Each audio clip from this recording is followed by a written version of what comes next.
A hardcore gamer spends 9 years mastering an impossibly difficult indie RPG just to clear the tutorial and get permanently isekai'd into a brutal fantasy world as a barbarian tank. After growing up as a sickly kid, he burned through every easy game on the market until he found a brutally hard English release called Dungeon & Stone. It was basically the Dark Souls of roguelikes with terrible mechanics and permadeath that forced you to memorize every single trap. He spent 9 grueling years grinding away as a barbarian while living his normal corporate adult life just to become the first person to reach the Abyss boss room. The second he clears what the game suddenly calls the tutorial, the language swaps to Korean and he gets literally sucked into his monitor. Our guy wakes up absolutely jacked in a room full of screaming meatheads. An old warrior on pure steroids is calling out names for a weapon-choosing ceremony, but before our MC can even process his new bodybuilder stats, another guy in the crowd starts freaking out about being in another world. The old man instantly labels the guy an evil spirit and cuts his head clean off. Realizing transmigrators get instantly executed here, our boy knows he has to play along perfectly to survive. There is just one massive problem, because he has no idea what his character's name is. He gambles his life on a crazy strat, waiting 2 seconds after a name drops to see if anyone else moves. When the old man yells Bjorn and nobody steps up, our guy confidently walks forward and grabs a shield. He knows from 9 years of dying that barbarians have zero magic but insane vitality, making the ultimate tank build completely overpowered. The ceremony pushes the new warriors out toward a labyrinth they have to cross to reach the main city. The crowd of extras immediately gets lost, including a blonde barbarian named Einar, who tries to lead and fails instantly. Realizing he is surrounded by people with 0 brain cells, Bjorn points out some arrogant armored knights and tells Einar to just follow them. She loves the strategy, claims it as her own idea, and leads their group straight to the dimensional portal. With the gate closing in 10 minutes, our boy hesitates. He has never actually fought in real life, but the city has a brutal monthly tax mechanic that executes anyone who cannot pay, meaning he has to farm monster loot in the dungeon just to survive. Einar snaps him out of it, thanking him for being the smartest barbarian alive. He gives her some generic advice to think before acting, and she drops a surprisingly profound line about how fighting is just what they were born to do. Realizing he has to overcome his fear and trust his decade of gaming knowledge, Bjorn charges through the portal at the last possible minute, only to spawn into absolute pitch-black darkness. Navigating the pitch-black void, he recalls his legendary gaming expertise, figuring that merging his top-tier game meta-knowledge with a barbarian's tanky stats gives him a real fighting chance. According to his memory, Floor 1's crystal-embedded walls usually provided ambient lighting, making torches totally unnecessary. Wrangling his game memory, he puts 2 and 2 together and realizes he must be in the infamous Darkness region. This unlit wasteland sits on the absolute fringe of Floor 1, a notoriously rare zone shrouded in total blackness. Players were never supposed to spawn here, but Bjorn quickly reminds himself that reality doesn't follow rigid code, meaning his RNG luck was just rotten enough to drop him in the absolute worst spawn point imaginable. He spends the next few minutes shouting every system command from his favorite manhwa and RPGs, but nothing triggers a UI display. Shaking off the disappointment, he picks a direction at random and begins picking his way through the dark. He chuckles that crawling on all fours might be safer, keeping his guard up for hidden monster traps. Right on cue, his foot crushes a hidden goblin snare, driving a jagged spike straight through his foot with horrifying agony. Channeling his barbarian resilience, Hansu bites his lip and chokes back a scream, knowing any noise will bring predators swarming. Collapsing onto his knees, he knows the trap's creator is likely stalking him from the shadows, praying the monster isn't right on top of him. Bjorn rips his foot free from the spike, feeling paralyzing poison spread through his veins while inwardly cursing Chief Kaduva for handing out cheap sandals instead of sturdy boots.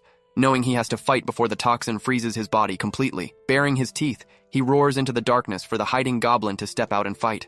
Only silence responds, leaving him wondering if the trapmaker is even around. So he hobbles forward. Dragging his bleeding foot behind him, our hero limps forward until light, pattering footsteps sound out behind him. He knows the stealthy menace is trailing him, but being unable to see in the pitch black sends his anxiety spiking as the creature matches his pace perfectly. The twisted monster is intentionally letting him bleed to death, letting out a sickening giggle from the shadow. Deciding to play dirty, Bjorn stumbles forward a few steps and hits the dirt face first like he just passed out. The sneaky goblin isn't an absolute idiot though. It hurls a heavy stone directly at his spine to test if he's really knocked out. Hansu endures the pelt without moving an inch, waiting until the creature tiptoes within arm's reach before exploding upward, swinging a terrifying haymaker to knock the beast cold, though his fist narrowly misses the mark. But his barbarian combat instincts take full control, pinpointing the target's exact position by sound, as he shouts that the hunter has officially become the hunted. He rains down a brutal frenzy of punches, pounding the monster into paste to pay back all that creepy giggling,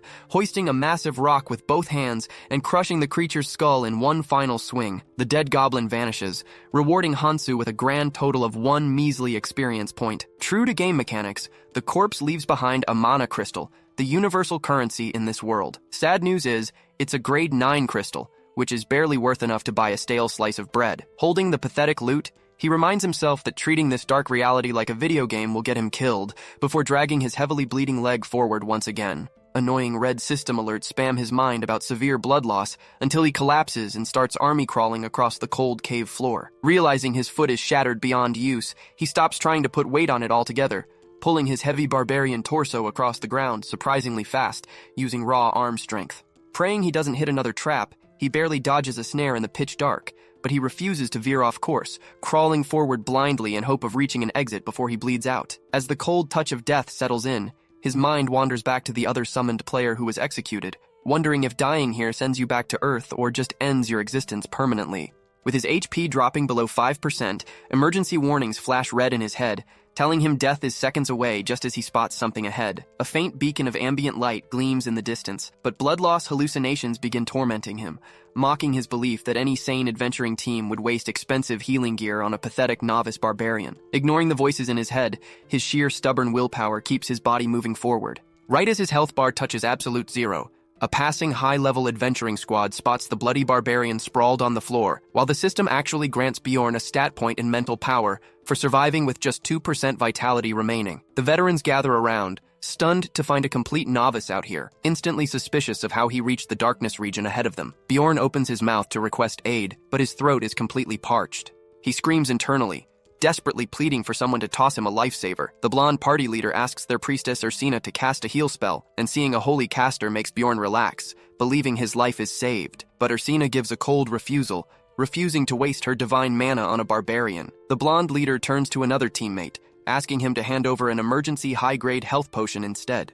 Uncorking the vial, he warns Bjorn that raw liquid healing isn't soft divine magic and is going to hurt like absolute fire. The moment the elixir hits his gullet, his health shoots back up instantly, but it feels like pure lava coursing through his veins and dissolving his organs. The agony is so intense he nearly passes out, finally realizing why the game never let players pop potions mid-combat without incapacitating them. His wounds seal up completely in seconds, allowing him to push himself up off the cavern floor. The blonde leader inspects him closely, asking how a brand new rookie managed to outpace high-level adventurers to reach this sector. He even offers to buy the secret route if Bjorn discovered a hidden shortcut. Realizing the man only helped him out of curiosity, Bjorn plays dumb, explaining that he simply spawned in the pitch black the moment he crossed the entrance gate. The knight accepts the answer, recalling an ancient lore record about rare dimensional glitches randomly dumping unlucky travelers into the darkness region once every century. Preparing to leave, the knight chuckles at the crazy story, telling Bjorn to keep his money since the story was entertainment enough. Although he's glad to be breathing, Bjorn's newfound barbarian instinct rankles at receiving handout pity from strangers. Walking down the passage,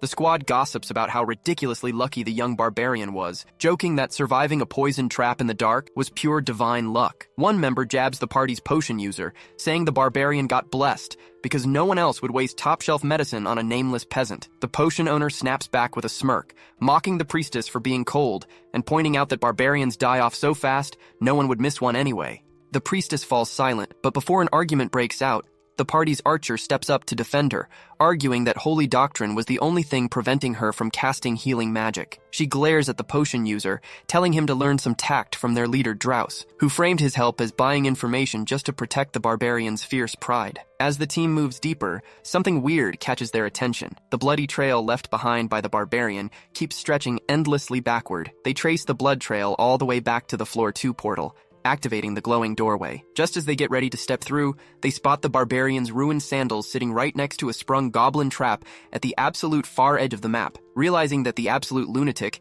didn't use any shortcut at all, but crawled 15 whole kilometers through pitch-black darkness on a broken foot. A collective chill runs down everyone's spine as they realize what kind of monster they just bumped into. Right about then, The potion merchant recalls how the giant barbarian was stretching his right hand straight out to them. It suddenly dawns on everyone that the absolute unit was actually holding up a magic stone, trying to hand it over as payment. The merchant takes back every insult he blabbed earlier and confesses that barbarians are a whole different breed, engineered to keep marching through pure torment, way too proud to let death take them easily. Having just cheated death, Bjorn keeps running into endless swarms of goblins. But the sad part is, not a single one gives him even a drop of XP. Sure, he was jumpy early on, but with proper lighting and his vision restored, these weak little creeps do not scare him in the slightest. Walking through, he spots floor traps strewn about so haphazardly, it looks like a complete amateur tossed them down, and he honestly laughs at how brain-dead these goblins are for not even bothering to throw a dust layer over them. The real headache now? His stomach is roaring like an angry beast. He digs through his pack, recalling that the deputy chief provided every young warrior a full week of food. Look inside, though, and all that scraping on the ground tore a huge hole in the bottom. Just like that, 5 days of rations vanish into thin air, leaving him with maybe 2 days of grub, so he forces himself to swallow tiny, miserable bites, desperate to make every single crumb last as long as humanly possible. Downed dry bread like that, however, only turns his throat into a complete desert. In the real world, skipping hydration is a speed run to a game over screen, so finding a drink is non-negotiable. He reasons that if the old chief handed out 0 canteens, the maze must have a water source tucked away somewhere. Talk about perfect timing. A gentle trickling sound catches his ear, so he tracks it down immediately. That leads him straight to a random adventurer who is just hanging out nearby, lounging on the ground before standing up and strolling away in total silence, almost like dungeon code forbids unnecessary chat. Bjorn opens his pouch and starts counting his magic crystals, discovering he has managed to haul in 44 of them so far. With water secured, exhaustion hits him like a freight train, bringing him to his absolute limit. He knows there are really only 2 options for getting sleep down here. Option 1, roll the dice and crash, praying nothing eats you alive. Option 2, partner up with another player to split watch shifts. Unfortunately, looking like a bloodthirsty muscle monster works against him, causing every player who spots him to sprint the other way in terror. Out of nowhere, a pretty friendly-looking dude strolls up and casually asks whether Bjorn needs a partner to share night watch. Alarm bells go off in Bjorn's head right away, yet the stranger claims he picked him specifically because a huge barbarian looks like the safest bodyguard for a solid night's sleep. Hearing that lowers Bjorn's guard a notch, so he admits he has been searching for a lookout buddy as well. After locking in an official night watch pact, a legit system mechanic from the original game, the man introduces himself as Hans. Our main guy gives his formal name as Bjorn, son of Yandel, offering a handshake, while Hans points out that finding more people would take forever, so they should just set up camp right here. Honestly, the way the guy says it gives off some hilariously fruity energy. Hans then proposes a round of rock, paper, scissors to decide who sleeps first, and naturally, Hans wins the throw, leaving Bjorn cursing his usual terrible RNG. Next, Hans pulls out a pocket watch and begins demonstrating how to read it, totally convinced that a wild savage would have zero idea how a timepiece functions. Bjorn simply gazes at the clockwork, calculating how many fortune stones that shiny gadget cost, while Hans curls up and passes out like he just booked a luxury resort suite. Watching him snooze so peacefully, Bjorn feels a little envious of how cozy the guy looks. He glares at the ticking watch, praying for the hands to spin faster, until 2 hours finally tick by, and he shakes Hans awake for watch swap. At long last, it is time for our hero to catch some shut-eye, except so he puts on a masterclass performance of fake sleeping, adding in some obnoxiously loud snoring to make it look totally convincing. The punchline? He lies there wide awake for 2 agonizing hours, failing to catch even a second of actual sleep during his own rest window. By the time his shift comes back around to take guard duty, he is so completely wiped out that his brain is practically short-circuiting from exhaustion, and without even realizing it, he completely blacks out, only snapping back to reality when Hans nudges his shoulder, while Bjorn desperately denies he was drooling all over the floor. Hans acts super understanding, saying it is no big deal since no monsters showed up while Bjorn was sleeping on the job. Feeling guilty, Bjorn offers to cover an extra shift so Hans can catch more sleep, swearing he will keep his eyes wide open this time. The second Bjorn finally drops his defenses and slips into deep sleep, his survival instincts violently kick in, and he catches Hans standing directly over him with a weapon hoisted up, ready to split his skull open. Reacting in a split second, Bjorn rolls out of the way to dodge the blow, which leaves Hans utterly flabbergasted that the trap failed. Our barbarian immediately locks into full battle mode,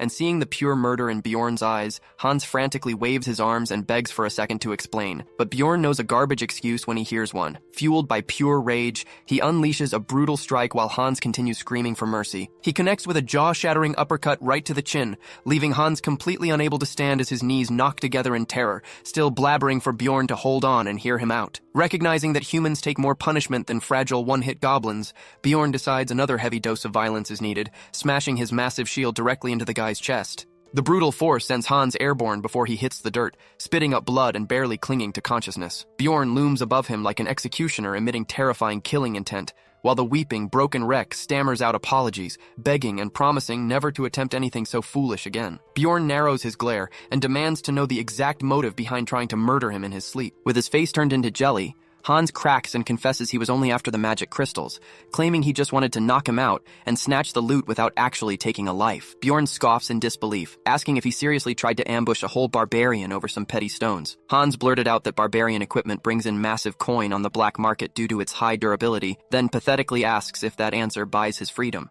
Knowing the snake is still hiding something, our hero drives a heavy blow right into his sternum, ordering him to spit out the rest of the truth, because taking a swing at another adventurer in the labyrinth is way too big a gamble for just some cheap gear. Pain forcing his hand, Hans screams out that he was after the barbarian's heart. He rattles off that barbarian heart's act as ultra-rare alchemy ingredients, carrying an insanely high price tag on the market.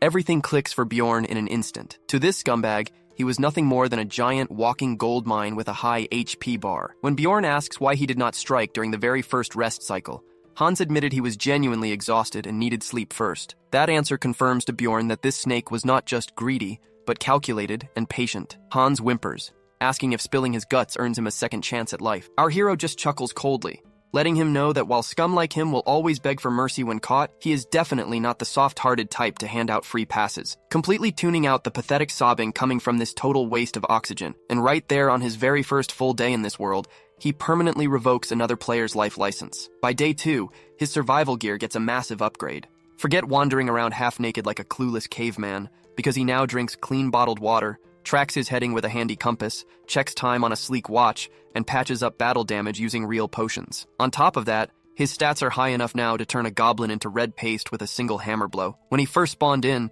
he doubted his own combat skills so badly he did not even pick out a weapon, still trapped in the mindset of an ordinary office guy. As day 2 kicks off inside the maze, goblins begin patrolling in pairs, but thanks to his stolen loot haul, his battle stats take a massive leap forward. However, endless fighting combined with severe sleep deprivation starts taking a heavy toll on his body. He still does not have a reliable watch partner to secure his sleep, but he figures taking a random stab from a goblin is 10 times safer than letting another backstabbing snake like Hans guard his back. What drives him nuts is that every single time he closes his eyes, goblins somehow materialize right in front of his face. What burns him up even more is how these slimy pests act like his nap time is open season for ambushes. He completely flips his lid and demolishes them, seeing as it has barely been 10 minutes since he erased the last group. Bjorn leans back against a stone wall, convinced he wiped out every goblin in the immediate vicinity. His eyelids heavy, he starts slipping away into unconsciousness, until a sneaky goblin drives a blade right into him before he can even register the threat, causing him to explode in an instantaneous rage strike. Watching its buddy get turned into dust, the second goblin turns tail and sprints for its life, but Bjorn is honestly relieved the coward ran off, because he lacks the energy to chase anything down right now. Cold sweat breaks out as he realizes if he were an inch shorter or the goblin jumped slightly higher, that blade would have slit his throat wide open. Failing to sense an incoming attack proves he desperately needs real sleep. Inspecting the puncture wound, he knows he has to patch it up, though unfortunately, his only fix is pouring a health potion that burns far worse than the actual stabbing. Fast forward 14 hours, and players all over the area start scouting around for night watch partners. Bjorn knows full well he cannot trust a single soul, not when his own heart commands a fortune on the market. Under these conditions, the only person unlikely to carve him up for loot is another barbarian, so he goes searching for a fellow tribe member.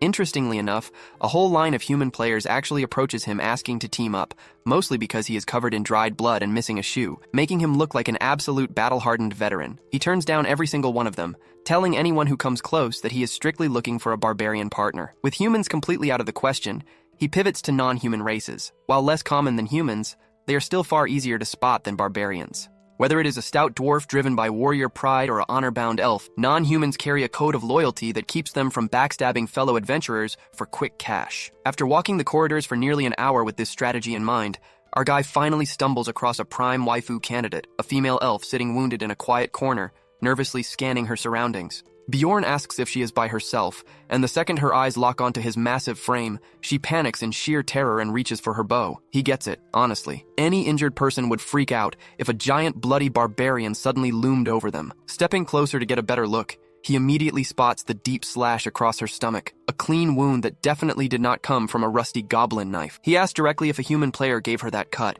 and to his absolute amazement, she drops straight to her knees and begins weeping for help. He is completely taken aback as she begs him to spare her life, crying that she has a little brother back home who needs her. He realizes he needs to clear up this giant misunderstanding immediately. He flashes what he thinks is a reassuring smile and tells her he has zero intention of hurting her, but coming from a blood-soaked giant, that creepy grin makes him look like an unhinged murderer, nearly giving the poor girl a cardiac arrest. Setting her panic aside, he tells her to patch up her injuries first so they can actually talk like rational adults. He tosses over some medicinal supplies, which she immediately identifies as valuable healing herbs. He honestly assumed those plants were toxic earlier, so hearing they actually heal brings a huge sense of relief. Surprised, she asks why a barbarian would part with such rare medicine. He plays it off casually, asking if a guy really needs a complex motive to help out a stranger, though behind that noble act, he is low-key hoping to score a reliable night watch partner out of the deal. Our hero advises her to tend to her cuts while he stands guard, noting that she is in far worse shape than he is, being battered, exhausted, and honestly speaking, extremely attractive. While his mind drifts off, she wraps up her bandages, and with her guard visibly dropping, he decides it is high time for formal introductions. He introduces himself as Bjorn, and after a moment of hesitation, she replies that her name is Irvin. Curious, he asks why she was so deathly afraid of him earlier, to which she explains that he is a barbarian, and she is an elf, and their two kinds have shared an intense, bitter enmity for centuries. She is quick to clarify that she harbors no ill intent herself, given that the racial war concluded a decade ago, and she has zero desire to pick a fight. Hearing that blows his mind a bit since he has no clue how much time elapsed in the world's timeline compared to the game. Either way, beggar can't be choosers right now, so he reassures her that he carries no bad blood toward elves either. With the racial tension cleared up, he cuts straight to the chase and asks if she wants to form a night watch team. She mentions how barbarians place supreme value on their warrior's honor, and requests that he swear on that honor not to hurt her, promising she will pledge on her tribe's name in exchange. Personally, Bjorn could not care less about barbarian honor, so using some cheap pledge to buy total trust is an absolute win in his book. He accepts her deal without missing a beat, and with the treaty locked in, he makes sure to clarify that his name is Bjorn, not Mr., and for her information, he is a handsome 20-year-old in his prime. He officially swears on his warrior's honor to keep her safe, while she pledges on her ancestral tribe's name never to strike him. Taking the first rest shift, he hands her the stolen pocket watch, strictly warning her to treat it like glass because that shiny gizmo costs a small fortune. Collapsing onto the floor, he groans at how achieving basic sleep has turned into an epic quest line. He resolves to fake sleep for 10 minutes to test her, but his drained body betrays him, and he instantly passes out.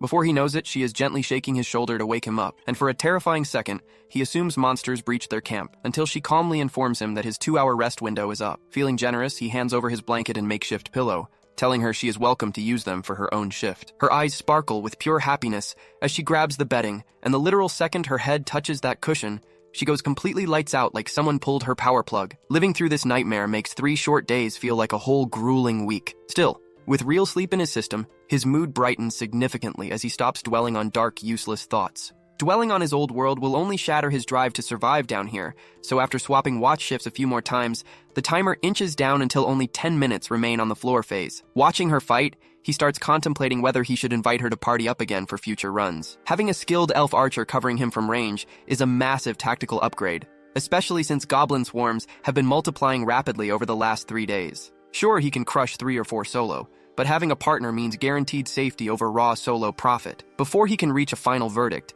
2 suspicious adventurers wander into the area and immediately recognize Erwin by her unique equipment. They glare at Bjorn, demanding to know what business a barbarian has hanging out with an elf. Bjorn gives them a deadpan answer, pointing out the obvious that she is his night watch partner. The heavier guy chuckles at the weird pairing of a barbarian and elf sleeping together, then asks how much floor time is left. Flashing a terrifying glare, Bjorn growls that he owes 0 answers to random human trash. Rattled by Bjorn's murderous intensity, the big guy backs down, but not before casting a creepy, predatory glance toward Erwin like she is a prime meal. He slowly backs away and leaves the area for the moment. Bjorn's danger radar goes wild, convincing him those 2 creeps are actively hunting Erwin. He shakes her awake and orders her to move immediately, but she grumbles like a lazy kid being dragged out of bed on a Monday morning, begging for 5 more minutes. That completely ticks him off, because here she is clinging to her beauty sleep while hostile players are actively closing in to turn her into a target. Bjorn tells Erwin to quit resting and get on her feet, but she completely tunes him out. The guy can instantly spot that she is fake sleeping, considering the blanket is yanked all the way over her head. He yanks the cover right off her, scaring the living daylights out of the elf while demanding to know why she is playing dead. She confesses she stayed still because she was terrified he would abandon her the second she opened her eyes. Look, their temporary arrangement meant taking turns on watch duty, so as soon as she wakes, their formal agreement is officially over. He inquires about the guys from earlier, and even though she claims it is no big deal, Bjorn pushes her until she spills the beans on how they even recognized her. She explains they probably belong to the same faction as the guy who ambushed her earlier, given they bear the matching crystal emblem. Realizing that an entire organized party is involved rather than a couple of strays, our barbarian decides it might be time to cut his losses and roll solo. Bjorn tells her they can break down the details on the move instead of standing around like sitting ducks. She recounts how her trouble started on day 1 in the labyrinth after teaming up with them for a rest shift. Sensing danger, she snapped awake just in time to catch their leader creeping up on her, barely dodging him before bolting into the dark. It turns out that creep happens to lead a powerful clan running operations all across the first floor. His lackeys spent the rest of the time hunting her through the floor, which is exactly how she picked up her injuries. She suspects they are tracking her with message stones, a tool Bjorn never saw in his decade of playing Dungeon and Stone, prompting him to ask how they work. She breaks down how these strange artifacts function like short-range communicators within 300 meters once activated. The guy figures they are basically fantasy radios, and running off alone would make him an easy mark against a clan stacked with cheap tricks and numbers. He asks why this group is hunting her so relentlessly if she did nothing wrong, wondering if they are just trying to keep her silent. She sheepishly admits that while fighting her way out, her dagger accidentally sliced off a specific body part that healing magic cannot repair. Watching her giggle about it like a total airhead leaves Bjorn absolutely speechless. Talk about a solid motive. No wonder the entire guild wants her head on a spike. Still, you could call it instant karma for that creep, but keeping their feet moving, she suddenly freezes. The elf senses something lurking behind them and strictly warns him not to turn his head. Tuning her ears to the darkness, she clocks their stalker at roughly 150 meters back. Spotting something from that distance in pitch black? That has to be an innate racial trait built into elf biology. He asks if her body can handle a faster pace,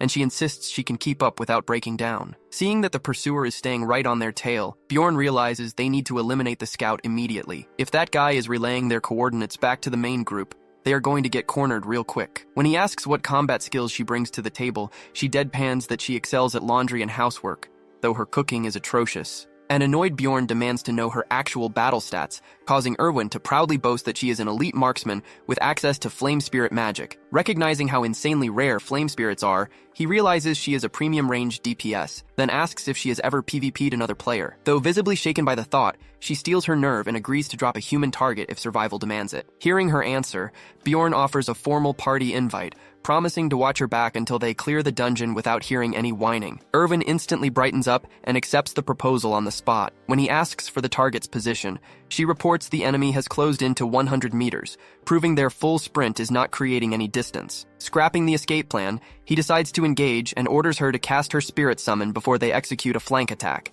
Once they hit optimal ambush range, Bjorn gives her the sign to dismiss the spirit light. Right on cue, a dark silhouette materializes from the gloom in front of them. Bjorn whispers the kill command, and Erwin lets fly an arrow without a single moment of hesitation. The projectile pierces clean through the pursuer's skull, dropping the scout before he can even blink. She looks stomach-sick, taking her first life, but Bjorn reassures her that pausing for even a second would have sent them straight to the graveyard. Approaching the freshly looted corpse, he retrieves a glowing green communication stone from the target's pocket. The moment he grabs it, a voice broadcasts over the frequency, reporting Certain's elimination while hunting the elf and barbarian before ordering all units to converge near the goblin zone. Stripping the body of anything useful, Bjorn sits down on the dirt, utterly unimpressed by the haul. He anticipated high-tier gear on a veteran tracker, but all they snagged were basic items and the leather armor that Erwin is currently trying on. When he asks how to operate the green artifact, she points out a side switch, which immediately triggers a live broadcast upon being pressed. An announcement blares through, stating Certain was slain and placing a 10,000 gold bounty on the elf and her barbarian escort hiding in the goblin zone. Hearing that massive price tag placed on her head nearly gives the poor elf a heart attack. Bjorn tells her to stay calm and resummon her spirit so they can head straight for the boundary zones. From that outer edge, their plan is to make a break straight for the second floor portal. Erwin stares at him like he has lost his mind, asking if he actually intends to climb floors just as a duo, which he casually confirms. Since they are officially a party now, the low-level first floor will not give them the XP or drops they need, though Erwin points out that jumping floors on day 1 feels like diving into a high-level boss raid. Suddenly, the radio speaker adds an extra incentive, telling hunters they can claim whatever filthy prize they want with the elf alongside the gold bounty. Seeing her petrified with terror, Bjorn promises he will not leave her at the mercy of those scumbags. Another voice over the stone asks if crippling her is allowed during capture, and the leader confirms as long as she arrives alive, anything goes. Shaking like a leaf, she looks up at Bjorn and agrees that pushing to the second floor is their only choice. Our guy has always been a pragmatic gamer who assists others when there is something in it for him. Crushing absolute scum while earning bonus karma points and big EXP is a total win-win situation in his book. When she asks if he knows the exact route to the stairs, he admits he lacks a detailed map, but knows keeping a strict northern course will get them there. The game map design guarantees that sticking to the darkest perimeters eventually leads right into the floor transition gate. Out of nowhere, Erwin halts their sprint after spotting a hidden goblin snare right in front of them. She volunteers to clear the threat herself, telling her heavy tank partner to take a breather. Bjorn warns her not to waste mana summoning her flame spirit for trash mobs, which she agrees was never her plan.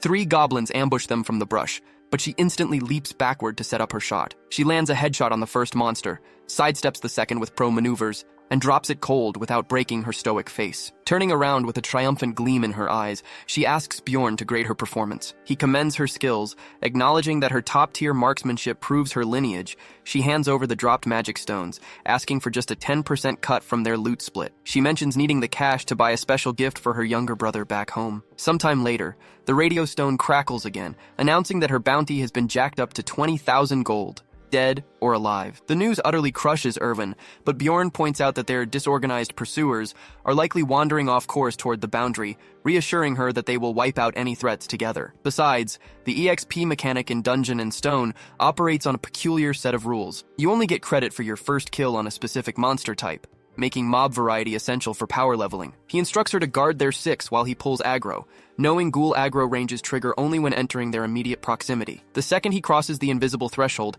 undead ghouls swarm out of the shadows as expected. Using his heavy shield to absorb the impact, he crushes their skulls with brutal hammer blows. Ghouls hit harder and move faster than entry-level goblins, but their attack patterns remain totally predictable. With Erwin providing perfect covering fire, the duo plows through the horde like a hot knife through butter. Pushing north through day 3, Erwin suddenly stops beside a blood-stained piece of bread, noticing the stain came from a human, not a monster. The sight immediately triggers Bjorn's memory. This exact location was his initial spawn point when he was thrown into this nightmare, and sitting right behind that rock was the floor portal. Realizing how close he was to an easy exit, rage surges through him as he slams his hammer down, scaring Erwin out of her shoes. He had spawned practically on top of the exit portal on day 1, and realizing he could have avoided all that brutal suffering makes his blood boil. Fearing his sudden outburst, Erwin nervously asks if she said something to upset him. He takes a breath and assures her that she did nothing wrong. Misinterpreting his frustration, she assumes he lost party members here and offers her sympathies, completely off the mark regarding what actually went down. Deciding not to correct her,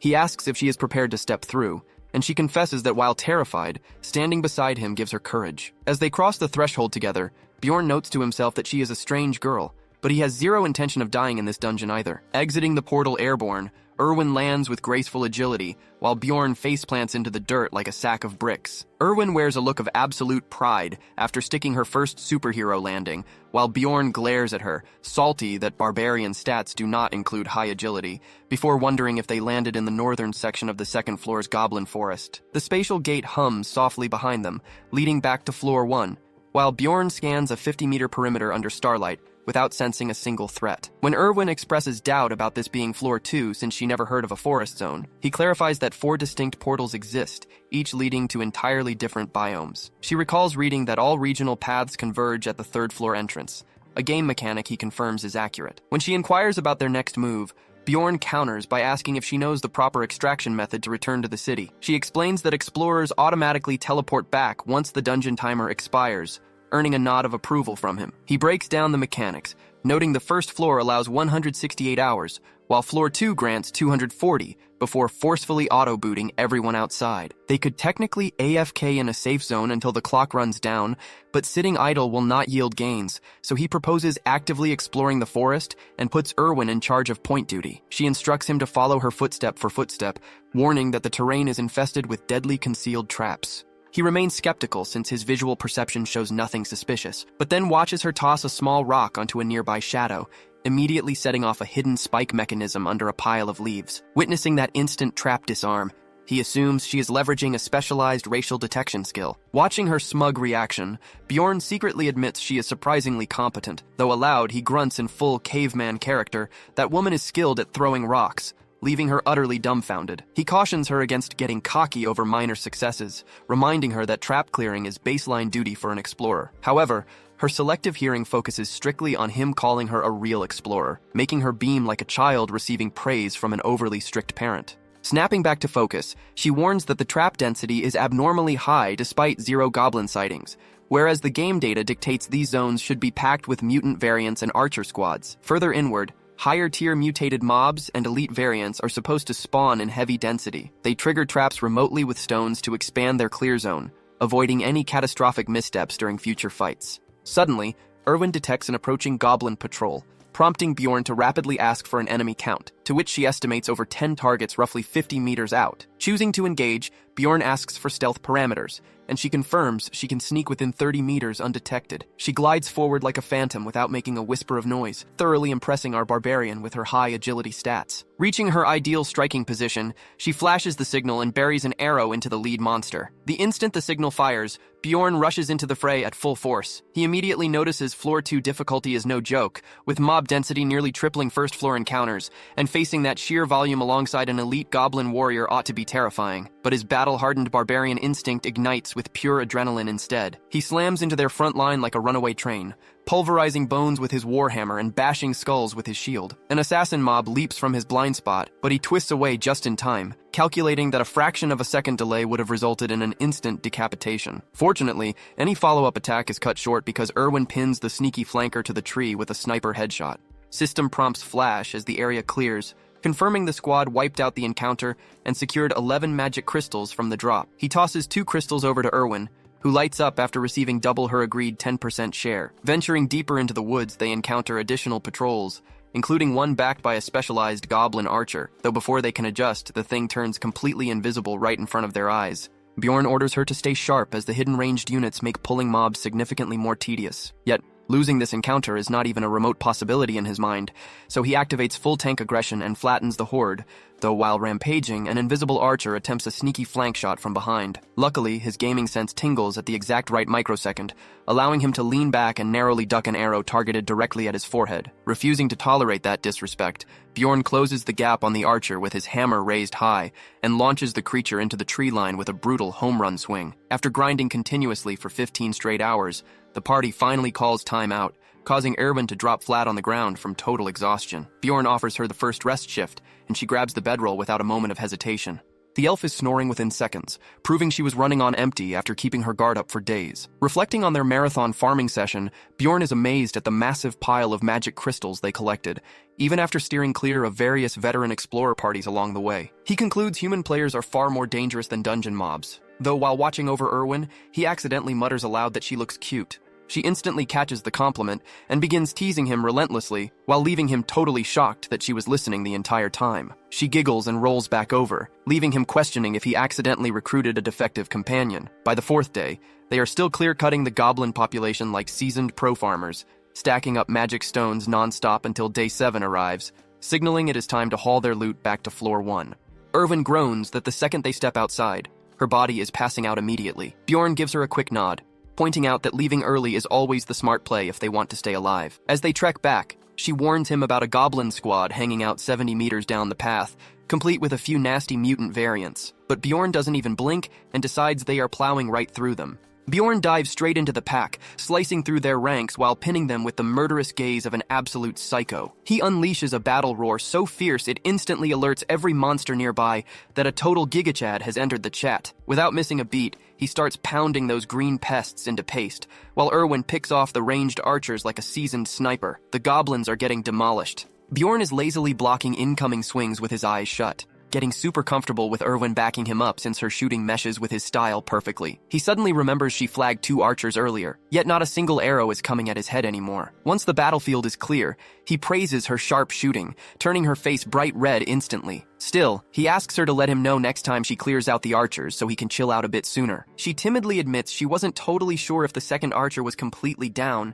and Bjorn nods along, secretly impressed by how much her survival instincts have leveled up in just a couple of days. Out of nowhere, She points out a weird glow down the hall and excitedly squeals that the slain archer actually dropped an essence. Bjorn instantly frowns, because this is the last thing he wanted to stumble across. He goes full lore nerd, explaining that essences act like cheat codes in the game's skill tree, unlocking abilities tied directly to whichever mob dropped them. The major downside? Your slot capacity is strictly capped, and since usefulness varies wildly, picking the wrong one can ruin your entire build. Looking at the shiny loot, he finds it super shady that an essence dropped here at all given the abysmal drop rate, making him suspect something dark is at play. Erwin asks if consuming it turns you into a green goblin monster, which Bjorn shuts down right away. He points out that the killer from before absorbed a razor wolf essence specifically to hunt them down. He turns to Erwin and asks if she wants to claim the drop for herself. Her eyes light up with pure joy, though she tries her best to act casual, saying she will take it off his hands if he has no use for it. Bjorn inwardly laments pairing up with what feels like a defective elf. Truth be told,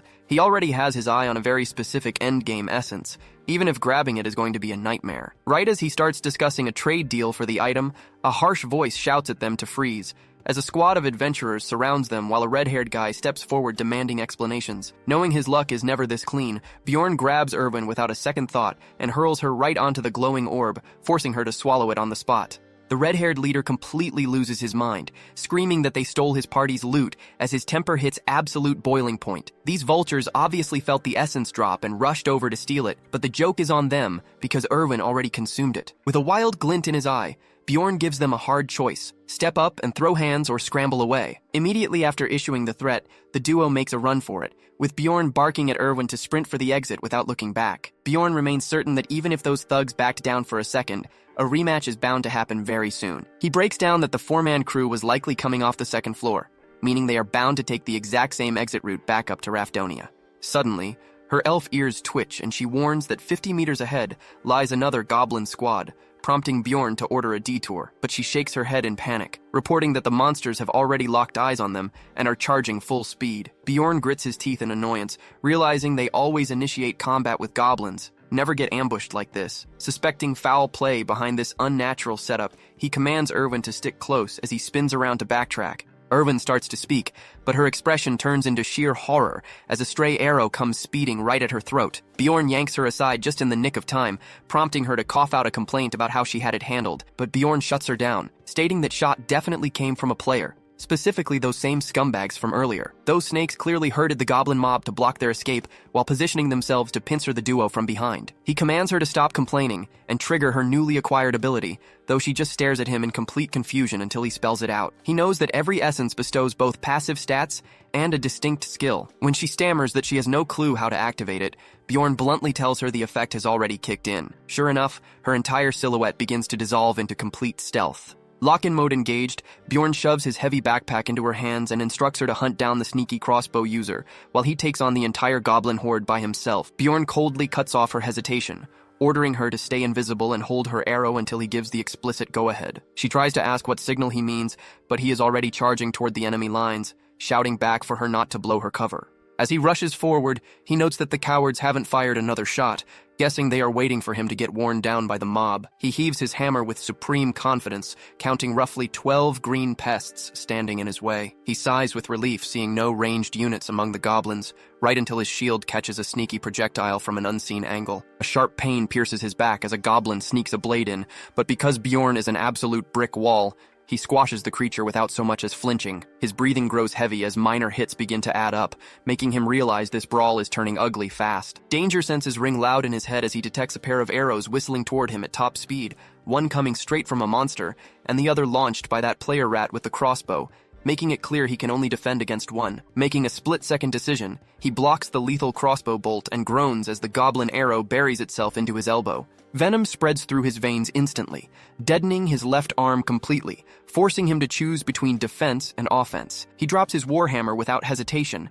and rips the arrow right out of his flesh, calculating that the shield offers way better survivability against human threats, since player scavengers are 10 times more dangerous than trash mobs. He uses his shield like a battering ram to flatten goblins left and right, growling in frustration as more green bodies keep swarming him. Realizing this barbarian is an unkillable monster, The surviving goblins panic and break rank, fleeing for their lives, allowing Bjorn to catch his breath without having to hunt them down. Right on cue, the ambushers step out from the shadows, with their leader sarcastically applauding Bjorn for soloing the horde while their samurai companion looks genuinely stunned. Bjorn dryly responds that he called their little trick from the start, though he notes the crossbow sniper is still hiding somewhere off-screen.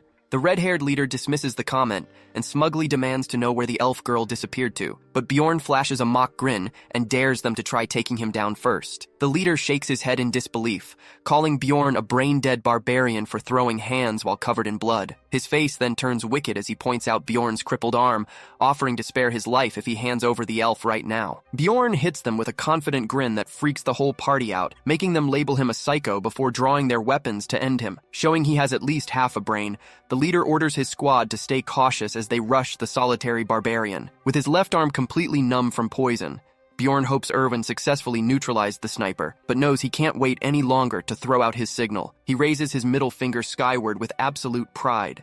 The leader pauses in utter confusion at the vulgar gesture, giving Bjorn the exact window he needs to charge forward like an absolute lunatic. He violently drives his shield directly into the squad leader, who barely manages to bring his blade up to absorb the impact. Predictably, the leader screams for help, causing the rest of the gang to jump in as Bjorn barely ducks under a lethal swing from the samurai.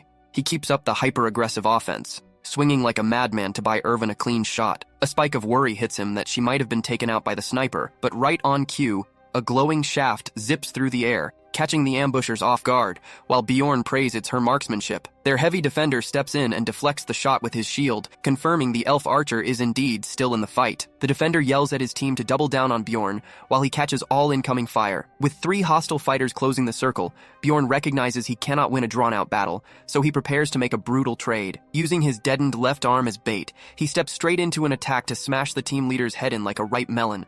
Pivoting instantly toward the samurai, he narrowly slips past a deadly katana slice, hopping backward to reset his footing and gain some breathing room. Across the clearing, the enemy tank steps up to block yet another arrow, only for Erwin's fire-infused shot to ignite his entire defensive gear into a blazing inferno. Bjorn laughs bitterly, asking the idiot if he really thought he could block elemental damage. The defender throws away his burning gear in a panic, while the desperate samurai charges in for a final strike. But they completely forgot Erwin is a spirit archer, and a radiant spirit arrow buries itself deep into the tank's shoulder, sending the massive brute screaming to his knees like a crying child.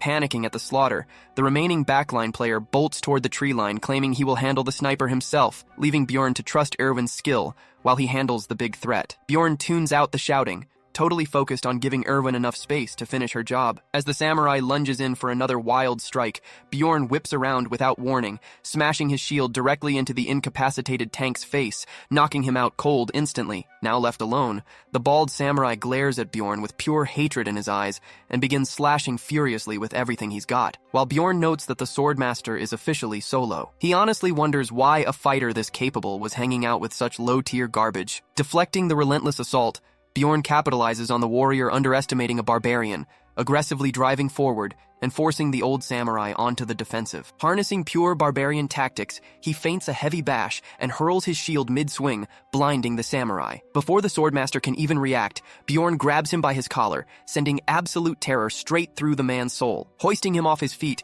Bjorn roars in his face, asking if these weaklings actually believed a dungeon like this could claim his life. He leans in and bites straight through the warrior's neck, like an unhinged predator tearing into a meal. Standing over the final corpse, Bjorn wipes the blood off his face and spits violently, wanting zero part of that bald guy's DNA in his system. Right on cue, Erwin comes running back out of the bushes, frantically inspecting his gruesome wounds. She yanks out a high-grade health potion and demands he chug it immediately instead of patching himself up manually, especially with that deadly toxin still coursing through his arm. The second the liquid hits his stomach, it burns like he swallowed lit fireworks, making his entire body feel like it is liquefying from the inside out. Erwin roots for him like a hyper cheerleader while he groans, barely managing to ask what time it is. She checks her pocket and announces it is almost 11:30, giving them barely 40 minutes before the portal shuts forever. Hearing that, Bjorn turns to her with a dead serious face and tells her to strip down immediately.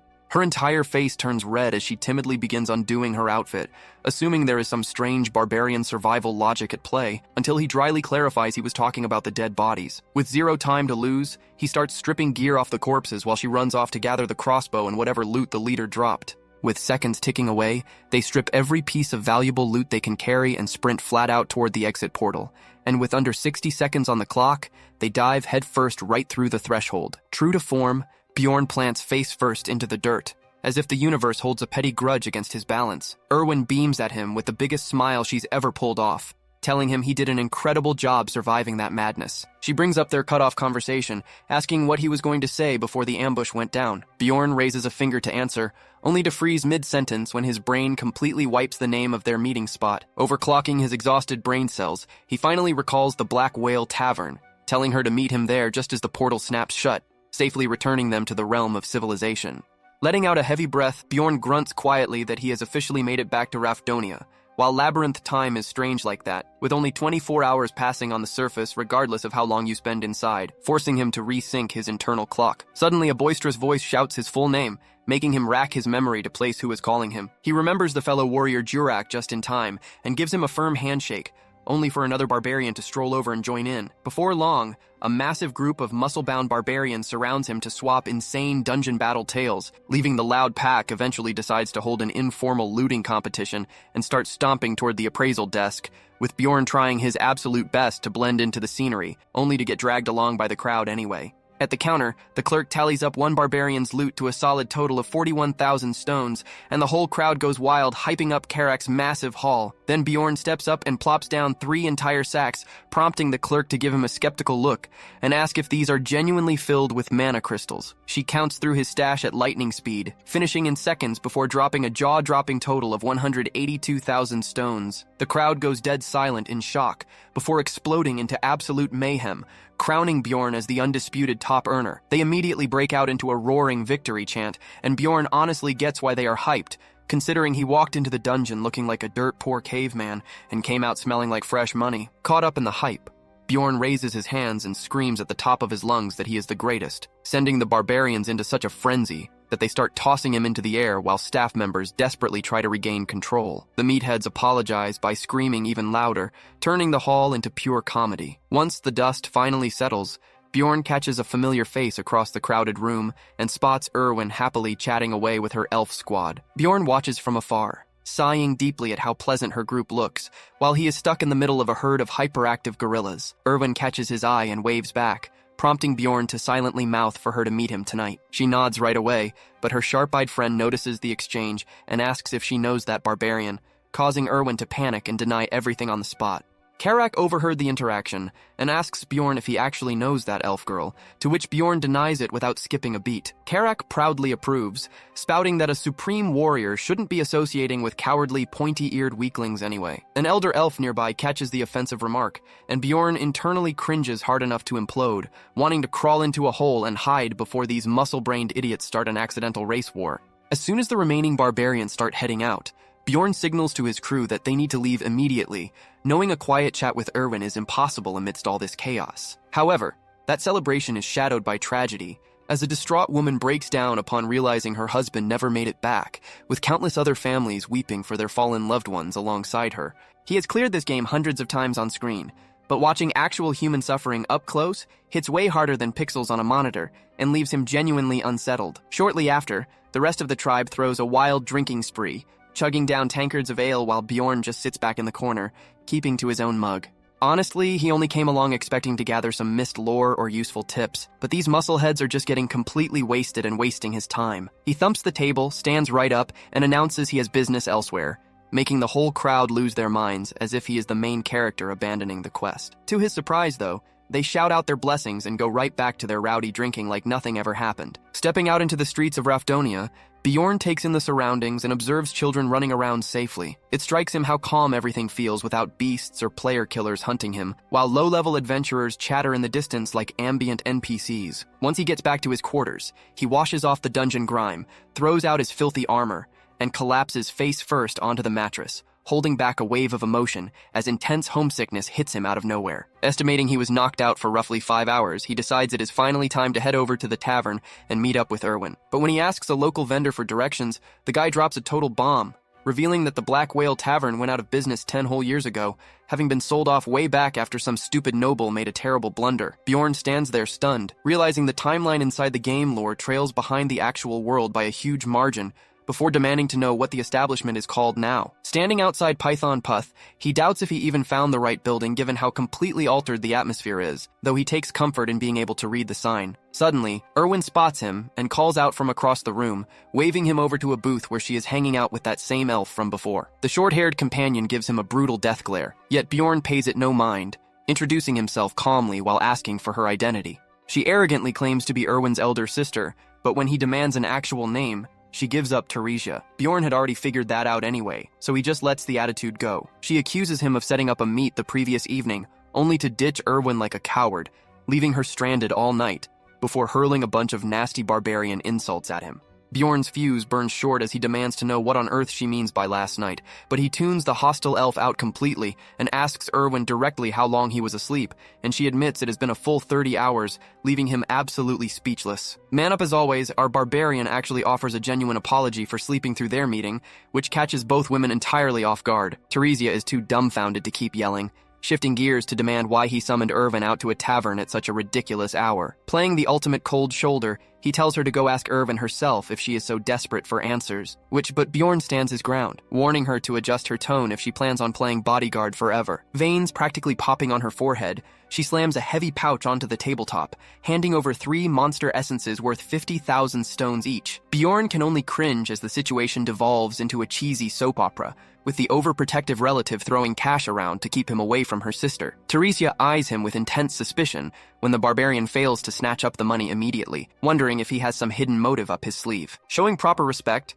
Bjorn turns to Erwin to ask if she is actually okay with this arrangement, and reminds her of their original pact that she would assist him until he secured his essential gear. That takes her by surprise, especially when he casually mentions they will be splitting all profits right down the middle. Teresia cuts in to clarify that going forward, Erwin will be teaming up exclusively with her, explaining that she only let the girl venture out alone earlier due to tribal tradition, which is now fulfilled. Inside his head, Bjorn curses how unfair it is that Erwin already snagged an absolute high-level carry for a sister. Bjorn halts her and asks if this sum covers the essences they acquired as a team, and the moment she agrees, he notes that she is still short several thousand stones based on their split. The elf pulls a phony apologetic smile and tosses out the remaining coin, leaving him furious that she legit tried to shortchange him like a rookie. That petty stunt really rubs him wrong, making him fully understand why barbarians hate elves, so he bluntly demands she buzz off so he can talk with Erwin privately. Teresia looks totally flabbergasted that he still has business to discuss, but Erwin expresses her gratitude to her sister while politely excusing her from the table. Before taking off,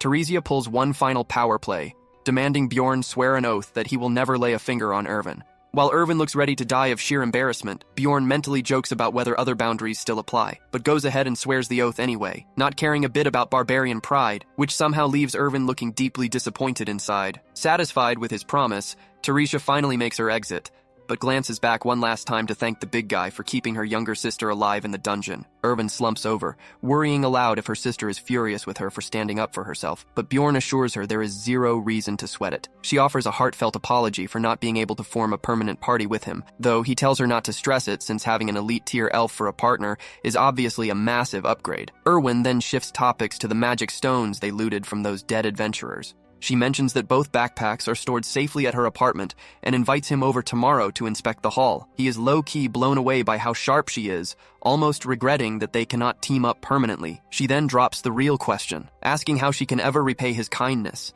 which catches him completely off guard. Turning bright red, the smitten archer stammers that she desperately wants to make it up to him for saving her skin, which suddenly explains why her sister was acting so crazy earlier. He admits nothing comes to mind right now, asking instead if she wants to grab something to eat. She initially declines, but flips her stance instantly, demanding they order drinks since she missed out on booze the night before. She explains that sharing her first post-dungeon drink with him was a big goal, which reminds him that this tradition carries massive cultural weight for elves. She beams happily, adding that she wanted to toast her very first labyrinth survival alongside her favorite raid partner. Bjorn chuckles and reminds her he is actually 21 years old. That catches her completely unawares, and with a grin, he admits this expedition was his very first dungeon run as well. Ordering a mouth-watering spread of food and ale, the duo raise their mugs high to celebrate surviving the descent. A bit tipsy and red-faced, Erwin blurts out how weird it is seeing him actually wearing clothes for once, but he takes a long gulp of beer, deciding it is time to pivot to serious business. Wiping his chin, he recalls her promise to repay him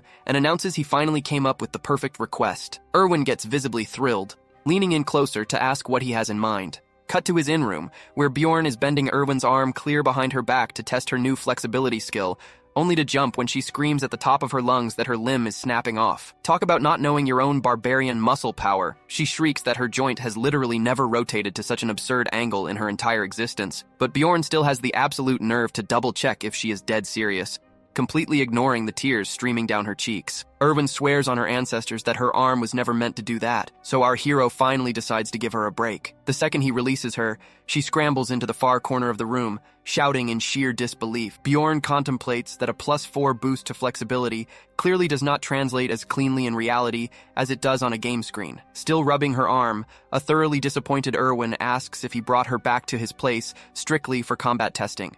Bjorn casually lies that casting skills in public violates city laws, when in truth, he just wanted to see how the raw numbers translate into tangible physical traits. That realization hits hard when you dive into the stat system, where surface metrics like mind, body, and skill look simple on paper, but are actually backed by thousands of hidden sub-variables, meaning a stamina boost does way more than raise your encumbrance limit, like directly increasing the force of your melee hits. Thanks to this absurdly deep stat scaling, two builds with identical base numbers can perform like entirely different beasts. Bjorn reflects on how it took endless playthroughs just to figure out the basics, admitting that even after 9 non-stop years of gaming, he still has not cracked every hidden mechanic. One stat that still baffles him is the obsession metric, and looking over at Erwin, he remembers that specific stat ties directly to the monster essence she swallowed. She gives him a puzzled look, asking if they are going to do anything else tonight, but Bjorn brushes her off completely, asking if she has felt any weird mental shifts since leaving the dungeon, like getting obsessively fixated on random little details or feeling sudden intense cravings. Erwin gently tugs on his sleeve,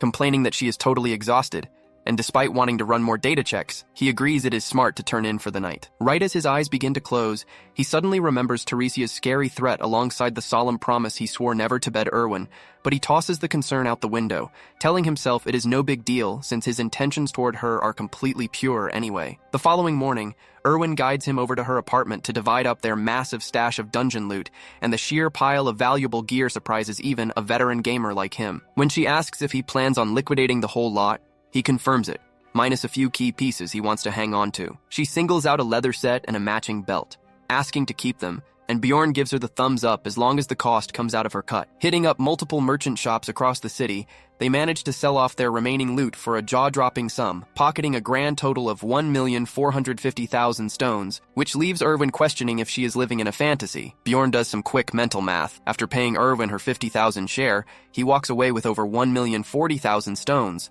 marking the single biggest payday of his entire life. He informs her that they can split up now since their business is concluded, but Erwin appears visibly stunned by the abrupt farewell, so he offers to walk her as far as the central plaza, though she lets out a quiet sigh, clearly wishing they could hang out longer. Reaching the plaza, they stumble upon a massive mob surrounding a gruesome public guillotine. It takes him a second to realize that the prisoners lined up for execution have committed 0 violent crimes, but are literally being murdered by the state just for defaulting on their taxes. Watching people dip bread into the blood of the freshly executed naturally horrifies both our adventurers. And when a disgusted Erwin asks why anyone would do something so vile, Bjorn matter-of-factly explains the dark local superstition that drinking executed blood attracts wealth. Thoroughly creeped out, he asks Erwin the exact fee for first-year city tax, and she reveals it costs 700,000 stones for non-humans, which differs slightly from the original game mechanics, but is still dangerously high. She adds that by year 2, the price jumps to 800,000 stones plus transaction fees, confirming his suspicion that the city tax scaling matches the brutal game design, meaning he needs to level up fast before his time is up. It dawns on him in the cold light of day that if death here does not send him back home, his own neck will be on that block and his blood soaked into some bystander's lunch. To survive this cutthroat tax collector's nightmare, he has to start hoarding cash immediately, which means he must grind his combat stats high enough to clear the 6th floor minimum. He makes his way over to the Grand Library, which is now open for business, and right as he steps inside, he catches sight of Einar fast asleep right on top of an open tome. Bjorn asks what on earth she is doing in a library, to which she explains she came to build up her brain power so she can think strategically like he told her to. She solemnly declares that monsters are not the only threats in this world, so she decided to hit the books, only to realize in classic barbarian fashion that she cannot read a single word, and she jumps up frantically, determined to sign up for reading classes before her short attention span causes her to completely forget her mission. Before storming off, she reassures Bjorn he can rely on her whenever he needs a hand, and he simply nods, taking note of her offer. He notices the head librarian snoozing nearby and decides to wake her up to get directions. Before he can even explain what he needs, she casually casts a tracking spell that makes all relevant books glow across the room, allowing him to locate them instantly, and warns him that taking any text outside is strictly forbidden, before passing out cold right back onto her desk as if nothing occurred. Taking advantage of the magic, our guy navigates the massive stacks as glowing books illuminate his path like objective markers. He picks up the first volume detailing the history of the fallen world, where the text outlines how a horrific curse destroyed all life across the globe, leaving Rafdonia as the lone surviving sanctuary city through sheer luck. To keep the city alive, the royal crown breached a dimensional portal into the rift now called the Labyrinth, harvesting vital resources to sustain humanity. Opening the second book, Alchemy's Basics, he learns how raw monster magic crystals are converted into basic food, clean water, and metal, memorizing the crucial details before moving on. He moves to the third text, titled The Sacred War, which documents the bloody ancestral feud between barbarians and elves in ridiculous detail. The fourth read, titled The Evil Spirit of the Abyss, warns about extra-dimensional souls possessing mortal bodies, which hits dangerously close to home for our gamer hero. While omitting where these spirits come from, the book makes it crystal clear that the Crown and the Church hunt down and execute any suspected players on sight. He grabs a fifth book titled Death of the King, which covers the historic assassination of King Levision III back 150 years ago. Connecting the dots, Bjorn figures that since the game's story starts immediately after the king's murder, the current real world is actually set a century and a half ahead of the game's timeline. Finally, he checks out Dimensional Instability Records, which proposes that jumping through a dungeon portal in the final second drastically boosts the odds of a dimensional anomaly, confirming the exact trick that player mentioned before. Realizing how late it has gotten, the barbarian calls it a day and heads back to get some rest. Resting in his room, he calculates that 3 full days have already passed since exiting the labyrinth, giving him 27 days remaining until the next mandatory entry opens up, and he decides to spend tomorrow scouting for reliable new party members. The next morning begins with someone trying to break his door down with relentless pounding, and realizing it is Erwin, he unlocks it only to get struck square in the face by a sudden gust of glowing green wind. She proudly announces she successfully forged a pact with a wind spirit after failing 10 consecutive times with various spirit stones. Bjorn realizes she pulled off a massive gamble given the lousy 10% success rate of spirit stones, which also proves she is filthy rich since those items cost a fortune. He bluntly orders her to dismiss the spirit, deflating her excitement instantly, but after seeing how messy his room is, she apologizes profusely and immediately snaps into maid mode, cleaning the entire room until it sparkles, which genuinely impresses Bjorn. He offers his congratulations on the spirit contract, but reminds her to spend her prep time wisely before their next raid, and she softly replies that she just wanted him to be the very first person to hear her good news. Recognizing her deep trust in him, Bjorn takes advantage of the dynamic and tells her she can rely on him anytime she hits a wall. Deciding not to waste a single second, he walks over to the Angry Bull Inn to spar with Einar, completely unaware that the moment he steps inside, the entire room of barbarians breaks out into a roar, shouting his name. A guy approaches to ask if he is taking up a room since it only costs 300 stones a night, but before Bjorn can ask why it is so dirt cheap, he looks over and sees 10 grown barbarians crammed onto 5 tiny beds like human Tetris blocks, which explains everything. He mentions he is just looking for Einar, and right on cue, she walks right past him. Bjorn asks if she will help him practice,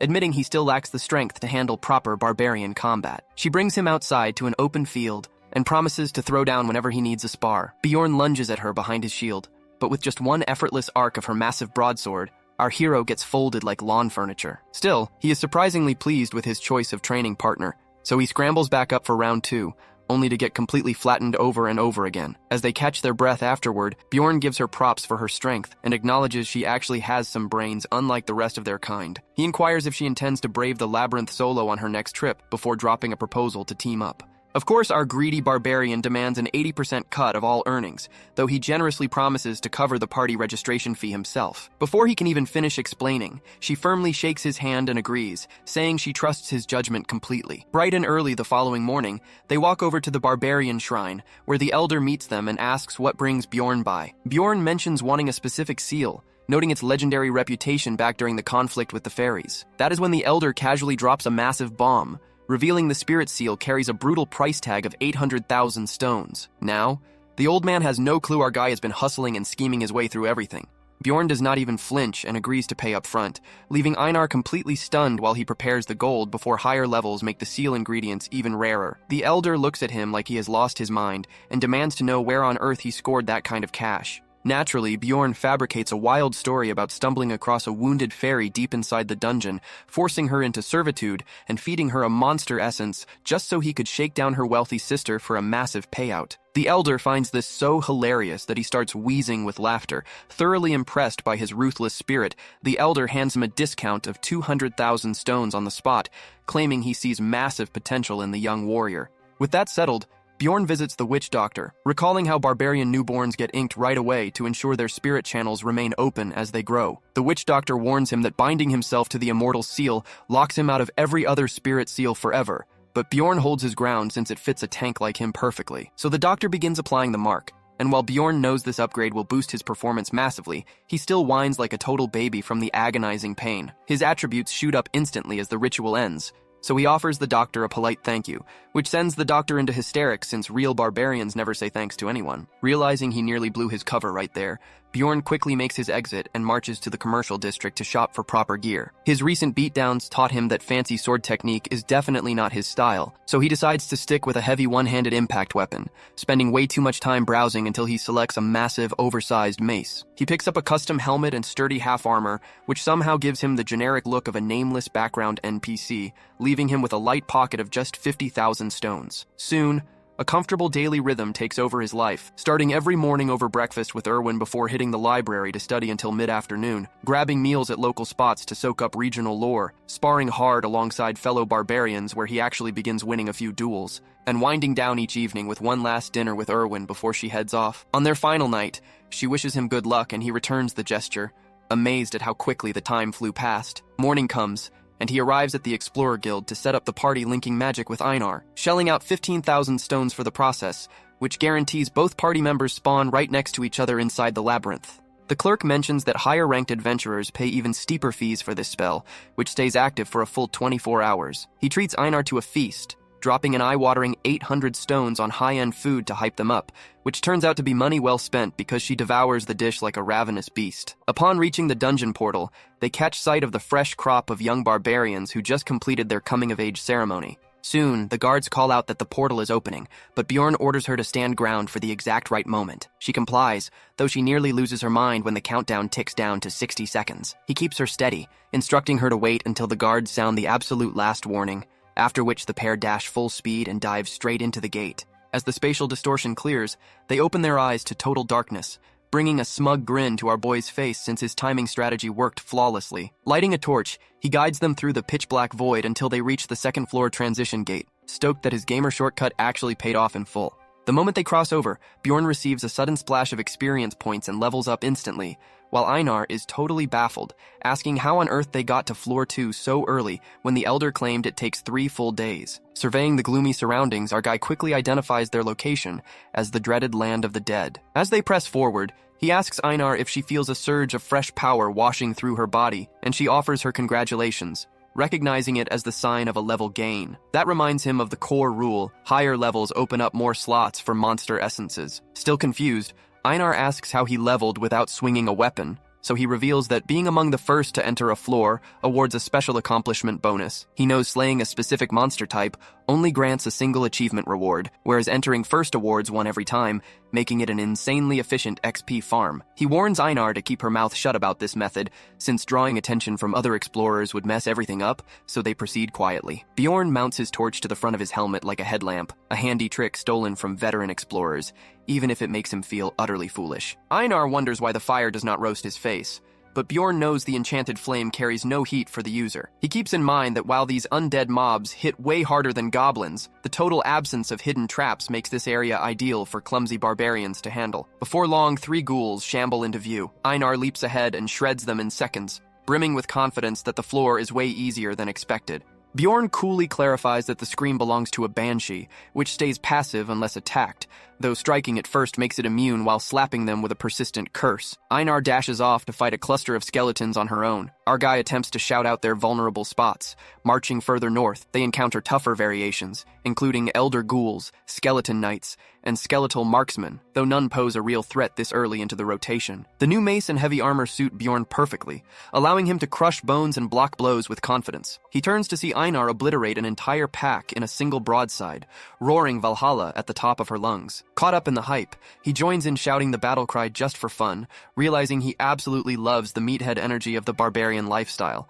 Einar suddenly points out a fresh slash on his arm, but he shows her the wound closing up in real time thanks to his new immortal seal, noting how it knits minor flesh wounds within 60 seconds while boosting endurance, making every ounce of needle pain totally worth it. Touching the altered soil beneath them, he senses a shift in the environment and warns Einar that rank 8 threats are stalking nearby. Bjorn tells her to brace herself as a death fiend emerges from the gloom. He knew from gamer lore that this beast hungers for light. He orders Einar to go for its skull, and both warriors launch forward in tandem. Einar slashes first, but the creature casually parries her blade with a razor-sharp limb, allowing Bjorn to flank around and crush it from behind. Einar leaps back in, narrowly missing its head and striking its shoulder instead, though the blow barely leaves a scratch. A single backhand from the creature sends her flying across the dirt. Bjorn notices the tiny nick on its shoulder fully regenerates in under 3 seconds, courtesy of its broken passive trait, Body Preservation. The beast unleashes a deafening screech to activate Call of the Dead, instantly summoning a horde of ghouls to encircle them. Bjorn shouts for Einar to clear the ghouls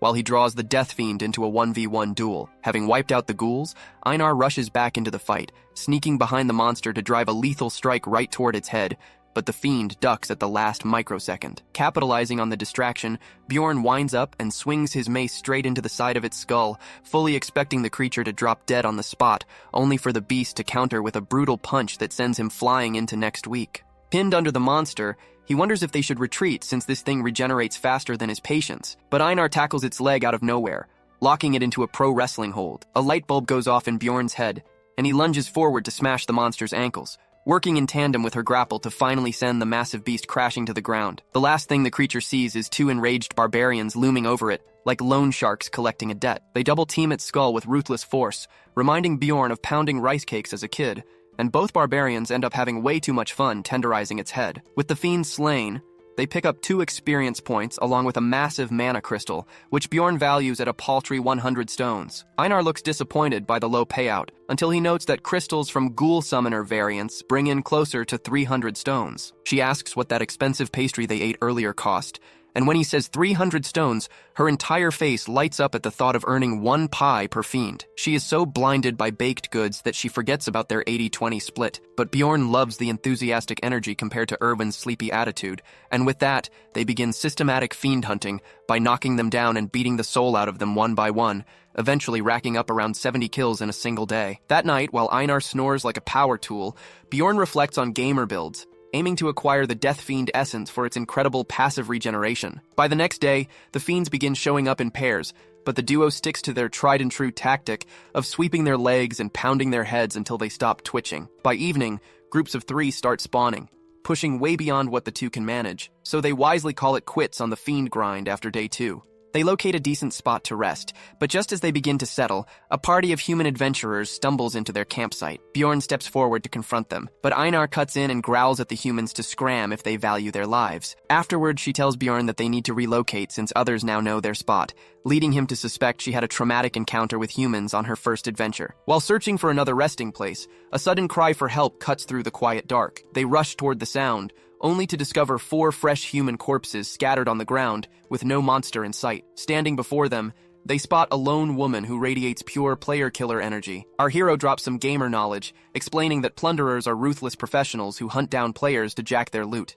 Since there are no laws inside the dungeon, anything goes as long as you do not get caught. The woman smirks and spins her dagger, mockingly asking if this is his first time running into a plunderer. Bjorn starts to realize they walked into a massive trap, because even among plunderers, this woman looks super high level, with distinct traits that should make her easy to identify, meaning she never lets anyone leave alive to spread the word. Bjorn inspects the corpses and notices they were high-ranked too, with the uninjured ones clearly taken down by venom. He asks the killer if she was originally teamed up with them, and without denying it, she casually loots their gear as if the 2 barbarians do not even exist. Judging by how she shoves a massive greatsword into her pouch, she must be carrying an insanely expensive infinite bag. She turns her attention toward them while Bjorn scrambles mentally to figure out how they are getting out alive. Einar asks what the plan is and if they are fighting, but our boy just turns around, pulls a classic Joestar maneuver, and screams at her to run while the plunderer watches in utter disappointment. As they sprint, Bjorn figures they only bought a few seconds before she gives chase. He scans the area and spots the trail marks he carved earlier on the trees,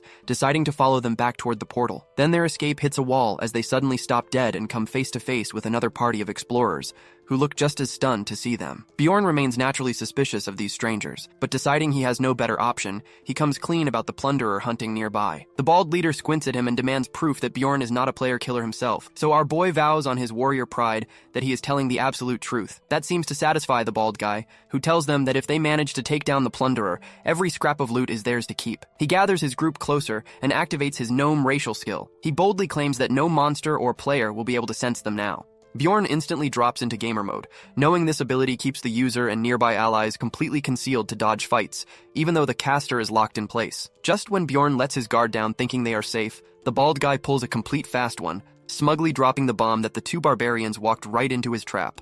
One of the thugs grabs Einar with his gross hands, laughably whining that it is a shame the first female he gets to touch is a muscular barbarian. Another thug calls it an absolute jackpot, grinning about how barbarian hearts are selling for top dollar on the market right now. Bjorn shoots absolute daggers at the chubby thief who grabbed his magic crystals, but the guy just sneers back, mocking him that glares will not change his fate. Their leader gives the command, ordering his cocky minion to finish off both barbarians in a single swift strike. The arrogant kid smirks back, boasting that his blade has never missed a target in his life. Bjorn panics internally, wondering if this is really where his journey ends as the rat lunges to impale him, but our boy refuses to go out like a chump. Tilting his head back at the absolute last microsecond, he barely dodges what would have been a lethal stab to the throat. Before the cocky idiot can recover, Bjorn brings his heavy mace down directly onto his smug face. That sends the guy straight to Respawn City, causing the rest of the scum squad to panic and scream to get the barbarian. Bjorn yanks the sharp dagger out of his own flesh. He aims the blade straight at Einar.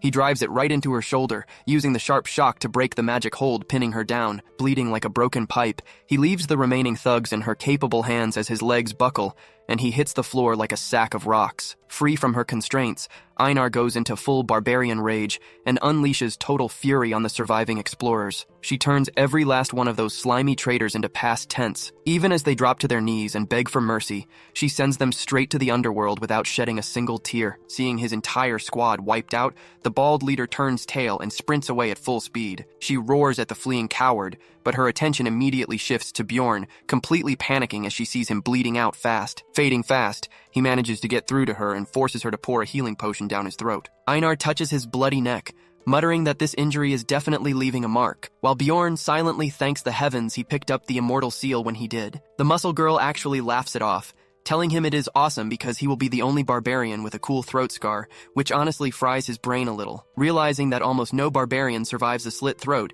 he tells her to lock in so they can hunt down that bald coward next. A short while later, they catch up to him, and Einar hoists the coward off his feet by his collar. The guy immediately starts blubbering for his life, so Bjorn tells her to set him down since they still need his hiding spell to pass the plunderer.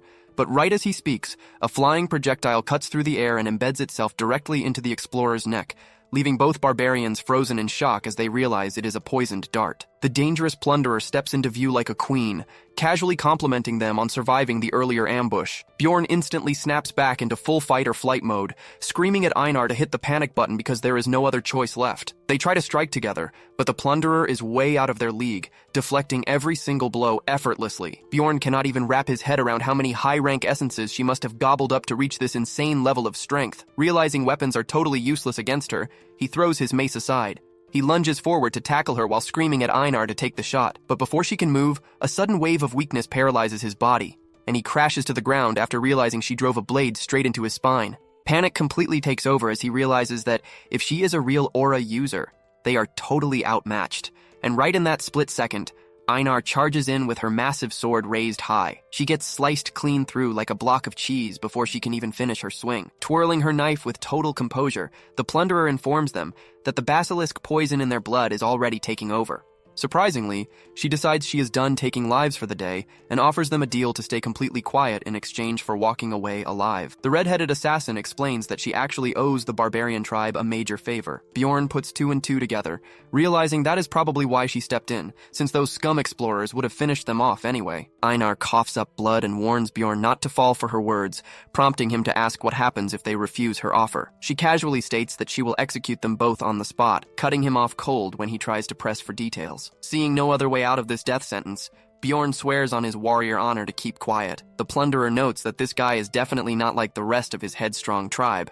She observes the deep wound on his neck already beginning to regenerate. She then turns her gaze toward Einar and demands her final answer. Einar flat out refuses to take the deal. The killer gives a nonchalant shrug and raises her blade to finish her off. Bjorn refuses to let his ally get deleted, barking at Einar to swear the oath right now. She stares at him like he has lost his mind, ranting about how sacred a warrior pledge is to their people.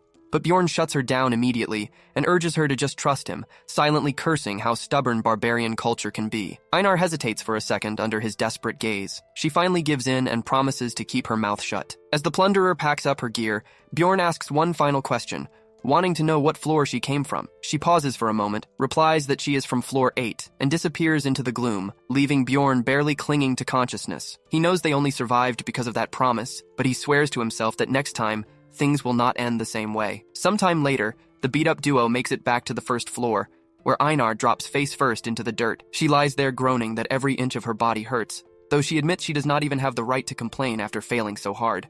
Bjorn realizes her barbarian pride is totally crushed, but he reasons that staying alive makes you the true victor, giving them another shot to win in the future. She decides that dragging this shame around and channeling her anger will be the exact fuel she needs to come back 10 times stronger. Bjorn realizes he does not feel a single drop of that foolish pride, making him wonder if he is really a proper barbarian, but one thing is certain. They will get their payback. Shortly after, Einar passes out cold, and Bjorn calculates they have been awake for nearly 20 straight hours on pure adrenaline. Even though his solid build kept him in better shape than her, he still feels just as terrible as the day that blonde elf had to rescue him. His mind flashes back to his very first day in this world, watching a guy get his head wiped out of nowhere alongside all kinds of terrifying horror. He had no choice back then, but to pick survival over everything else. He shakes Einar awake and asks if she wants to get insanely strong, even if the risk is completely off the charts. She answers without a second thought, saying she is all in since everyone ends up 6 feet under eventually anyway. With her on board, he starts laying out his plan to dive into the rupture, knowing that whatever does not kill them will grant massive level ups. Sometime later, they go on a total grinding spree, hunting down every single monster in sight. Einar is genuinely shocked because she had no idea a zone like this existed on the first floor, but Bjorn explains it is mostly ignored due to 4 annoying monster types and complete pitch darkness, making it the ideal spot for hiding secrets. Einar points toward a random stone pillar standing nearby. He explains it is a memorial dedicated to the labyrinth's very first explorer, and reads the ancient words carved into it out loud. He recognizes the exact line from his gaming days, realizing the hidden unlock condition should match as well. He warns Einar that he is about to open the rupture, meaning everything from this point on stays strictly top secret. She swears on her honor, but then awkwardly asks what on earth a rupture even is. Bjorn breaks it down, explaining it is basically a mini dungeon inside the main labyrinth, known back in his gamer days as an instance dungeon that only elite members could clear. He explains that opening the first floor's secret gate requires placing 4 different monster cores onto the memorial, along with an 8th rank crystal pulled from the second floor. He places the required items onto the stone, and just like that, the portal opens up, prompting him to tell Einar to hop in while wondering who else will end up tagging along. A rupture operates as a hidden realm that opens at random across different floors. However, it has a brutal 3-month cooldown cycle, which made old-school players search tirelessly for entry bugs. There are 4 known ruptures on the first floor, and the one they just unlocked is called Red Skies, which feels like stepping straight into a hardcore boss portal. Einar stands there in absolute awe, while Bjorn stays completely calm, already knowing that Death Fiend Crystal guaranteed their entrance into the blood-tainted castle. Right now, his main concern is which random party members are going to show up to help them raid the place. Almost on cue, Einar tenses up and warns that someone is stepping out of the portal gate. Both of them hold their breath, curious to see who their future teammates will be. Meanwhile, somewhere else on the first floor, Erwin is getting chewed out yet again for relying way too much on her spirits. She attempts to argue that wielding a dagger is super tough for her, but Teresha shuts her down cold, insisting she needs to learn how to defend herself without help. Erwin mutters that Mr. always told her to play to her strengths and trust her team, which Teresha agrees with in theory, but reminds her that this ruthless world does not care about feelings. Teresha places a firm hand on her shoulder, telling her flat out that squad mates are strictly business partners, so she should never hand out her trust too easily. Erwin nods along, though deep down she still thinks Bjorn is not a bad guy at all. Trying to change the topic, Erwin asks if they can head to the second floor already, joking that Bjorn must be farming coins like a total tryhard by now. Tarisha smirks and explains that floor climbing is not about mindless grinding, telling her they should target a rupture instead. Erwin looks confused since she thought entering a rupture was pure luck, but Tarisha admits that while rare, it has been 8 months since the last cycle, meaning the next spawn is right around the corner.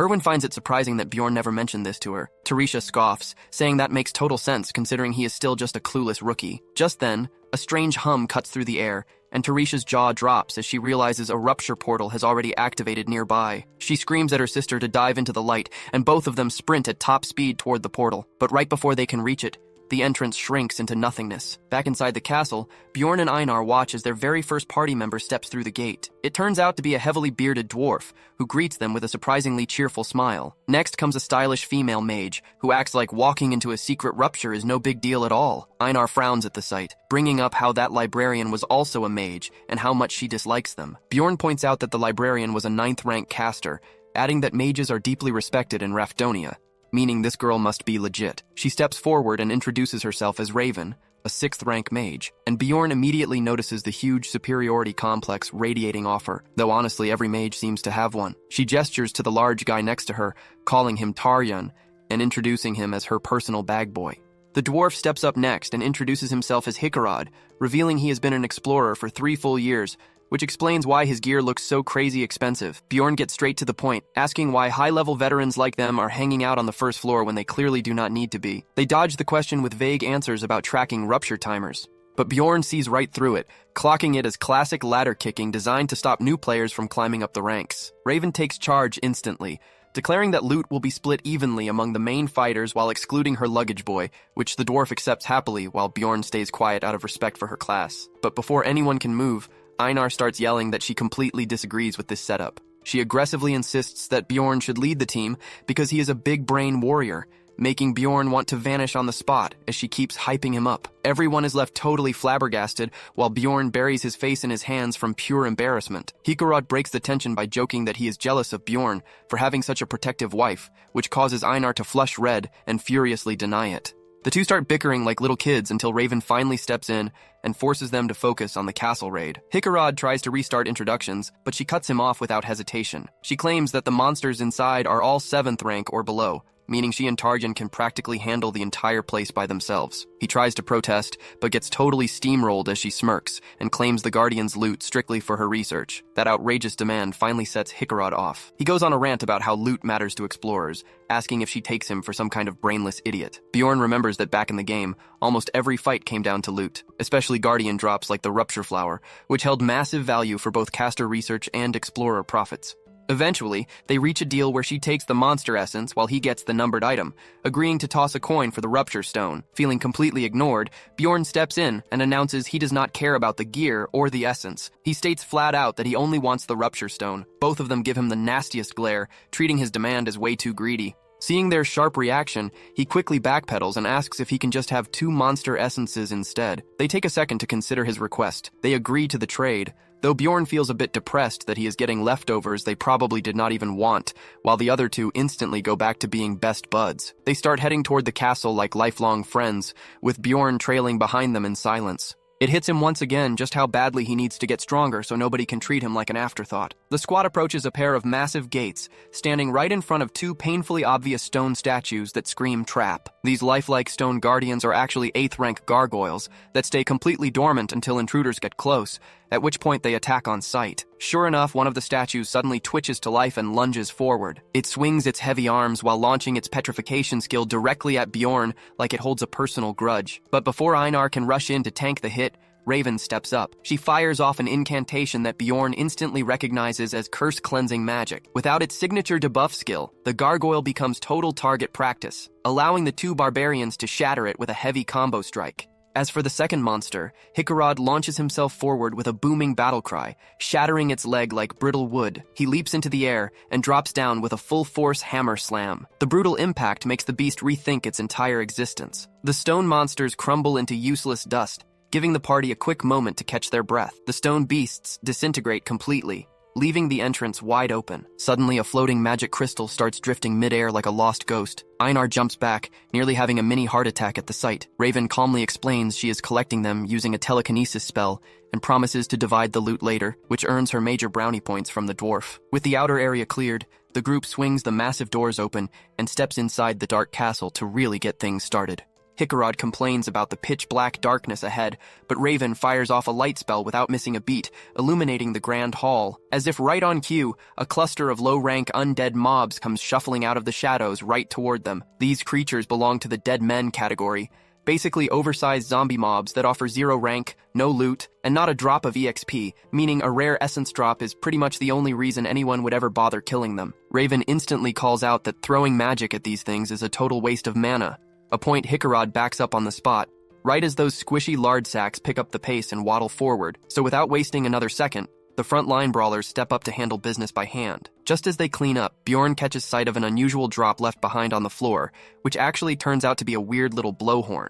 Progressing further inside, the party hits a massive steel barrier, and Isekai'd flat out admits his hammer isn't going to cut through something this huge. That's when Raven strolls to the front like it's no big deal, and tells everyone to step back while she casts a quick spell. And man, in the literal blink of an eye, a gigantic fireball vaporizes a massive passage straight through the metal. Stepping through, they officially launch the raid's first chapter and arrive at a shut drawbridge. Raven, who already knows how this raid script goes, notes that the ramp is raised and tells Enor to sound that blowhorn they grabbed. Taking a deep breath, Enor blasts out a pretty awkward-sounding melody. But hey, it works, because the massive drawbridge immediately starts descending. Right at that second, though, she loses her cool and screams while pointing down at the crimson liquid rising beneath them. Raven doesn't even bat an eye, brushing it off by explaining those are just extra dead men crawling out. Bjorn switches to game logic mode in his head, reflecting that their main objective for this phase is simply holding out until the bridge reaches the bottom. Smirking like the main character of her own show, Raven instructs the team to cluster around her. She immediately gathers an incredible amount of raw mana into her hands,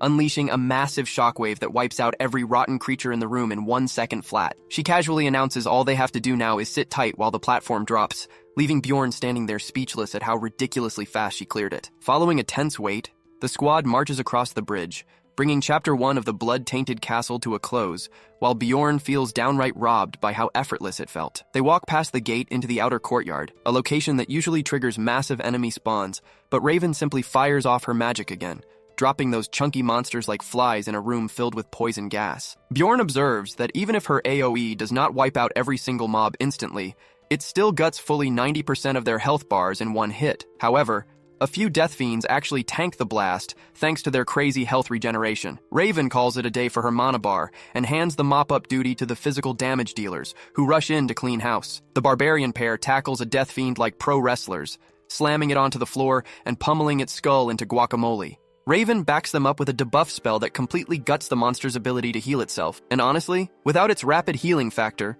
the creature gets turned into a target dummy that the 3 melee fighters hack to pieces instantly. Once the coast is clear, Raven happily pockets the mana stones, forcing Enor to admit that maybe bringing a mage along actually rules. Bjorn sees right through her cool act and knows she is secretly thriving on the compliments. So when she sweetly asks for help harvesting extra research samples, he agrees right away to keep her happy. Once they finish gathering up the remnants, Raven expresses her gratitude and signals that it is time to push forward. Enor is already lost in thought about eating a bowl of creamy peas as her victory meal, but Bjorn notices a strange detail. Raven completely passed by a nearby statue without touching it, leaving him to wonder if she genuinely misses its secret mechanic, given how fragile the thing actually is. As a veteran gamer who checked every single suspicious corner to unearth rare loot, Bjorn desperately wants to smash it, but he knows calling out her oversight would kill her pride, so he keeps his mouth shut and falls in line behind the party as they venture further into the stronghold.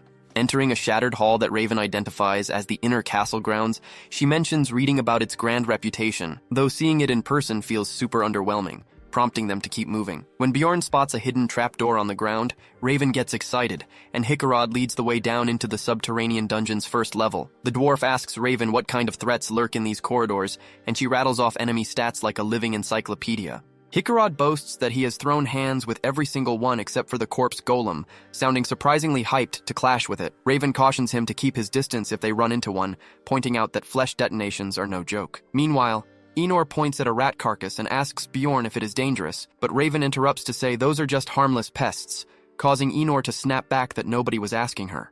Before they can bicker any further, a blood-curdling shriek echoes through the dark hall. Enor completely loses her mind, wrapping herself around Bjorn like a scared child while screaming about banshees. Raven chuckles at the sight, teasing her to stay sharp unless she wants her soul torn out in a nightmare scenario, which naturally sends Enor into full panic mode. Bjorn sighs at Raven playing mind games like a middle school bully, and when Enor demands a counter strategy, he drops a hint that mages possess specific counters for specters. That statement catches Raven completely off guard since she did not expect a barbarian to hold tactical knowledge, but she quickly pivots, promising to delete the threat as she begins channeling her magic. The ghost mobs rush toward the party, but she instantly obliterates them with a concentrated fire projectile before they even reach melee range. Turning around with a bright smile, she tells the group the path is clear, while the men stand there frozen in awe before trailing her down to the next level. Now the true terror kicks off as they reach the lower prison block, a place that looks like an absolute nightmare come to life. Raven casually explains that cutting open dead bodies is just part of her daily routine, while her hands scan along the brick walls. Sure enough, she locates a hidden secret latch and warns the team that their boss encounter with the corpse golem is happening right now. Unloading their extra baggage, the party gets their weapons ready, and Bjorn secures his lantern helmet right as Raven activates the mechanism to open the wall. The moment that hidden door slides open, a wave of stench so vile hits them that it nearly knocks them off their feet, revealing a literal river of rotting meat stretching out ahead. Despite the horrific smell burning their nostrils, they press forward, with Bjorn realizing his barbarian constitution keeps him completely unfazed. The porter, on the other hand, instantly loses his lunch on the spot, and Raven isn't doing much better, dry heaving right alongside him since pristine magical towers don't prepare you for sewer rot. Moving further into the stench, they lock eyes with a colossal mountain of rotting flesh that horrifyingly starts talking to them. Every single frontliner braces for impact as the horrific monstrosity twitches. Dozens of agonizing human voices shriek for salvation out of the monster's body at the exact same time, locking the entire squad in pure terror. Bjorn snaps into focus and barks at everyone to snap out of it, seeing Isekai'd standing completely paralyzed by shock. So without their dwarf tank helping, the two barbarians step up to take on the terrifying floor boss on their own. You see, back when Dungeon and Stone was just a niche game, its claim to fame was those disturbingly vivid graphic renders that blew up as viral memes across gaming forums. But standing face to face with that exact nightmare in real life gives Bjorn absolute goosebumps. The sight is so repulsive that the arrogant mage, who bragged endlessly about dissecting cadavers, ends up losing her stomach entirely alongside Isekai'd. Oddly enough, their little baggage porter is keeping his composure like he secretly has main character energy. Einar barks orders for the party to assume battle positions, and the moment the giant mass lunges forward, she physically grabs the porter and yanks him out of harm's way. Unfortunately, acid fluid from the boss bursts out and spatters right across the guy's eyes, leaving Einar panicking because her attempt to rescue him just blinded the poor dude, while the porter tries to reassure her through his own gagging fit. Realizing the backline is in total chaos, Bjorn steps in to draw the monster's threat level and orders Einar to shield the helpless teammates. Thanks to his endless grinding back in his gamer days, he knows this boss's attack script like the back of his hand. It flings exploding bodies at ranged targets while using a soul siphon ability on anyone who gets into close quarters. Bjorn avoids overcommitting so the creature doesn't switch focus,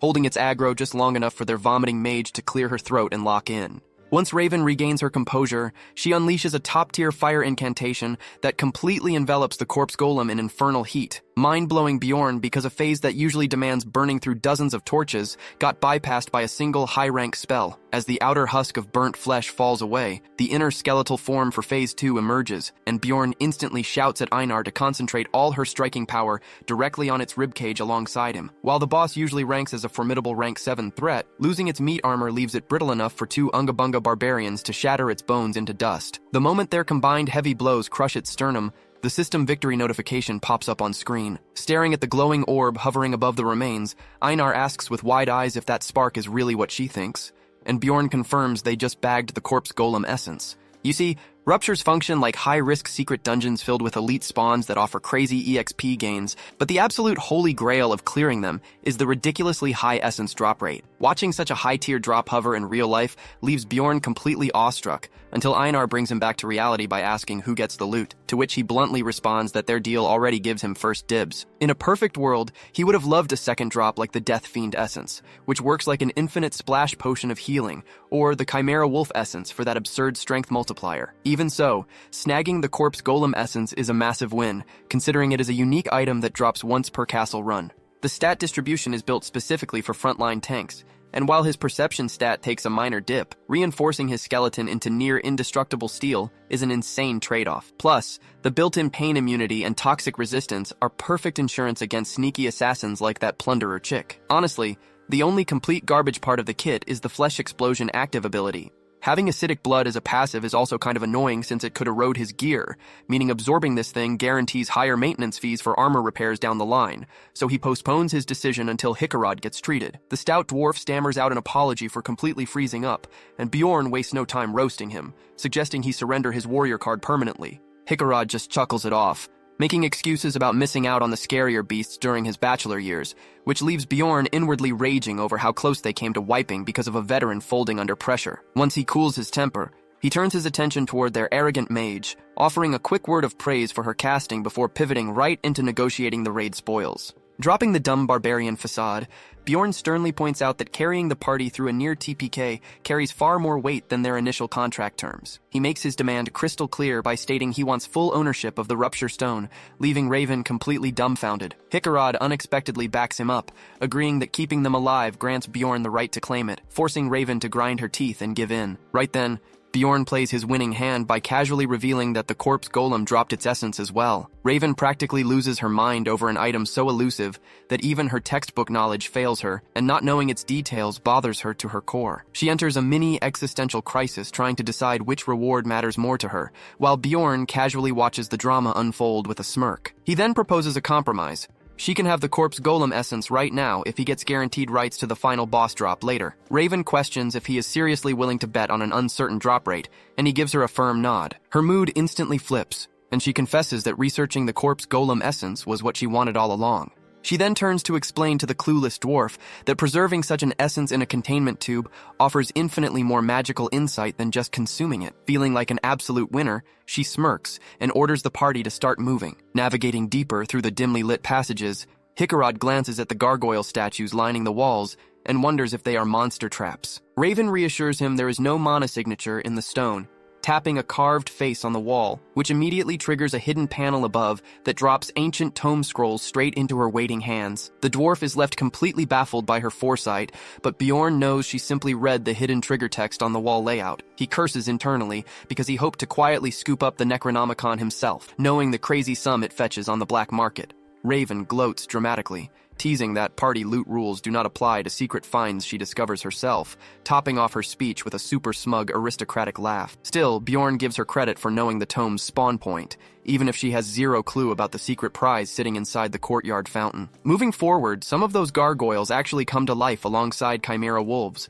bringing them face to face with a mini-boss known as the Bone Knight. Raven gets thrilled by another rare spawn, and Bjorn agrees it is a lucky roll since Bone Knights exist in 3 distinct variants. The Sorrow variant casts a localized mist that traps players in terrifying mind illusions. Then you have the Wrath variant, which is a total nightmare due to its level draining ability, leaving them with the Lust variant, a boss built entirely around rapid HP recovery, an advantage that vanishes the second Raven hits it with her high-level anti-healing debuff. With its core gimmick completely shut down, Bjorn and Einar charge forward and crush the armored skeleton into scrap, and by incredible luck, a glowing mini-boss essence manifests right above the shattered bones. Isekai'd tries to hand the drop to him, but Bjorn defers it to Einar because its stat profile synergizes far better with her build. Its lifesteal skills scales off slashing weaponry, and he has zero intention of swapping out his tank shield for a sword anytime soon. Einar rushes forward to absorb the orb, her body radiating a brilliant golden aura as the stats integrate. When the light fades, she assumes her appearance remains untouched, until she looks up and realizes Bjorn suddenly seems way taller than before. Bjorn breaks the news to her with a deadpan face that she actually compressed in height, leaving her completely shocked. Raven breaks down the mechanics,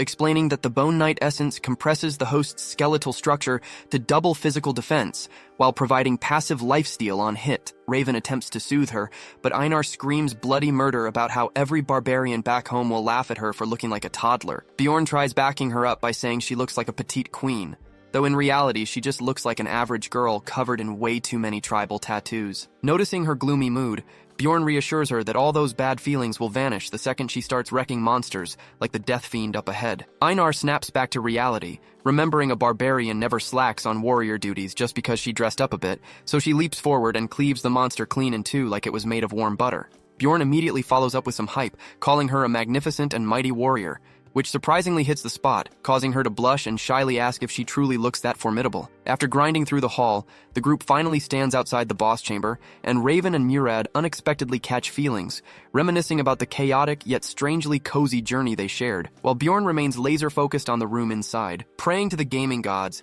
that this floor boss actually drops an essence. Sure, drops have been decent today, but his luck has generally been a nightmare, with terrible stats, and to top it off, he is trapped surviving a brutal fantasy reality inside a barbarian body. Eager to wrap this raid up, Murad steps forward to push the heavy door open, but Bjorn catches a strange reddish aura around the hinges and instantly realizes they just walked into a complete disaster. The oblivious dwarf asks what the big deal is while pulling the door wide open, and a violent blast of icy wind slams into them alongside an agonizing pressure. Raven goes pale with pure horror when she realizes the entity inside is definitely not the standard Death Knight they prepared for. The sinister creature within cackles softly, remarking how ages have passed since fresh meat walked in, while a system alert pops up warning that the dungeon boss has mutated. Raven freezes in total disbelief, staring directly at a high-tier vampire, a mob that usually only spawns beyond floor 6, and even up there, the spawn rate is astronomically low. And get this, he is not just some random elite either, but a full-blown named boss,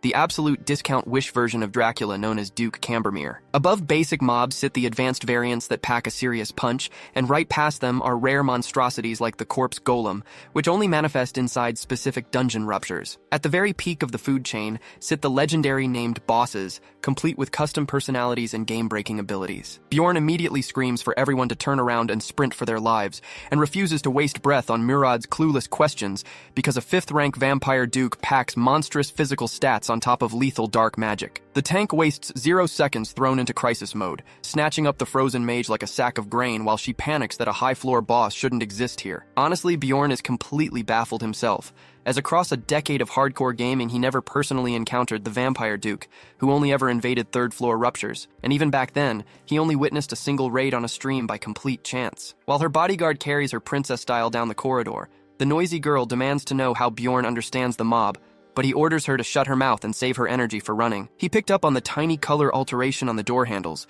because he had spent endless nights dissecting footage from that one streamer who almost cleared it, even if the guy ultimately wiped. Murad shouts that retreating is pointless without a clear exit and insists they fight, but Bjorn shuts him down instantly, telling him to locate an open area with sunlight while the vampire swoops past them in intangible spirit form. He barks at Raven to drop some magic, so she warns everyone to close their eyes before unleashing a blinding light flash that actually forces the boss to dissolve into black fog. Bjorn points out that vampires drift around in spirit form while their real flesh sits back, but the moment they try to materialize their true body, light magic like Raven's flash disrupts the spell entirely. Her loyal servant Tarjan suddenly cries out in horror when he sees her pale face, as she begins throwing up dark blood uncontrollably. Bjorn worries this might be some unknown curse from the vampire, but he cannot be certain because the streamer who fought this boss got erased before ever finishing the raid or recording its full moveset. Murad starts losing his mind, screaming that they are doomed without Raven acting as their navigation system, so Bjorn sets the record straight, proving he mapped out the full layout beforehand, and smoothly leads the squad through the halls thanks to completing this layout over 100 times in-game. Even Murad has to bite his tongue and admit the barbarian actually has a brain, seeing as he successfully navigated them right to the courtyard doorway. Right on cue, Bjorn feels the ghost form of the Duke closing in fast, and he screams for everyone to pull a full send sprint out the doors. The whole party barely tumbles into the open courtyard area just in time, and the vampire's spirit vaporizes into the shade due to its fatal vulnerability to light, with the blazing sun above giving them a temporary breath of relief. Seeing Bjorn recite the exact castle map from memory, the dwarf openly questions if this kid truly had his adult ceremony just a month back, but his barbarian battle sister immediately speaks up, bragging that such greatness is just baseline for an absolute legend like him. However, daylight is rapidly fading over the horizon, and Bjorn warns everyone that standing around is suicide, and they must keep moving toward the outer ramparts for proper cover. Tarjan tries to push back, pleading that Raven is physically spent from the spell shock and desperately needs a break, but Bjorn snaps at the servant to keep moving unless he fancies collecting his paycheck from a corpse. Meanwhile, Bjorn detours toward the stone fountain to retrieve the secret item he had noted during his earlier walk. After decapitating the stone guardian statue, he secures a single-use consumable that specifically purges curse damage and dark magic. He asks her what absurd spell could possibly destroy her stamina like this, and she reveals that the Duke slapped her with a pain link curse. She calculates that she needs 20 full minutes to recover, and even after that, she can only cast 5 spells max, which will barely scratch the boss. Bjorn bluntly asks the mage if she has any solar spells in her grimoire, which immediately offends her pride, as she snidely responds that a gentleman never asks a lady her age or her secret magic list. Bjorn literally picks his nose with zero interest in her noble etiquette, playing the unbothered Barbarian card. Annoyed by his complete lack of manners, Raven gives in and admits she knows Sunsphere, which boils down to a high-density fire spell infused with direct solar attributes. Hearing that, Bjorn commands her to start chanting immediately, and while she warns it takes 10 full minutes, he casually promises to hold the vampire off for 30 minutes straight, ordering her to focus entirely on channeling. She nods along before suddenly realizing she is taking orders from a barbarian and angrily demands who appointed him party leader. But Einar steps in to validate him, and even Murad agrees that Bjorn has proven himself as an absolute leader. As darkness fully sets in, black shadows begin twisting together until Duke Cambermere emerges with a sickening smirk. The squad locks in, ready to endure 30 grueling minutes of hell, just to buy Raven the time needed to fire off their only winning spell. The vampire lets out an ear-splitting screech to flex his authority, and begins stepping forward, prompting Bjorn to order Tarjan to grab the mage and retreat. Without warning, the boss pounces directly at Isekai'd with terrifying speed. Though the impact rattles the ground, the dwarf demonstrates why he is a frontline tank, holding his ground and eating blow after blow like an absolute wall. Bjorn recognizes Isekai'd utilizing his 7th rank essence skill, Weight Balance, which completely negates knockback so long as his boots remain pinned to the dirt. Immediately after, Bjorn calls out for Einar to join the offensive. She swings her giant broadsword straight at Duke Cambermere, which forces the vampire to hop backward.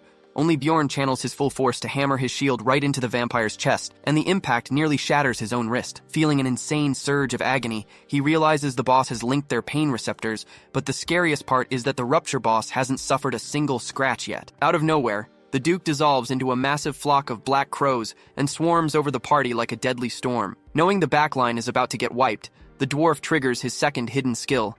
While swinging through the relentless wave of birds alongside Einar, Bjorn spots vampire blood splashing over all of them, a mechanic he knows spells total disaster. Sure enough, both Einar and Isekai'd begin shuddering as the blood soaks into their skin.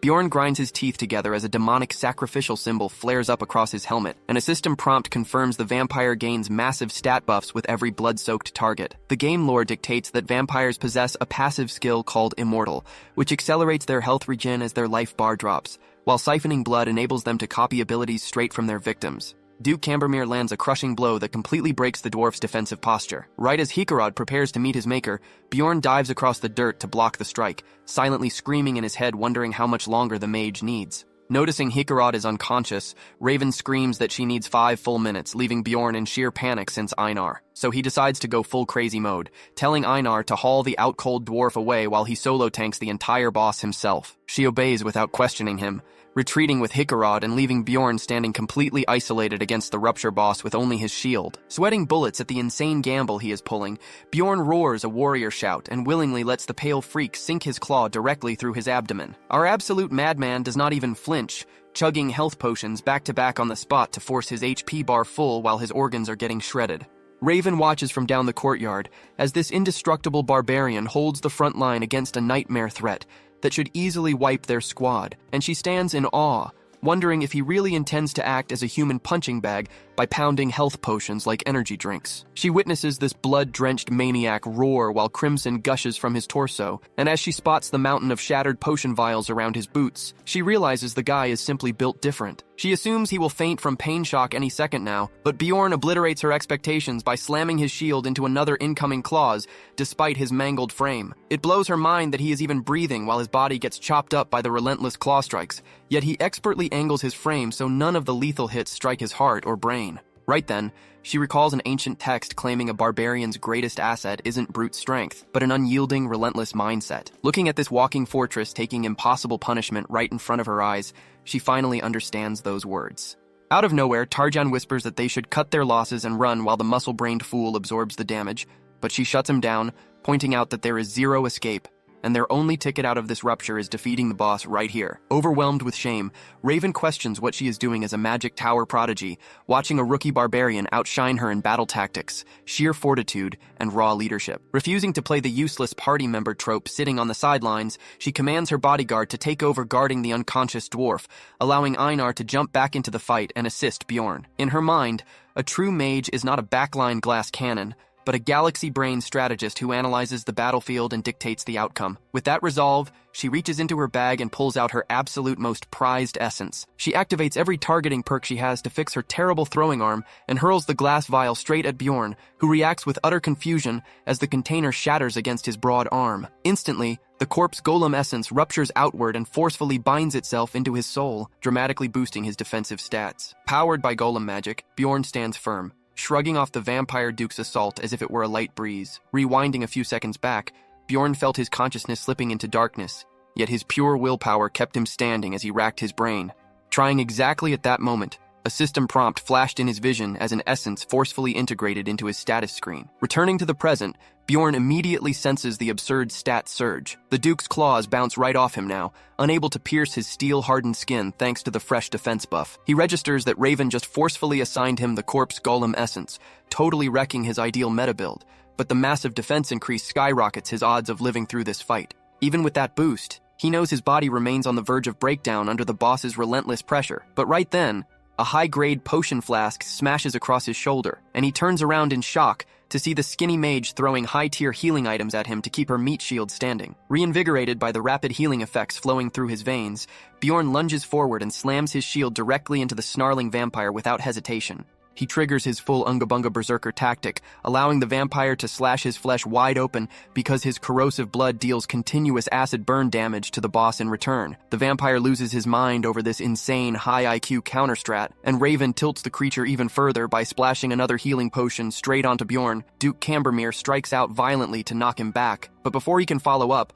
Einar swoops in with her weapon, forcing the creature to leap backward. Bjorn closes the gap immediately, throwing a devastating heavy hook that barely misses. Cambermere retaliates by driving his razor-sharp claws straight through Bjorn's ribs, forcing the Barbarian to cough up crimson mid-strike. As he and Einar throw themselves into a desperate last stand to pin the boss down, Bjorn silently prays Raven's 5-minute timer isn't standard anime minutes, and with both claws embedded in his abdomen, he finally hears Raven shout that her ultimate spell is fully charged. A surge of hope hits him as he realizes this is their one shot, so he locks his arms around the Duke's wrists and hurls the bastard straight toward Isekai'd. The dwarf, back on his feet, nails the airborne monster with a shock attack, leaving the vampire stunned and paralyzed on the ground. Bjorn dashes straight at the immobile boss, pulling out a glowing vial while thinking it is time to consume his clutch secret item, the goddess tears. He forcibly shoves the thick glass tube directly down the monster's throat, following it up with a ferocious, jaw-breaking uppercut that shatters the vial inside the Duke's mouth. The holy liquid immediately triggers a massive purification,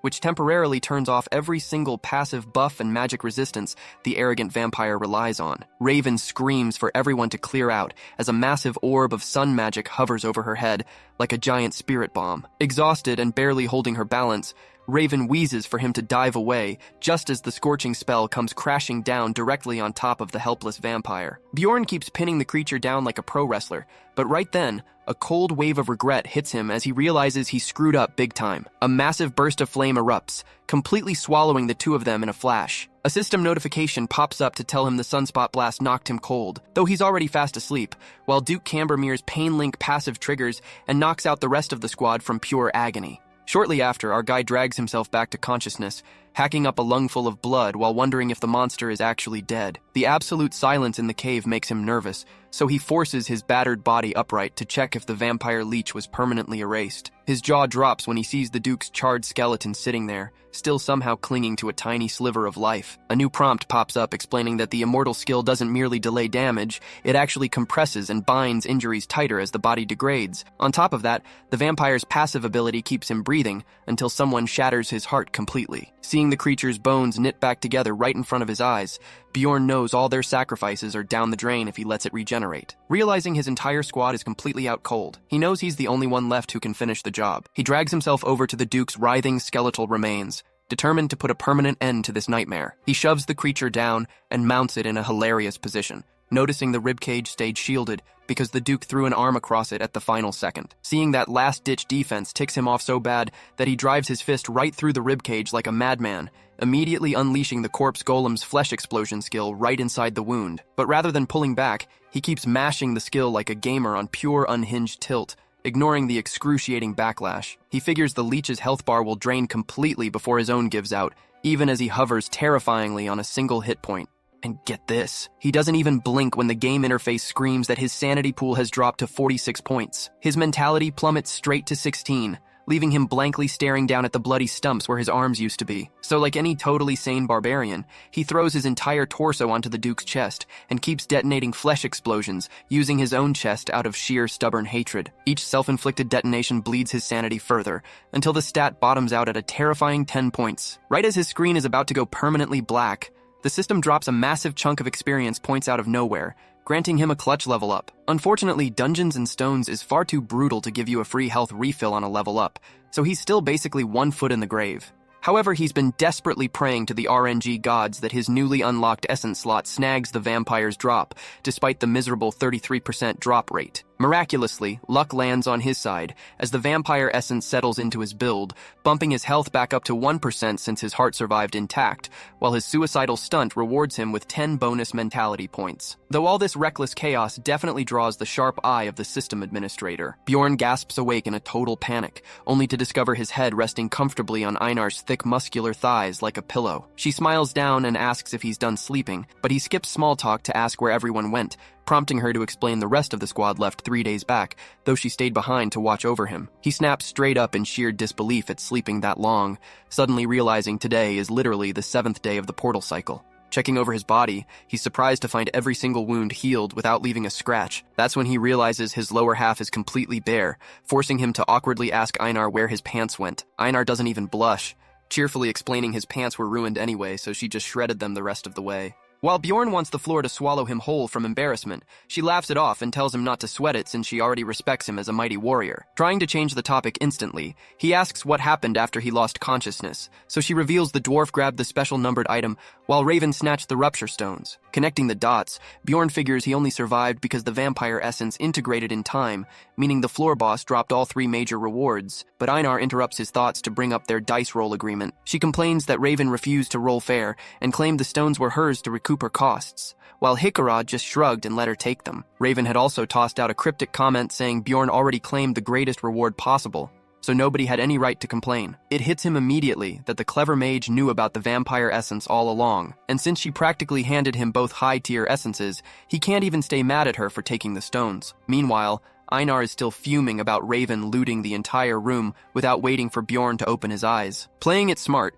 Bjorn agrees with her and calls Einar his most trustworthy ally, which completely flatters her ego. But as she prepares to head for the exit, Bjorn pauses her, stating they still have one final piece of business to finish. He knows that even if Raven cleared out the room, a specific hidden item should still be lying around, though he first has to borrow some spare rags from Einar so he isn't running around naked. Once dressed, they return to the crystal cavern just as the labyrinth closes, teleporting them straight back to Rafdonia, where Bjorn desperately prays his near-death experience pays off in massive cash. Reality crushes his spirits immediately when the receptionist calculates his haul at a disappointing 230,000 stones. As he leans in to grab his pouch, the guild clerk snatches it back, eyeing him suspiciously before demanding he open his pack to explain how a low ranker pulled in so much dough. Bjorn is caught completely off guard since game NPCs never pulled this kind of garbage, but before he can open his mouth, an armed squad of guild guards swoops in and draws their blades directly at his throat. Realizing he's in deep trouble, he raises his hands as they march him straight down into the dungeon holding cells. Over on the other side of town, Erwin safely arrives back in Rafdonia after her own dungeon run. Wiping off the sweat, the elf archer sighs, amazed at how intense the 3rd floor turned out to be. Even though her big sister carried through the tougher 7th and 6th rank monsters, it felt like a true journey, and she can't wait to boast about it to her favorite barbarian. She's dying to flex her brand new essence, knowing he'd love to examine it, and she rushes off to find the big guy. The guild staff tallies her loot and comments on the impressive payout for a novice, which she credits to party hunting with her sister. After washing up and slipping into a cute dress at her inn, she wonders if her barbarian partner has returned from his expedition yet. She happily imagines buying him a feast with her earnings, picturing his face as they swap wild stories from the labyrinth. Her high spirits instantly vanish when the innkeeper tells her that Bjorn's room remains empty. An entire week passes by with zero sign of the big guy returning. Her heart drops when she catches the manager packing up Bjorn's belongings and demands to know why he's touching his gear. The manager sighs, telling her he held the room out of pity, but she needs to accept that the barbarian isn't walking back through that door. When she tries to protest, he shuts her down cold, telling her straight up that the oaf definitely bit the dust inside the maze. Later that evening, Erwin sits curled up in a rainy alleyway, weeping as if her whole world just collapsed. Teresia approaches her in the storm, softly asking how long she plans on drowning in grief over a dead party member. Irvin glares back with a cold new resolve in her eyes, swearing to her sister that she will grind until she's strong enough to protect everyone she cares about. Meanwhile, a full week has dragged on with Bjorn rotting in a dark interrogation cell under fake plundering charges, and the corrupt setup is getting on his last nerve. During questioning, the lead corrupt investigator demands to know how he got a dead player's crossbow, and Bjorn explains he took it off a plunderer who tried to log him out permanently. He points out that self-defense isn't a crime, but the investigator smirks and claims they get to decide who started the fight, making Bjorn realize this whole inquiry is a total sham. In the game lore, the guild never pressed explorers over loot without hard proof, but recent policy changes meant to curb player killing are now being weaponized by dirty officers to shake down adventurers. Recognizing the corrupt loop, Bjorn knows plenty of innocent guys have been framed here before, yet he holds his ground despite the officer demanding a full confession. He retells the exact story of how Baldy's ambush squad ambushed him on the upper floor, making sure to conveniently leave out any mention of the female archer to keep her name clean. The officer scoffs at his claim of surviving a slit throat and demands to see the physical scar, but when Bjorn pulls down his collar, he realizes in horror that the vampire essence completely erased the wound, making him look like a total liar. Desperate, he mentions surviving the instant's dungeon rupture, but that only makes the investigator burst out laughing, mocking the idea of a 5th-rank vampire boss spawning on a beginner floor as a pathetic fairy tale. Fed up with the disrespect, Bjorn slams the table and demands they fetch a memory-reading mage from the tower to verify his thoughts. The officer chuckles, pointing out that high-level memory scans are reserved for rank 7 explorers and above. Bjorn offers to cover the fee himself, but the guy dismisses it as a waste of gold, though he reluctantly agrees to send for a guild-approved caster. 2 days later, a low-tier mage arrives, only to report that Bjorn's Barbarian mental resistance is too dense to penetrate without a high-ranking magic tower master, leaving Bjorn cursing his luck. He tries another angle, giving them Raven and Hikrod's names as witnesses to his innocence, but the investigator just sneers and repeats his demand for a signed confession. On the 7th day, the officer walks in grinning like a winner, slamming a magic message stone onto the table as definitive evidence. Bjorn immediately spots the device from his previous clash with the Crystal Union. The officer smugly announces that members of the Union provided official testimony claiming Bjorn is a repeat offender who ambushed them. He gleefully informs Bjorn that his execution is scheduled in 3 short hours, but the Barbarian stays dead silent. Sitting in his cell, Bjorn knows talking his way out is dead, and running away means being a branded outlaw forever, leaving him with only one chaotic option. He grabs the iron bars and detonates a flesh explosion, blowing the cell doors off their hinges and striding out as the terrified guard falls backward, screaming for help. The man starts shouting for reinforcements, but Bjorn silences him instantly with a brutal boot to the jaw, knocking him straight into unconsciousness. Snatching the ring of keys off the guard's belt, Bjorn prepares to make his move, but the rest of the cell block starts screaming for him to unlock their doors as well. Knowing full well half these dudes are actual dirtbags doesn't bother our boy one bit, since the system framed him first. He pops every lock open, setting off pure riot chaos as the inmates cheer for their savior, dubbing him the Barbarian of Freedom. Up in the main lobby, an unsuspecting guard hears commotion near the basement door, only to get sent flying across the room as an enraged mob of escaped convicts smashes into the guild hall. The panicked receptionist screams that any adventurer who subdues the fugitives gets a massive cash reward, prompting every mercenary in the building to jump into action to shut the escape down. Bjorn slips past the melee and bolts up the central staircase, knowing the weaponless mob buys him the 5 minutes he needs for his true objective. A guard guarding the top landing panics, shouting that the convicts are pushing up and stupidly yelling that the branch manager's office is right behind him. Bjorn gives him a terrifying grin, points a blood-stained palm back toward the stairwell, and activates another brutal flesh explosion. A mist of explosive crimson rains over the attackers below, making the pursuers scatter and scream in horror. Next, he triggers his vampire stat buff, feeling a rush of raw power course through his veins as he chuckles that his self-buff routine is complete. He charges the stair guards empty-handed, leaving them shaking in their boots at the sheer menace approaching them. When a guard slashes his arm with a broadsword, the guards freeze in shock as the deep gash seals itself up right in front of them. Riding the high of his absurd Regan, Bjorn plows forward while the remaining guards lose their minds, screaming that a 9th-rank novice shouldn't possess this kind of terrifying strength. Bjorn laughs, knowing the corrupt leadership only targeted low-tier explorers they thought were helpless prey. Wiping out the guards, he arrives at the grand double doors of the branch manager's 3rd-floor office. Our boy pushes the door open like a polite guest, but senses an ambush waiting inside. The branch manager springs from the shadows, landing a heavy sword strike straight across Bjorn's chest. The manager smirks, thinking he scored an easy kill, but his smug expression completely vanishes when Bjorn's acidic blood splashes his face, scorching through his skin. Movement in the corner catches Bjorn's eye as a young noblewoman shrieks for the manager, trembling violently the moment she locks eyes with the blood-drenched barbarian. The manager screams for him to back away, shouting that the girl is the High District Manager's daughter, but to Bjorn, that title just spells out his ultimate hostage ticket. He ignores the warning and drops the manager cold with a vicious right hook, realizing that having this VIP in the room flips his terrible odds upside down. The girl tries to act tough, claiming he won't leave the building alive and accusing him of orchestrating this entire jailbreak just to kidnap her. Holding her tight as a human shield, he orders the surrounding guards to fetch the lead inspector, the guildmaster, and an official magic tower caster immediately. He threatens to end the girl on the spot if they don't comply, sending the guards scrambling to fulfill his demands. He drags his high-value hostage onto the main office balcony,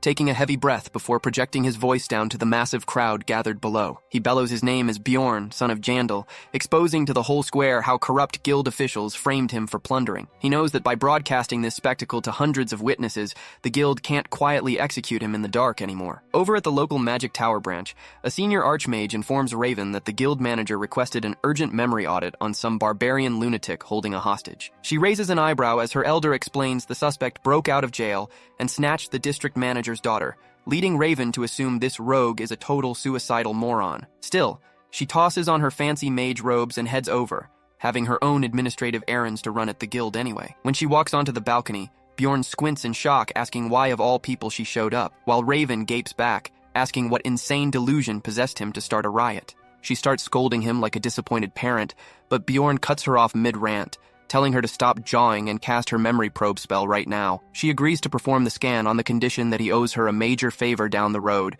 which he accepts as long as it's reasonable. Pleased with the deal, she prepares her mana and begins casting the memory spell, only to stop dead in her tracks with a confused look. The magic bounces completely off his brain, leaving her puzzled while Bjorn swears he isn't wearing any anti-magic gear. Right at that moment, the corrupt investigator bursts into the room, running over to support the groggy branch manager. He helps his boss to his feet, boasting that the prison escapees have been quelled, but his jaw drops when he sees Bjorn, immediately screaming that this barbarian is the mastermind behind the whole catastrophe. The branch manager, growing suspicious, turns to his investigator and asks if there's any truth to Bjorn's public claims of being set up. He demands a clear breakdown of the exact evidence used to charge this barbarian with player killing. The greasy investigator stammers, claiming Bjorn brought back way too many floor crystals for a 9th ranker and was carrying a rucksack packed with gear that clearly belonged to dead adventurers.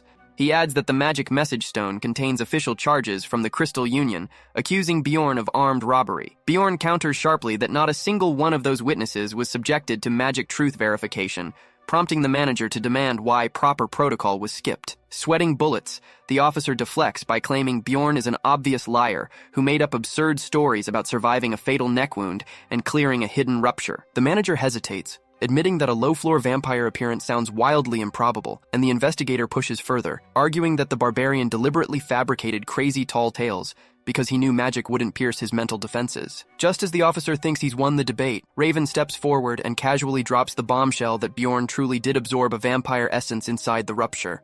The two officials stare at her in absolute disbelief, demanding to know how she could possibly know that, to which Raven coolly replies that she was his party member during the raid, though unfortunately her own high rank prevents memory magic from working on her either. The fat investigator waddles up to her face, aggressively demanding to know why a respected mage is covering for a filthy barbarian, warning her against giving false testimony. Raven slowly glares down at the little bureaucrat, asking him directly if he truly has the audacity to accuse a Magic Tower scholar of lying. Realizing he just committed social suicide, the investigator instantly turns pale and starts groveling like a total coward. Since Magic Tower mages carry the authority of high nobility, a low-level clerk questioning her integrity is basically digging his own grave.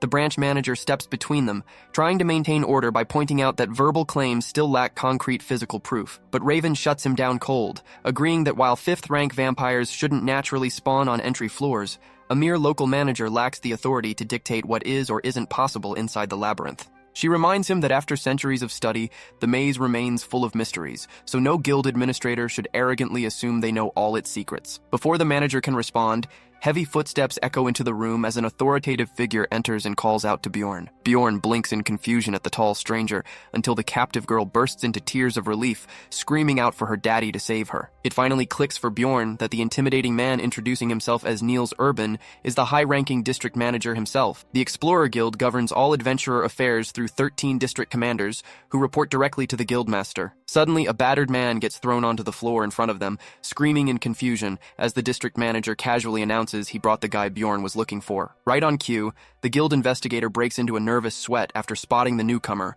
while Bjorn glares at the guy, openly calling him out as a pawn from the Crystal Union. Raising his voice, Bjorn straight up accuses him of fabricating his entire witness statement regarding the message stone, leaving the fraud desperately trying to stammer an excuse. Before he can wriggle out of it, Raven steps forward and casts her truth spell, exposing his lies on the spot. The fraud practically collapses in shame while the district manager lets out a long sigh, asks Bjorn for his name, and formally clears his reputation. Letting go of the hostage daughter, Bjorn casually asks what kind of punishment awaits the liar. The district manager promises a thorough inquiry, prompting Bjorn to suggest looking into his entire clan. Given how shady the Crystal Union has been looking lately, the manager agrees that launching a full investigation is long overdue. Turning his cold gaze back to the corrupt investigator, he fires him on the spot, ignoring the overweight official's desperate cries about following protocol. The manager shuts him down without hesitation, refusing to let corrupt scum drag the guild's reputation through the mud. Every single case this guy ever touched is getting reopened for review. Guards drag the blubbering investigator off to the cells, and the district manager pivots to settling Bjorn's pay, offering him an automatic bump to rank 7 plus a complete replacement of his destroyed gear. Bjorn just narrows his eyes, calling out the insult of an offer since absorbing that vampire essence means he could hit 7th rank entirely on his own. When the manager points out Bjorn has only been exploring for 2 months, Bjorn dares him to bring out a real 7th rank warrior right this second to test him. Raven chimes in to remind everyone that nobody else has ever walked out of a rupture carrying a 5th rank essence, trash-talking the guild's cheap offer. Backed into a corner by their flawless points, the manager nervously asks what kind of payout they expect. Bjorn hits him with a price tag of 5 million stones. The branch manager almost faints right there on the rug, but the district manager actually agrees to the absurd sum without batting an eye. Bjorn can barely believe how quickly the official caved, though Raven interjects to clarify that her personal fee is completely separate, which the manager accepts while asking her to send his regards to her master. Fast forward to the Magic Tower later that day, where Raven escorts Bjorn straight into her personal laboratory. She offers him a flask filled with glowing blue fluid, but Bjorn gives it a shady look and questions if it is even drinkable. Raven just smirks, claiming it is plain water, though she offers him basilisk venom instead if he prefers. Bjorn almost takes a sip before setting it back down, convinced she spiked the drink with gross creature remnants. Raven chuckles and brings up the favor he owes her, and while Bjorn insists he only promised reasonable help, he admits to himself that keeping a high-tier spellcaster in his corner is worth a little hassle. She calms his concerns by explaining she only wants to examine the essence bonded to his body. Cutting her off, Bjorn brings up the fine print on the contract she made him sign earlier. Originally, she promised total secrecy regarding the battle inside the castle, yet she slipped in an extra condition that they would keep his acquisition of the vampire essence hidden from official records. She demands that he show up at her lab once a week over the next 6 months. Bjorn instantly counters, trying to talk her down to 3 months instead. She facepalms in frustration, reminding him that she practically rescued him from the grave and made him rich to boot. Bjorn yields on the time frame but makes it crystal clear she will not be walking all over him. Leaning forward, he boldly demands to know why she is not compensating him for his time. Raven looks completely lost, so Bjorn reminds her that she was the one who forcibly jammed the corpse golem essence into his chest. She simply shrugs, pointing out that he got a powerful essence for absolutely nothing. Bjorn dryly fires back that forcing it onto him was an infringement on his bodily autonomy. She keeps insisting it kept him breathing, but he makes it clear he never requested it, and states she owes him 10 million stones to cover the cost of removing it. That drives her up the wall, sending her into a cursing rampage. Yet Bjorn stays completely unbothered. He doubles down that since he never asked for the skill, her actions count as damage. She tries to flip the script, arguing the skill is so extremely rare that he should be paying her instead. Bjorn shuts that down instantly by pointing out that spellcasters do not absorb essences, so she has no idea how builds work, telling her to call an actual adventurer if she does not believe him. Certain he is just trying to pull a fast one, a frustrated Raven marches over to activate her mana communication orb. She asks the veteran on the line how he would react if someone forcefully crammed an unwanted monster essence into his body. The high-rank explorer stumbles over the weird question for a second, while Bjorn stands nearby. The guy responds without delay that he would be utterly furious at the violation, putting a huge grin on Bjorn's face as Raven desperately argues that it was an ultra-rare drop. The adventurer holds his ground, explaining that rarity does not mean anything if it ruins your entire build synergy. He caps it off with a jab about how sheltered bookworms in the Magic Tower never understand real combat mechanics. Raven gets verbally destroyed on the spot, as the guy reiterates that taking mismatched essences will permanently lock you out of the upper floors. When she sheepishly asks how much money would make up for such a mistake, he suggests 15 million stones, completely crushing her confidence.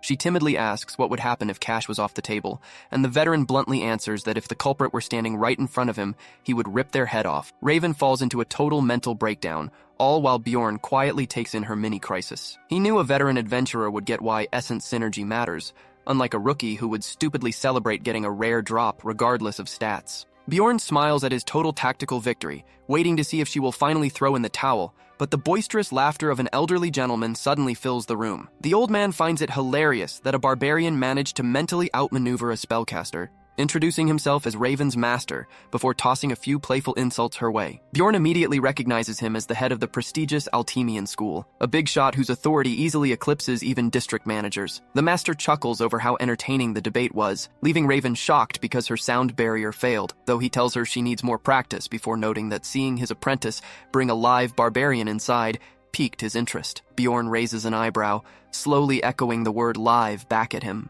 The old master smirks, remarking that most barbarians brought to the tower are usually cold corpses or dissected organs. Bjorn keeps a deadpan face and fires back with his own brutal comeback, suggesting that he could crack the old man's skull open to balance things out. The master instantly tenses up in response, but Bjorn breaks into a wide grin, telling the master to chill out since it was only a prank. Raven practically faints from terror as Bjorn casually pats the legendary archmage on the head to drive the joke home. The master wheezes out a laugh, trying his best to suppress his rising anger, though he gives Bjorn credit for having massive guts. Pivoting back to business to regain control of the room, the old master offers Bjorn a rare artifact to settle the 10 million stone claim.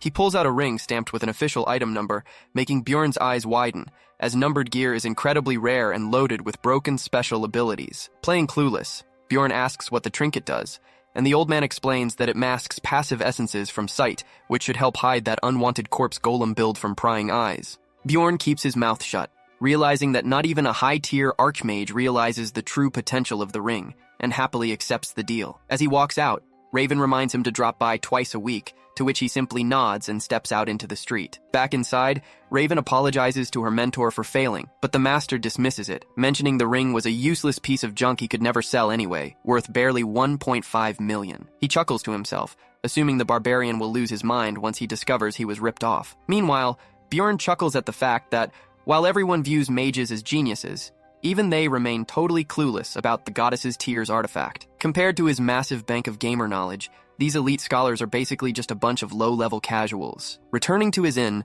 the landlord practically jumps out of his skin upon seeing Bjorn, swearing he thought the barbarian was resting 6 feet under. The manager admits he cleaned out the quarters, and when Bjorn asks where his belongings went, the man confesses he tossed everything into the trash. Bjorn almost blows a fuse, knowing he paid for an additional week up front, leaving the frightened innkeeper stammering promises of full reimbursement. Pausing for a second, Bjorn catches himself and wonders when he became so quick to resort to violence. He realized that watching executions or taking an enemy's life for the first time did not upset his stomach at all, and the only time he even second-guessed himself was while breaking out of his dungeon cell. He reflects that talking down to a terrifying archmage like that is something his former modern world self never would have dared to pull off. Initially, he blamed his changing behavior on the harsh environment around him, but now he realizes these changes are deeper instincts taking over to keep him alive. He might be morphing into a true barbarian, but if that is what it takes to survive in this ruthless world, so be it. Turning back to the innkeeper, Bjorn demands 30,000 stones as compensation, which the owner screams is ridiculous,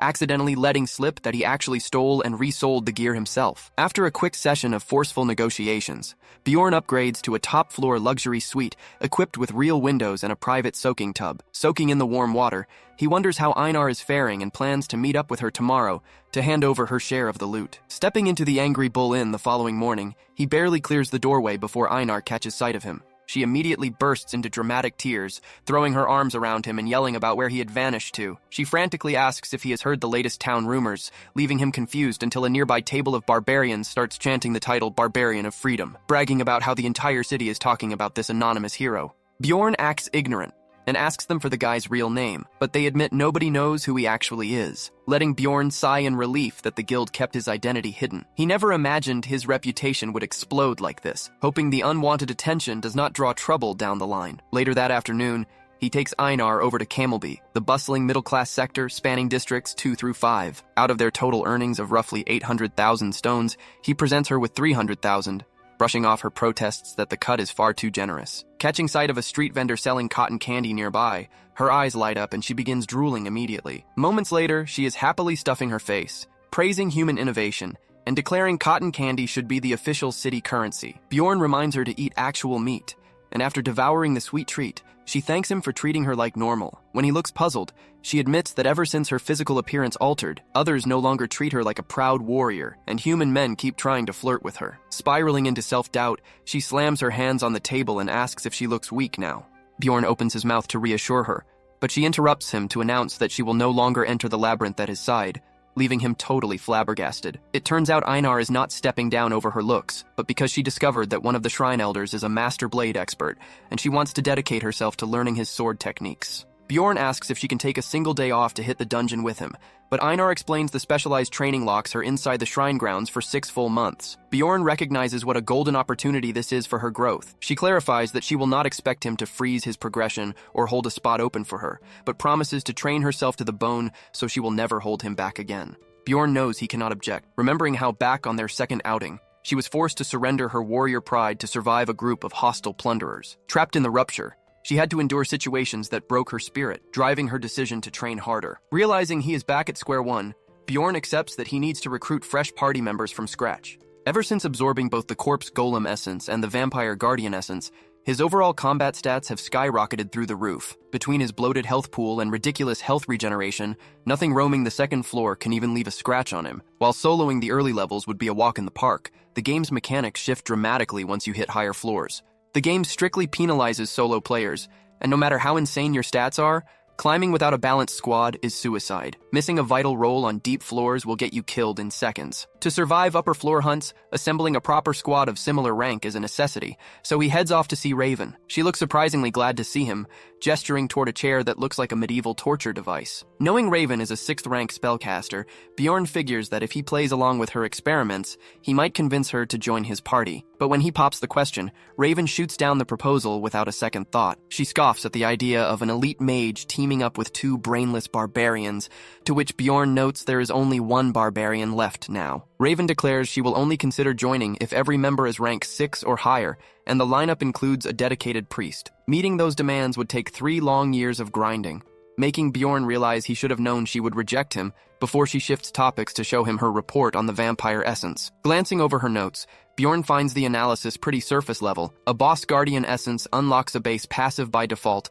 alongside extra secondary abilities. With the immortal seal combining with the vampire essence, his health regeneration is essentially maxed out, marking the fastest growth power spike he has ever experienced in this world. As he turns to leave, Raven halts him, asking what divine object he shoved into the boss monster's jaws during the battle. Bjorn knows full well she is referring to the relic, but to protect his secret, he puts on a dumb barbarian look and tells her she must be seeing things. Raven insists she saw what she saw, but Bjorn dodges the interrogation by claiming his stomach is growling and rushing out the door. She grabs a tome titled Complete Understanding of Ruptures Volume 3, an anonymous text filled with hidden knowledge on dungeon anomalies. Flipping to the chapter on the blood-tainted castle, she attempts to read the passages regarding the golden mask and goddess's tears, but the ink is completely smeared. Recalling seeing the name elsewhere, she pulls down a history book which reveals that the goddess's tears is a consumable divine relic capable of channeling massive holy energy. Cardinal Androni famously used 3 to cure the Pope centuries ago, and no one has laid eyes on one since. Shocked by the discovery, she struggles to comprehend how a fresh barbarian rookie could possibly know where to find a divine relic, let alone how to trigger its hidden powers. Meanwhile, the golden mask only drops after fulfilling strict hidden requirements while killing the floor guardian. It grants the power to alter your facial appearance for up to a month, though it only has 5 charges. Back in the game days, cosmetic items meant nothing to Bjorn, so he used to vendor it immediately. Now that his life is actually on the line, he holds onto the mask in case he ever needs a flawless disguise to flee Rafdonia. Over in a tavern across town, patrons are gossiping about the sudden collapse of the Crystal Union. Watching an influential clan fall overnight seems unbelievable to outsiders, but beneath the surface, they were always rotten. Teresia overhears the patrons talking, remembering how the Crystal Union used to look respectable when helping locals cover their execution taxes. But as power expanded their ego, they turned to exploiting and hunting down beginner explorers, with Erwin's ordeal being a direct victim of their corruption. As much as it pains her pride, she knows Erwin would be dead without Bjorn's intervention. She had planned to settle the score herself, but the clan collapsed before she got the chance. A drinker nearby blabbers that one single barbarian was the catalyst behind the whole scandal, broke out of lockup and nabbed the district manager's daughter as a hostage just to prove his innocence, earning him the legendary street nickname Barbarian of Freedom. On top of that, the whole fiasco derailed the city's new plunderer tracking laws. What really leaves everyone speechless is that this barbarian just finished his coming-of-age ceremony and is already rocking a 9th rank status. Teresia knows that can't be a coincidence, and if this wild warrior is indeed Bjorn, it totally explains why he vanished off the radar for a full week. Even so, she hesitates on whether it is safe to reveal the full truth to Erwin. Approaching the guild desk, Bjorn tells the desk worker he is searching for a 4-man party active on the 3rd floor, or higher. The clerk checks his profile, and upon seeing the 5-star record, freezes up completely before awkwardly passing over a list of active squads. Scanning through the team rosters, Bjorn notices a dwarf tank entry and suspects it might be Hickarod from his previous run. Meeting up at a local pub, his hunch proves spot on as he and Hickarod exchange warm greetings. Hickarod reveals they are waiting on one last recruit, and while he does not know the person personally, the fact that they are a mage means they got accepted immediately. This catches Bjorn completely off guard, as he finds it hard to believe a high-tier spellcaster would join a random team like theirs. A young man enters the establishment, introducing himself as Dwalki and expressing interest in joining their expedition. Hickarod welcomes him and asks if he is the spellcaster they have been waiting for, to which Dwalki jokes that mages never show up without a purpose. The dwarf lets out a roar of laughter, introducing himself as the 6th rank explorer Hickarod, while Dwalki replies that the court of Rafdonia officially recognizes him as an 8th rank mage. The dwarf just stands there looking completely lost while Bjorn points out this fancy boy sounds like some pampered aristocrat who never stepped foot in a real magic tower. That immediately tips our boy off that the kid is probably just a mid-tier self-taught caster, though it blows his mind that Hickarod is so clueless about basic world lore. Impressed by that sharp deduction, Dwalki asks for his name, but while Bjorn finds the guy utterly exhausting, he keeps his cool, drops his name, and tells the pretty boy to take a seat. Cutting right to the chase, Bjorn asks why a guy like him even wants to dive into the labyrinth in the first place, because bottom-tier mages rarely bother with dungeon crawling. The entry floors yield absolute garbage pay. They lack the stats for deeper zones, and anyone with magic can easily make bank doing comfortable jobs in town. Dwalki, puffing out his chest, claims he just wants to make a name for the Martin household by turning into a legendary explorer. Hickarod instantly panics at the mention of nobility, assuming Dwalki is high-born, though the spellcaster quickly clarifies it is just some distant relative on his mom's side.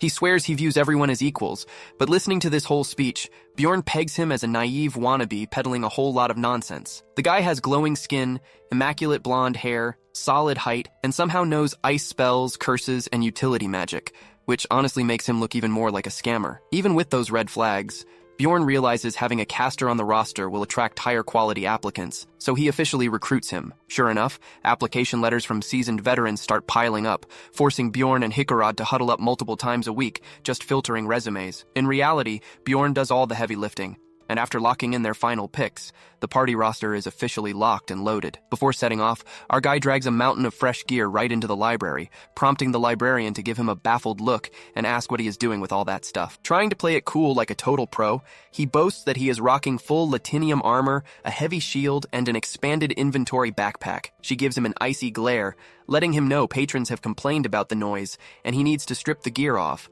leaving Bjorn to grumble to himself that the lady clearly lacks a sense of humor. On his walk back, he catches sight of a fellow barbarian huddled silently in a dark back alley without a single weapon to his name. The stranded barbarian admits that flat broke. He had no choice but to sell off his own weapon just to survive. Hearing how strangely polite and formal the guy speaks immediately, flags him in Bjorn's mind as another reincarnated player. Bjorn introduces himself under his tribal title as Bjorn, son of Yandel, and the man responds that he is Tarakan, son of Leon.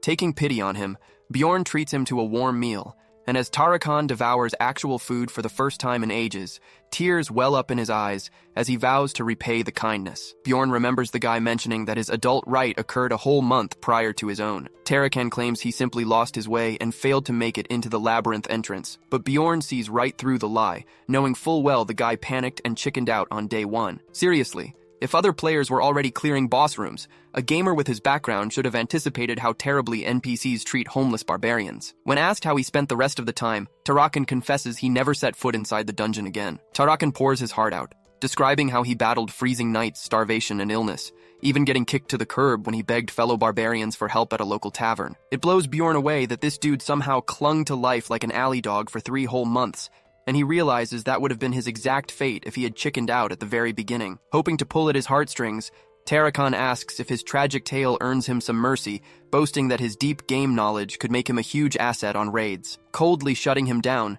Bjorn makes it clear they will never explore together, though he offers a single alternative way out. He tosses him 150,000 stones, ordering him to buy a weapon and go prove himself inside the dungeon. Glaring with lethal intensity, Bjorn warns him to vanish for good, stating that whether he blows the cash or turns his life around, he better never cross his path again. Sitting by himself after the confrontation, Bjorn admits to himself that he was incredibly harsh. Harsh as it was, tough love was the absolute only way to push Tarakan to survive in this ruthless world. When raid day rolls around and the squad finally steps foot onto the first floor, Dwalki practically vibrates with hype, looking around in awe and asking what their game plan is. Rotmiller, relying on his 8 years as a professional scout, instructs the rookie to hold his horses while he sweeps the perimeter. Then there is Misha Karlstein, a 7th-rank beast-folk warrior packing 5 years of dungeon experience. She declares she is done standing around and wants to start slicing monster necks, though her odd habit of slapping a feline nya onto the end of her sentences definitely stands out. Hikarad chuckles and teases that he takes no orders from royalty, making Misha blush furiously and tell him to zip it, which triggers Bjorn's memory that she once claimed to be the 13th princess of some obscure tribe. Rotmiller guides them to the second-floor portal in under 10 hours flat, though he looks visibly irked that another squad beat them to it. Plus, since someone else activated the gate first, Bjorn misses out on the usual portal bonus experience. He mentally notes that if Einar were here, they could have abused the portal glitch to farm endless EXP, but decides to save that secret until he can trust his current party 100%. Stepping into the beast's lair, Rotmiller complains that he can never stomach the stench of this zone. Bjorn gets why, considering the floor is packed wall to wall with animalistic abominations that make the entire place smell like a ruptured septic tank. Hikarad checks in on Dwalki to see if he is holding up, but the pale mage begs him not to speak because he is 1 second away from hurling everywhere, freaked out Misha while the dwarf bursts out laughing. Bjorn checks on Rotmiller, knowing his smell-sensory essence must make this horrid odor 10 times more unbearable. Rotmiller shrugs off the concern, telling everyone he is used to the pain, but warns the group to watch their step around the gross waste pools. Navigating this twisted canyon of a floor requires a top-tier navigator, and seeing Rotmiller lead the way effortlessly, Bjorn gives credit where it is due. The man is absolute money. Thanks to Dwalki's perimeter ward spell, they easily organize a 4-person rotation so everyone gets solid sleep. The novice caster naively asks why night guards are necessary when his spell does all the watching. Hikarad sets him straight, explaining that magic detects monsters, but human explorers looking to slit your throat are the real threat in the dark. By day 2, Rotmiller announces they are approaching the 3rd floor gateway, where they will finally start hunting 7th and 8th rank mobs. The 3rd floor is a massive hub, meaning every traveler entering from various 2nd floor gates drops into the exact same spawning zone. Misha asks Bjorn if he has raided this floor before, mentioning it took her a whole year to climb here, so Bjorn confirms he has and asks how long it took her to get to floor 4. The cat girl boasts it took her 2 years, only for Hikarad to butt in and say he matched that exact time. That pisses Misha off big time, since the dwarf has fewer total years in the field than her, yet somehow holds a higher overall rank. Rotmiller snaps and orders both of them to shut their traps, sounding totally fed up with their childish banter while doing all the real work. Crossing through the portal onto floor 3, an ambush hits them instantly,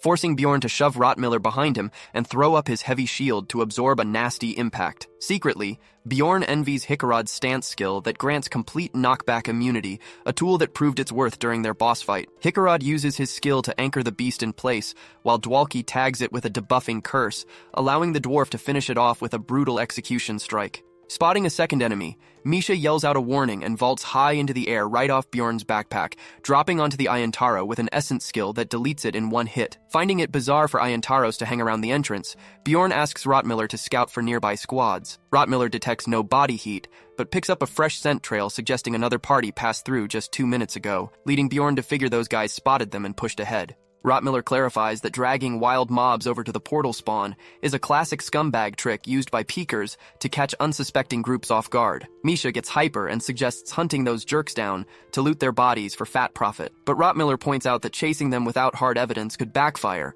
and make them look like the bad guys. to which Misha savagely responds that corpses do not talk anyway.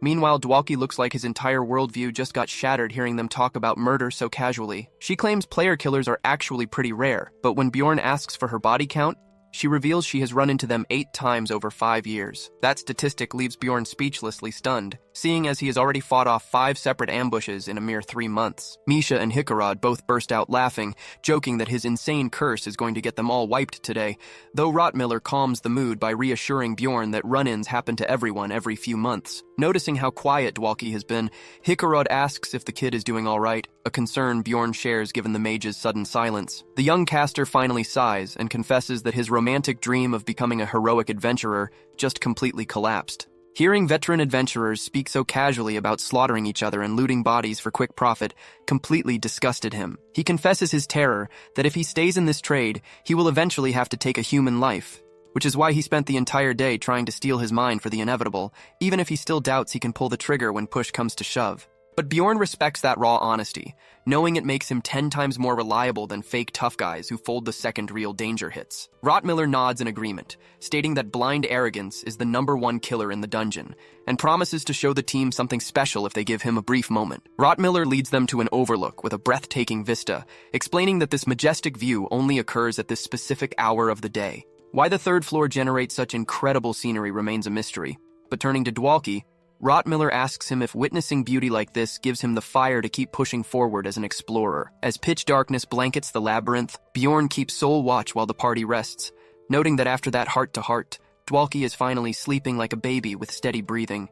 Running the numbers in his head, Bjorn calculates he picked up roughly 50 EXP today, leaving him 150 short of a level up. Right now, his body can handle 3 essences, and he has filled 2 slots, so he is carefully holding out for an S-tier drop for his final slot rather than rushing his build. Deep in the floor, they finally arrive at the Orc habitat, a dangerous danger zone infested with rank 8 and above mobs, making it the absolute best farming spot for anyone not ready for floor 4. Out of nowhere, a horde of furious orcs charges them, forcing the squad into battle formation. Bjorn and Isekai'd form an impenetrable front shield wall, while Rottmiller and Dwalki rain down backline fire support, and Misha darts around shredding enemies in melee. The fight is smooth sailing until an orc witch doctor buffs the entire squad with berserk, allowing an enraged brute to slip right past their frontline defense. In gamer terms, keeping your fragile squishy alive is priority #1. Rottmiller dives in to block the incoming swing targeted at Dwalki, giving Misha the opening to leap in and decapitate the beast. Bjorn immediately focuses down the witch doctor,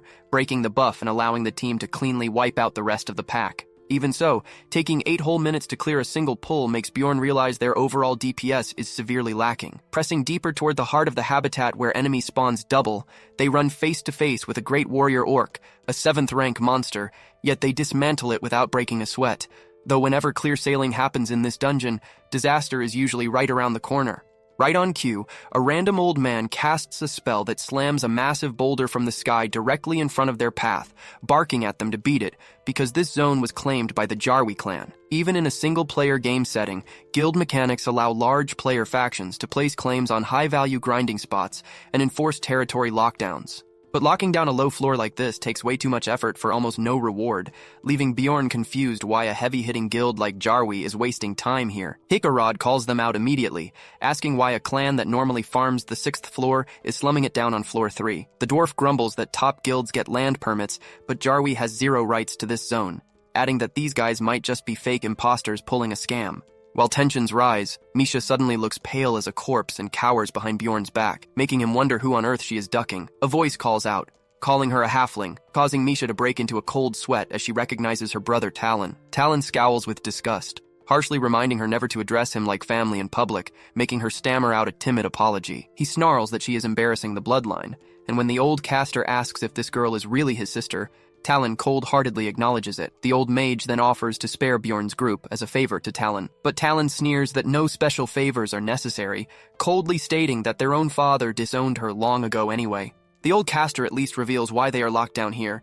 explaining they are farming great warrior orc essences, and if RNG favors them, they plan to keep this spawn locked for repeated clears. Why a high-level clan would dedicate entire squads just for mid-tier essence drops makes 0 sense to Bjorn, signaling that a much bigger scheme is at play. Recognizing that raw power rules the dungeon, Bjorn knows they need to back down before they get turned into collateral damage. Before anyone can stop him, Dwalki steps up to negotiate, introducing himself with a polite bow as an 8th-ranked mage trying to connect with a fellow caster. But the old veteran utterly destroys him with a venomous glare, roasting him as a pathetic clown who casts 2 low-tier cantrips and suddenly thinks he is hot stuff. He adds that looking at a fake mage like him gives him utter second-hand embarrassment. Crushed into dust by the harsh words, Dwalki stands there speechless, which snaps Hikarod's temper as he screams that the old geezer crossed the line. Panicking that his dwarf buddy is about to start a suicidal war with high-level veterans, Bjorn watches as Hikarod charges up a lightning attack, so our boy lunges forward and delivers a brutal headbutt right into the dwarf, roaring at him to get his head back in the game before they all get wiped. With a terrifying glare, the old caster tells the dwarf he better thank his lucky stars he has a tank with actual brain cells. Breathing a huge sigh of relief after narrowly avoiding a team wipe,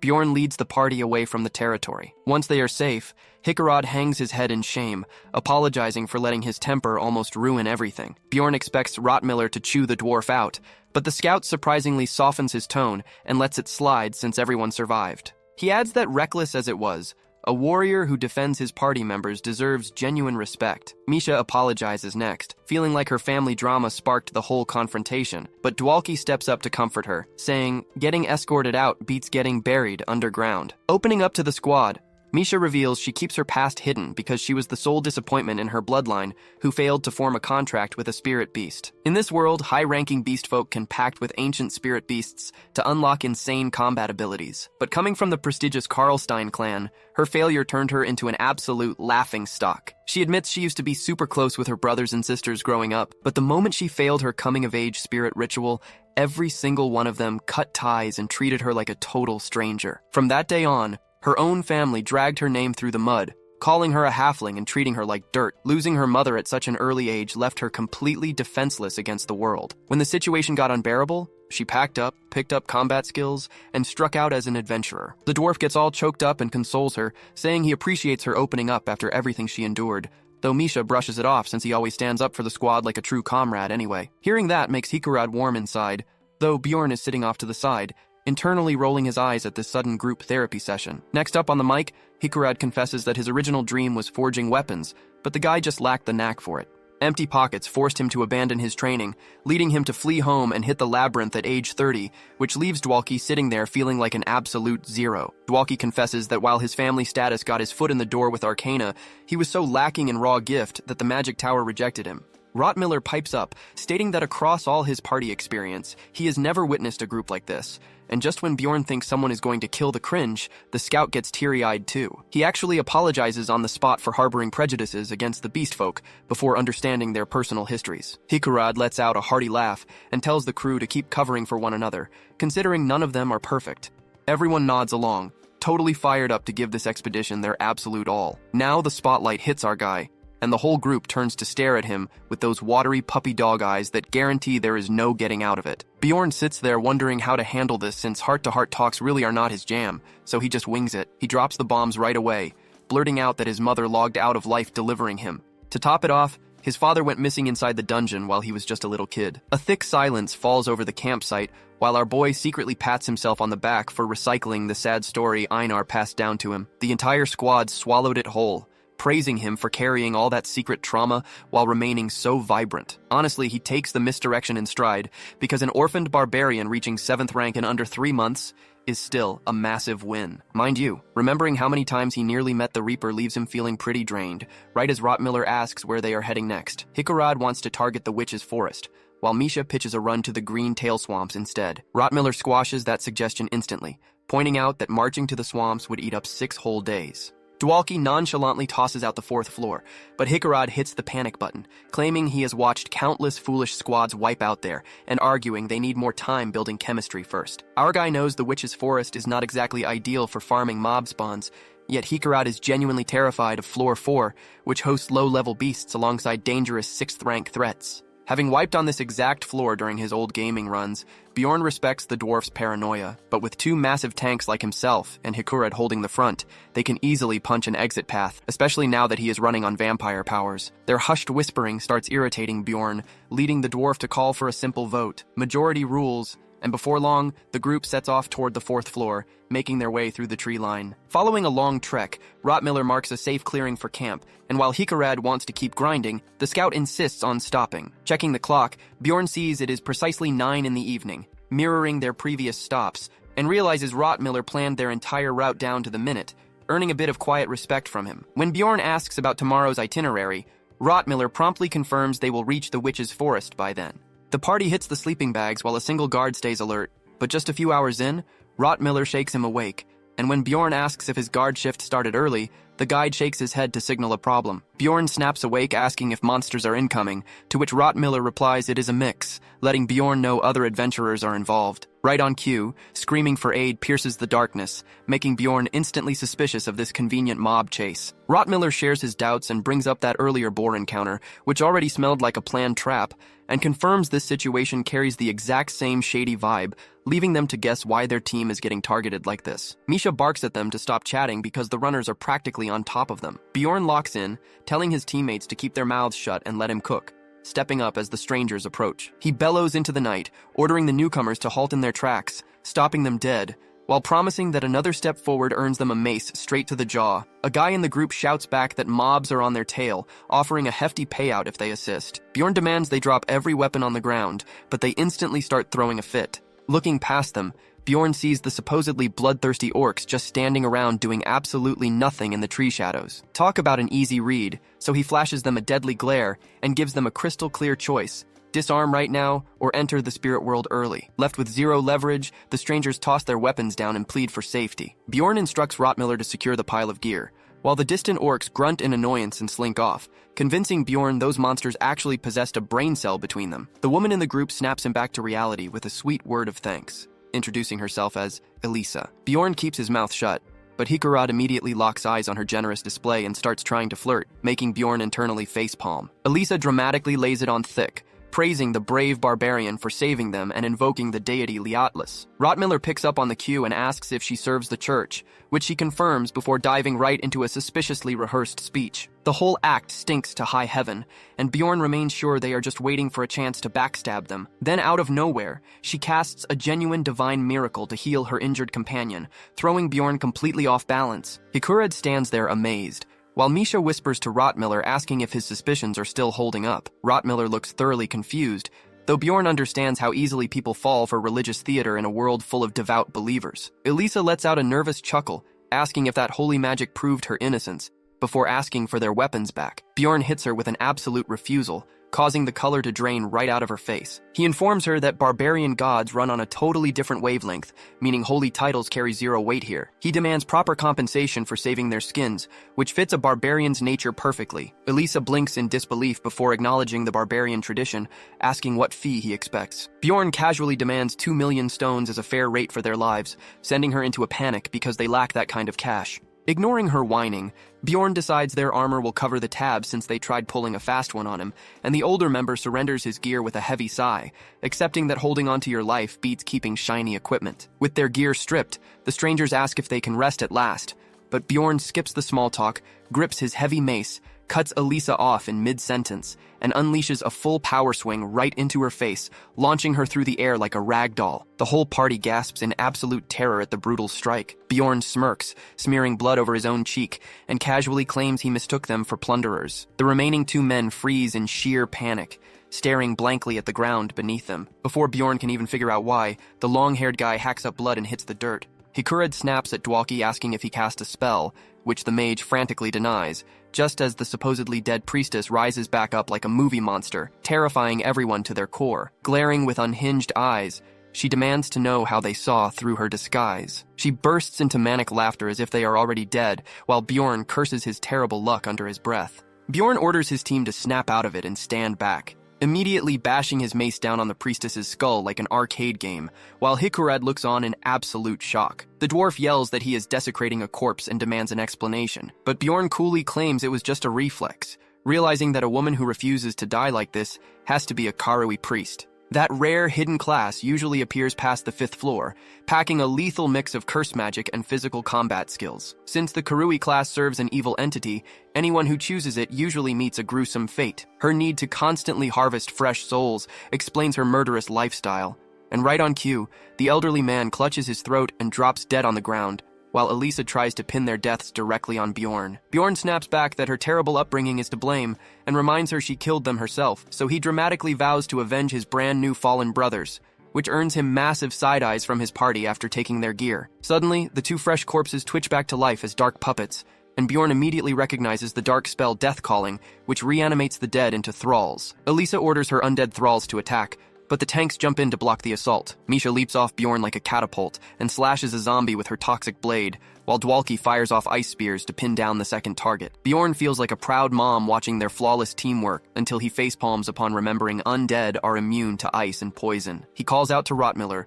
who confirms his trick is ready, and seconds later, the scout yells at everyone to clear out before hurling a flaming Molotov right into the cluster of zombies, igniting the corpses in a burst of fire. But Elisa pulls out another foul spell, conjuring black flames that absorb the blaze completely into her dark magic. With holy magic off the table, Bjorn orders the party to rush Elisa directly while the front line keeps the zombies busy. The squad nods and charges straight for the priestess, but she smirks and drops a Shadow Guardian spell right in their path. Dark fumes erupt from the earth to manifest a massive shadowy brute, which she commands to collect their heads. Misha's eyes go wide as she senses a dark curse crawling onto her flesh. The shadowy monster lunges to crush her, but before it connects, Isekai'd swoops in like a classic hero to block the blow, shouting that Bjorn ordered him over to cover her back. Refusing to give them room to breathe, Elisa screams at her minions to cover her retreat. Bjorn just laughs, pointing out those minions are tied up getting wrestled into pretzel shapes by him. Pushed past her limit, she swears vengeance for this disgrace and activates spiritification to float right up into the sky. She promises they will all perish before vanishing into the night, leaving Bjorn cursing his luck for letting her slip away to stalk them later. Right on cue, a horde of curses flare up across his body as her going away present. He shouts at Dwalki to cleanse the magic, but the mage just stammers while Bjorn reminds him he claimed to be familiar with cursecraft. Dwalki sheepishly admits he only knows the theory behind it, not how to actually lift them. Bjorn glares at the useless mage, silently swearing to destroy him later. Bjorn hurls endless profanities in his head while sprinting wildly through the woods, assuring Isekai'd he is fine, even though running under a mountain of debuffs for 5 hours would have ended him without vampire passive resistance. The rest of the crew carries a couple debuffs each, whereas our boy was blessed with over 15 separate curses by that crazy priestess out for his blood. To make matters worse, he caught the nasty curse that drains stamina and kills Regan entirely. Back in the game, dropping past 10% stamina locked your legs completely, and he calculates he is sitting right around 30%. Rotmiller eases the pace and encourages him to press on, while Bjorn's legs keep chugging along on pure survival instinct. The trees finally change surrounding them as they step into the witch's forest. 5 hours back, they were debating how Karui priest skills match upper floor monsters, and Bjorn pointed out that seizing their gear prevented a total party wipe, which earned him props from Misha, who admitted she doubted the play at first, but loved seeing him cave Elisa's face in anyway. Bjorn asked if they could hunt down the escaped priestess, but the guide shook his head no. Our protagonist stressed that leaving her alive was dangerous, prompting Dwalki to joke that Bjorn could easily crush her again. The joke flopped hard, and Bjorn shut the mage up instantly by asking how they would survive her next surprise attack. That led to his idea of plunging straight into the witch's forest, which gained total approval. Wrapping around the 4th floor portal, this zone is packed with low-rank spirits, making it suboptimal for melee fighters but ideal for their situation, and upon entering, the zone's natural curse-cleansing field kicks in, immediately wiping away every single debuff. Rotmiller looks at Bjorn in shock, asking if this was truly his first time here, since he knew about the zone's anti-curse effect. Bjorn claims he picked it up in a library book, acting nonchalant while realizing the scout is sharper than he looks. The party bursts out laughing at the thought of a barbarian hitting the library, irritating him slightly, but he lets it slide since they are out of danger. Right on cue, a fresh environmental debuff hits them as the surrounding trees begin shouting insults at them. Misha whines about how unfair it is that Bjorn ignores the mental noise, and while the others hold on, poor Dwalki ends up painting the ground with his dinner. Bjorn scans the area trying to determine if illusions are taking over, but the warped environment makes it almost impossible to tell for sure. When he asks Dwalki if he can function, the frail mage insists his casting is unaffected, leaving Bjorn thinking mages truly are made of glass. Isekai'd proposes taking a nap before pushing forward since nobody slept a wink during the night. The dwarf steps up to take guard duty, allowing Bjorn to instantly collapse from complete physical drain. Isekai'd kneels near him to mention Elisa again, but Bjorn tells him not to utter that traitor's name, So the dwarf moves on and reveals that during member recruitment, a strange woman was nosing around asking detailed questions, and he now suspects that curious lady was the priestess all along. Bjorn stares in surprise as the dwarf admits he slipped up and blabbed out loud about acquiring rare numbered gear after the vampire battle, which he likely overheard. Bjorn recalls those gauntlets Hikura'd picked up, sat in the 3000 series with pretty slick stats. Meanwhile, his mind is totally melting over how a guy who barely contributed managed to snag high-tier loot like that. Bjorn keeps his composure and inquires why Hikura'd failed to spot her sooner, to which the dwarf points out that back in town, her appearance was night and day. It takes Bjorn about 2 seconds to realize Hikura'd was basically ogling her earlier. As the dwarf tries to whine his way out of it, Bjorn shuts him down cold, telling him to own up to his blunder rather than throwing out lame excuses. Hikura'd sheepishly tells him to get some sleep and scurries off before Bjorn snaps again, leaving the barbarian to wonder if this disaster of a squad can even survive the trip. A couple of hours pass before a shout wakes Bjorn up, where he finds Rotmiller staring in disbelief that anyone could sleep like a baby in a place like this. Pushing himself off the ground, Bjorn asks where the target is, and the scout silently gestures into the distance. Turning his attention toward the trees, Bjorn spots a glowing cloud of tiny fluttering fairies. Now, these rank 9 pests aren't meant for direct combat, but they leak toxic dust everywhere, which makes them a massive pain. Once Dwalki gets back on his feet, Hikura'd steps into position and unleashes a thunderous electric strike from his hammer, instantly vaporizing the fairies midair right before the actual threat steps out from the fog. The creature turns out to be a half-troll, a notorious predator that hunts those magical bugs. It barrels forward like a freight train, forcing Hikura'd to brace himself and take the full force of the blow, letting out a loud grunt of pain. Talk about a frontline nightmare. The local field passive boosts all damage taken while these monsters resist basic physical attacks anyway. Hikura'd screams for spellcaster support, giving Dwalki the opening to hurl a razor-sharp frost projectile, impaling the half-troll and slamming its body to the floor. Rotmiller warns everyone not to celebrate just yet since this spot is far from secure. Bjorn snaps back into combat posture when an unfamiliar party emerges from the thicket, accompanied by a face he definitely recognizes all too well. Elisa immediately pulls out her best damsel in distress voice, lying through her teeth that Bjorn's team butchered all her allies. Naturally, the simps in her group jump to protect her while Bjorn curses her entire family line for pulling them into another insane mess. Realizing things are about to go south fast, he barks at Hikura'd to activate his special artifact immediately. The dwarf takes a quick glance at his gauntlet and then drives it hard into the soil, triggering a protective barrier that grants their entire party temporary invincibility. Bjorn yells for everyone to haul ass while the shield holds, prompting Misha to sprint alongside him and ask why that crazy priestess is trailing them in what was supposed to be a safe area. Putting the puzzle together on the fly, Bjorn guesses that Elisa lost her magical tracking signal the moment they hit the witch's forest, meaning she resorted to brainwashing some gullible explorers into believing Bjorn's party were ruthless plunderers just to hunt them down. He orders Misha to shut her mouth and save her breath, reminding her that the gauntlet's buff only lasts 5 minutes and the timer is running out fast. Right as he says it, the invulnerability wears off, and the forest curse hits them like a truck, draining their strength. Luckily, Rotmiller picks up on incoming hostiles early and guides the squad down the safest possible path to keep them moving forward. While the routes up to the 3rd floor were manageable, the Witch's Forest is a completely different labyrinth where a scout's nose becomes the ultimate survival tool. Rotmiller uses his heightened sense of smell to pick up faint mana traces, steering them through the constantly shifting trees with uncanny precision. Still, he cautions the squad that their pursuers are closing in with terrifying speed, turning the whole trek into a high-stakes sprint toward the exit portal. Misha is gasping for air from the relentless pace when she catches her foot on a jagged rock and goes down, snapping her ankle. Bjorn drops down next to her to check on her condition, and though she tries to brush it off as a simple muscle cramp, he can tell instantly that her bone is fractured. Skipping any debate, he scoops her into his arms, leaving her face burning red from pure embarrassment as he keeps moving. That is, until Bjorn grinds to a halt, realizing the rest of their party has disappeared into the dense tree line. Panic takes over Misha as she demands to know why he let them get separated while hammering his chest with her fists. He tells her to keep quiet, explaining that running blind without a scout is suicide, so holding their ground for the team to loop around is their only shot. Exhaustion is beating Bjorn down by the minute when Misha anxiously inquires how long they will be stuck waiting. Before he can answer, a blood-curdling shriek bounces off the trees, locking them both in sheer terror. Bjorn identifies the voice in an instant, and while Misha begs him to run toward the noise, he insists that rushing into danger blindly will get them ambushed, pointing out that if they get dragged into a fight now, nobody will be left to bail them out. Turning his back on the scream, Bjorn sprints in the opposite direction with Misha, who is sobbing hysterically that she is not ready to meet her end. She keeps blaming herself through her tears, crying that her stumble ruined everything, but Bjorn barks at her to pull herself together and listen to his orders. He instructs her to reach into his pouch for a health potion and chug it to fix her leg, which she does through wiping away her tears. A bit further ahead, they slide into an open pocket of trees to catch their breath. Bjorn checks if her leg is recovered enough to handle a fight, and she gives him a firm nod. Sitting there, he reflects on how they managed to stay alive for 4 full days,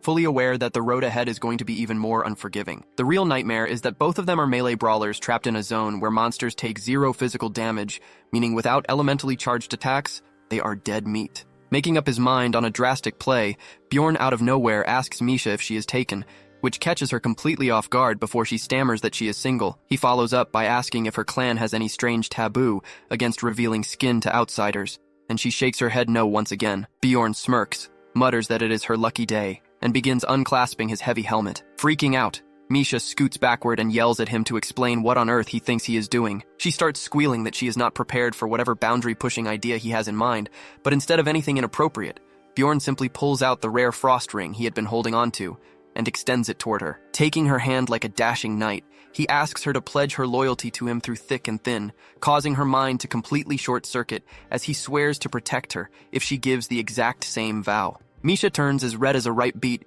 and stammers out whether he is actually being serious, quietly confessing she does not completely mind the romantic gesture. Then she awkwardly stumbles through an apology, stating she has never viewed him as a romantic interest, though she quickly clarifies it is not because he is unappealing. Bjorn nearly loses his mind processing her logic, but then she drops the bombshell that she only likes lean guys, leaving him shouting in confusion over what that even means. She crosses her arms with a huff and declares that muscular barbarians are simply not her type. Bjorn throws his hands in the air to stop her, clarifying that she completely misread the situation and that he was talking about a binding companion pact. Misha instantly freezes solid from sheer humiliation, aggressively fanning her burning cheeks while admitting he almost fooled her. Bjorn casually adds that she can break the contract whenever she wants by offering a matching ring or paying a cool 15 million stones. She glares at him like he has lost his marbles, questioning how a single piece of jewelry could be worth a fortune like that, but Bjorn takes her hand again and claims that price is a bargain for anyone looking to unlock their ultimate potential. If he had not logged 12 years mastering every mechanic of this world, he never would have pulled off a move like this. And despite Misha's total confusion, Bjorn locks in to force her power, awakening right here. The frost ring Bjorn scored from the magic tower looks like worthless junk on the surface, but it holds a secret hidden perk upon destruction. When worn by a beastkin who has not yet unlocked their spirit beast, a legendary ice creature breaks free from its slumber and proposes a soul pact directly to Misha. Without an ounce of hesitation,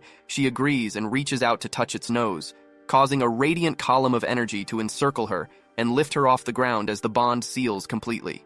Gently touching down, she shakes off the shock and marvels at how effortlessly she formed a spirit contract, asking Bjorn what sort of insane artifact he just gave her. Her excitement quickly fades into doubt, questioning why her father kept her in the dark about such an incredible method if it was real. Bjorn points out that her old man likely had no idea it existed, leaving her stunned. He claims it was a top-secret finding from high-level research, and when she probes how a barbarian figured it out, he dodges the question by telling her to put some gear on first, causing her to look down and scream at her nakedness. While pulling her outfit back on, she spots Bjorn rocking fresh gear of his own, but immediately demands to know why she ended up stripped down in the first place. Bjorn casually explains that spirit awakenings shatter any equipped armor into pieces, so he was actually saving her wardrobe, but he dismisses her complaints due to time constraints, quickly redirecting the conversation to ask if she has any words of gratitude for him, which makes her pause before whispering a quiet thank you. After a quiet moment, she opens up about the time she tried to log out permanently from this world, only for her father to catch her right before the final moment, who then coldly told her that if she wanted to hit the respawn button early, she should take herself out inside a dungeon floor rather than bringing shame to their bloodline. She confesses that those terrible words were her sole reason for diving into the labyrinth. It was never about wanting to end things, but rather fleeing that toxic home, holding on to a tiny hope that making a name as a top-tier explorer might earn her father's respect. Now that she has stepped into this newfound strength, she realizes his approval does not even matter anymore, and honestly, she prefers it that way. Bowing deeply to him, she offers her genuine gratitude to Bjorn, swearing to carry the memory of his kindness until her final breath. That brings a smirk to Bjorn's face as he tells her to lock that promise in by swearing on her ancestral spirits, and with a bright beam on her face, she takes the oath without hesitation. Now, Beastkin spirit contracts usually branch into 3 categories, namely summoning, stat boosts, or raw elemental powers, but Misha ended up fusing directly with Skadia, granting her a permanent physical power boost. Seconds later, She leaps high and blasts an incoming wraith into complete non-existence with a single strike, gawking at her frosty aura like a kid opening Christmas presents,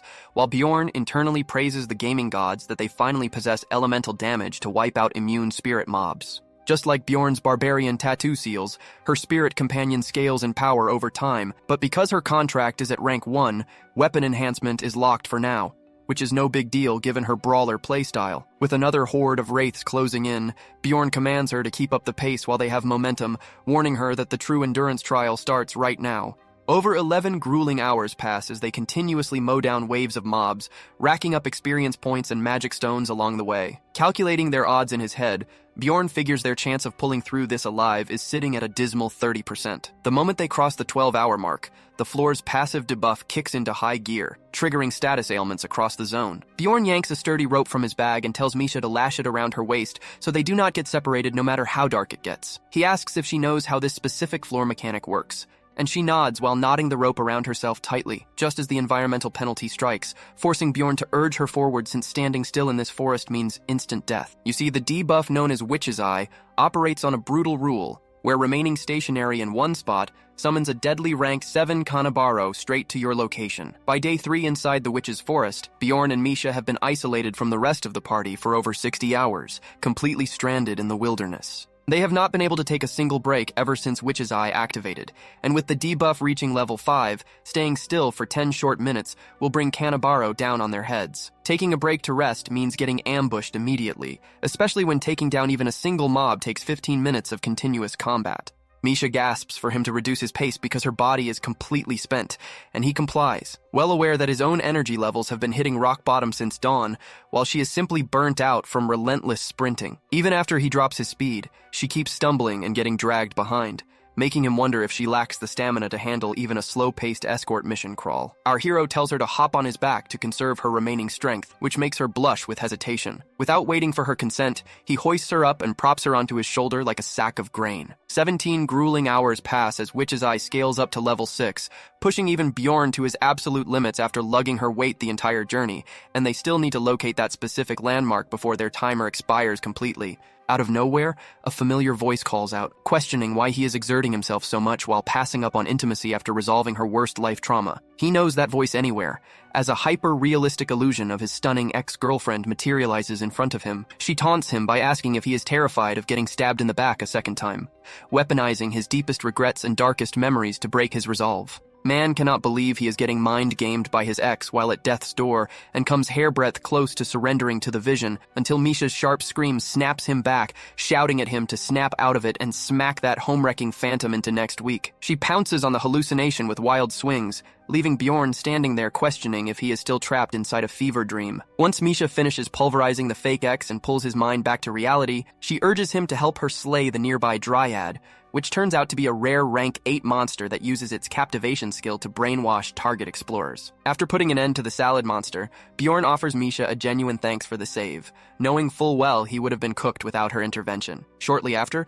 they spot a group of explorers, marking the very first time they have encountered living souls since losing their party. Given the immense scale of the Witch's Forest, running into another squad is a rare sight, especially considering it is already their 8th day on this floor, and most teams have long since cleared out. Noticing just the 2 of them, the strangers express surprise and ask if they got separated from their main unit, to which Bjorn confirms, though inside his head he knows trusting random strangers here is a death sentence. Misha asks if help has arrived, but he commands her to freeze. An elderly woman in their squad tells them to relax, claiming they are peaceful and that the pair reminds her of her own kids, inviting them over to take a load off. But Bjorn instantly rejects the gesture. In his mind, if she actually has children back home, that makes them 10 times more dangerous, because it gives them every reason in the world to rob and murder for easy cash. Bjorn has rehearsed scenarios like this countless times in his head, and knows the proper protocol is to negotiate assistance by offering a clear bounty that creates a fair trade for both parties. To gauge whether these guys are trustworthy or predatory, he opens dialogue by announcing himself as Bjorn, son of Yandel. One of the male explorers chuckles at his extreme paranoia before introducing himself as Hans Stove, their squad pathfinder. Hearing the name Hans immediately triggers Bjorn, making him curse why every second NPC in this universe shares the exact same name, docking him a massive negative point on the spot. Scanning their party composition, consisting of 2 frontline tanks, 2 archers, and a scout, he comes to the immediate conclusion that this setup is tailor-made to wipe them out. Bjorn bluntly informs the explorers that his group is taking their leave, but the redhead guy presses them, asking if they truly do not require an extra hand. He firmly turns down their offer, asserts that they can manage on their own, and whispers to Misha that it is time to haul ass out of there. Just as they turn to take their leave, an arrow whistling through the air interrupts their departure. Snapping his shield up in the nick of time, Bjorn confirms his worst suspicion that this crew definitely is not here for friendly trade. A baffled archer asks the old hag why she just opened fire, but she sneers back and tells him to actually open his eyes and look at their gear. Drooling over their high-tier Latinium armor,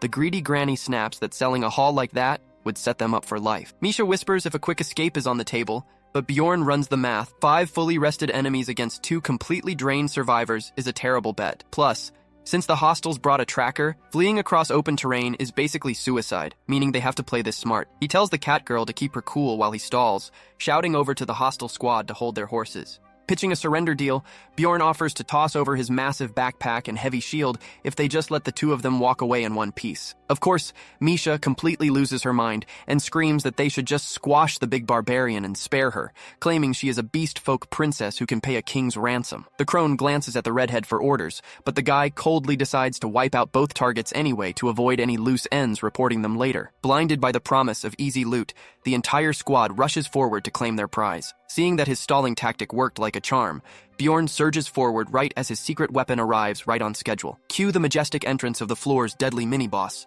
the 6th-rank nightmare known as Kanabaro. Bjorn hauls Misha by the scruff and aggressively charges straight into the line of ambushers, fully intending to toss these greedy fools straight into the monster's jaws as premium aggro bait. He bashes his shield square into the annoying red-headed guy's face, ensuring the boss zeroes in on the freshly battered target. Kanabaro immediately lays down a grid of explosive energy mines that locks the enemy party in place, creating a perfect window for our duo to break away. Exhausted as he is, dodging magic landmines is out of the question, so the madman simply plows right through them and lets his lower limbs take the blast. A summoned shadow beast lunges out and latches its jaw firmly around his calf, but Bjorn responds like an absolute maniac by triggering his corpse explosion skill, detonating the hound along with what was left of his own leg. With his foot erased from existence and sensory feedback gone below the ankle, he realizes his sprinting days are paused for the moment and hands full combat duty over to his partner. Treating the cat beast folk like an S-tier battle pet, our guy straight up hurls her through the air toward Kanabaro like he is throwing a Pokeball. Sticking the landing like a pro, Misha flashes her daggers and slices the boss into ribbons before it even realizes what hit it. Sweeping the battlefield for any remaining hostiles, she spots the crippled old hag squirming on the ground, whimpering for someone to spare a health potion. Zero hesitation, zero mercy. Misha sends her straight to the respawn screen, then immediately rushes back to treat Bjorn's blasted leg. Dousing the raw stump with liquid medicine, she panics when it fails to repair such an extreme lost limb, but Bjorn tells her to save her tears because his secret passive skill handles missing limbs like a charm. Sure enough, bone and tissue start knitting together right before her eyes, and Misha stands there completely speechless as a brand new foot sprouts out completely cost-free without needing a single top-tier elixir. Pushing his recovery stat past the triple-digit threshold makes growing back body parts look easy. That is the absurd synergy of vampire essence combined with the legendary immortal tattoo. Staring at the impossible sight, a visibly shaken Misha demands to know what kind of freak of nature he is, especially after he ate that entire ordeal without even flinching. He casually chalks it up to elite barbarian mindset, but she pushes back, asking if he even possesses human DNA after shrugging off a blown-off foot like a minor inconvenience. His answer? Barbarians are simply built to tank anything. He even remembers Einar taking raw wounds like an absolute champ without batting an eye. Standing up on his shiny new foot,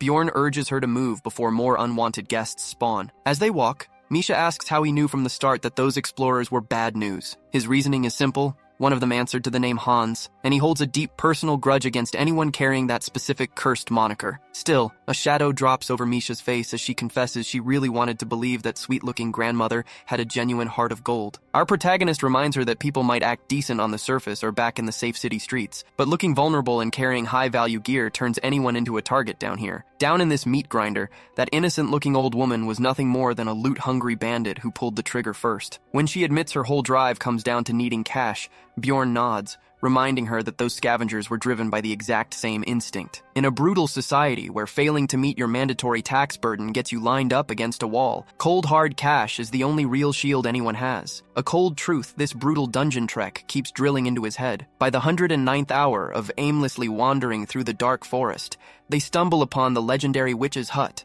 the solitary sanctuary in the entire zone where travelers can drop their guard. After surviving over 100 grueling hours of relentless monster grinding, reaching this safe haven feels like a miracle, and Bjorn prays to every gaming god that this spot remains peaceful. System lore note: a witch's hut is a procedural event structure that pops up randomly in the woods, staying pinned in place for exactly 8 hours before disappearing. Stepping inside instantly cleanses the zone's nasty status ailments, and since mob spawns are completely disabled inside, it offers the only legitimate rest point in this entire miserable forest. There are now just 53 hours left on the clock before the entire labyrinth locks up for the cycle. Bjorn shushes her instantly, picking up signs of life inside. When she asks how he can tell, he explains the mechanic that the hut cap is strictly 5 players, and the entrance seal shuts down the moment that limit is hit. Peering through the greenery, they spot a beat-up guy sprawled out in a patch of flowers, whom Bjorn right away identifies as one of Elisa's lackeys. The dude looks so ragged he could pass for a stray, leaving Bjorn wondering what went down, while Misha whispers that there are 2 more figures huddled inside the main room. Choosing to eliminate the nearest threat first, Bjorn sneaks up on the flowerbed guy and caves his skull in with a blunt blow from his heavy mace. After thoroughly beating all 3 intruders into submission, Misha is genuinely shocked to find one survivor still drawing breath. Bjorn dumps a low-grade potion over the purple-cloaked survivor, jolting the man awake with a pain-filled scream as his senses return. Panicking instantly, the guy shrieks that they were just pawns used by Elisa, and that the whole betrayal was a giant mistake. He rambles that when they caught up to his squad, they only nicked the Pathfinder with a glancing strike, but then without warning, a blinding flash knocked his crew cold, and when they woke up, their scout had already been erased with a massive ice spear through his skull. Connecting the dots, Bjorn figures Hikarod's crew successfully escaped the trap, and that piercing shriek back then definitely belonged to Rottmiller. The captive blabbers on that their nightmare really began on day 2, when they caught Elisa red-handed practicing her dark cult rituals for Karui. He swears up and down they were never real plunderers, but Bjorn sternly orders him to shut his mouth. Sobbing uncontrollably, the guy begs for his life, claiming they were duped and promising to pay whatever compensation Bjorn demands if he lets them live. Misha defers to her leader, stating she will back whatever judgment he passes, leaving Bjorn locked in deep debate with himself. Ever since waking up in this brutal reality, he has dispatched plenty of hostiles, but those were clear-cut cases of self-defense against total scumbags. Right now, he feels like a judge weighing a moral dilemma, caught between 2 conflicting voices in his head. The pragmatic dark voice warns that letting these guys walk leaves loose ends that could bite them in the ass later. Yet the former modern salaryman inside him whispers that making a stupid mistake shouldn't automatically result in a death sentence. Ultimately, Bjorn slams the door on soft modern morals, knowing those rules do not hold an ounce of weight in this dark fantasy hellhole. Turning to his partner for a gut check, Misha bluntly admits she can never trust a single word out of their mouths. Accidental or not, they raised weapons against her life, and that is a line you simply do not cross and expect forgiveness. Bjorn realizes that adhering to this realm's harsh logic is the only way to stay alive, so as the survivor wails for mercy, the Barbarian's verdict is already sealed. Ever since waking up inside this muscular juggernaut, he understood that adapting to the brutal Barbarian mindset was the price of survival. Noticing his hands trembling slightly after the bloody deed, Misha softly asks if he is holding up all right. Brushing it off like nothing, Bjorn scoops up the corpses one by one and systematically hurls them straight into the fireplace. When Misha reacts with horror, Bjorn calmly executes a hidden game exploit. Offering human remains to the hut's hearth extends the shelter's timer by 8 hours per sacrifice. Burning 3 bodies nets them a full 24 hours of total safety, and when a shocked Misha stays silent, Bjorn simply claims the comfortable bed for himself. Sinking into the soft mattress, our boy realizes something wild. The deeper he leans into his ruthless barbarian persona, the more composed and human he feels inside. Opening his eyes after a deep sleep, he completely locks in his reality. He is no longer a gamer at a desk. He is a living tank who slays beasts to earn another sunrise. Checking his mental clock, Bjorn is amazed he got 7 solid hours of shut-eye, but when he tries to shake Misha awake, she groggily whines like a tired kid begging for 5 extra minutes under the covers. Zero patience for lazy cats. Bjorn applies classic barbarian wake-up discipline, shaking her so violently her screech rings off the wooden walls. With 24 hours left until final extraction, and the hut's timer sitting at just 1 remaining hour, the end of the line is near. Bjorn knows surviving one last day means home free, while Misha complains that this trip was absolute torture,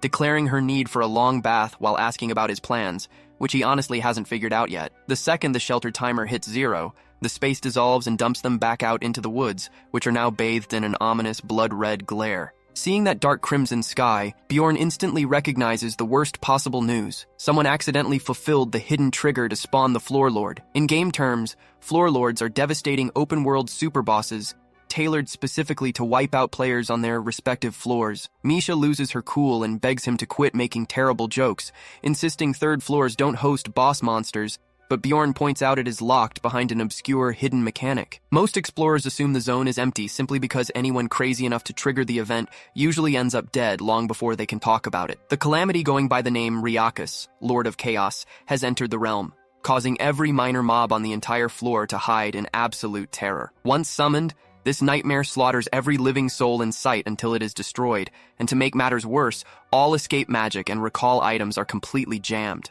If you are trapped here when it spawns, you better write your will fast. When Misha frantically demands how this nightmare was summoned, Bjorn awkwardly admits they are the ones who crossed the finish line. Sacrificing human remains inside the witch's hearth happens to be the secret requirement to awaken the raid boss.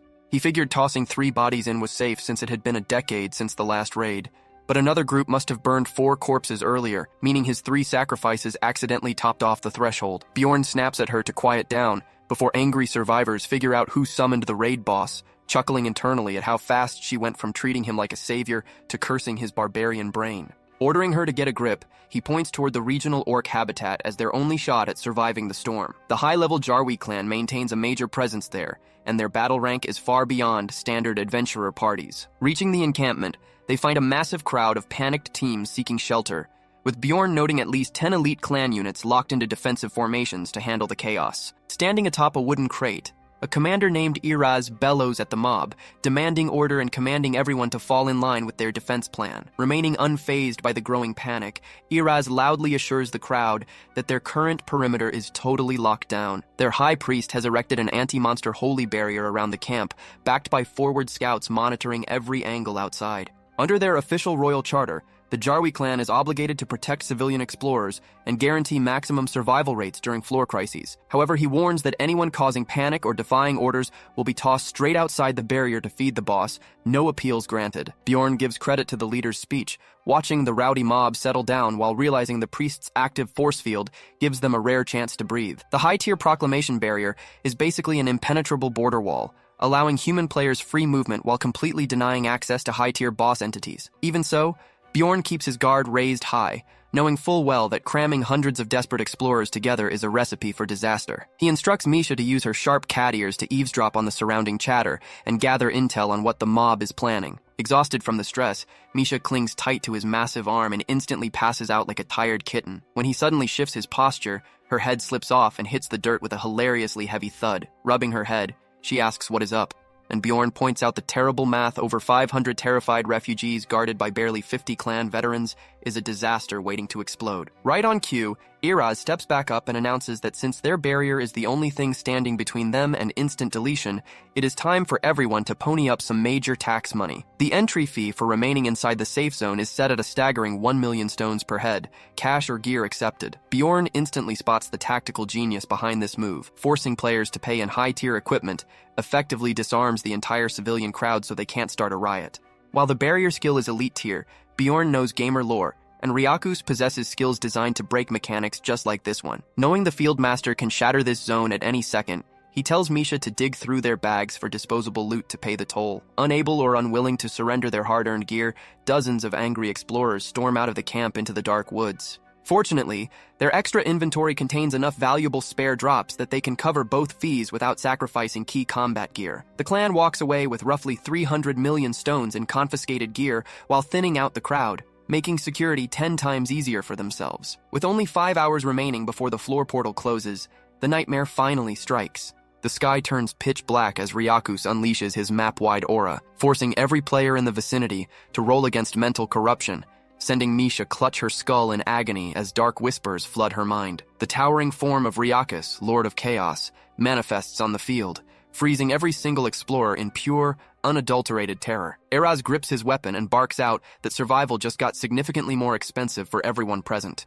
On cue, the entire Jarwi front line starts slamming expensive battle elixirs, popping high-tier scrolls, and glowing like neon signboards as they prepare to clash with the raid boss. The Vanguard commander screams at the top of his lungs for all heavy tanks to lock shields and hold the line. This is the ultimate raid test. Bring down the Lord of Chaos right here, or get wiped clean off the map. Exuding pure pressure, the boss sends panicked rookies running for their lives, only for them to get turned into instant red paste the second they leave the shield. Watching the battle unfold, Bjorn takes mental notes as the front line struggles to parry heavy swings while soaking the splash damage. Within minutes, one tank gets flattened into the dirt, and a single breath attack from Ryaku's deletes 3 backline damage dealers instantly. Despite the casualties, the elite clan is executing textbook raid tactics, with frontline warriors drawing aggro while mages rain down consistent DPS spells from behind the heavy shields. Spotting the boss charge up, Iraz orders all units to hold burst damage and refocus their attack rotation on the glowing core. Bjorn confirms the raid leaders know the mechanics inside out,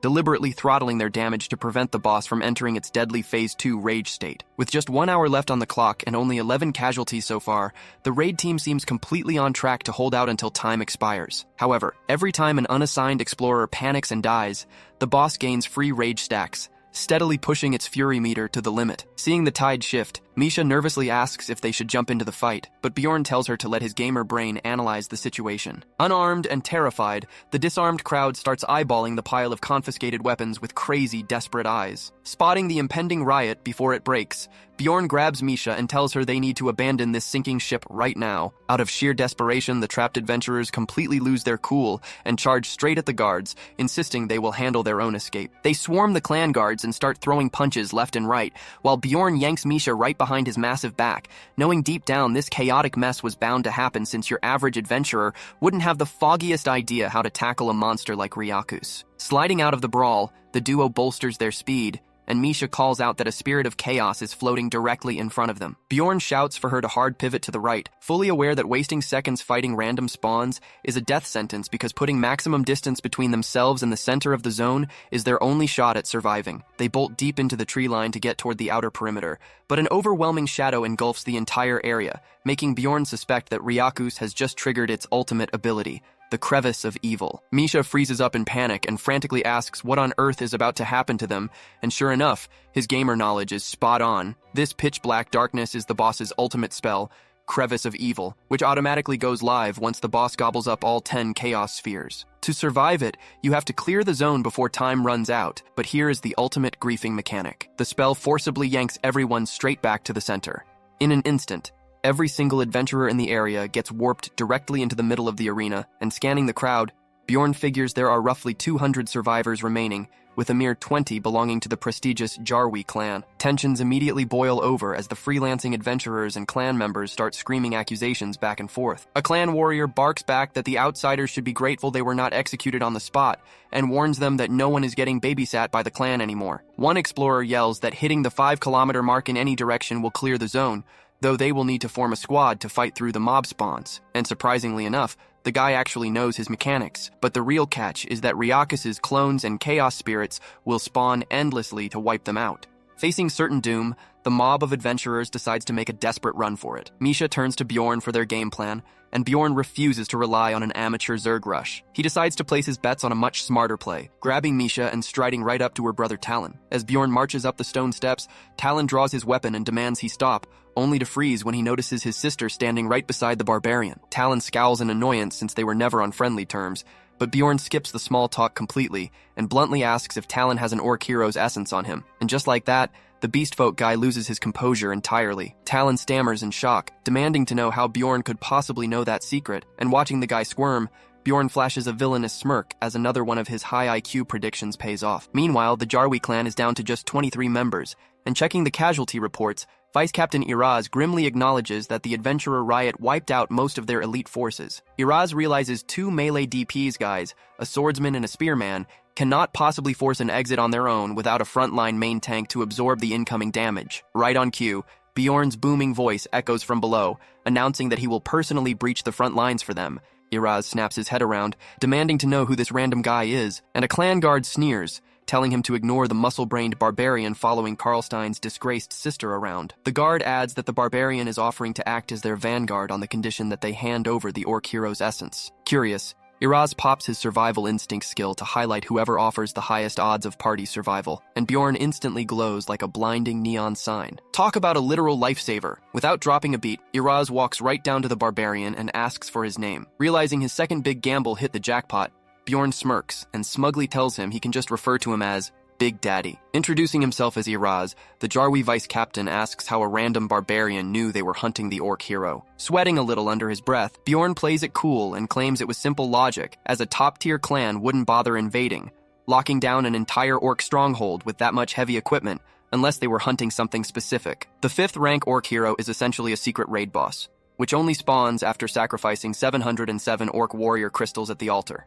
Impressed that this barbarian actually mapped out their entire strategy, Iraz asks why he should put their lives in his hands. Bjorn nonchalantly responds that he is a barbarian branded with the immortal seal, who has also absorbed a vampire essence alongside the unnatural pain suppression of a corpse golem. Iraz notes that he sounds like a chaotic brawler who builds whatever works, and Bjorn shrugs, confirming that is basically his entire philosophy. Shortling, Iraz admits that is already way more reassuring than his current pair of melee guys, calling Bjorn an absolute specimen, and decides to put all their remaining chips on the giant barbarian. Talon tries to object, but Iraz barks at him to shut up and fetch the essence instantly. He reminds his squad that burning one drop is a cheap price to pay for clan survival, yelling at Karlstein to snap to it, while Bjorn quietly throws a victory party in his mind for clearing step 1 of his plan. You see, there are 3 distinct orc hero variants, and each 5th rank boss usually takes a full raid party to clear. These so-called orc brothers drop 3 distinct essence colors. The red essence from Danish gives the Shout of Passion skill,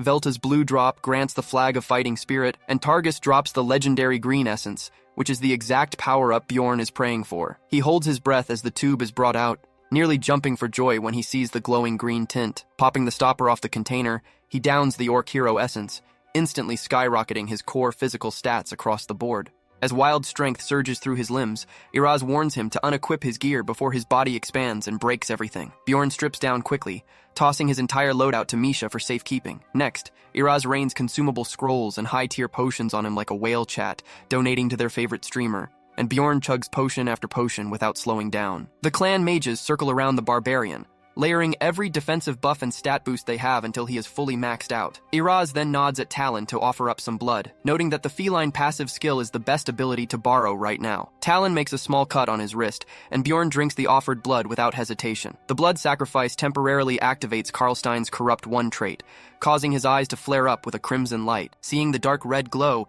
Iraz immediately recognizes the buff, which multiplies all active skills by a factor of 1.5. The vice captain asks if he is ready to roll, and after a short nod from Bjorn, the barbarian triggers the long-awaited power spike. Crimson energy erupts from his body as his muscles expand at light speed, shredding whatever fabric he had left into tiny ribbons. When the transformation settles, he stands as an absolute unit of a giant, stark, naked, and combat-ready. Misha takes the opportunity to sneak a shameless glance, while every other guy in the raid party feels an immediate blow to their self-esteem. A stunned silence falls over the group until Iraz snaps out of it and commands his men to stitch together every cloak they can find. Once Bjorn ties on the emergency loincloth, Iraz asks if he can smash through the lines in under 30 minutes. Grinning like a lunatic, Bjorn takes a deep breath and lets loose a deafening barbarian war cry before charging straight into the swarm. Iraz screams at his troops to push right behind the half-naked behemoth, and the whole squad charges in his wake. Feeling the weight of the entire party on his shoulders, Bjorn pops his sacrificial seal for an extra layer of raw strength.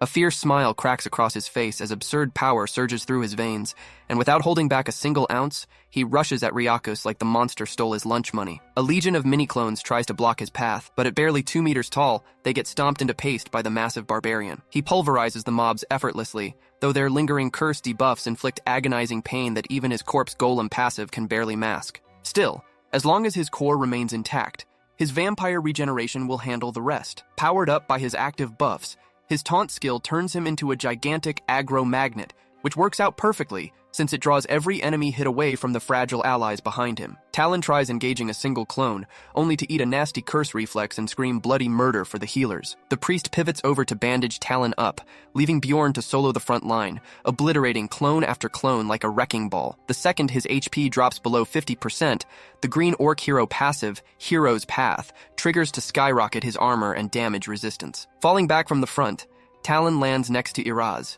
who casually strikes up a chat amidst the carnage. Iraz remarks that pulling back was the smart move, given how unpredictable high-floor spawns can get. Watching the giant tank destroy everything, Talon realizes Bjorn is built completely different, wondering who this beast actually is after brushing him off as his sister's sidekick. Talon silently admits no normal adventurer possesses that level of insane courage, thinking the Barbarian would make an unmatched frontline tank for their clan. Whispers spread through the surviving ranks as everyone wonders who this legendary tank is, while throwing out words of thanks. When people press Misha for answers, she plays completely clueless like the clever catgirl she is. Grinning from ear to ear, Iraz notes that if the mythical hero Valken ever stepped back into the world, he would look just like this giant barbarian. The quiet moment shatters when shouts echo out, revealing the exit portal finally gleaming in the distance. Cheers burst out across the party as freedom comes into view, and Bjorn launches his massive body into a final leap toward the gateway. The second he crosses the portal threshold, his gigantification skill expires, shrinking him back to normal as the localized curse instantly breaks. A brief roar of victory fills the air, but the mood turns sour fast when agonizing screams echo behind them, signaling to Bjorn that a portion of the group got caught in the back. Behind them, the entire orc habitat is erased from existence in a split second, proving they escaped by the skin of their teeth. Iraz sighs in relief, but immediately warns the squad to maintain their combat stance. Bjorn nods in agreement because clearing Phase 1 means the boss will now randomly select a survivor as its ultimate target. Praying that the target RNG doesn't land on either him or Misha, his heart drops when Misha suddenly begins shaking violently beside him. Whimper escaping her throat, she whimpers that her legs are totally paralyzed, and cursing his terrible luck, Bjorn realizes she just got marked as the boss's sacrifice. Talk about worst-case scenario. Seeing the icy glare from every surrounding adventurer, including her own blood brothers, the terrifying truth dawns on Misha. Whoever receives the sacrifice mark is frozen in place and hunted relentlessly by Ryakus, until they log out permanently. Stunned that the catgirl drew the short straw, Iraz steps forward and offers to shield her if Bjorn signs on with the Yarwi clan. Bjorn deadpans that he is not looking to bind himself to any clan at the moment. Iraz shrugs, noting that had Bjorn been marked, he wouldn't have had a choice. Scooping Misha up into his massive arms, Bjorn listens as Iraz officially terminates their bargain, wishing him a safe return to Rafdonia, though Bjorn casually points out he might die out here anyway. Unbothered, Iraz expresses full faith that the Barbarian will survive, throwing in one final favor by instructing his mages to shower Bjorn with every remaining shield spell before wishing him luck. Bjorn gives a final word of thanks, while Iraz half-jokingly warns him not to die, because if he does, Ryakus will wipe out the rest of them next. With only 15 minutes remaining before the labyrinth closes its floor, a fully awakened Ryakus is locked onto Misha, ready to tear everything in its path to shreds. Bjorn dashes at top speed across the terrain, while Misha clings to his chest, feeling his body heat spike, and the bone-rattling roars behind them prove the floor lord is closing the gap fast. Panic consumes her as she uses his full name, screaming for him to drop her and run, fully aware that she is the sole target. Remembering how her own family turned their backs without a second thought, treating her like an infection that needed to be discarded. Bjorn asks what stupid nonsense she is spewing, but she ignores him and begs him to just leave her behind. She stammers that they aren't even that close, claiming she already fulfilled her life's goal, so dying here is totally fine. Bjorn calls out her absolute lie on the spot, telling her it is obvious she wants to live and demanding to know why she is spouting such garbage. When she doubles down, Bjorn cuts right through her defense mechanism, pointing out she is just terrified of being dumped like trash again, striking a massive raw nerve. Tearfully snapping back that she refuses to be a deadweight to anyone, Bjorn asks if protecting her pride is really worth dying over, urging her to stop playing around. He tells her that if she wants to survive, all she has to do is ask for help, and they will fight through this together. Calling his logic peak barbarian nonsense, Misha feels a spark of hope return, as she realizes he is actually serious about saving her, blushing awkwardly at how whiny she was being. Wiping her tears, she vows that if he gets her out of this alive, she will stick to him forever. And when Bjorn notes she already made that pledge, she offers to surrender every single piece of loot and stone she makes on this run, which is a deal Bjorn can definitely get behind. But right on cue, every single temporary buff wears off, and rain begins pouring down, signaling that the monstrosity is right on their heels. With fresh chaos spirits converging from all sides, Bjorn curses under his breath for having to burn his ultimate skill so early, and pops gigantification once more. His frame inflates to colossal proportions, and while the stat boost is nice, the huge stride length is what will actually save their skins. Managing his soul pool, he estimates he has around 3 minutes in giant mode, barking at Misha to keep track of the timer. Checking the pocket watch around her neck, she yells that they have under 200 seconds remaining, and Bjorn tells her to give him continuous callouts. Misha starts shouting the numbers as Bjorn charges through the oncoming storm of enemies like a freight train. He flattens chaos spirits like fragile party balloons, with Misha screaming that they are down to 165 seconds. The timer ticks down painfully slow, but right as the portal comes into range, an apocalyptic wave of dark magic erupts right behind them. Looking back, his heart plummets into his stomach as he sees the towering floor lord breathing down their necks. Fortunately, the boss's breath attack incinerates a huge wave of surrounding mobs, opening up a clear runway for them, but it also puts Ryakus right on top of them as a gigantic shadow claw sweeps down. The razor-sharp claw crashes into the dirt, but Bjorn executes a pitch-perfect dodge while Misha desperately shouts the remaining time. He accelerates forward, but Misha begins spiraling back into total despair, whimpering that dragging her along is useless. Bjorn barks at her to shut her mouth, making it crystal clear that leaving her behind is out of the question. She yells that throwing his life away over a promise is pure madness, but Bjorn retorts that dying was never part of the plan. He roars that he fully intends to make it out alive, but a sudden energy beam incinerates his arm completely off. Ignoring the agonizing loss of a limb, he screams for the time while Misha trembles in terror. He barks at her to focus, and she tearfully cries out that there are only 60 seconds left. Gritting his teeth, Bjorn knows he only needs to survive one last minute, and since fleeing on foot with one arm is impossible, he launches himself high into the air, prompting a terrified scream from Misha as he leaps straight at the floor lord. Demanding another time update, Misha calls out 50 seconds, while Bjorn calculates that standing right under the boss's legs restricts its breath attacks. It is a high-stakes play since Ryakus could easily stomp them into dust, but Bjorn dives into the danger zone anyway, weaving between giant claws like a seasoned pro gamer. Recalling every movement from the Jarwi clan's earlier raid, he reads Ryakus's attack telegraphs with absolute precision to stay alive. With 30 seconds remaining, they are still trading brutal blows, but right when it looks like he might actually make it through, the monster's colossal tail crashes straight down from above. The impact sends him flying into the dirt, leaving him lying there completely dazed. Fortunately, his remaining soul power burns out at the absolute last second, ending his giant form and shrinking him back down just enough to narrowly avoid getting squashed into pancake mix. With barely 10 seconds left on the clock, he scrambles up the beast's claw like a man possessed. He sinks his teeth deep into Ryakus and hangs on for dear life while the creature thrashes wildly to shake him off. With 3 seconds left, the monster remembers its other claw and squeezes them both tight, opening its nasty, drooling mouth to swallow them whole, but Bjorn just smirks, mocking the overgrown mutt because time has officially run out. Right on cue, the dungeon shuts down and teleports them straight back to the safety of the city. Over in Rafdonia's main square, an anxious crowd waits in dead silence for any sign of returning loved ones. The portal flashes erratically, dumping wounded and battered explorers all over the pavement. Whispers immediately spread through the crowd when people spot Bjorn's shredded body, saying he looks like he barely has a pulse. Misha blinks awake in a complete daze, utterly stunned to still be breathing, and instantly starts screaming for Bjorn. Panicking, she shoves through the crowd and drops to her knees right beside him. She presses her ear directly to his chest, catching a faint heartbeat beneath his ribs, and whispers through her tears that he scared her half to death. Gossip immediately begins swirling around about what took place on the 3rd floor, and word gets out that only 30 explorers made it back alive,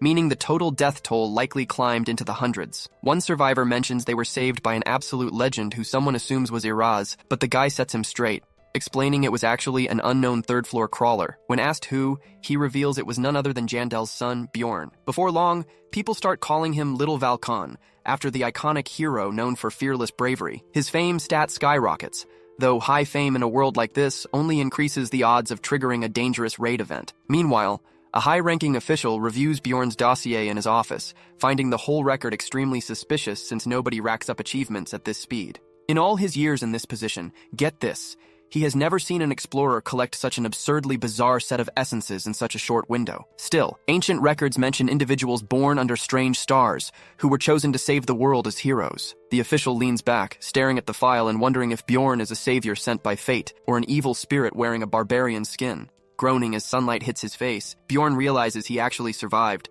finding Misha passed out cold across his leg, so he gives her head a gentle little pat. His fame stat is already off the charts, while nearby adventurers argue heatedly over who triggered the floor boss, convinced the true culprit is still hiding out. The rest of the expedition group finally rolls up, looking hugely relieved to find their frontliner in one piece. Rottmiller tries to apologize for getting injured during the battle, but Bjorn cuts him off, declaring that getting food comes first. Over a round of drinks, he asks Isekai'd what happened after they got split up. The dwarf explains that once the scout got hurt, they activated the wrist guard's power one more time to buy precious seconds. Isekai'd reveals he popped an emergency restoration to reset the item's usage count. While Misha tries to aggressively force-feed broccoli to Bjorn, Isekai'd mentions they spent hours trying to patch up Rotmiller and locate the rest of the team, but tracking was impossible. On the third day, they crossed paths with that crazy woman again, which instantly makes Misha tense up, though Isekai'd clarifies they managed to escape to the 4th floor. Rotmiller adds that only the two of them made it through, and Bjorn puts 2 and 2 together, realizing they abused the portal's color shift mechanic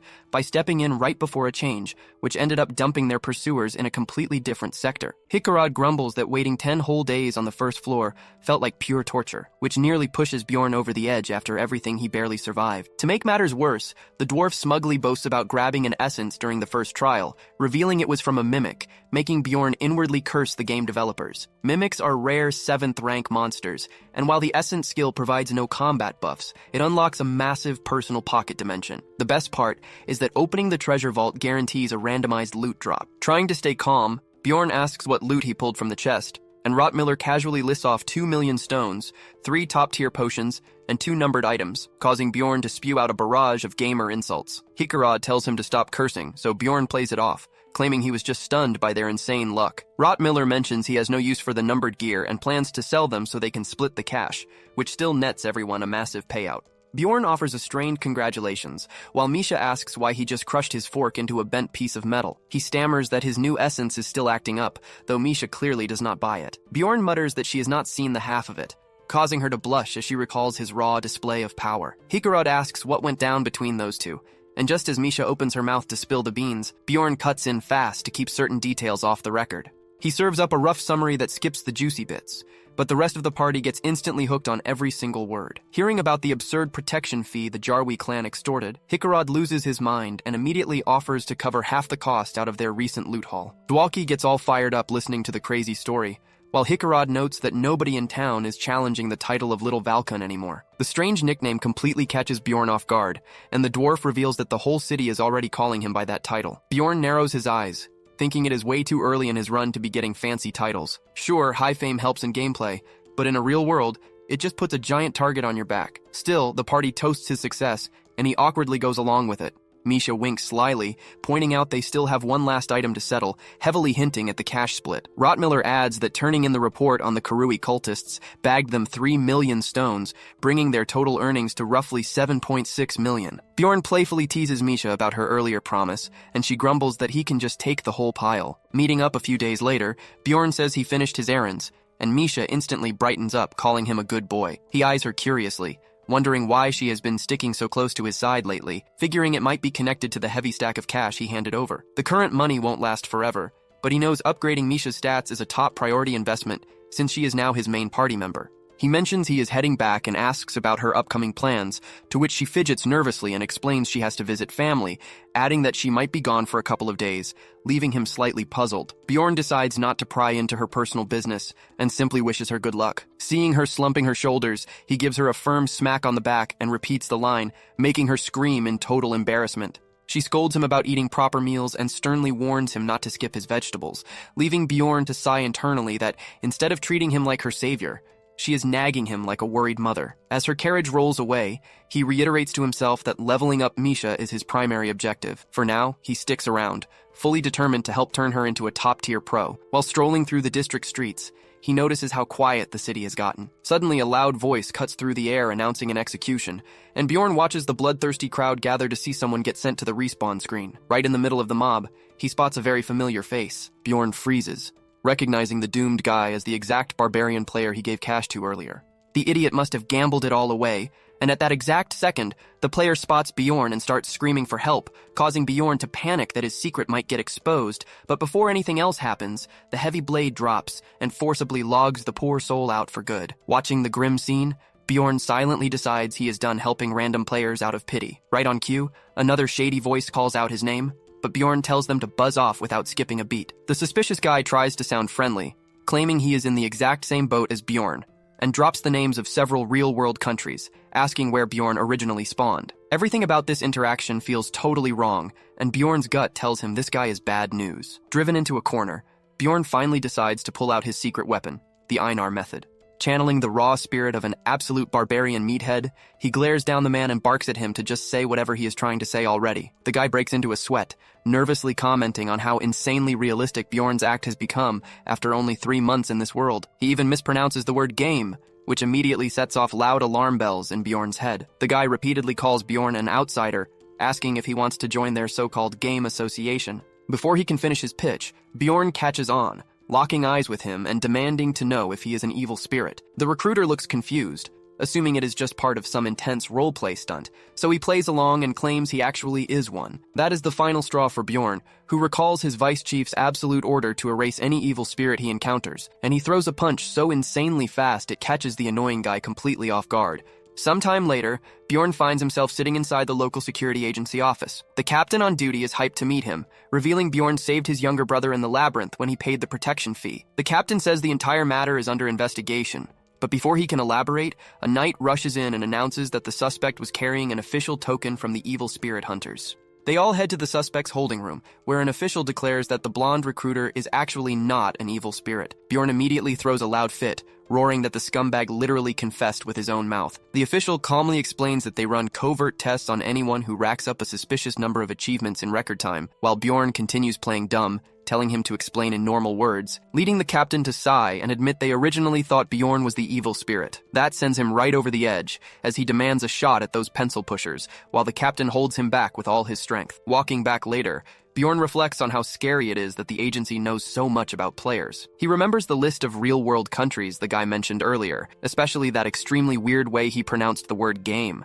That slip-up made everything click into place, making it clear why Tariqan got caught and executed so easily. Returning to his room, he spots an envelope on the floorboard containing a strange pill inside, along with a brief note warning him never to reveal his player identity. His eyes widen as he reads that a hidden player community exists, where his identity will be safe, and popping the pill is his ticket in. If he refuses, he should destroy the pill, though the note ends with a hilarious postscript calling the King of Rafdonia a granny kisser. Meanwhile, in an undisclosed location, a mysterious commander questions why their agent got beaten to a pulp when he was only ordered to follow Bjorn. The official explains that the blonde idiot got cocky and tried to catch Bjorn instead, so the mystery man shifts gears, asking for the test results. The official tells him to watch the recording for himself and switches on a glowing magic sphere. Watching the replay, he strikes a classic Sherlock Holmes pose before concluding that a real evil spirit would have fled the scene rather than throwing hands in public. He hands down the official verdict that Bjorn is not an evil spirit, leaving the officer no choice but to accept it, while the mysterious boss smiles, noting that the city could always use more heroes and wondering if Bjorn might actually be one after all. The next day, Bjorn heads to the magic tower, suspecting the letter might actually be legit and wanting to research it further. At the lab, Raven greets him with a teasing comment about his sudden rise to fame, throwing him off slightly. She explains that anyone who gets famous enough receives that exact letter, though she is disappointed she didn't get to see the original writing before it vanished. Bjorn makes a confused comment, prompting her to explain that it is a message sent by the evil spirits. She mentions there should have been a pill included, but Bjorn continues playing dumb. Raven reveals that the pill was crafted by a high-tier mage, specializing in dimensional and mental magic, allowing a person to enter a specific spirit realm. Bjorn tries to process the information, while she tells him to think of it like a different dimension where the soul travels while the body stays behind, similar to logging into an online server. It is believed evil spirits pass info there, but all attempts to infiltrate have ended in immediate soul destruction, making Bjorn silently thank his instincts for not swallowing that thing. She warns him never to take it even if curiosity kicks in, and when Bjorn dumbly asks if it contains poison, she says no. Curious, he asks the reason behind why everyone dies then. The most accepted theory is that evil spirits can detect intruders and sever their souls on the spot, which makes Bjorn feel even better about skipping that tea party. Raven also points out another strange detail. A person takes the appearance of their soul avatar in that realm, which cannot be traced back to their physical body, making it impossible to figure out who has been logging in. Bjorn stays lost in thought, wondering if that secret community might really be a safe haven where he could gain access to valuable strategy guides and maybe even find a way back to real life. But Raven snaps him out of it, pointing at the ominous test chair and telling him to hurry up. Bjorn takes a seat as her lab guinea pig, while she laughs like a mad scientist in the background, though his mind is still occupied with whether he should pop that pill or not. In the end, he decides it probably isn't a dangerous trap by default, because if it were, the whole player community would have been wiped out long ago. Still, he refuses to take it right away, reasoning that logging in immediately would tip off the sender if he ends up being the most recent person they targeted. So he decides to wait half a year before joining in. Half a month later, deep inside a dark, mysterious magic lab, a voice informs a robed figure through a glowing orb that the newcomer still hasn't logged in. The robed man figures the barbarian isn't a player after all, ordering the person on the other end to send out the next batch of letters. He sounds genuinely disappointed, because he was secretly hoping that the legendary top-ranked player was the one playing as Bjorn. The scene shifts to Bjorn at the guild, where he is officially informed of his promotion to 6th rank. Over the next few weeks, he grinds hard every single day, burning through money like he enabled unlimited gold cheats. First, he buys a massive mace suited to his giant form and custom armor resistant to acid to counter the corpse golem essence, along with elastic pants with groin protection that auto-resize whenever he transforms, much to Misha's visible disappointment. He also buys Misha the Lich twin blades, which are shorter than what she is used to, but she adapts quickly after practicing on target dummies. Lastly, he gets his immortal seal upgraded by the witch doctor from his village, enduring a process every bit as agonizing as the first day he stepped into the labyrinth. The level 2 immortal seal boosts mentality, physical strength, magic resistance, and endurance. Surprised that he managed to stay conscious through the upgrade, the witch doctor offers to read his fortune using an ice cream stick marked with his birth date before laughing hysterically that no dumb barbarian remembers that kind of thing. Still, the old madman reveals that Bjorn is destined to face countless once-in-a-lifetime events, whether they bring fortune or disaster, calling it the unmistakable path of a hero. He flashes back to the witch doctor being shocked he unlocked his 3rd seal slot so quickly, offering him a choice between 3 ancestral spirits. Without a moment of hesitation, Bjorn chooses the Spirit of the Wilderness, which increases his threat level and unlocks the active ability Wild Outburst. That skill makes his mere breathing pull mob aggro to him, and because it boosts his physical attacks even further, he can shred through monsters like a hyper carry tank. After that, the witch doctor suddenly confesses he forgot to mention a final detail about Bjorn's destiny. He warns him to be wary of those who hold deep hatred toward him, because if he fails to resolve that hostility in time, he will end up suffering for it. With that warning fresh in his mind, he leaves the hut, mentally reviewing the last item on his checklist, when Einar suddenly leaps out of the bushes. Holding actual twigs in her hands like cheerleader pom-poms, she congratulates him on earning a famous title so early and demands he spill every detail of how it happened. After the story, he takes a look at her and asks if the stupid elder has been eating all her rations, since she looks completely malnourished, but Einar claims her muscles are just super condensed. Then she sheepishly admits she has no idea what that actually means, right as the elder starts shouting her name in the distance. Hearing that, she quickly apologizes for the brief chat, and Bjorn mutters that he has things to do anyway. As she runs off, Einar tosses him a parting compliment, saying that even though he looked cool back when he was in full survival mode like Bear Grylls, the new calm and collected Bjorn is just as awesome. Bjorn just stands there, completely dumbfounded while she disappears into the bushes, and wonders if this chaotic routine really qualifies as living a slow and relaxed life. Back at the library, Lagna speaks before he even sits down, congratulating him on becoming famous as she casts her reading spell, leaving him caught off guard as he wonders if she actually wanted to have a chat. Even so, he knows a low-level guy like him has no business bothering an elite archmage. Besides, anyone rotting in an old archives room clearly has baggage of her own, just like Dwalki did, though Bjorn quickly realizes he is just making excuses so he does not feel bad about prioritizing his own survival over playing savior to everyone. Before his mind falls completely down that dark rabbit hole, he catches himself, remembering how he broke his own strict rules just to keep Misha safe. Realizing he might be getting way too relaxed in this barbarian skin, he resolves to embrace the savage lifestyle, only with a bit of gentlemanly flair. He struts right up to the adorable librarian, slaps his palm onto her counter, and tells her to spit out whatever is on her mind. A flustered Lagna stammers out how he knew she wanted to talk, to which he smoothly hits her with a cheesy line about her beautiful eyes drawing him in. Bright and early the following morning, Bjorn arrives at a cafe swarming with women and instantly regrets his life choices as he squeezes past the doorway, having ignored the ultra-feminine name on the sign. Deep inside this pink sweet shop, an energetic woman spots him and violently flags him down, realizing he is the client she was scheduled to meet. She introduces herself as Chauvin, a blue-haired lady sent by her close pal Lagna to pass along a job. After forcing a hulking barbarian into a pastel pastry haven, Chauvin chirps about what he wants to order, so Bjorn sarcastically demands a cold beer and a thick steak. When he cuts to the chase and asks what she actually needs from him, she looks genuinely stunned that Lagna gave him zero details about the assignment. Dropping the pleasantries, she explains that she needs a mercenary to clear out the sewers, where tax-evading freeloaders have been squatting. Here is the kicker. Every single scout sent down there before him vanished without a trace. Since Lagna recommended him as the ultimate tank for this dungeon crawl, Bjorn tries to object that plenty of veteran explorers are available, secretly worrying this gig smells like high-level player-slaying business. But Chauvin, looking like a total guild nerd, insists he is the top trending adventurer on the local forums right now, as if clout alone qualifies him for the job.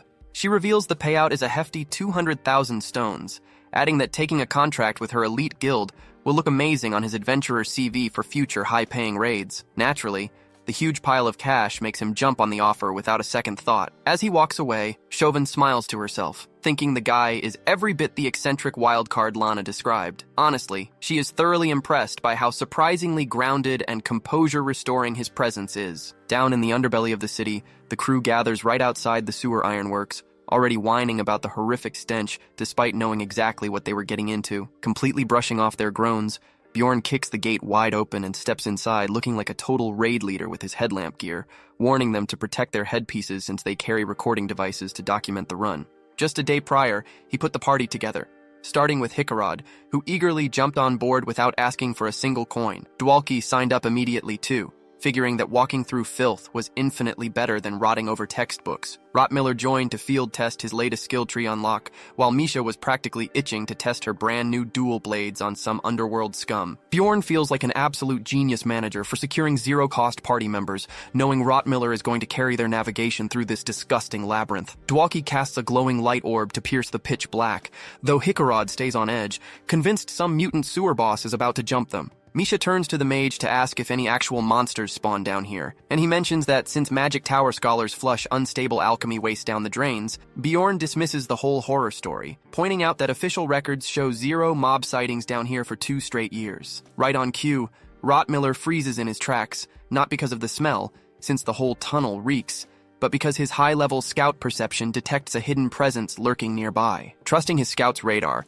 Bjorn readies his stance to throw down. Misha suddenly spots a guy clinging to the brick wall like a discount stealth build. Bjorn grabs the guy right off the wall and slams him onto the stone floor, instantly breaking his stealth spell. The thief hurls curses and reaches for his blade, but Bjorn snatches his wrist and snaps the arm like a dry branch. Seeing the punk squirming and weeping on the ground, Bjorn halts his attack, realizing the guy is just a panicked amateur trying not to die. He then offers to snap the man's neck instead if he does not start answering questions right now. Sobbing hysterically, the squatter confesses he is just a broke runaway hiding out to dodge kingdom taxes.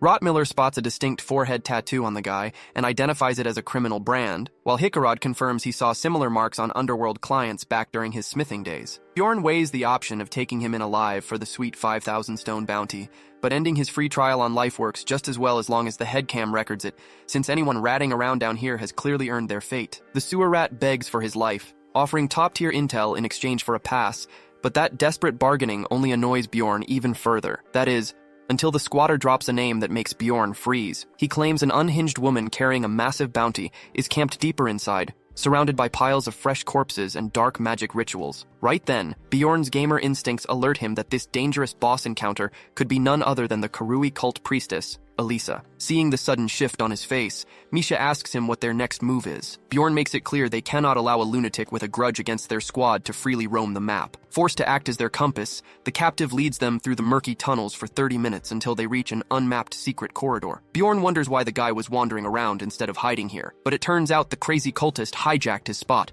forcing him out right into Bjorn's path. Scanning the entrance to the lair, Bjorn notes there is only a single choke point leading in and out, which puts a massive grin on his face, since the target has 0 escape routes. Seeing a mountain of corpses makes the squad break into a sweat, but Bjorn shoves their terrified guide out front, instantly triggering a hidden trap. In a flash, a barrage of vile dark hexes erupts over the area. Bjorn shouts at the party to retreat as the squatter gets hit by a revenant curse that erodes maximum HP on hit and begins draining his life force away. Deeper inside, Elisa senses her defensive ward go off and wonders if Temple Inquisitors have tracked her down. Panic settles in because she still has not managed to locate the entrance to the subterranean city of Noark, compelling her to listen to the dark whispers in her mind to pick her next sacrificial target. At the same time, a system pop-up warns Bjorn that a horde of over 100 revenants just struck him, though his high dark resistance caps his max HP loss at just 30%. Using the unfortunate squatter as a physical meat shield, Bjorn shouts back to reassure a frantic Misha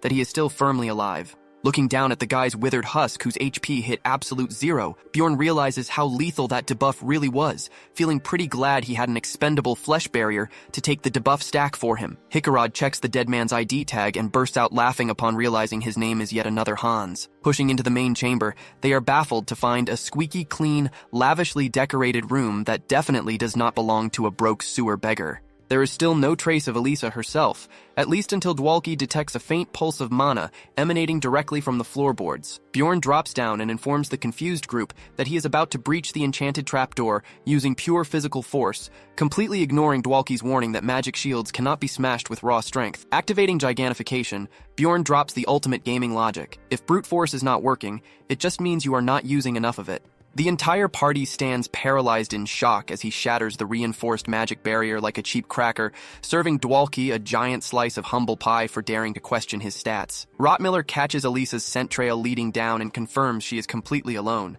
making it safe to pursue. Far underneath the city, inside Noark, a scout dashes toward his vice captain to report that the ancient barrier door was just demolished, and surprisingly, it was not done by royal knights. Remembering that route has been dormant since the Karui cult raid, the vice captain commands his runner to verify if Liatlis temple forces are invading again. Trusting the red-haired veteran Amelia to sweep the breach, he waits, while Bjorn's party steps into an eerie ancient structure that looks completely distinct from the sewer tunnels, prompting Misha to ask if anyone recognizes the zone. Rottmiller interrupts to warn everyone that Elisa's scent is rapidly approaching, meaning the boss mob is running straight toward them. Meanwhile, Elisa sprints through the corridors in a full panic, because the sinister laughter of her dark deity just rang out inside her mind. The last time she heard that voice, her entire squad got wiped, so assuming Temple Inquisitors are on her tail, she pushes her speed to the absolute limit to reach the exit before they corner her. When her trail abruptly grows faint, Rottmiller urges the team to move fast before they lose her aggro line. Right as she slows down, Elisa catches Misha's distinct voice echoing down the hall, and realizes this is no coincidence. Realizing it is Bjorn's squad hunting her, she turns around, resolved to wipe them off the map once and for all. The cult priestess summons a horde of shrieking wraiths to tear them apart, but Misha shreds through the spirits like paper thanks to her absurd holy elemental buff damage. Not one to be outshone, Bjorn triggers wild outbursts to draw all aggro onto himself, and crushes the remaining undead like cheap aluminum cans, leaving Elisa utterly flabbergasted that a group of low-tier scrubs somehow gained enough stats to steamroll her summons. Furious, she unleashes her heaviest curse rotation to force-quit Bjorn's character, but Dwalki comes in clutch with high-tier light magic, hitting a massive dispel button on every single debuff. Denying her a single frame to recover, Bjorn closes the gap, almost caveman smashing her crown before signaling Dwalki to cast his spell. The mage looks briefly confused by the vague command, but Bjorn barks at him to cast materialization instantly as he locks Elisa in close quarters combat. Trying to pull a galaxy brain play, Elisa shifts into spectral form at the last millisecond to bypass physical damage. But Dwalki's spell hits her right on cue, forcibly dragging her invulnerable soul back into a physical, hitbox-active body. Bjorn grabs her collar and drives his heavy shield straight into her face with devastating force, proceeding to pummel her so mercilessly that his teammates wonder if he is going to accidentally forfeit the 3 million stone alive bounty. Once her mug is turned into mush, he hog-ties her like a sack of potatoes and casually announces it is time to haul out. But as he turns around to high-five his team, he finds everyone completely knocked out cold on the floor. A system window immediately flashes, warning him that he has been afflicted with basilisk poison, though his insane poison-resistant stats keep him standing tall. As a familiar red-haired figure steps out of the shadows, Bjorn gets an instant wave of PTSD, realizing his run was going way too smoothly to be real. Amelia looks genuinely shocked that he is still standing after taking the toxin, remarking that her favorite barbarian has put on some serious levels. Glancing over at his incapacitated teammates, she asks if the only reason he is not hitting the dash button is to protect his party. Bjorn calls her out for breaking her word after promising to let him go last time, demanding to know what she is doing here, but that inquiry ticks her off as she snaps that he is the one who breached her territory and asks how on earth he uncovered the secret passage. Bjorn drops his best confused barbarian act, leaving her utterly bewildered as to how he accidentally forced open an ancient high-tier barrier. He bluntly admits he just smashed the magic door repeatedly with his heavy mace until it shattered, leaving her completely speechless before she asks what possessed him to do that. He gives it to her straight. He was simply down here to claim the bounty on the cult priestess. Even when he offers to walk away peacefully, Amelia makes it crystal clear that anyone who discovers this secret route cannot be allowed to leave intact. Reading the room, Bjorn begins shedding his outer armor plates while smugly telling her the 2 golden rules for provoking an opponent. Rule number 1 is to leave a sentence hanging right in the middle, And while she patiently waits for rule number 2, he cuts his speech off completely and hurls his heavy mace right at her skull. The veteran plunderer effortlessly leans out of the way of the projectile,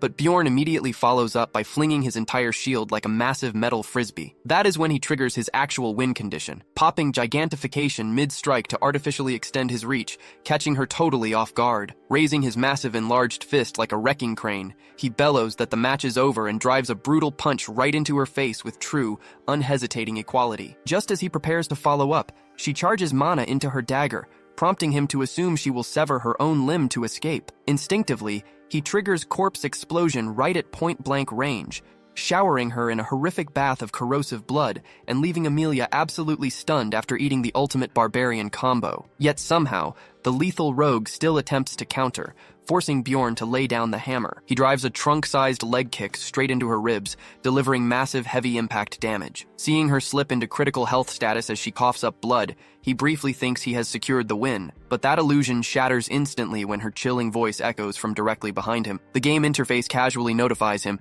that she activated the auto-reproduction skill to spawn a duplicate, leaving him stunned. Out of nowhere, the clone lands a devastating roundhouse kick directly to his spine, taunting him that he should easily tank it if the rumors about his vampire essence are true, right before the sheer impact severs his head completely. The only reason his account isn't permanently deleted right here is because his core heart remained intact, allowing his vampire passive regeneration to stitch his body back together. Down a healing potion, Amelia watches in absolute awe as his neck reconnects at insane speed. Bjorn bolts upright, thoroughly pissed off and confused as to why she did not finish the job while he was down. She sighs deeply, calling him an idiot for launching a surprise ambush when she was clearly opening a dialogue. Bjorn fires back that she was practically radiating killer villain intent, leaving him no option but to initiate combat. Irritated, she reminds him that she let him walk away alive during their last encounter, clarifying that saying he could not leave simply meant she needed to interrogate him first, not eliminate him. When he demands to know what she actually wants,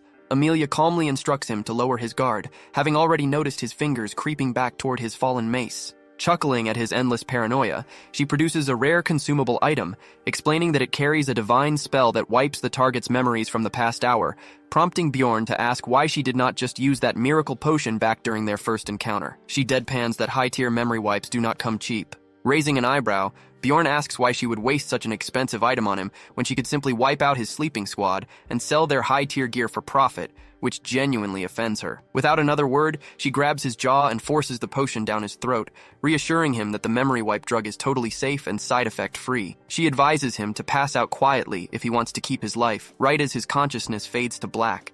Upon regaining consciousness, a system window reveals the memory wipe effect failed due to his soul resistance, confirming that player status has its perks. The following morning at the city administration hall, Chauvin verifies the identity tag of the criminal Hans that Bjorn turned in and hands over a heavy bag of bounty money. Bjorn is genuinely shocked she is not charging him for the destroyed equipment, but she clarifies that upper management waived all fees since he survived a high-hazard encounter. He recalls that when he woke up, his personal combat gear was fully intact, though the guild's light rig and recording camera were crushed to pieces. Just as Amelia promised, the rest of his party lost all memory after reaching Hans's hideout, leaving Misha and Dwalki completely losing their minds trying to figure out how the notorious cult priestess wound up brutally beaten to death. Rottmiller pulls off a galaxy brain deduction, reasoning that Bjorn's mace obviously caved the cultist's face in before she cast a last-second memory hex on the party. Dwalki buys the theory completely, while Isekai'd just celebrates the fact that they get to pocket the bounty while the cultist is 6 feet under. Shortly after,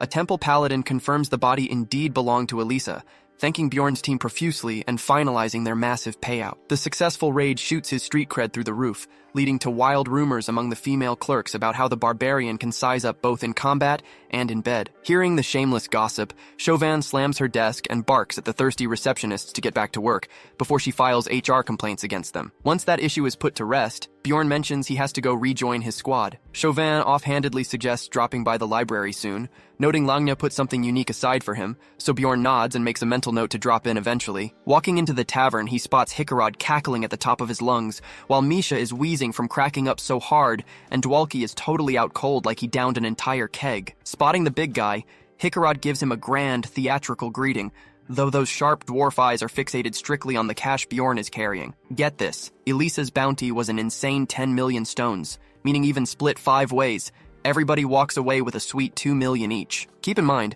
Bjorn nearly lost his hand and almost got decapitated just to secure that payout. Right on cue, Misha leans in close to Bjorn like she's about to spill a massive secret, whispering that her father demanded she bring him to her family, but he bluntly tells the pest to shove off. Right at that second, a couple of high-ranking knights step inside the tavern, and the entire room wonders what the Moslin, basically the high society secret police, are even doing in a joint like this. When they march right up to Bjorn's booth, he genuinely worries he's about to get booked for some ridiculous offense. Instead of arresting Bjorn, however, one knight looms directly over the unconscious Dwalki. Misha and Bjorn can only stare in sheer confusion as the guy hauls the mage up by his collar like an oversized stray cat. Fast forward 3 hours, and the rest of the crew is stuck waiting near the city limits while their spellcaster endures an official questioning. Dwalki eventually stumbles back out looking like a total zombie whose soul got sucked clean out. Once they get back to the bar, the frail mage drops a bomb on everyone, announcing he must resign from the squad because Baron Martin happens to be his elder brother. Dwalki then confesses he actually carries noble blood through his late father, but he was born an illegitimate child from an affair with a servant.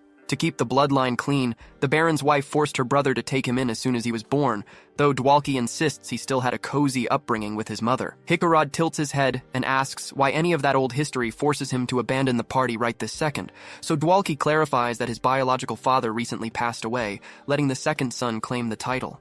When Rottmiller notes how suspicious it is that the eldest son got passed over, Dwalki confirms that is the entire problem, as the bloodthirsty new lord wiped out his elder sibling and eliminated every potential rival in the extended family like a mob boss. Which means those fancy secret police officers were basically sending a polite threat to keep Dwalki completely out of sight. Frustrated, Dwalki vents that he was finally having a blast living freely, but since their squad made huge waves, he now has to go off the grid. Bjorn presses him on whether he is actually walking away just because his older brother told him to, and the young mage hangs his head and agrees. To avoid a full blasphemy trial, the authorities slapped him with an official ban from entering the labyrinth. Talk about an absolute headache for Bjorn, who now has under 10 days to hunt down another magic user. They wrap up their farewells later that night, and upon hearing Bjorn is making a library run, Misha begs to come along just to kill some time, but he tells her to quit goofing off and go hit the training grounds instead. Stepping inside the quiet library later on, Bjorn formally introduces himself to Lagna. When she inquires why he is showing up right as the place is about to lock up, he smoothly suggests she walk away from her desk job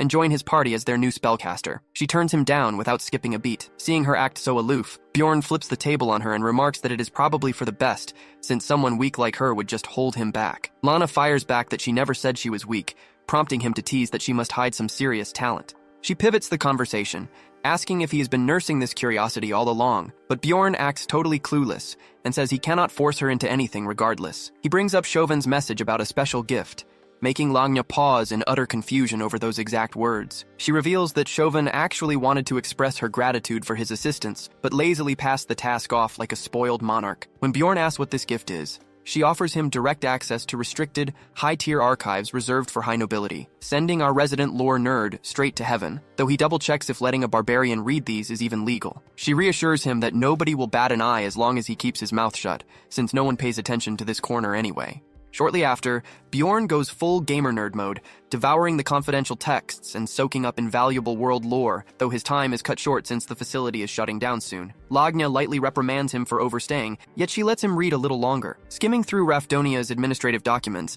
he uncovers some juicy intel regarding state agencies. A separate scroll details how an undercover operative barely made it back alive after entering the realm of evil spirits. The record on ruptures covers 4 historical incidents, reading like a pristine strategy wiki that aligns perfectly with every single piece of knowledge he accumulated during his decade-long gaming grind. What completely blows his mind, however, is the credited author, Oriel Gabus, who happens to be the lead developer of Dungeon and Stone.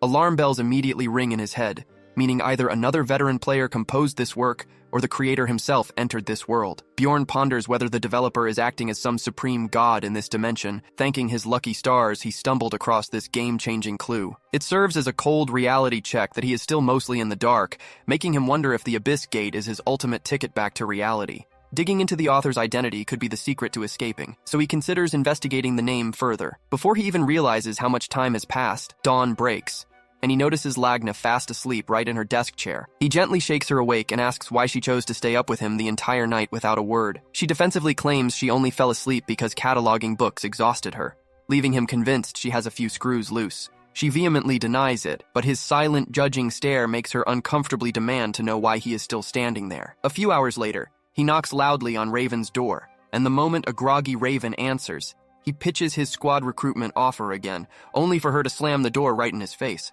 Bjorn shouts through the wood that he has an actual commission, prompting her to peek out and look at a torn page he brought from the archive, which he needs traced back to its origin. Allowing him inside, she warns that her services come at a price, instantly shifting focus to interrogate him about the holy relic he used against the vampire boss. He casually claims he simply smashed a random shrine statue, which only heightens her skepticism as she demands to know how he knew that would work. Bjorn sticks to his story, insisting he wrecked it out of pure boredom rather than secret lore knowledge. Still unsatisfied, she asks how he activated its power, to which he attributes everything to pure barbarian gut feeling.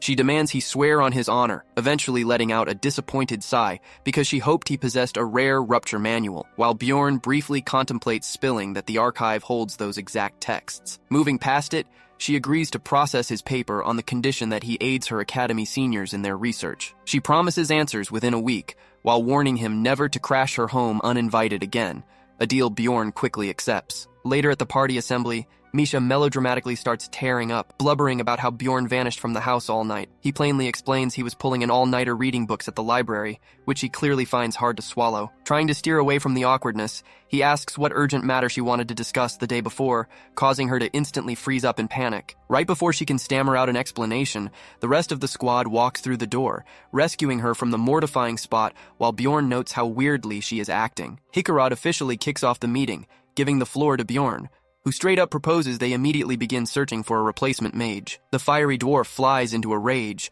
but Dwalki restrains him and concurs with the plan. He informs the group that they ought to speak with the Baron, who regularly frequents a nearby tea house and is scheduled to show up shortly. Isekai'd goes into full theatrical mode, begging with puppy dog eyes while claiming missing this window will set them back an entire month, forcing a grumbling Bjorn to cave in. A short while later, the Baron steps inside the venue, and Dwalki spots his second older brother, prompting Misha to shove him forward to make contact. Dwalki tremblingly walks over and asks for a moment of his time, and the slick, bald butler quietly whispers to the Lord that this boy is Lady Carolina's child. The Baron coldly asks what business he could possibly have, and Dwalki chokes up so terribly that Bjorn is forced to jump in and apologize for the awkward interruption. The Baron appears intrigued to be confronted by a massive barbarian, noting how long it has been since he last interacted with one up close. Bjorn lays out their dilemma and requests that Dwalki's dungeon ban be revoked, but the nobleman flatly counters by asking why any of that should concern him. Bjorn catches the Baron looking bewildered as the butler leans over to remind him that Dwalki is merely an unwanted bastard,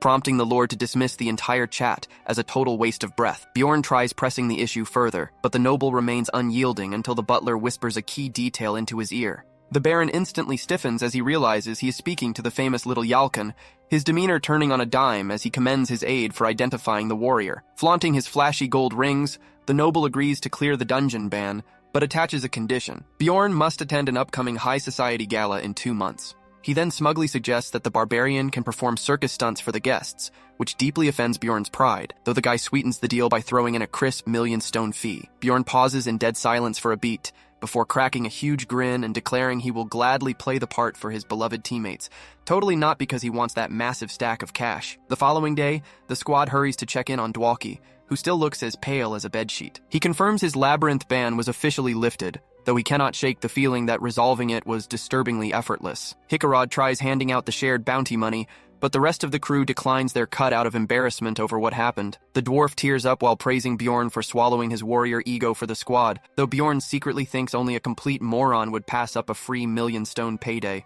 Isekai'd breaks down in emotional speeches about repaying his debt, and Dwalki chimed in with intense vows of loyalty, flustering the big tank while Misha chuckles and pushes his buttons. When the labyrinth opens its gates, Bjorn marches a fresh batch of novice barbarians toward the portal, with the rookies chanting his name as if he were a divine savior. He delivers a firm pep talk, promising that if they stick to his core survival rules, they will turn into mighty warriors. The novice warriors keep showering him with worship, while Isekai'd teases that Bjorn has a huge heart underneath his rough exterior, but Bjorn shakes his head, noting that teaching them up front is vastly superior to letting them die blind out in the wild. His gaze darkens slightly, reflecting on Karak's grim revelation that almost their entire original batch was slaughtered with only a few survivors left.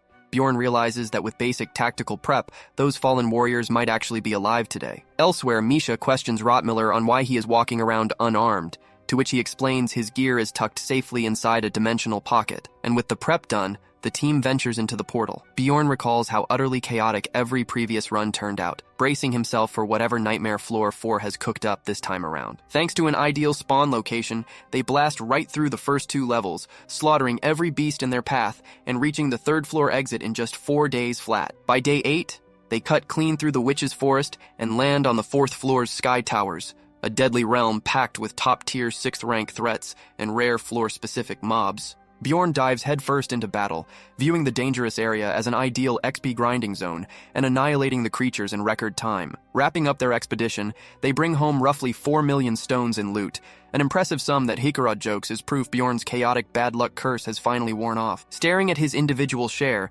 Bjorn realizes he made less profit than his very first labyrinth run, suddenly gaining a dark understanding of why so many adventurers turned to murder and plundering. Over the following month, he divides his daily schedule between intensive reading sessions and getting dragged into Raven's magic experiments.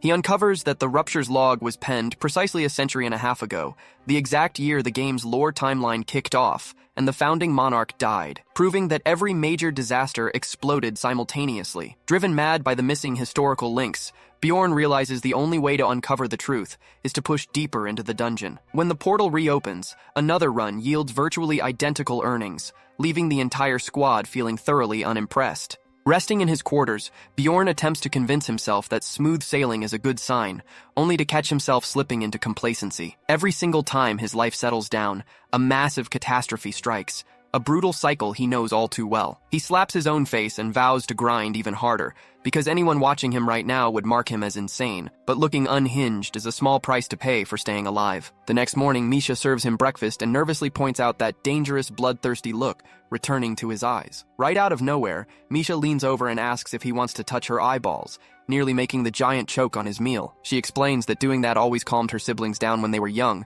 leaving Bjorn utterly stunned at what kind of lunatic family raised her. He sternly advises her never to offer that to anyone else unless she wants people getting bizarre ideas, catching her completely off guard. Misha pouts slightly, while noting he is not like normal folks, quickly moving past the weird moment by piling extra meat onto his plate. Bjorn later stops by the library to visit Lagna, but noticing her uneasy facial expression, he prompts her to get whatever is bothering her off her chest. She stammers briefly, before dropping a chilling warning that a massive disaster is brewing. She reveals that a dimensional collapse might strike the labyrinth soon, an apocalyptic event infinitely worse than any Floor Lord spawn. Seeing his doubtful glare, Lagna clarifies that the intel originates directly from a Tarapani school scholar who researches dimensional tiers. Bjorn offers a quick thanks and turns on his heel, catching her off guard as she calls out why he is leaving so fast, though he simply waves off her concerns with a fresh task on his mind. While he initially suspects the scholar might be a fraud, terror whispers begin sweeping the city, and pretty soon even Misha brings up the impending collapse. The sheer speed of the mass panic makes Bjorn suspect an outside force is intentionally fanning the flames. Looking through his inventory, he pulls out the special realm pill he saved for down the line, but deciding waiting 2 months is close enough, he pops it into his mouth. The moment midnight strikes, the hidden system registers his consciousness, initiating a soul transfer into a higher plane. Opening his eyes in an unknown chamber, he realizes he has returned to his original human form. Meanwhile, back in modern Earth, police detectives are reviewing Lee Hansu's missing person case, questioning his workplace contacts and relatives, though the lead investigator asks why their division even received this file, prompting his partner to reveal that security footage caught Hansu entering his apartment but never exiting, while every window remained bolted from the inside. Flipping through the investigation notes, the veteran detective mutters that the scenario is absurd, noting 0 forced entry marks and no financial transactions for over a month. To make matters stranger, the missing guy's clothes were found right on the floor, as if his body dematerialized out of them, sparking wild theories about a bizarre serial killer. He asks if the crime scene remains undisturbed and orders forensic techs brought in,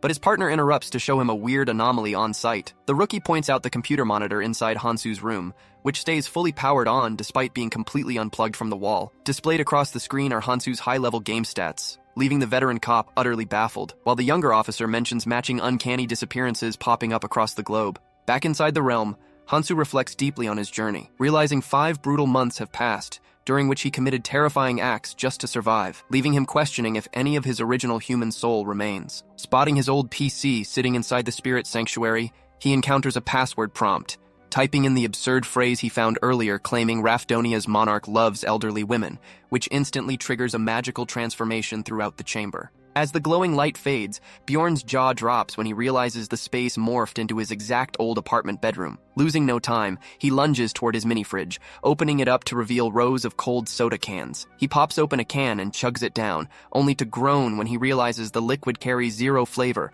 and no carbonation whatsoever. A chime breaks the silence as a female voice calls out from beyond the door, requesting permission to enter. A mysterious woman steps inside, explaining that this room is simply a physical manifestation of his memories, though because his mental barriers are insanely strong, she can only perceive the environment as thick gray smoke. She reveals that the password he typed was actually a security decoy, forcing her to come check on his intruder status personally. She introduces herself as the Soul Queen, an administrator who oversees reincarnated players in this realm. Bjorn glances down at his clothing, remembering the suit belonged to his ex-girlfriend, but the woman interrupts his thoughts to confirm he is now a registered member, proving to him she has back-end methods of verifying real players. She reassures him that the realm can no longer forcefully rip his soul from his body, meaning he is completely safe. She guides him on how to navigate the player forums, and instructs him to register a screen name, but the system rejects his choice as taken.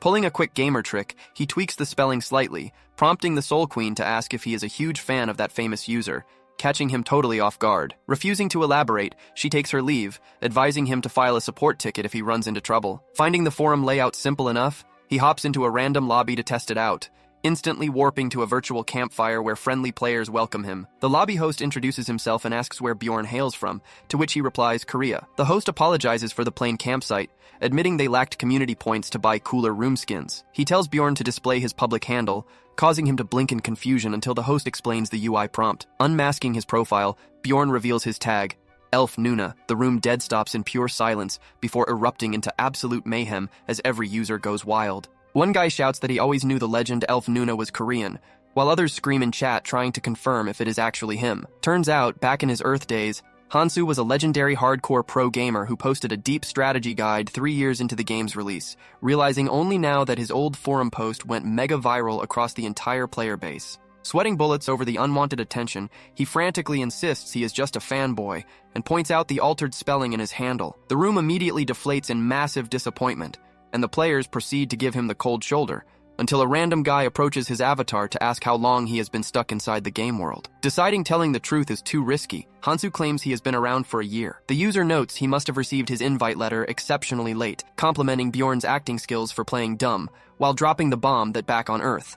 Only about 70 days have passed since the mass transmigrations began. That detail catches Hansu completely off guard, prompting the guy to clarify that time runs on a 1-to-5 ratio, so Hansu's 3 months inside translates to roughly 4 weeks back home. When Hansu inquires about returning to the real world, the pink guy admits he has no clue. Hansu then pivots and asks about the Pioneer player, learning that someone has been stuck in this realm for over 20 years, right around the time the game community was founded. Hansu is blown away by the revelation. Beating the game within 5 years sounds utterly mental, and even a hardcore veteran like him has to tip his hat to that level of grind. Before Hansu can press any further, the pink guy asks what difficulty setting he cleared. Catching Hansu's blank stare, he keeps pushing and mentions the remake difficulty, adding that over in Korea, people usually call it cheat mode, a custom version dropped 5 years back. Talk about a plot twist that breaks your brain. The pink guy proudly reveals he played on a mode 50 times easier, complete with boosted drop rates, modified essences, and rebalanced leveling systems. The guy circles back to ask Hansu's setting again, and Hansu barely manages to squeak out 50. Pink guy chuckles and tells him that was still pretty tough, noting that the absolute best player cleared it on 15 times difficulty, while most casuals sat around 60. Meanwhile, back on Earth, the chief turns to his secretary and checks if they successfully seized the computer. She confirms the PC was secured and every trace wiped from memory, leading the chief to ask about the guy who was using it. She hands over a report showing he was completely mediocre in every area of life, except when it came to his insane gaming skills. The chief finds it wild that a totally ordinary guy was the one to conquer Oriel Gabus's ultimate legacy. His secretary points out that while the world building was legendary, the servers got pulled offline 5 years ago because nobody seemed able to finish the game. The old chief rejects the idea that it failed, noting that Hansu actually beat it, and now he is dying to see just how far this kid can push his luck in the actual world. Looking back at the screen, Hansu wonders if the dimension will kick him out automatically when time expires, remembering the pink guy said the session length got reduced from 12 hours down to 7. Wanting to investigate the dimensional collapse, he opens up the trade board and finds a mountain of players offering intel for cash. Spotting an easy hustle, he sorts by the highest paying bounties, realizing this is the fastest way to stack up serious cash. Armed with a decade of sweat-lord gaming knowledge, he starts farming money like a walking bank, leveraging secrets nobody else knows. But right after posting an inquiry of his own, a trader pops up sharing the exact same username. This fake Picasso asks if Hansu wants dirt on the mage and the academy, which was Hansu's sneaky trap all along, knowing direct questions about the collapse would just bring out scammers. He takes a seat across from the seller and confirms he wants the real story on what that magic caster is planning. Picasso instantly reads between the lines and catches on that Hansu wants the scoop on the collapse, outright denying the apocalyptic rumors when questioned. Hansu asks for proof, but the seller claims higher-ups are pulling the strings. Money talks, so Hansu slaps down an even fatter bribe, which opens the guy's mouth instantly. The seller spills that the Taru Tain school specializes in spatial magic, and their headmaster wants to run a harmless experiment inside the labyrinth. To clear the halls for testing without making a scene, they leaked fake apocalyptic rumors to scare off explorers. Hansu raises an eyebrow and asks if it is safe to leak classified intel like this, but the trader just shrugs, declaring that cash is the only thing he cares about. He adds that the royalty will step in to debunk the rumors shortly, since fewer dungeon runs means less magic stone revenue for the crown, then asks if Hansu got his money's worth. Hansu moves to hand over the rest of the payment, but the seller waves off the extra fee, admitting he was being a bit too greedy with a fellow fan. Seeing him brush off gold tells Hansu this guy is so loaded he does not care about pennies, which explains how he holds top-tier secrets. Hansu locks in the realization that regardless of what difficulty anyone beat back in the day, this world is now a brutal reality governed by absolute survival of the fittest, and right now, he is still at the bottom of the ladder. Back in the real world, the chief stares at Hansu's mind-boggling stats in utter disbelief, calling the kid an absolute lunatic. The guy managed to breach the second floor on his very first attempt, even after being handed a completely trash start. His secretary suggests that luck might have played a massive role here, but the chief shuts that theory down fast. If it were just dumb luck, other players would have pulled it off too. But this guy is a statistical anomaly where the impossible actually happened. He brings up the insane moment when Hansu crawled 15 kilometers on pure spite and deleted a vampire while sitting on 0 health. Looking deeper into the logs, Bjorn's progression curve is so completely broken that even the moderator flagged it, reminding the chief of the time everyone wrote off the game as a dead flop. Yet the creator remained unshakable back then, cryptically claiming that as long as a single player legitimately cleared the game and crossed over, it would be enough to break the global balance. Meanwhile, back inside the game world, Bjorn slowly blinks his eyes open. Barely 13 seconds elapsed in real time, though he notes with concern how completely defenseless he is while sitting in that mental realm. Still, that Ghostbusters network blew his expectations out of the water and delivered elite-tier intel. Running on pure exhaustion, he decides to pass out and tackle the Baron's requests when the sun comes up. By the time afternoon hits, he is parading through the city streets decked out in his full Barbarian loadout, wondering what crazy crisis is coming if the rumors of a dimensional collapse are fake. Right on cue, the bald butler halts his steps and demands he put on a good performance for the watching spectators, prompting Bjorn to grumble under his breath that hiring a savage barbarian for a classy parade was their first mistake. The Baron, on the other hand, is thrilled out of his mind, admitting he has never soaked up this much clout before, and promising Bjorn a huge bonus. He encourages Bjorn to go wild at the buffet before taking off to greet the local count. Bjorn starts feeling a little awkward under the room's intense glares, until an officer approaches, giving him props for his display, and telling him to kick back until the Baron comes back. Bjorn asks why he is not hanging around the high society snobs, and the guy chuckles, explaining that his background as a former dungeon explorer makes him an outcast among aristocracy. When Bjorn asks for his name, he introduces himself as Carls, and Bjorn instantly takes a liking to the guy for lacking the typical noble snobbery. He wishes the annoying butler had even a fraction of this guy's chill attitude, but speak of the devil, the bald egghead marches back over and begins complaining about them relaxing. Carls shuts the butler down by pointing out he gave the barbarian permission to rest, but the stubborn annoyance keeps barking orders at Bjorn to stand, stressing over how terrible sitting looks to the high-class audience. Recognizing it is only a one-day gig, Bjorn decides to give the Chrome Dome the exact performance he is begging for. Slapping his helmet on, he fully embraces his wild role and lets loose an ear-splitting roar that rattles the entire ballroom, sending the butler into a screaming panic. Bjorn shrugs with complete indifference and says he just felt like roaring. Turning his eyes to the feast, he dives in headfirst and begins shoveling food into his face like a ravenous beast, leaving the butler utterly petrified. Right as the butler starts calming down, Bjorn clamps a heavy hand on his shoulder and tells him in a cold tone that he has an overwhelming urge to cave his head in. The baldy instantly breaks into a cold sweat, chuckling nervously while praying it is just a sick joke, but Bjorn locks eyes with him and bluntly assures him he is dead serious. Remembering Bjorn's violent rap sheet, the bald guy completely panics, blurting out a terrible excuse before sprinting away for dear life while Carls cracks up watching him run. Once he finishes demolishing another plate, a group of aristocrats gather around, including a few giggling noblewomen who ask if they can feel his massive biceps. He gives them a full flex, driving the girls wild as they squeal and rub his rock-hard, veiny muscles. Soon the rest of the high society crowd begs for an encore, and Bjorn delivers in style, belting out a battle roar so majestic it brings tears to the eyes of several elderly aristocrats. As more requests flood in, Bjorn realizes he has basically turned into a giant, living theme park mascot, which sends the nearby royal guards into a bitter, jealous fit of mumbling. Hearing their snide remarks starts pushing his buttons. But before he can teach them some manners, the Baron struts back over and pulls him away for a lap around the hall. The Baron shows him off like a shiny new prize trophy, parading him past wealthy snobs before introducing him to a Viscount who recognizes the big guy as little Valken's terrifying muscle. Bjorn mentions he is just settling a personal debt with the Baron, leaving the Viscount deeply impressed by his sense of honor. The Viscount applauds the warrior's strong principles, while Bjorn internally groans, knowing he still has 13 more of these mind-numbing introductions to endure. On the bright side, all this forced clout is shooting his fame stats straight through the roof, so when they ask him to do trick performances, he happily bends thick iron bars with his bare hands to make the crowd lose their minds.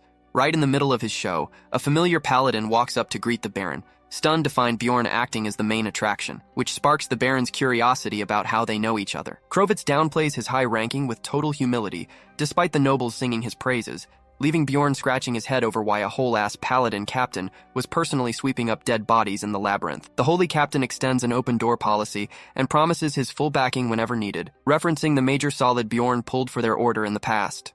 Fast forward about half an hour, and the Count finally makes his grand entrance, prompting the Baron to rush Bjorn over, while mentioning the big boss has been eager to see him, though Bjorn senses something fishy in the air. The Count gives him an over-enthusiastic handshake with a beaming smile, making Bjorn wonder why a high noble is playing so nice with a rough barbarian, even joking that they should start calling him Big Valken from now on. Then, out of nowhere, the Count pitches a thrilling idea, revealing he wants to hold an impromptu sparring tournament against his knight trainees, and asks if Bjorn wants to enter, sparking excited whispers across the room from guests dying to watch a barbarian throw hands. Bjorn weighs his options, remembering the top prize includes 2 million stones, plus a rare numbered artifact known as Garpa's Necklace, an item capable of generating random materials using magic crystals, which, much like his frost ring, packs a hidden special quest line waiting to be triggered. Despite the nagging gut feeling that trouble is around the corner, he squashes his hesitation instantly, knowing that playing it safe and dodging every risk is an express ticket to a bad ending.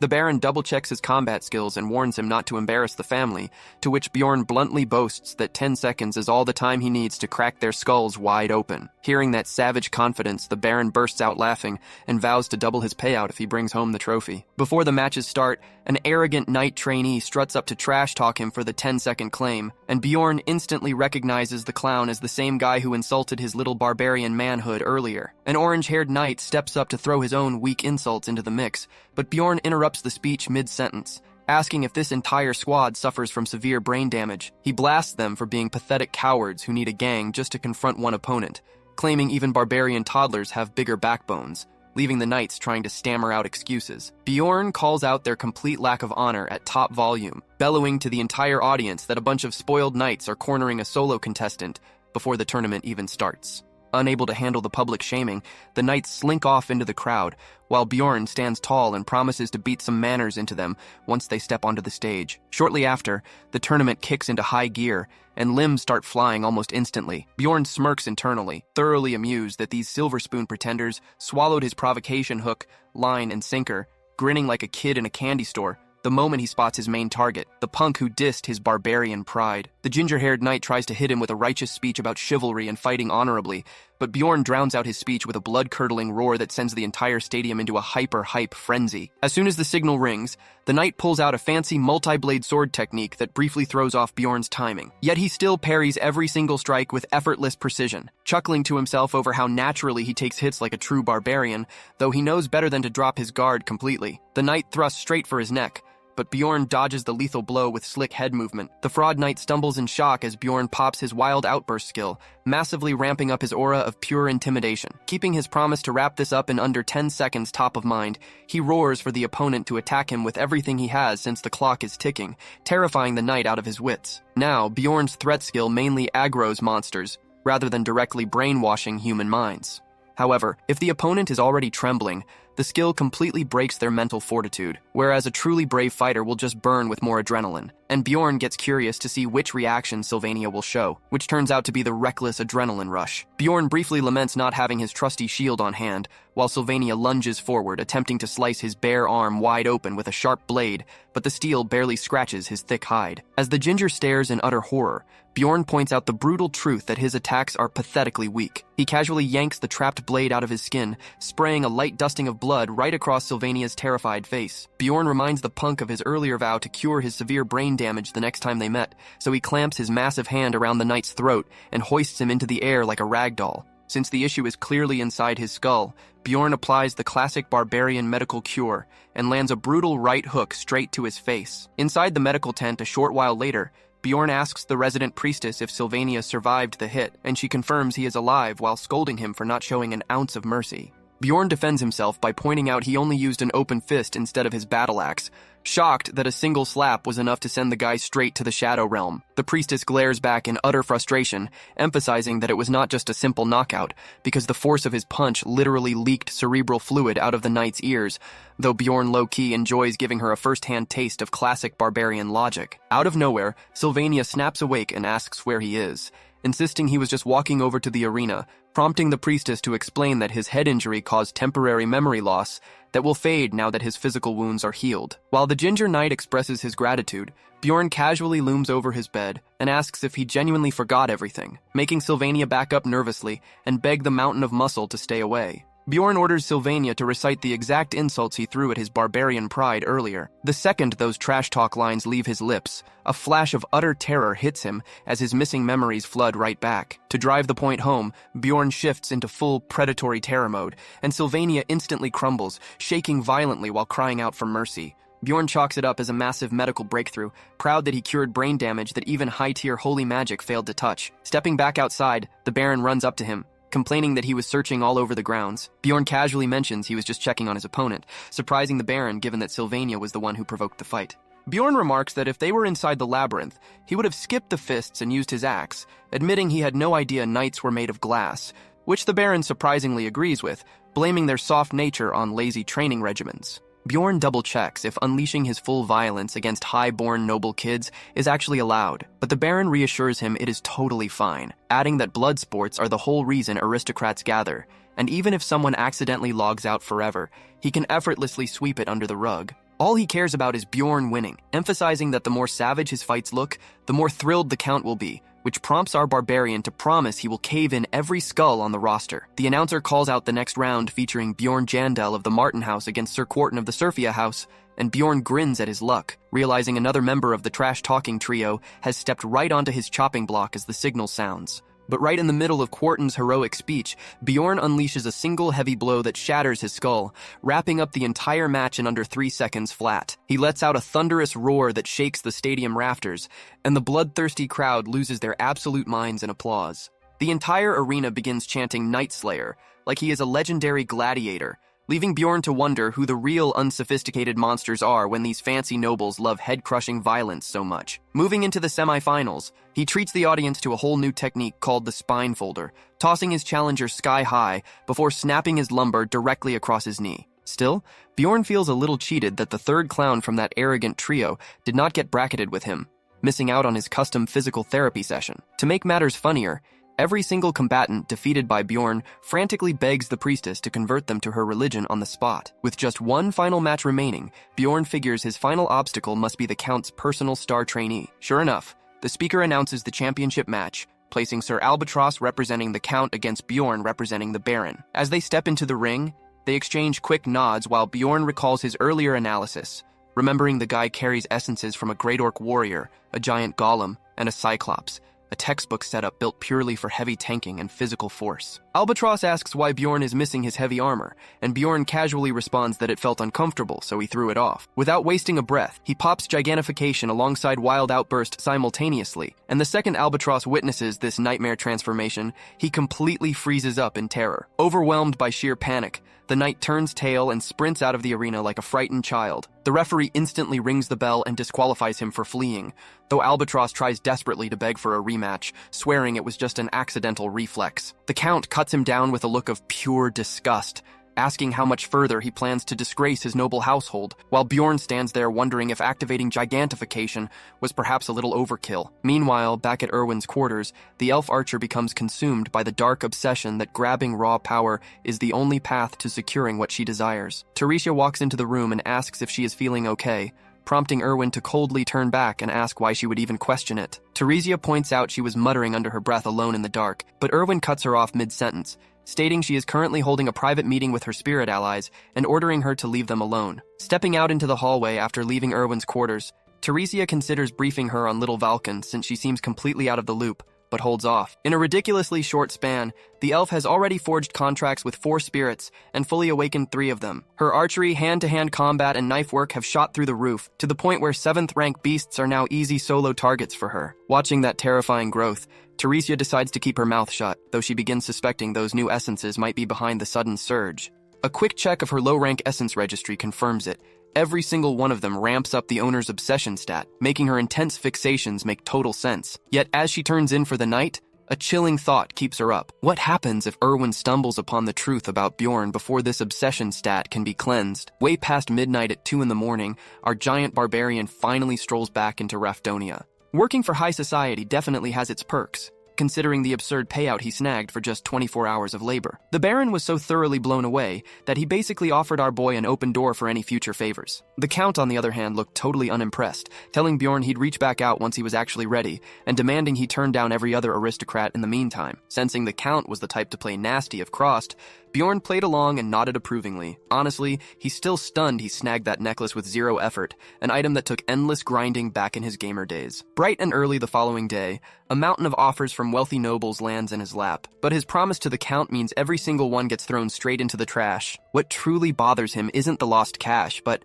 the total mystery behind why these highborn snobs suddenly care about a muscle-brained barbarian. He plans to fish for clues during his upcoming player forum meetup, especially since his month-long stint assisting Raven's magic research is wrapping up. When he casually asks who today's target is, Raven gets visibly sweating bullets right as an old mage strolls into the room, prompting Bjorn to complain that he didn't mean a literal senior citizen when she mentioned a senior researcher. The elderly wizard openly admits he's just there to test if his newest magical contraption can sniff out an evil spirit's soul. That drops an absolute bomb on Bjorn, forcing him to keep his cool while cleverly deflecting suspicion by acting shocked over the wild magic tech rather than the evil spirit bit, even calling out Raven's previous hazardous trials to question its safety. The old geezer insisted is completely harmless, adding that Raven is going to test it on herself first to prove it. Raven looks deeply uncomfortable with that idea, but when the old man waves off her concerns, she firmly states she'll only review the theoretical math and nothing more. Realizing that refusing now would look super guilty, our boy swallows his pride and agrees to take the test head on. Yet the moment Bjorn steps up,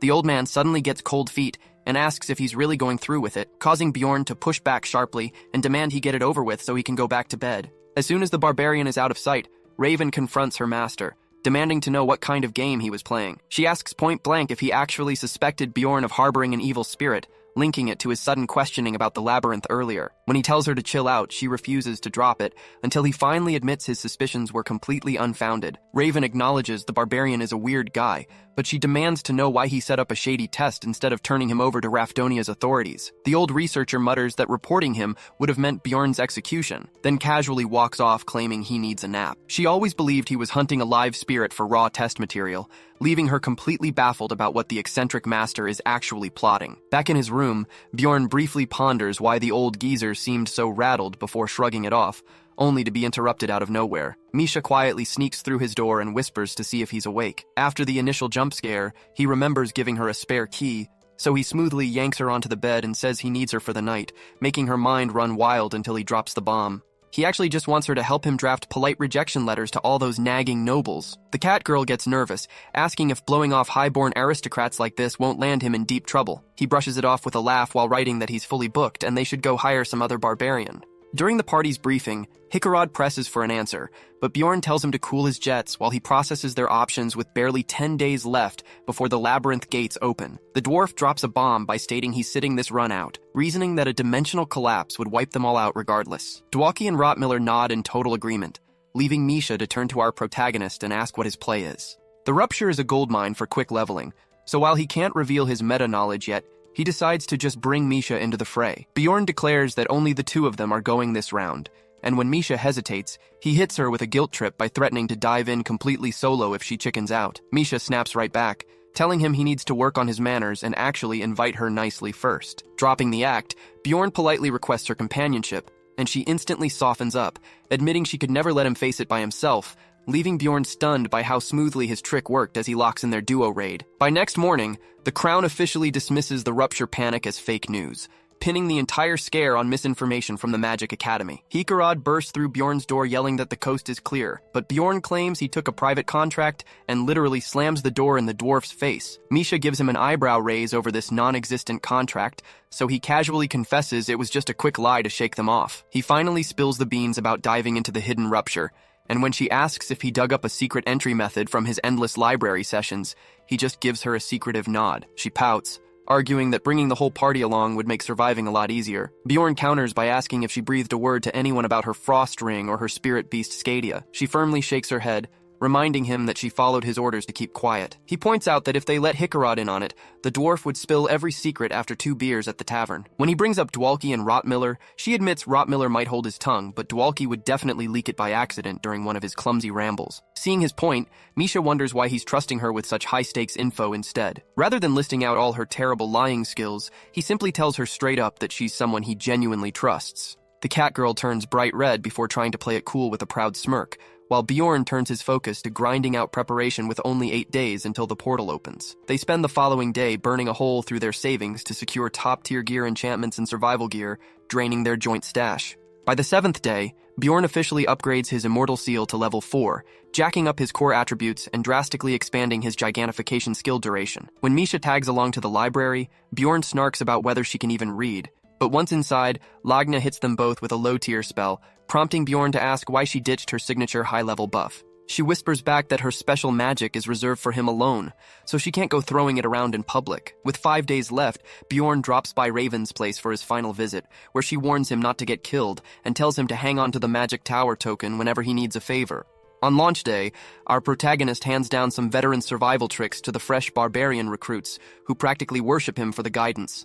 Rotmiller signals that the rest of the party is moving in, asking if Bjorn and Misha are ready, but Misha covers for them by saying they have to wait on their fake employer first. Satisfied, the trio bids farewell and steps into the portal. 30 minutes pass and the portal begins to collapse, making Misha panic about missing their window, but Bjorn holds her back, abusing a game mechanic where late entry grants double experience yield. They land on floor 1 right next to the floor 2 gateway, leaving Misha completely speechless until Bjorn gives her a dumbed-down speedrun breakdown. She almost pities Rotmiller, noting that finding out about this cheat code would crush his spirit given how seriously he takes scouting, a feeling Bjorn wholeheartedly agrees with. They warp into a barren stone desert on floor 2, prompting Bjorn to curse their bad spawn point since reaching the beast lair for key crystals means a long backtrack to the east. For 2 brutal days, they march eastward across the wasteland. Misha complains endlessly about hauling heavy loot crystals, making Bjorn miss Dwalki's convenient magic storage. Suddenly, Misha spots figures approaching on the horizon and asks if they should brace for a fight. Bjorn sizes them up and guesses it's an elite speedrun squad, judging by their insane movement speed. Gawking at their high-end gear, Misha asks if top-grade equipment is mandatory for finding shortcuts, but Bjorn reassures her that they'll be flexing that kind of wealth soon enough. When she questions his confidence, he realizes her past mistreatment as a low-rank adventurer ruined her self-esteem, but she chuckles and asks if casually talking about endgame goals is just a barbarian thing. She nudges him with a smile, confessing that his unshakable bravado is actually one of her favorite things about him. As the high-level party passes, they stare hard at Bjorn's massive weapon and dimensional backpack, making him realize how extremely out of place 2 low-tier stragglers look with high-end gear near the entry floor. Misha asks why he's smirking, and he reflects on how far he's come since his rookie days when top explorers saved him out of sheer pity. It even makes him wonder how Erwin is faring, considering she was his very first companion in this brutal world. His nostalgia gets interrupted when some shady guy nearby shoots him a glare so bitter that Bjorn can physically feel the salt radiating off him. Sick of the intense creepiness, Bjorn orders the red-headed guy to spit out whatever problem he has, causing the fellow to instantly crumble and apologize once a massive 2-meter barbarian looms over his face. Misha tugs his arm and asks why he's picking fights, making Bjorn feel like a street thug trying to look tough in front of his lady. To check his suspicions, Bjorn demands the guy state his name, and the NPC stammers that his name is Hansed. Bjorn calls cap on that instantly, but the guy nervously clarifies he legally changed it from Hans because it felt way too generic. Bjorn leaves the rookie with a stern warning to never cross the line into becoming a dirty, backstabbing Hans. Right on cue, a massive tremor rocks the desert floor as the hidden rupture opens up ahead, prompting Bjorn to grab Misha's hand and dash full speed toward the anomaly. Alarm bells ring in his head because this portal wasn't supposed to spawn for 3 more days, meaning another entrant manually force-triggered it early, just like his original plan. Guessing that another player might be behind it, he grabs Misha and goes full Leroy Jenkins right into the rift. They land in a freezing tundra where 3 adventurers welcome them with cheerful grins, accompanied by one extremely grumpy veteran. Bjorn gives his real name, but introduces Misha under the fake alias Michelle. She blinks in total confusion before realizing the bit, displaying a poker face so terrible it's almost comedic. Bjorn pitches himself as a frontline tank, while a scout named Janissa, flexing a goblin archer essence, introduces herself alongside Carlson, a generic-looking melee guy. Bjorn realizes one person in this ragtag group manually forced the rupture open, while the rest just stumbled in by pure luck. His eyes instantly shift toward the heavily bearded veteran, who nonchalantly gestures to the absurdly oversized crossbow strapped onto his spine. The giant warrior scolds Bjorn for skipping proper etiquette, flexing that he's a 5th-rank pro who deserves respect. Bjorn probes him with questions to see if he's the secret player who triggered the event, unresolved suspicions buzzing in his mind. Our boy vows to hunt down the imposter among them before this raid ends. After hammering out an equal loot-sharing agreement that keeps everyone happy, the newly formed squad takes formation and advances into the dungeon. They quickly spot a towering yeti that makes Janissa freeze in terror, but Bearman reassures the panicked scout that encountering monsters simply proves they are heading in the right direction. Bjorn tells the rookies to step aside so he can handle the creature, but Bearman tells him to hold his horses, unslings his massive heavy crossbow, and releases a bolt with enough force to sound like a cannon shot. The yeti throws up a quick guard, surviving the initial strike before getting obliterated. Bearman orders the group to clean up the rest, surprising Bjorn with his insistence on sharing team combat duties. Our barbarian rushes forward to absorb the monster's heavy blows, leaving the 2 rookie adventurers trembling in fear for his life. Locking the beast in place, Bjorn barks an order at Misha, remembering to call her Michelle, who executes a flashy acrobatic flip through the air before gouging the monster's eyes out with brutal efficiency. Delving deeper into the icy realm, they get ambushed by a pack of frost wolves, leaving Bjorn and Misha to do almost all the heavy lifting. Bearman picks off individual targets with his heavy bow, while Bjorn quietly assumes the leader role, effortlessly choosing the right paths because he memorized the entire layout during his hardcore gaming days. As they march, he wonders if the hidden triggerman is an ultra-smart local or a fellow player playing dumb to hide their true strength. Descending the stone steps, he notices that whoever opened the rift completely missed the hidden chest embedded in the central pillar. Carlson and Janissa gawk at the glowing cavern, with the scout girl marveling out loud at the massive glowing structure in the room's center. She reaches out to touch it, feigning utter surprise when it radiates light, so Bearman theorizes that activating the pillar will spawn a few monsters to unlock the main doorway. That surprisingly accurate guess raises Bjorn's eyebrows, though he doesn't call out the beard man just yet, mainly because a couple of monsters is an insane understatement. The entire cavern shakes violently as the floor boss awakens, and right before it spawns, an endless army of furious ice wolves pours into the chamber like an unwanted horde. Bearman freezes in shock while Janissa starts screaming, so Bjorn takes charge and orders everyone to fall back to the narrow stairway for a choke point defense. They barely slice through the initial 20 wolves, only for a wave of vicious saber-toothed cats to push Misha to her absolute limits. As a feline tries flanking Bjorn, his eyes widen at the sight of an ice golem, a dangerous mob that stacks a deadly lethal debuff if left unchecked.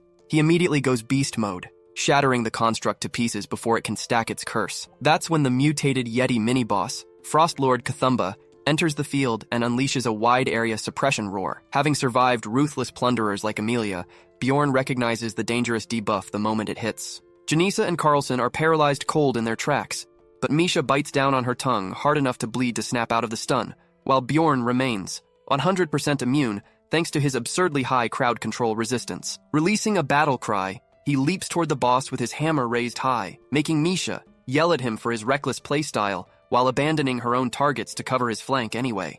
The Frost Lord blasts a freezing cone of arctic breath right at Bjorn's chest, but our barbarian powers through the biting frost and cracks his mace straight into the monster's forehead. The altered monster lets out a furious howl and attempts to strike back, but Bjorn completely drowns it out with an even louder roar, showing who is boss before landing an unapologetic open hand slap across its jaw. Honestly, watching him lay into that Yeti side to side looked like a high school bully demanding lunch money. Just as he is getting into a rhythm, someone yells at him to clear out if he wants to keep breathing. Avman loads his crossbow with an ability called Dangerous Material, and the moment he pulls the trigger, the projectile zips through the air surrounded by a pitch-black aura. Naturally, it hits Kathumba straight in the eye socket, because where else would a dramatic shot land? While the creature collapses into dust, Bjorn watches in total shock as the lingering effect fries every monster standing nearby. So much for assuming the guy was strictly a single-target burst build. Turns out he was hiding an overpowered area of effect skill this entire time. Backed up by Avman, the group obliterates 9 straight monster waves, and 2 essence drops pop up way sooner than anyone anticipated. The veteran hunter politely offers the first pick to the beginners, but Bjorn immediately cuts in, claiming the Yeti essence for his own side and telling them they can have the Frostwolf one. Carlson starts puffing his chest out in annoyance, but backs down real quick the second Bjorn gives him that classic terrifying barbarian death stare. Misha offers him a quick congrats on the loot, but he sets her straight and tells her it is actually meant for her. She starts fidgeting with her fingers and innocently asks how she could ever pay him back, knowing high-tier essences cost an absolute fortune. It cranks up Frost Affinity while handing out some insane stat upgrades. To top it off, they manage to snatch the rare blue-tier drop, which comes with an active ability that pushes Frost Affinity through the roof. The cat girl grabs his shoulders and starts shaking him violently, begging him to stop playing mind games and simply spit out whatever price he expects from her. With smooth confidence, he explains that he only bills temp allies, and since he intends to keep her around long-term, she owes him zip. Misha is left completely flustered after he drops the line that she should stop overthinking if she plans on sticking by his side permanently too. Deciding not to overthink it any longer, she absorbs the orb, immediately feeling a strange sensation wash over her body. Once she finishes, Bjorn turns to the 2 novice party members to see which drop they chose. They just exchange sneaky little smirks and claim they are skipping both options. The novice guy insists that a Frostwolf build does not fit his playstyle, but Bjorn pushes back and questions his knowledge on the topic, prompting the rookie to brush it off as a low-rank item and guess that superior loot awaits further down. That answer instantly sets off warning bells in Bjorn's head, though he keeps his suspicions to himself for now and redirects his focus to Jensia, who also turns it down by pointing out how ridiculously expensive essence removal is. With both of them passing on the loot, he is stuck unable to determine who the hidden imposter is, even beginning to question if the entire group is against him, while Genzia asks if the wave is done. Suddenly, the stone ceiling splits open, and Misha screams while pointing at a massive threat rushing toward them. A gigantic ice wolf crashes down from above, and Bjorn immediately identifies it as Tarun Boss, the area's floor lord that was supposed to spawn much later. It seems the boss was not feeling patient today,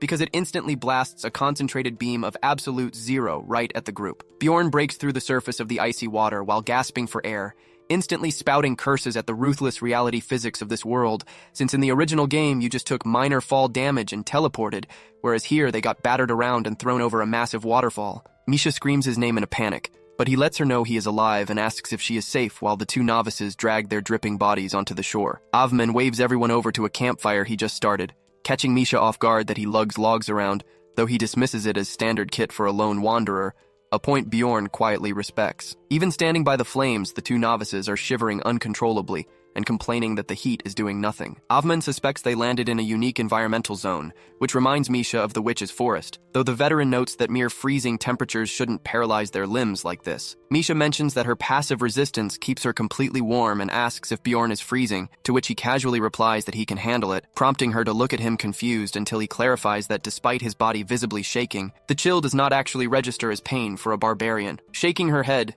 she calls him a foolish caveman and offers to share her body warmth with him, which instantly turns his entire face bright red, while Avman chuckles and lets out a teasing whistle. Deep down, Bjorn knows he cannot let his guard down enough to actually sleep around these strangers, while Avman asks if the novices will survive the night, and Misha notes they brought their own fuel. She urges him to close his eyes and rest first, but he holds her back, stating they need to discuss something private, then asks if anyone in the party gave off suspicious vibes. Misha takes a second to process the question, before admitting that one odd detail has been bugging her. She drops a vital piece of gossip she picked up earlier, bringing a quiet smirk to his face. Staring into the dancing flames, he commends her keen observation as the last clue falls into place, exposing the traitor's identity. 6 hours later, the party resumes their trek, needing only to stick to the direct path to reach the destination. Bjorn easily smashes through the 8th rank mobs leaping off the frozen walls, while Misha holds her own right alongside him. Parrying a blow, the novice calls out to Gensia, warning that monster attacks pack a heavier punch due to the environmental curse. A few hours down the line, they step into a massive chamber packed with frozen 7th rank ice orcs. Gensia nervously wonders if an encounter is unavoidable, but Avman does not bother waiting around. He locks his gaze directly onto the statues, and in an instant, the ice shell shatters, and the entire horde surges forward in a wild rush. Bjorn barks out orders for the team to hold rank and maintain composure while the enemy closes in. He admits to himself that he has no clue what game the imposter is playing. Maybe they really just want to clear the rupture, but he refuses to drop his guard. As he absorbs a heavy blow on his shield, he realizes this chaotic fight offers the ultimate window for a backstab, so he intentionally holds back his full power to keep an ace up his sleeve. Avman shouts at Misha asking why she isn't backing up her big guy, but she casually responds that she is handling rear guard duty. Realizing the novices are completely useless, Avman steps forward as a radiant aura surrounds him, summoning a massive spectral bear out of thin air. The summoned beast immediately goes to work, ripping through the orc horde like it is a walk in the park. Observing the carnage, Bjorn finally understands how Avman stayed alive as a solo crawler for so long. However, he worries the beast might clear the entire room before the traitor gets a chance to make a move. To force their hand, he deliberately takes a blunt hit to the chest and goes airborne. The heavy strike slams him hard onto the icy floor, while Misha screams his name in distress. But Bjorn timed the impact perfectly, so his reinforced helmet and high regen absorb the brunt of the damage. The novice yells to check if the barbarian is still breathing and screams at the brute, while rushing forward to help. But out of nowhere, an arrow pierces cleanly through the monster's skull, catching the rookie completely off guard. Misha barks at the novice to get out of the way while Avman Tactical rolls across the ground and lines up his next shot. An Ice Orc caster rears back to summon a frozen barrier, but the incoming arrow punches right through the defense and buries itself directly between the caster's eyes. Suddenly, a cold voice breaks the silence, declaring that everyone can drop the fake act now. Bjorn tenses up as Gentya flashes a sinister grin and triggers an instant equipment swap. She stacks stealth skills alongside a revenge buff that maximizes armor penetration and inflicts continuous bleed. Then, with a sadistic smile, she drives her blade clean through Avmen's midsection, bragging that his essence will net her 30 million stones on the market, while Bjorn breathes a sigh of relief that the imposter finally showed her face. As Avman falls, his summoned bear instantly vanishes into thin air, but a glass vial shatters against the backstabber's face, right as Misha shouts for Bjorn to unleash his counterattack. Bjorn springs off the ground and blasts a wild roar with his stun skill, freezing Gentya dead in her tracks. He brings his weapon down in a vicious arc, but she barely leaps clear in time, panicked over how he could have possibly seen her ambush coming. She desperately tries re-entering stealth, only to realize the witch lamp oil Misha splashed on her completely disables cloaking. Honestly, her cover was blown long ago, because she kept asking super specific, leading questions that gave away her prior knowledge of the floor. Hours earlier, Misha pointed out that Gentia's scent shifted after their fall, reeking of the beast lair, and proving the mud on her boots came from a restricted sector. Right into Bjorn's path, and without skipping a beat, he buries his heavy mace straight into her ribs, making her spit out a mouthful of blood, though she somehow remains standing and scrambles backward while screaming that he is just a brainless NPC. That slip-up confirms to Bjorn that she is a fellow player, but label or not, she is just another hostile target that needs to be eliminated.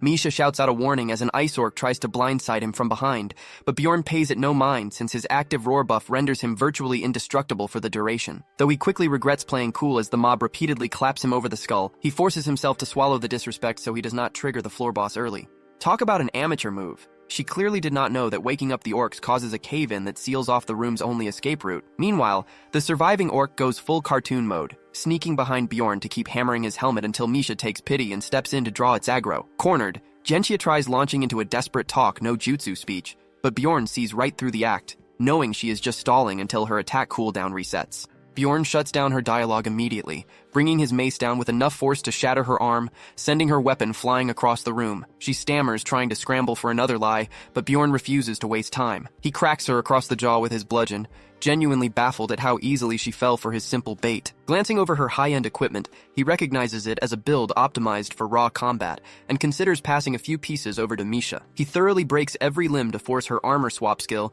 so he can loot her alternate gear, causing her to cry out for mercy while explaining she only struck first to protect her gamer identity. Bjorn presses harder, demanding to know why she unsealed this specific hidden dungeon in the first place. Gentya confesses that the rare Heart of Frost item only spawns here, and she assumed clearing the place would be light work since the monsters were low rank. Then her eyes go wide as a realization hits. asking him how he could possibly know she was the person who triggered the portal. Bjorn freezes for a split second, realizing he let meta-knowledge slip out, and quickly tries playing ignorant. Though, she breaks down crying, blubbering about how hard she fought just to survive, and desperately apologizing as she begs to just go back home. She wails that she never would have ambushed them had she known he was a player too, pleading with him not to execute a fellow human being. Ignoring her tearful cries for her mother, he coldly brands her an evil spirit, and without a moment's hesitation, ends her life on the spot, triggering a system notification acknowledging that deleting another player permanently has permanently hardened his mental fortitude. Walking back through the dark corridor, Bjorn searches his mind for any remorse or thrill over what he just did, but finds absolute coldness. At the end of the day, survival demands bodies, so he puts it out of his mind and returns to Misha. Over by the fight, the novice screams for help as he parries a crushing blow from the remaining ice orc, sending him tumbling across the snow. Bjorn gestures for Misha to finish off the beast, telling her it is the perfect chance to test drive her new essence abilities. Just before the monster can chop the novice into ribbons,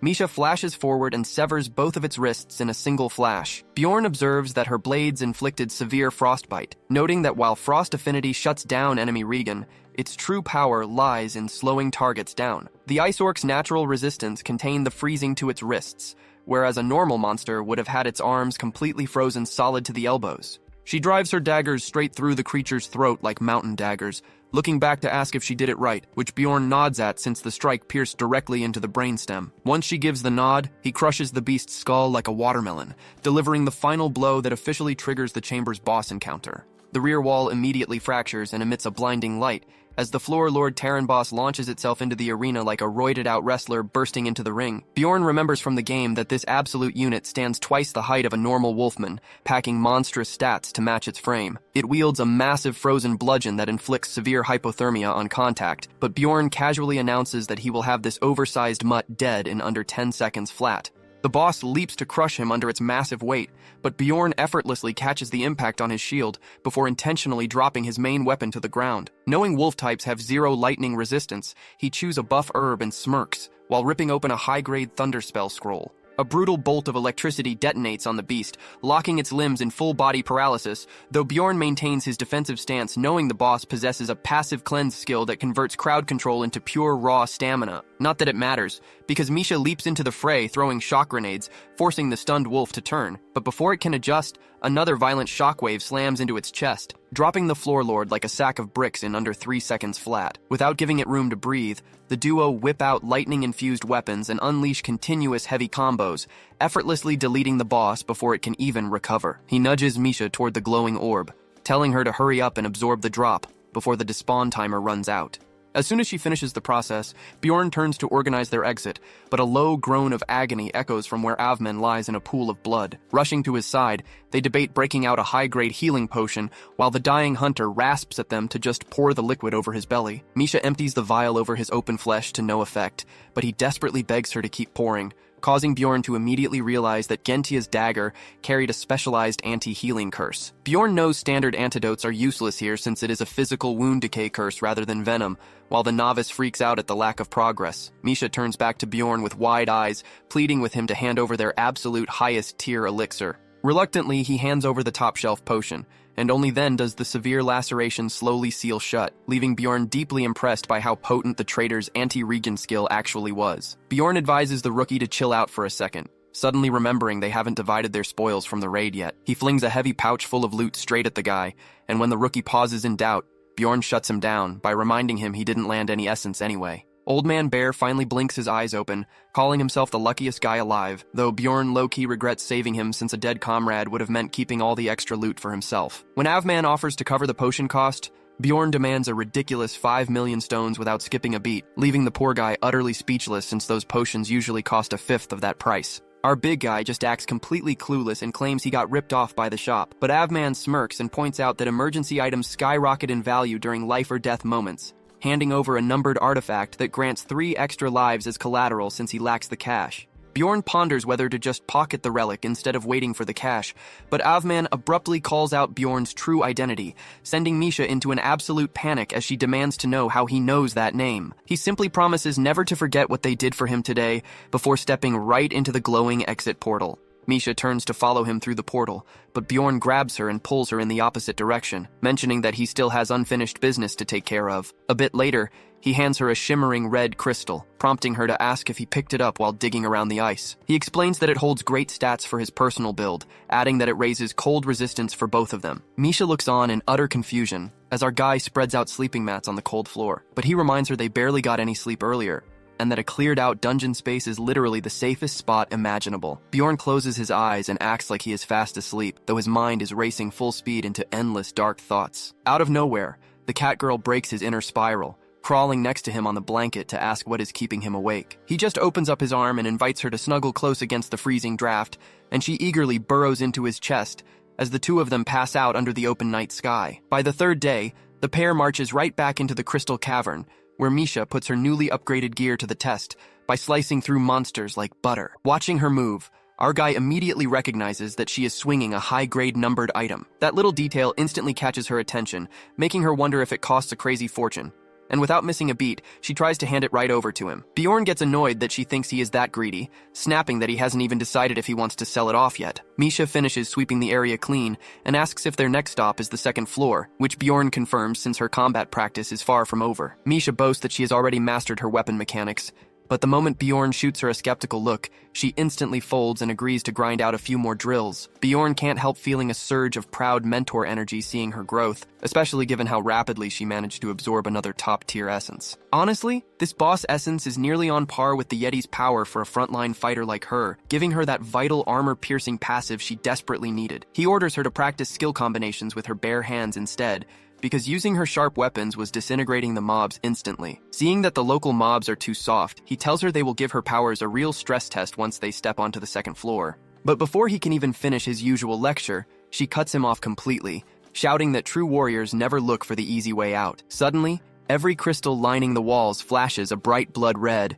making Misha freeze in her tracks, but Bjorn tells her to keep moving since it is just the Floor Lord awakening. She smiles and nods along until the words actually hit her brain, instantly triggering a full-blown panic attack. He goes full game guide mode, explaining they can easily bypass the boss and hit the exit, all while violently shaking her like a rag doll to break her out of her hysteria until she stammers out who on earth could have summoned it. Bjorn figures some ambitious clan intentionally spawned it, suspecting they used the Floor Lord guide he recently leaked in the Spirit Realm, though it feels ridiculously fast for them to organize a raid after only 2 weeks. Either way, the two finally cross over to the second floor, and Bjorn grumbles to himself about wasting an entire day on travel without Rotmiller around to guide the way. He takes a look around and realizes it has been ages since he last set foot here, instantly remembering his old adventures alongside Einar, though those thoughts quickly sour as vivid memories of corrupt plunderers rush back into his mind, causing his mood to plummet so fast that Misha asks why he despises this place so much. She admits the area gives her the creeps too, but Bjorn reminds himself that he picked this route because heading straight north leads right to the third floor entrance. Plus,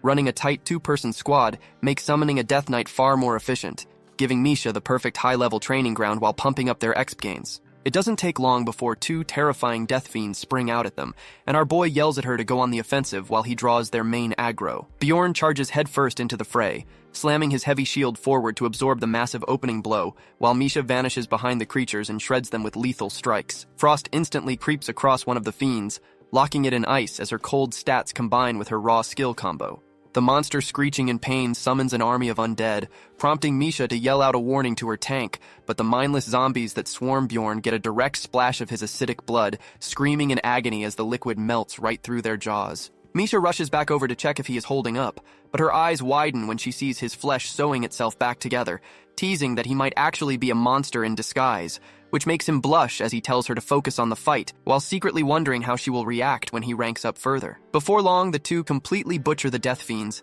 and Misha finally masters the flow of her new skill kit. Shortly after, a Chimera Wolf ambushes them with a nasty crowd control roar, but Misha simply activates her fortification buff and charges right through the stun. Bjorn shouts at her to stop spamming buffs because it drains her mana pool, a warning she completely tunes out. Naturally, her mana runs completely dry moments later, and she collapses onto the dirt, forcing Bjorn to drag her along by her collar like an exhausted cat, while telling his sleepy teammate to rest up.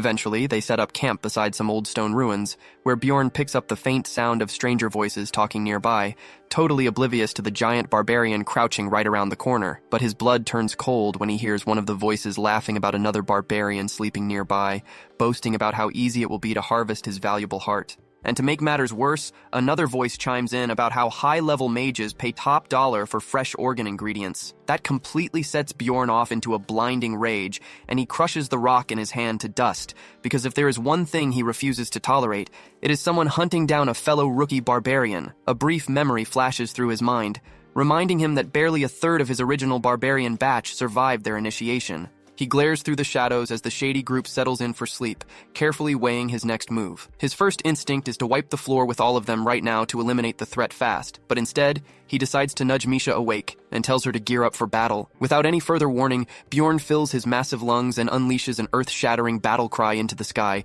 jolting every single person in the camp wide awake. Misha covers her ears in annoyance and demands to know why he is screaming like a lunatic, to which he casually replies that he just felt like it before strolling into their camp like two lost travelers. The guard holding a massive warhammer instantly draws his weapon, barking at them to freeze right where they are. He yells over his shoulder for a guy named Louis to wake up their barbarian meat shield. The groggy barbarian rubs his eyes in confusion, asking if monster hordes are invading their camp. When he realizes it is just a couple of random explorers, he grumbles about being woken up for nothing, though the heavy-set guy warns him that wild explorers can be far deadlier than dungeon beasts. But the young barbarian takes one look at Bjorn and shakes his head, proudly stating that the giant standing before them is blood of his blood, leaving the fat guy completely speechless. The two barbarians instantly engage in an aggressive muscle-flexing hug, and Bjorn drops a fake name, introducing himself as Bjorn, son of Thor, while the rest of the scum party stares on in total bewilderment at the bizarre Brotherhood display. The barbarian rookie Karen turns to his party and commands everyone to stand down,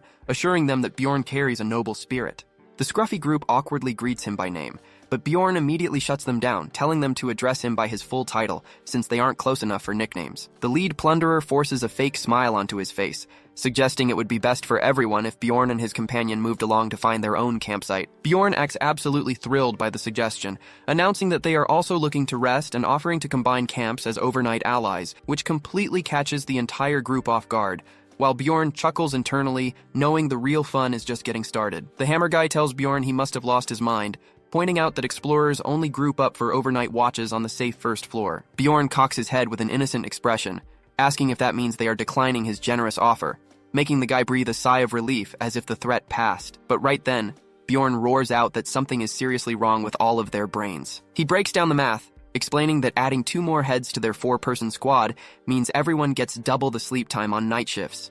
Karen's mind is blown wide open by this legendary logic, and he loudly proclaims it to be the greatest tactical decision he has ever heard. The hammer-wielding leader steps forward with a scowl, telling Bjorn to scram, but his voice stammers the moment his eyes land on Misha. He gives her a slow, creepy up-and-down look, biting his lip before asking what she thinks of the arrangement. Misha puts on a dramatic show, twirling slightly and playing along by saying that since there is another barbarian in the camp, they probably aren't complete monsters. She sighs out loud, complaining that her useless barbarian companion lost his main weapon, so she can't even trust him to keep watch alone anyway. The hammer guy acts deeply concerned, and Bjorn spins a hilarious fake story about how a fast monster snatched his axe and ran off, a lie the plunderers swallow hook, line, and sinker before agreeing to let them crash for the night. The shady group tells the duo to sleep first, claiming they will take the final watch shift, which sets their trap into motion. Bjorn and Misha lie down side by side, and with a bright red face, Misha whispers, asking if this dangerous plan is really necessary. But our guy promises to grant her any wish she wants after this is over. Bjorn senses the subtle shifting of footsteps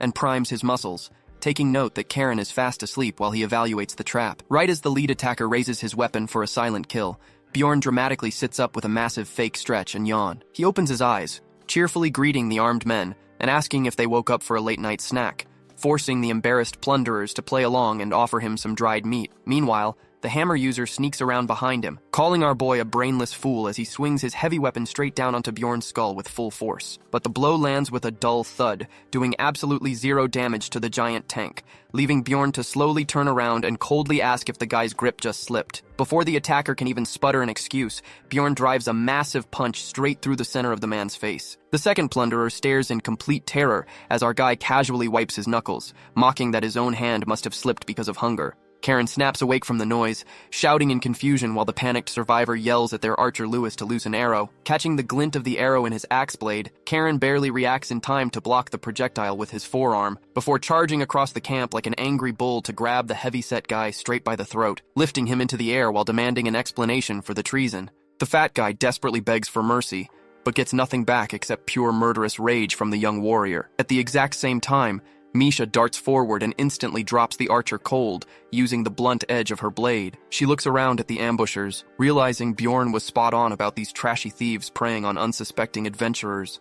A second later, the captured fat guy frantically pulls out a small notebook, stuttering out logged entries that detail how his crew hunted down and butchered barbarians like a casual pastime. The coward suddenly freezes mid-sentence, prompting Bjorn to ask why the story hour came to a sudden halt. Without waiting for an answer, our giant hero slowly crushes the guy's hand, making him howl in pure agony until a loud bone crunch echoes through the camp, completely breaking the chubby thief's spirit. Tears streaming down his face, the rat forces himself to keep reading the horrific diary, coming across a note claiming barbarians are dumber than wild animals. Karen blinks in total disbelief, unable to wrap his head around such cruelty, and asks who wrote that note, which turns out to be Victor. But Bjorn keeps his cold posture and orders the sniveling thief to continue reading. The log then shifts into ratings of female adventurers, where Misha's name appears, calling her attractive but foolish, while debating if they should touch someone sleeping with a barbarian, which turns Misha's face completely red with fury as she snatches the journal right out of his trembling hands to read the rest herself. Her eyes glow with dark, murderous intent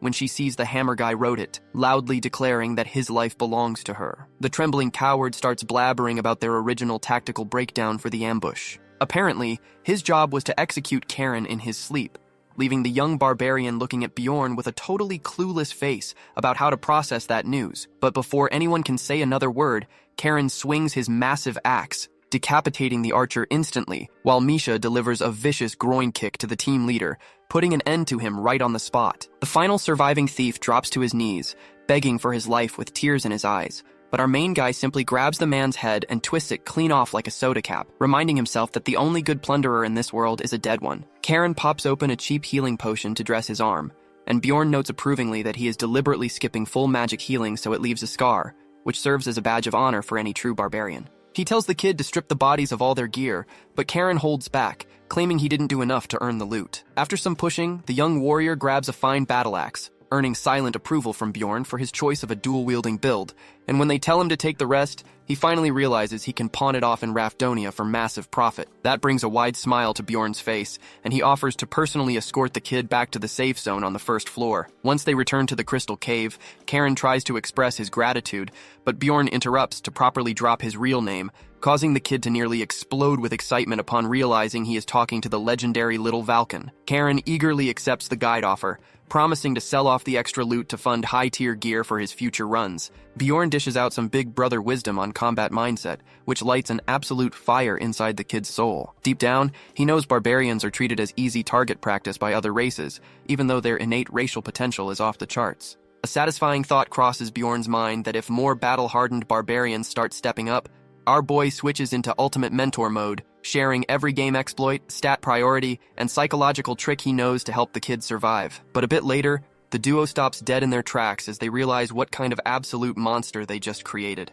Karen lets out a chilling, ice-cold declaration that if any future party members try to betray him, he will pop their skulls open like rotten melons. He adds that whenever he encounters rookie barbarians, he will pass down these exact same violent teachings, earning a silent nod from Bjorn, who realizes that anyone foolish enough to try scamming this kid in the future is going to end up 6 feet under instantly. 2 days later, Bjorn and Misha navigate their way back to the haunting land of the dead, where Bjorn wonders out loud if the legendary Death Knight will spawn during their visit, while Misha tries to calm his obsessive excitement. Bjorn doesn't hesitate for a second, teasingly asking why she wants to spend so much quality time alone with him, sending her face back into a full red tomato state. Right at that moment, an overwhelming wave of dark energy washes over them, sending a terrifying shiver down their spines. Bjorn grits his teeth as his system updates, confirming that healing skills are now heavily muted in the area, causing a massive grin to spread across his face. Because that debuff means one thing: the Death Knight has finally arrived. His active resentment buff alerts him that the floor boss is already engaged in high-intensity combat, meaning another squad must have camped the spawn spot and started the fight early. Misha asks in a panic what their game plan is, and both of them immediately sprint toward the boss chamber at top speed. Upon arriving, they spot a high-level party desperately battling the Death Knight, and without a single second of hesitation, Bjorn leaps straight into the fray and swoops the final strike, stealing the kill clean while posing like a heroic savior who just saved their lives. The exhausted party members stand there blinking in utter disbelief, while the elf mage on their team looks like she is about to blow a fuse, leaving Bjorn to heavily gaslight them into believing they were seconds away from a total wipe without his heroic intervention. Suddenly, a guy in the other group blinks, squints, and whispers that this huge barbarian is actually the famous little Valken. Bjorn checks the guy's face and realizes this is the exact same adventurer he rescued during that floor boss wipe a while back. Hearing that name, the whole party immediately lets their guard down, reasoning that a high-profile warrior like Little Valken would never stoop to stealing kills like some desperate rookie. As both teams begin introducing themselves, our hero completely locks up mid-handshake the second the guy announces his name is Hans. Bjorn rips his arm back as if he touched fire and barks at the guy to halt right there, leaving the confused adventurer standing there completely baffled. Out of nowhere, Bjorn announces he has a critical emergency to handle right this second. He snatches Misha by the wrist and sprints off, leaving both squads utterly confused, while Misha screams at him to explain why they are running, though he just tells her to hang tight until they are safe. Meanwhile, Karen struts back through the city gates while bursting into full-blown manic laughter like a complete madman. Nearby barbarians spot his bulging sacks and immediately corner him, demanding to know where he scored such insane loot. Puffing his chest out with pride, Karen orders the crowd to gather close so he can drop the enlightened wisdom he learned from Master Bjorn, which instantly causes the crowd to blow a fuse, roaring that barbarians are fierce warriors rather than prey to be hunted. Karen doubles down hard, swearing on his life that Bjorn predicted the player-killer ambush in advance and saved him, instantly sending our guy's reputation through the roof. When he catches someone in the back whispering that a barbarian's heart is their only valuable trait, his blood boils, and he swears to beat his master's ruthless philosophy into every fresh recruit. He starts preaching right then and there while the tribe gets insanely hyped up, with Karen proclaiming this as the glorious first step toward undeniable barbarian supremacy. Back in the dungeon, our duo finally stumbles into the Pilgrim's Passage on floor 3 after getting totally lost without a scout and secretly tailing a random team. After hearing Bjorn's unhinged theory about the name Hans bringing bad luck, Misha panics and begs to turn back right away, but he halts her because he hasn't fully proven the jinx yet. He adds that if the curse is real, they are both doomed anyway, which sends a terrifying chill straight through her tail. Our shameless hero admits out loud that he feels much better now that she is stressing out alongside him instead of him carrying the paranoia alone. Misha glares at him in absolute frustration, so he tries smoothing things over by claiming he relies on her because she is so dependable, turning her face bright red. Naturally, the absolute menace instantly tells her he was just messing with her and dashes off into the pitch-black swamp, so Misha gets her revenge by demanding he carry her like a princess through the entire mud, which is hardly a punishment for a tank of his caliber. Overhearing their goofy bickering, a nearby adventurer teases that she will fall for him soon enough, while another camper tells them to shut up so people can actually sleep. Bjorn and Misha immediately recognize that grouchy voice as their dwarf buddy Isekai'd, and just like that, the party is back together. Isekai'd immediately grills Bjorn about the side quest he ran off to do, and our guy casually reveals he already wrapped it up back on floor 1. Bjorn turns it back on him, asking why the dwarf is not on floor 2 as agreed, but Isekai'd explains his team finished early and moved ahead of schedule. Reunited at last, the crew knocks out a gathering quest for frog beast eyes in a crisp 3 days. Celebrating their clean win, Dwalki tries flattery by calling Misha their group's ultimate good luck charm. Isekai'd shoots that down instantly,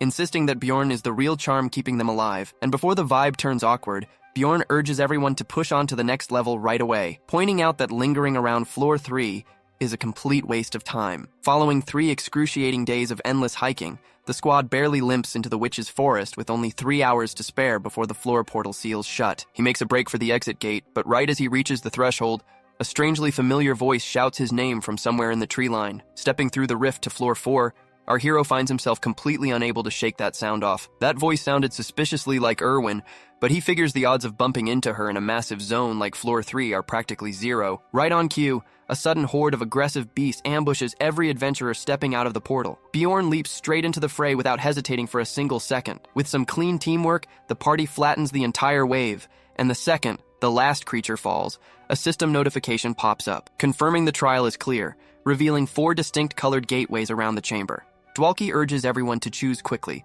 warning that the time limit is ticking, and lower-tier rewards are garbage anyway. Following a brief debate, the party agrees to enter the Gate of Wisdom. Rottmiller takes the lead as the squad moves through the threshold, but our boy comes to instantly curse that choice when he ends up fighting for his life against a monstrous nightmare creature. To see how everything went off the rails, let us jump back a few hours to when the crew chose the wisdom portal at the base of the 4th floor tower. They cleared room after room until hitting the 12th level, where, completely out of the blue, they got ambushed by a massive troll, a terrifying 5th rank beast that had zero business spawning on such a low floor. Bjorn stays relatively composed though, because he had faced off against 5th rank bosses before back in his gamer days, but only past floor 100. Finding a high-level apex predator dropped right in front of them out of nowhere, Bjorn curses that wretched Hans guy whose hand he shook earlier, blaming the man's rotten jinx for this insane luck. Without losing a beat, he barks at his teammates to get their heads in the game. He roars like a maniac to draw full aggro from the beast and dives right into the brawl. The troll's opening slam hits like a freight train,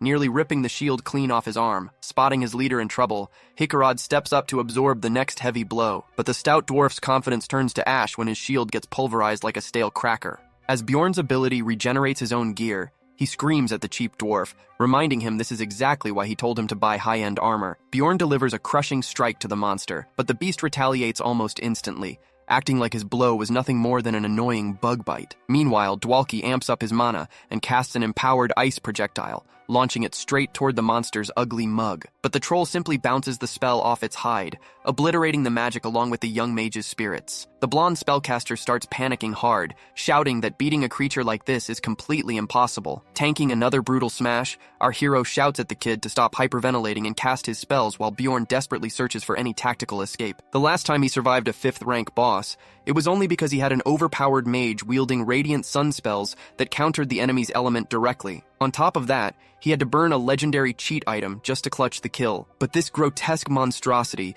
is a survival nightmare built on cheat tier healing and impenetrable hide. He commands Dwalki to spam debuffs on the boss, while he and Isekai'd form a wall to hold the line, buying Misha every chance to sneak in lethal strikes wherever she finds an opening. Unfortunately, the plan falls apart fast as the troll fixates entirely on targeting their squishy caster. Rotmiller has to dive in and pull Dwalki out of harm's way right before the creature squashes him. Struggling to keep his footing, Bjorn shouts at the mage to state his remaining mana reserve, to which Dwalki gasps that he can only sustain casting for 2 or 3 minutes. Bjorn orders him to cut the expensive debuff magic immediately, but even on low power, the mage admits he has 7 minutes of juice left at best, while Misha finds it almost impossible to inflict lethal wounds because the monster's skeleton is ridiculously dense. That does not intimidate our unstoppable barbarian one bit, as he keeps hammering the boss like a human sledgehammer until the creature's right arm is busted up enough for Misha to dart inside and sever the limb completely. But the second the severed arm hits the floor, the monster instantly sprouts a fresh new limb with high-speed regeneration,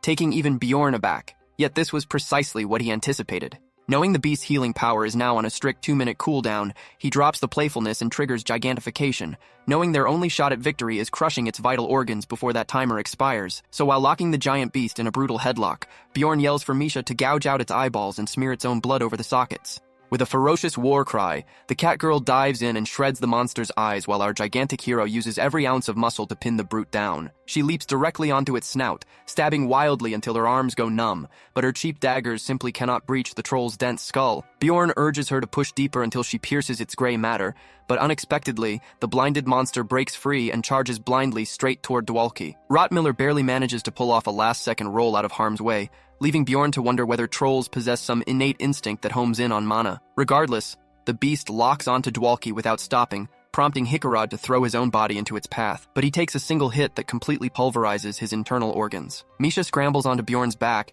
asking what they should do next, but he orders her to focus strictly on killing the beast, so she repeatedly plunges her blades into its flesh until a system prompt notifies Bjorn that the troll's curse status has finally ended. Just as the monster reaches Dwalki, Misha unleashes a barrage of frost attacks directly into its wounded socket like a feral beast, but Bjorn's massive form collapses back to normal size, sending both of them crashing heavily onto the floor. Fortunately, that final assault does the trick, and he looks up to see the massive troll collapse dead, leaving behind a measly 5 experience points and 1 magic stone, absolutely 0 essence or loot to justify the nightmare they just endured. As he struggles to stand, Misha rushes over to check on Rotmiller and Dwalki, making Bjorn brutally aware of how unforgiving this dungeon really is, and how his split-second tactical choice almost rendered Dwalki permanently crippled. It turns out Rotmiller only passed out from the intense shock of his broken arm, so Bjorn directs Misha to prioritize Dwalki, who absorbed the worst of the impact. Looking at the mage's motionless body, she turns to Bjorn with tear-filled eyes to ask what to do,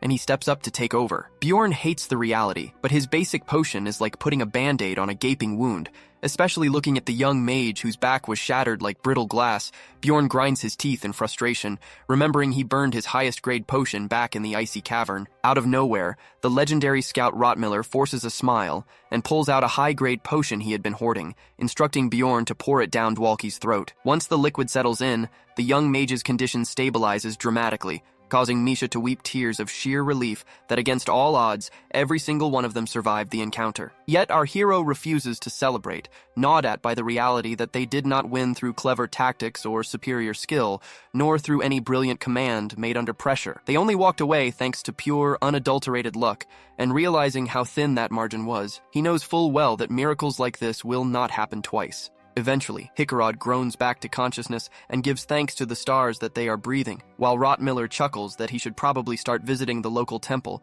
to pay proper respects after this. Bjorn offers a genuine apology for failing to anticipate the monster's erratic targeting, but both veterans shoot him down immediately, insisting nobody holds a grudge when his quick thinking saved all their lives. Hearing Dwalki stir, Misha quickly cautions him to lie still, but the young man's very first words are expressing joy that she came out of the ordeal without a scratch. Isekai'd lightens the mood by whining that nobody in town will ever believe they felled a troll, though Rotmiller tells the stubborn dwarf to quit complaining and be grateful. The dwarf vows to personally compensate Rotmiller for using his priceless elixir, after which Misha turns toward Bjorn to ask what their next move ought to be. Shifting into full leader mode, Bjorn states that they will lay low and wait out the remaining time until the labyrinth automatically ejects them, even as he quietly laments the heavy losses this single fight cost the team. Once the portal cycle ends, the group gets teleported right back to Rafdonia, where they race Dwalki straight to the Holy Temple for proper restoration, entirely unaware of the bizarre surprise awaiting Bjorn back home. Dwalki sighs in relief as Isekai'd helps him walk out fully cured,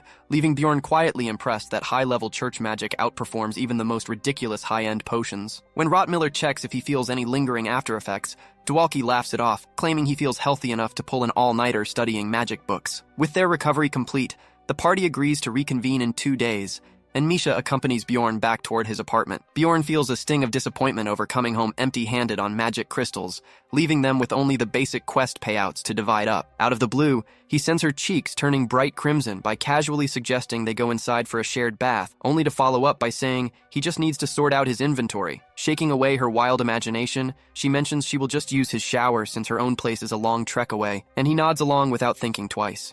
Back inside his quarters, our dense barbarian takes a blazing fast 2-minute shower and immediately plops down to organize his gear, telling her she can take all the time she needs. He completely zones into gamer mode, carefully sorting which items to sell off and which to keep in storage, acting as if managing stats and inventory is the ultimate goal in life. Suddenly, a loud knock rattles the front door, and the instant he swings it open, he aggressively demands the guild messenger state his business without wasting time. Sweating profusely under the barbarian's intense glare, the official stammers out that a barbarian named Karen Tarson needs Bjorn as an official witness to clear his name of plunderer charges, after Karen wiped out multiple human parties and swiped their gear. Meanwhile, back in the Witch Forest, Erwin navigates alongside her sister, who is showing her how to track portal mana signatures whenever a party lacks a dedicated scout. All at once, she catches the distinct sound of a voice complimenting Rotmiller's tracking skills, and without uttering a word to Teresia, she bolts forward like a sprinter, utterly convinced that deep voice belongs to the barbarian she has been longing for. With his voice echoing in her mind, she sprints through the dense woods until she catches sight of a massive warrior stepping through the portal, her heart beating furiously. Even with different armor equipped and his face hidden from view, her intuition tells her it is Bjorn, and she screams his name right as he vanishes inside. Erwin rushes toward the rift to follow him, but right at the final second, Teresia tackles her to the floor, stopping her before she recklessly stumbles into an active dungeon zone without preparation. The elf girl insists with everything she has that it was really him, but Teresia tells her to snap out of it and stop chasing ghosts. Crushed by missing her chance to reunite, Erwin bursts into tears right there, crying out in anguish over why her sister held her back. Days later, she digs around the city and discovers that Bjorn has become quite the celebrity, even scoring his home address from fellow adventurers, which leads her straight to his doorstep, bitterly regretting that she stayed locked away for so long. She wonders why Teresia kept his growing fame a secret, but sets her doubts aside because she has much bigger priorities on her mind right now. Standing outside his apartment, the timid elf convinces herself that he will be thrilled to see her, reasoning that the only reason he didn't visit her first was because his giant barbarian brain forgot where she lived. Gathering every ounce of courage, she gently knocks on his door, her heart hammering against her ribs, but all her excitement instantly shatters when an unfamiliar woman answers the door. Nervous and sweating, she stammers to the cat beast folk girl, asking if this is Bjorn's residence, only for Misha to casually drop a bombshell by stating he just stepped out after taking a shower, before asking if the visitor wants to come inside and wait for him. Hearing the cat girl drop a bomb like that instantly causes Erwin's brain to fry on the spot. Misha casually offers to take a message for him, phrasing it so naturally that anyone listening would think they share the house. Not backing down, the elf insists on hanging out inside until he gets home. Erwin tries to establish dominance right away, bragging about how she and Bjorn have already done all kinds of things together. Misha completely misses the weird tension at first, assuming she is just another party member until the awkward reality hits her. With a terrifying smirk, Erwin smugly mentions that Bjorn would never do anything sleazy before taking a sharp jab at Misha for trying to claim someone else's man. Meanwhile, over at the Explorer Guild lobby, Bjorn is sitting around trying to figure out why his former hostage wants an audience with him. The guild manager is caught completely flat-footed by his blunt attitude. Bjorn shuts the conversation down instantly and starts walking away, leaving the desperate official scrambling right behind him. When Bjorn first showed up 20 minutes ago, the manager let Karen walk while insisting Bjorn stay put, instantly warning him that Karen was just used as lure. The guy tries to act like this was always the plan, claiming that Miss Urban specifically asked to meet with the Barbarian. It takes him a second to connect the dots and realize she is the exact same noble girl he snatched during his grand escape. Back inside his private room, District Manager Urbans pieces the whole situation together, suspecting his own daughter is plotting to overthrow him with the manager's help. His butler points out that the young lady likely set up the Barbarian meeting herself, though Urbans just scoffs at her foolish attempt at defiance. With a chilling look on his face, he resolves to wipe out both traitors in one clean move. And frankly, erasing that annoying giant barbarian while he is at it sounds like a fantastic bonus. Trapped outside by a sudden torrential rain, Bjorn figures he might as well get a full meal while waiting out the storm. A few minutes later, he is face to face with a massive pile of mouth-watering food. The moment he takes a bite, though, he realizes Misha handles meat dishes way better than this place ever could. Gulping down his drink, he quietly realizes he does not even care about going back to his old life anymore, because he has grown far too comfortable here. Sure, parts of this fantasy realm completely suck, but he is too attached to throw it away, even if climbing to higher floors means he will eventually need a far stronger team. He has crossed this thought before, but now he is dead certain that advancing further with his current group of misfits is practically impossible. Talk about brutal reality, because the beasts living beyond troll territory are an entirely different level of terrifying. Right as he spirals down that train of thought, a familiar face pops up as Mr. Bear says hello. Naturally, Bjorn completely butchers the guy's real name, but Avman sits down anyway, surprised to bump into him at a shop owned by his own wife. Avman mentions that business has been pretty rough lately, meaning someone in the family has to roll up their sleeves and bring in actual cash. Cutting straight through the small talk, Avman asks if he can join Bjorn's party, totally catching our barbarian off guard with his absolute trust. Remembering their past battles, Bjorn actually considers it,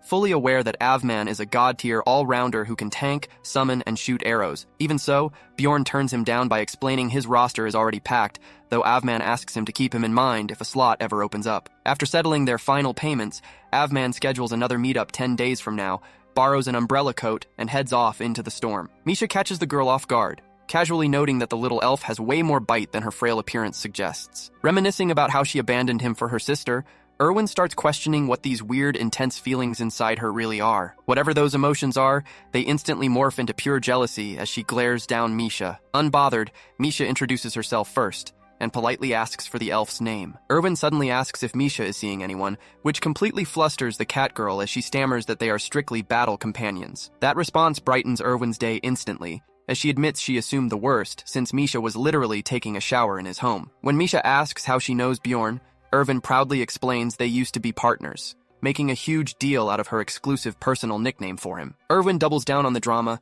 talking about how deeply she and Bjorn treasure their unbreakable emotional connection. Misha shuts that down real fast, pointing out that all those intense feelings are almost certainly totally one-sided. Erwin's hands literally shake with rage as she demands Misha repeat those words to her face. Misha stands her ground without flinching, dropping the cold reality that she has spent months with him, and he never mentioned the elf once. Misha remains completely composed, warning the elf that she can tolerate bad manners, but targeted hostility is going to cross the line real quick. Erwin completely loses her mind and begins spewing insults left and right. That is until Misha releases just a tiny sliver of her terrifying aura, instantly scaring the elf straight. Despair hits the elf like a truck as she feels like she is about to be abandoned by the people she cares about, all over again.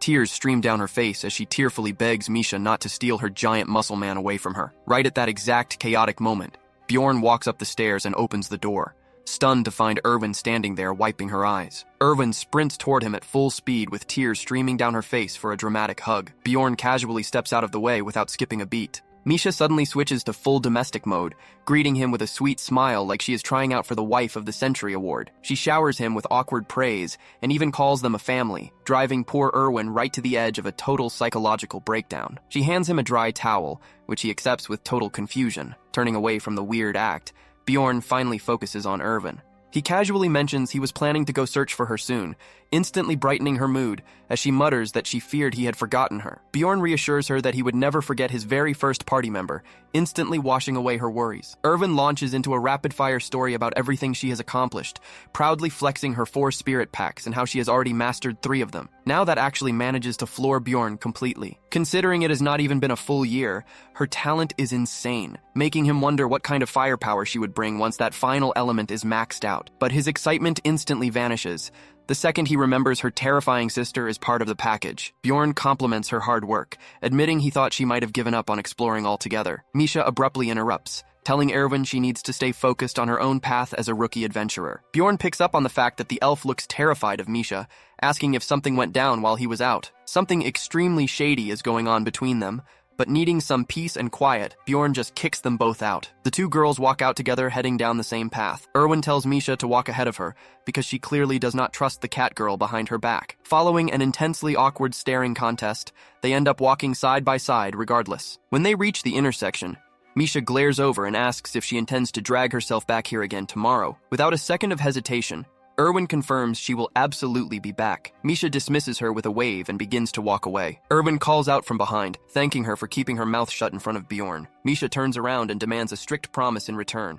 Whatever drama went down between them stays strictly between them, because the last thing she wants is Bjorn stressing over it. A short while later, Erwin makes it back home and aggressively throws her arms around her sister, screaming that she finally found her big barbarian prince. Her sister sighs deeply, thinking her training arc is officially dead, but Erwin shocks her by demanding to get even stronger. There is a certain cat girl rival she has to utterly crush, so she begs her sister to put her through hellish training right away. The following morning at 6:30 sharp, Misha aggressively bangs on Bjorn's door, dragging him out of bed. She acts all innocent and offers to buy him breakfast, reminding him they need to hit up Camelby to divide their dungeon cash, so he better move it. Once their business is wrapped up for the day, Misha waves goodbye and Bjorn heads back to his place. The moment he rounds the final corner, though, his eyes pop when he sees Erwin standing right outside his door again. He asks how long she has been waiting out here, but she dodges the question to ask if he spent the entire day hanging out with Misha. Bjorn clarifies that they had official loot business in Camelby before asking what brought her over. Erwin gets all fidgety and explains that her sister is kicking off intense boot camp training tomorrow, which means she can only drop by once a week from now on,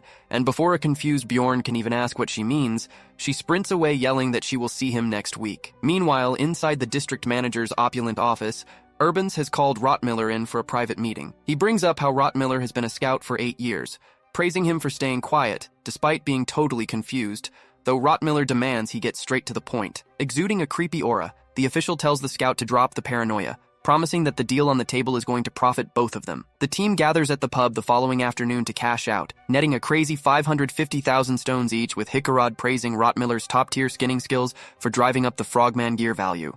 Bjorn does some fast math in his head and realizes his savings just blew past 1,000,000 stones, which is literally more profit than his last 2 months combined. Hickarod stops him mid-drink, yelling at top volume that the entire squad has to slam their first mugs together. Clinking their heavy tankards together, the whole crew gets the party rolling. After a bit, Misha excuses herself because she has an appointment with her father. Rottmiller looks distracted as well, standing up to leave for personal matters, leaving Bjorn cursing himself for not ditching earlier before the dwarf locks him in. Just as Bjorn spots his chance to slip out, Dwalki speaks up out of nowhere, asking if the two of them can talk privately for a minute. Barely keeping his composure, the young mage raises a trembling cup and calls for another toast first. Bjorn taps his temple and asks if his head is screwed on straight, reminding him that he nearly respawned for good back there and asking if he is truly ready to re-enter the dungeon. Dwalki pauses in shock before confessing that just thinking about heading back inside makes his whole body shake. He honestly believed his run was over in that moment, but reasons that every single adventurer has to face that wall sooner or later. And he promises he will have his mind right before their next dive. Bjorn asks why he is so stubbornly driven to keep pushing forward, to which Dwalki admits that, honestly, dungeon crawling with this chaotic squad is just plain fun. He mentions how his original goal was honor, which Bjorn remembers was all about making his barren father proud, but Dwalki confesses that was a complete lie, because all he really wanted was his dad's approval. But with his father gone and his older brother treating him like trash, he realized nobody back home cares about him anymore. Dwalki gets super sentimental, saying Bjorn and the crew became his real family, making the giant barbarian cringe hard. Dwalki chugs another full glass of beer like a seasoned tavern veteran, announcing that Bjorn is surprisingly sweet despite having the face of an absolute serial killer. Before staring him down to ask whether Bjorn is secretly dating Misha, his face turning beet red as Bjorn realizes this awkward crush drama was the entire point of this conversation. Meanwhile, Rottmiller wanders through the streets, unable to stop replaying last night's shady meeting in his head. The district manager had reviewed his profile with fake concern, bringing up how painful it must be to level like a snail while Bjorn rockets past him. The manager had gaslit him relentlessly, pointing out that Bjorn's crew are freaks of nature who will likely abandon a weakling like him within 4 months out of pure pity. He ended the chat by telling Rottmiller he relies on him to make the smart decision, leaving the poor scout completely torn and plagued with doubt. Back at the tavern, Dwalki passes out cold from drinking too much, right as the district manager's daughter bursts through the door. Bjorn recalls telling the guild leader he wanted nothing to do with her and tries to leave, but she stops him dead in his tracks by revealing that Rottmiller had a secret meeting with her father. Sitting down, she warns him that her father is manipulating his scout, though Bjorn remains skeptical and asks if she has any actual evidence. When he asks what her game plan is, she openly admits she wants to ruin her father so she does not end up locked away like his puppet. Bjorn cuts her sob story short and tells her to get lost. He ushers her straight out the exit while she pleads for help, fully aware that taking her side means declaring war on the district manager, a headache he definitely does not need right now. She fixes her posture and tells him to reach out if he changes his mind before finally walking away. Bjorn tries to chill out, but her warning about Rottmiller stays stuck in his mind, convincing him to keep a close eye on the scout moving forward. The next few days pass in a breeze, with Misha cooking him breakfast every morning, while he spends his afternoons grinding knowledge inside the local library. Erwin drops by once a week for group dinners, which always turn into a catfight between her and Misha. During their strategy sessions, Bjorn notices subtle signs that Rottmiller is definitely holding something back. He meets up with Avman to collect his 5 million stones payout, though our guy Loki hates having to return the magic bracelet. When the day for the next Spirit Realm gathering arrives, Bjorn decides to break his standard routine. Skipping the trade boards, he explores the user forums, finding 0 barbarian rooms and only 3 tank boards, until something wild catches his eye. A Korean server chat room. Clicking it instantly, he is stunned by the ridiculously flashy decorations inside. Before he can process the decor, a booming voice echoes through the room. Bjorn looks up at the hulking figure of Sergeant Lee, who greets him with peak military enthusiasm. Spotting his full army outfit, our boy asks if he was fresh out of service when he got summoned here, which the guy confirms, explaining he got dragged into this world right after finishing his mandatory military stint. Bjorn gives him a nod of pure sympathy while stepping back, cringing at the horrifying bad luck of finishing military service, only to get Isekai'd into a death game dungeon. 5 solid minutes of exchanging personal sob stories later, the two finally exchange names, and the sergeant gets a pleasant shock when he realizes they share a surname. He identifies himself as Lee Biko, giving his age as 23, which leaves Hansu scratching his head in utter confusion. The sergeant quickly clears it up, explaining that a full decade has passed since he got pulled into this realm. Hansu tries to note that Beiko should technically be older by now, but Beiko shuts him down on the spot, arguing that since he plans on returning home, his age at the time of arrival is the only one that counts. Suddenly, Beiko scans him up and down, announcing he needs to run a quick test, leaving Hansu blinking as he asks what kind of pop quiz he has in mind. The sergeant admits that while he wants to take his word, he has to verify everything first. You see, his reputation grew so huge that random people started pretending to be Korean just to get a piece of his help, forcing him to invent a culture check. Beiko instructs him to shout whatever pops into his head instantly, giving the signal that the trial is officially live. Beiko starts firing off completely random questions like he is straight up trolling, and before long, both of them are somehow shouting the military oath at the top of their lungs, though Hansu quickly jumps in to clarify that he only did public service duty back home. Slumping into a chair, the sergeant fixes him with an insanely intense glare and announces the final question. He demands to know Hansu's take on Lee Won-young, and without missing a beat, Hansu uncorks a flood of insults, ranting about how that guy went way beyond the line this time. Satisfied, Beiko nods and officially certifies him as a fellow countryman, leaving Hansu internally wondering what unhinged script this man is running on. Beiko begins muttering weird noises to himself, completely drifting off into his own world, while Hansu sits there wondering if the guy's elevator does not go all the way to the top floor anymore. Snapping back, the sergeant apologizes, confessing he was just indulging a silly daydream because it has been ages since he spoke to a fellow Korean. Seeing how deeply isolated Beiko has been, Hansu realizes the man is desperate for basic social interaction, so he figures he might as well humor him and take him under his wing. Hansu tries pulling some high-level information out of him, and when Beiko starts pulling back, Hansu reassures the man that they share the exact same background. The sergeant asks what difficulty setting Hansu cleared the game on, and right on cue, Hansu matches his energy by claiming he played on 10 times easier mode. That single line sends Beiko hype through the roof as he screams about Korean gamer supremacy, making Hansu realize this guy is a diehard patriot to his core. Beiko offers to send some ghost points his way, but Hansu politely passes on the gift, knowing he has zero practical application for them anyway. Overcome with emotion, Beiko tearfully adopts Hansu as his long-lost brother and invites him to fire off any question he wants. Hansu nods and asks if Beiko happens to know who is pulling the strings in the shadow of this world. He names 3 high-tier mages who could be pulling the strings, then warns Hansu never to expose his identity online because toxic players have sold out to the royal faction. When Hansu asks if the administrator could still locate him, Beiko hits him with a chilling smirk and assures him that is impossible, pointing out that the administrators did not build this realm, they merely inherited it. He drops a wild lore bomb, revealing that evil spirits have inhabited this world for over a century, a detail that breaks all logic since the game was not even created on Earth back then. Word is that visitors from another reality got dragged here after coming across a mysterious book detailing Rafdonia. A handful of those original outsiders crossed over, and one of them created this spirit network, which the current ruler simply took over later on. The absolute depth of Beiko's knowledge leaves Hansu speechless.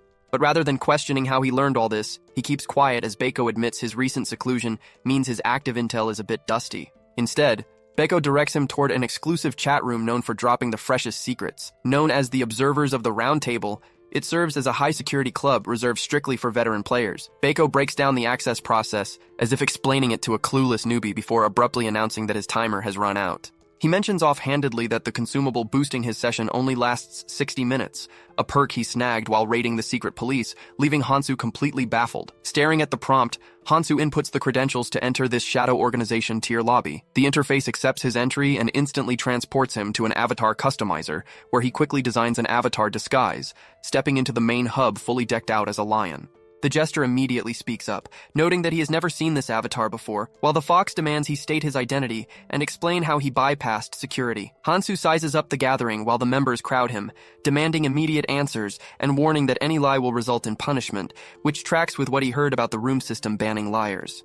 Recalling Beiko's advice to act with total confidence like an absolute alpha, the purpose behind that instruction suddenly clicks in his head. Playing completely clueless about his surroundings, he nonchalantly claims that the fox girl's mother was the one who sent him here. That snarky insult immediately sends the fox girl into an absolute fury. She triggers her Bloodlust ability, the single combat skill functional inside the spirit world, an attack powered strictly by the user's mental fortitude. Barking at him to say it to her face again, she unleashes a heavy wave of pressure that leaves Hansu breaking a small sweat, realizing she is dead serious. But in reality, Hansu only feels a mild tickle and finds the whole attack pretty underwhelming, though he quickly puts on a fake display of terror to throw her off. Smirking at his apparent fear, she dares him to repeat his words, which flips an instant switch in Hansu. He instantly abandons the frightened facade and repeats the exact same parent joke, completely stunning her. The surrounding veterans immediately lecture him for being immature, which slightly disappoints him since nobody appreciated his comedy. While the fox girl trembles in pure rage from getting destroyed so easily, Hansu finishes calculating the power balance in the room. He remembers Beiko explaining how bloodlust works, specifically how Beiko held back on him because overloading someone with excessive mental stat power could permanently break their mind. The sergeant mentioned that all it takes is projecting absolute, uncompromising intent to erase the enemy from existence. Hansu lets loose a wave of intent so suffocating that the fox girl drops to her knees begging for mercy, sending the surrounding veterans leaping back in utter terror. They scream at him to state what he is doing, but Hansu just locks eyes with them like an apex predator evaluating prey. Not a single veteran dares to take a step, even as maintaining that intense spiritual aura starts wearing down Hansu's mind. Pushing right up to his edge, he releases the aura just as the fox girl hits her absolute limit, leaving her collapsing on the floor, gasping for air as the crippling pressure dissipates. The deer and the jester watch on in fascination, finding this newcomer vastly more intriguing than anticipated, while Hansu silently celebrates landing the perfect bluff without even knowing the exact math behind it. Right on cue, the main entry gates begin to swing shut, and the fox girl pants that the formal council session is officially starting. The hooded veteran chuckles that given the terrifying strength of Hansu's pressure, he assumed Hansu was an old regular. He asks what Hansu seeks and whether the founder brought him in, even offering to pay for answers, making Hansu marvel at how polite these guys get when threatened. When Hansu inquires why they suspect that, they clarify that his arrival aligned perfectly with the founder's sudden disappearance. The jester chimes in that this context explains why the fox tried testing him in the first place, only to get thoroughly humiliated. Everyone in the lobby is desperate for details on the missing leader, but Hansu instantly shuts the door on that topic, declaring that he will not reveal a single thing. The fox tries to interject, but the jester talks over her and moves to kick off the information exchange. He outlines the ground rules, noting that participants must present unknown secrets, and if a piece of intel is already public knowledge among them, the central crystal glows red. Opening the floor, the jester states that the health of Rafdonia's monarch is deteriorating, but the crystal flashes red immediately because the whole room already knew, well, everyone except Hansu. Switching gears, he reports that the captain of the Rose Knights fell in battle yesterday, causing the crystal to glow green as a valid piece of new intel. Up next, the fox reveals that the Yagan clan successfully took down the first floor lord, which triggers another green light from the crystal. Hansu realizes this was the very clan that bought the strategy guide from his party, confirming that joining this forum was a genius move. The hooded figure takes his turn, revealing that triggering a secret mechanism on the silent fairy island summons up to 3 Lavganis. The room reacts like it is solid information, yet the crystal pulses red regardless, simply because Hansu was already aware of that game mechanic. Scrambling, the guy offers a backup, claiming the fairies discovered tracks belonging to the relic thief, which passes verification. With the spotlight shifting to Hansu, he knows he needs to drop a massive bombshell to maintain his terrifying reputation. He discloses that defeating a half-demon with a party of exactly 3 guarantees an essence drop, sending the crystal into a bright green glow as he quietly exhales. The reveal sends shockwaves through the group, as none of these veterans can even fathom a trio surviving an encounter with a half-demon. Hansu finds their utter disbelief hilarious, given that he considers those mobs simple enough to handle despite their low spawn rate. The deer finishes the circle with his own piece of news, closing out the primary round. A member floats the idea of running a second round, but the majority votes to wrap things up. The jester asks Hansu if he plans on sharing more, visibly slumping when Hansu declines to offer anything else. Hansu figures that sticking around with fewer people increases the risk of them prying into his identity, so he chooses to make a swift exit. The entire assembly remains frozen in silence, hanging on his every breath while Hansu silently acknowledges that he ran the entire show tonight. He delivers a dismissive line asking if this was really the best they had to offer before logging out of the space. The moment he vanishes, the fox girl begins shaking uncontrollably, admitting that if his spiritual pressure had lasted a second longer, her mind would have suffered permanent brain damage, terrified that he calculated her exact breaking point on purpose. The hooded member backs her up, noting that Hansu suppressed a fully manifested aura in mere seconds without breaking a sweat. The deer points out how casually Hansu discussed half-demons, but the jester cuts in, slamming his fist as he asks if they seriously think that kind of intel came from basic gameplay knowledge. He commands everyone to bring higher-grade secrets next time, terrified that losing Hansu's interest would deal a devastating blow to their entire organization. He demands they uncover or force out major secrets, refusing to let an asset of this caliber walk away. Meanwhile, Hansu wakes back up in Rafdonia and crashes onto his mattress, processing just how insane that whole meeting went down. He resolves not to rely solely on Beiko for intelligence, knowing a veteran player like that would never hand over all his cards anyway. Reflecting on how healthy boundaries preserve alliances, the mental exhaustion finally catches up to him, and he instantly passes out cold.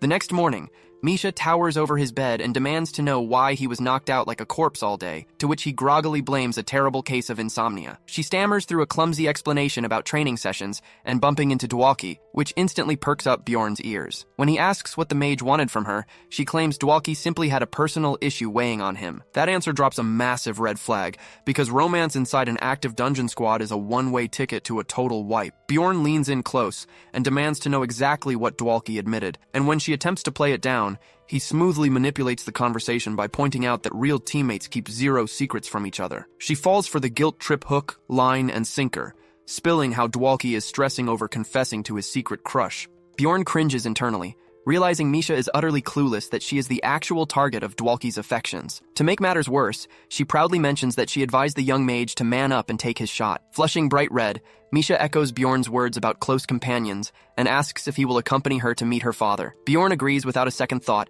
and asks for the date, catching her completely off guard with how fast he accepted. She stammers that she needs to clear the schedule with her father first. Then she asks why he agreed so readily, despite his insane daily routine, to which he plainly states that since it involves her father, it naturally takes top priority. Her face turns redder than a ripe tomato, warning him that he should not throw around heavy statements like that so casually. leaving Bjorn completely confused by her reaction. He checks the progress on his immortal seal, reminding himself that he only needs one final upgrade to unlock the next power tier. 3 days down the line, Bjorn finds himself sharing a carriage ride with Misha, finally getting why she always stays overnight during family visits. Before his thoughts wander too far, Misha snaps him out of his head by announcing their arrival. They step into the beast folk sanctuary, and to his absolute shock, the settlement boasts architecture fully on par with, if not superior to, major human cities. Suddenly, a local child starts shouting about the giant barbarian walking through their streets, until his terrified father claps a hand over the boy's mouth. Misha nervously asks if he already regrets coming, but Bjorn brushes it off, explaining he is just stunned by how different this is from the primitive mud huts back in his village. He asks if every beast folk settlement is this developed, catching Misha off guard. Bjorn clarifies that he assumed her people lived in deep woods, spending their days herding wild beasts. She explains that those ancient lifestyle habits were abandoned generations ago, which secretly annoys Bjorn since it means barbarians are literally the only race left stuck in the Stone Age. Eventually, Misha pulls up in front of her family estate, and Bjorn stands there flabbergasted by how massive the mansion is, especially given that his own tribal chief still sleeps in a leather tent. Misha tells him to stay calm, even though her own knees are shaking like a leaf, prompting Bjorn to hit her with an Uno reverse, telling her she is the one who needs a chill pill. She pulls the doorbell while drifting off into her memories, recalling how she used to convince herself that forming a contract with a spirit beast would solve all her life problems. Her father had interrogated her about the glacial entity she bonded with, demanding to know if anyone else knew. He then sternly commanded her to take that secret to her grave. Misha spirals with anxiety, paranoid that her father figured out her contract was obtained illegally, when his voice echoes out from inside, ordering her to bring the barbarian indoors. When she attempts to push back, the patriarch instantly flexes a sliver of his aura to silence her. Misha trembles, having spent months trying to keep Bjorn far away from her messy family baggage, which explains why she made those solo trips home to keep him in the dark. To make matters worse, her own relatives still treated her like a walking plague. Trying to keep her composure, she informs Bjorn that only her father knows about her contract, and begs him not to lose his temper inside, though Bjorn refuses to make any promises. At that moment, the heavy gate swings open, and a servant demands to know who is calling, his expression souring the second he sees Misha. But Bjorn has already seen enough, furious that a patriarch would allow his own child to be degraded like garbage by common staff. To top it off, the old man had the audacity to summon him here, leading Bjorn to the obvious conclusion that the family views him as a brainless barbarian brute. Bjorn's expression darkens as a thick, suffocating aura of killing intent rolls off the property like a dungeon boss encounter. He fills his lungs and unleashes a thunderous battle cry that shatters the silence of the courtyard. The servant spins around and barks at him to learn proper etiquette, but Bjorn simply looms over him, whispering with a disturbing grin that the man must have a serious screw loose. Just as the tension reaches a boiling point, Misha jumps between them and orders him to stop, instantly seeing through his innocent act and warning that his current face means he is about to cave the servant's head in, sending the servant into a cold sweat. Bjorn fixes her with a grounded stare, quietly advising her to stop holding back and finally act on her own desires for once. Misha protests, arguing that these people are her blood relatives, but he shoots back, asking if her toxic family matters more than her own dignity, making it clear that if she says yes, he will drop the matter instantly. When she remains quiet, Bjorn pats her shoulder and promises that her worst fears will not come true, before casually flicking his finger into the servant's forehead, sending the guy flying straight through the front gates and leaving the surrounding guards frozen in absolute horror. Misha stammers that her father will obliterate them for this, but Bjorn tells her to stand back and watch the show. Before she can argue, a stern voice demands they halt, and Bjorn immediately identifies the speaker as Talon, greeting him with a nod while the bewildered feline youth demands an explanation for the chaos. Talon warns that unless Bjorn provides a valid excuse, he will pay dearly for the assault, which annoys Bjorn, though he calmly reminds them that as an invited guest, they have no right to lay a hand on him. He points out that the servant disrespected him and dragged the patriarch's daughter through the mud, questioning if that is how their household operates. Noticing the arrogant smirks on the guards' faces, Bjorn realizes every single person in this house was fully aware of how Misha was mistreated. Talon assures him that the servant will be disciplined if an insult occurred, but Bjorn continues stepping forward. He closes the distance and asks if the entire household suffers from severe brain damage. Unfazed, Bjorn draws in air and lets out a roar far louder than his first, pinning everyone in place while they scream to know what he is pulling. Narrowing his eyes, Bjorn asks if they treat her like dirt, simply because she failed to bond with a spirit beast despite her main bloodline status. Talon begins to argue that bloodline duty is absolute, but Bjorn cuts him off and asks what happens if this entire situation is just one massive misunderstanding. He asks Talon point blank if he would have the spine to bow his head and apologize if Misha actually held a contract. Talon scoffs that she is already 25 years old, but Bjorn demands a straight yes or no. Smirking, Talon promises he would, entirely confident it is impossible, only for Bjorn to flash the exact same smirk back at him. He turns and tells Misha to reveal her spirit right now, causing her to freeze up in panic. She stammers that her father will destroy her if she disobeys, but Bjorn tells her to worry about her dad later and finally take charge of her own life, promising that he will shield her from whatever comes next. A crowd of onlookers gathers as Misha hesitates, but before she can make a move, a booming voice commands everyone to freeze as the patriarch himself enters the courtyard. Shortly after, the group settles into the estate library, where Bjorn trades formal greetings with the old patriarch, until out of nowhere, the patriarch rests a heavy hand on Bjorn's shoulder, casually inquiring why he staged such a scene, while quietly channeling an intense fear skill directly into his mind. The old patriarch lays into Bjorn, unleashing a wave of pure pressure that sends shivers down his spine. Even knowing it's just an active skill, Bjorn finally gets why Misha lives in fear of this guy. Too bad for the chief. Our barbarian's mind is far too messed up to be tamed by a simple intimidation aura. He completely breaks free from the spell, right as the smug old cat asks him why he's looking so miserable. Bjorn nonchalantly brushes the guy's hand off his shoulder and locks eyes with him, demanding to know what game he thinks he's playing. Truth is, Bjorn only agreed to this sit-down for two very specific reasons. First off, he wanted to prevent the family from snatching Misha back just to exploit her newly awakened spirit strength. And second, Misha's sudden power-up was bound to turn heads, so he needed to make sure nobody started suspecting him of being an evil spirit. But honestly, all that careful planning flies out the window seeing how this clan still treats her like absolute garbage. To make matters worse, the patriarch comes in hot trying to flex his authority on our guy. The old man stands there completely stunned, asking if the barbarian has zero fear of death, but Bjorn fires straight back, telling him he sure as hell isn't afraid of a washed-up elderly feline. Smirking right in his face, Bjorn asks if the old head actually thinks he can take him in a fight, even while secretly remembering he's sitting dead in the middle of hostile territory.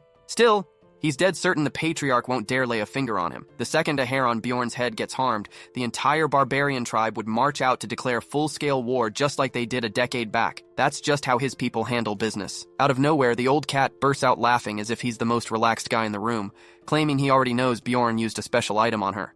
Bjorn immediately plays dumb and asks what nonsense he's spewing, but the chief isn't backing off that easy. Our hero digs his heels in and demands a clear explanation, so Lord Karlstein demands he drop the act and confess about the artifact tied to Scadia. He keeps pouring on the heat, but Bjorn catches a massive detail. The old man doesn't even know the actual name of the item. Right then, Bjorn realizes the old geezer is completely bluffing. He only guesses that some magical catalyst triggered the awakening, but he's completely clueless about what it actually was. Realizing this entire drama was just a desperate interrogation tactic to fish for information pisses Bjorn off big time. Deciding it's time to play his winning card, Bjorn pounds his chest to trigger his ultimate secret weapon, absolute shameless lying, and swears a formal warrior oath that he knows nothing about any item. He swears the sacred warrior oath right then and there that he possesses zero knowledge about it. Taking a sacred oath hits the old patriarch so hard out of left field that he has no option left but to buy it. Bjorn caps off his performance by promising he'll track down such an item one day, but warns that when he does, the patriarch had better patch things up with Misha,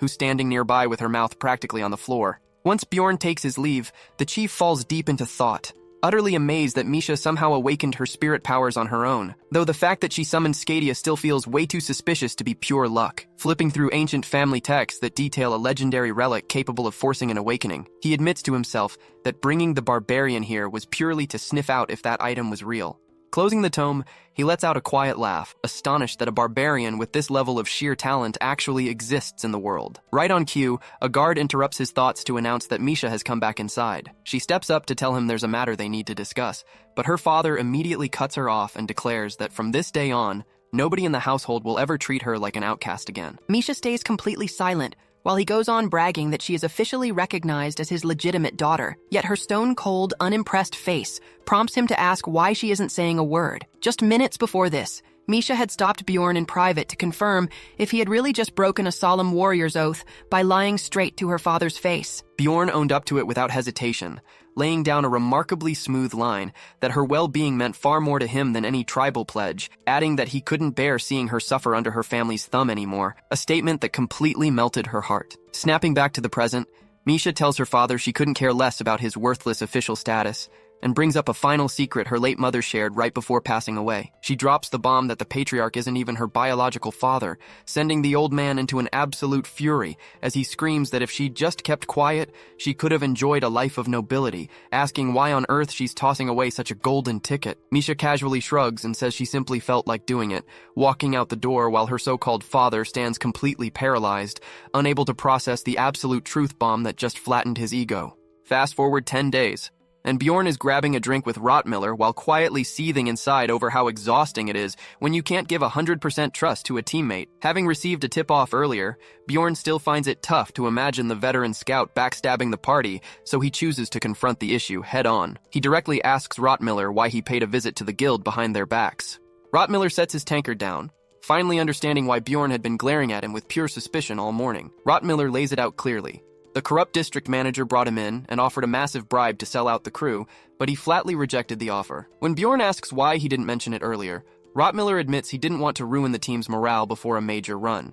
Bjorn appreciates the honesty, so they clink their glasses together as Bjorn concludes that their scout is still a solid brother who can be counted on. The grand opening day of the labyrinth finally arrives. Irvin stops by to wish Bjorn good fortune before heading on her own way, but before our boy can catch his breath, Misha swoops in, demanding to know why that elf archer was hanging around. Bjorn nervously stammers that Irwin just stopped by to give a quick greeting. Trying to change the subject, he mentions he's taking a quick nap until the gates open and asks what her plans are. Roughly 7 hours later, the countdown hits 0, but Bjorn notices that their mage and dwarf tank are nowhere in sight. Suddenly, Misha spots a small cluster of novice barbarian recruits nearby, sending our main man trotting over like a protective uncle to ask if they're completely lost. He points out that they should closely follow experienced adventurers to get their bearings, but the young rookies suddenly realize they're standing right in front of their absolute idol, instantly losing their minds in pure fanboy excitement. When Bjorn asks how they already know the trick of tracking seasoned explorers,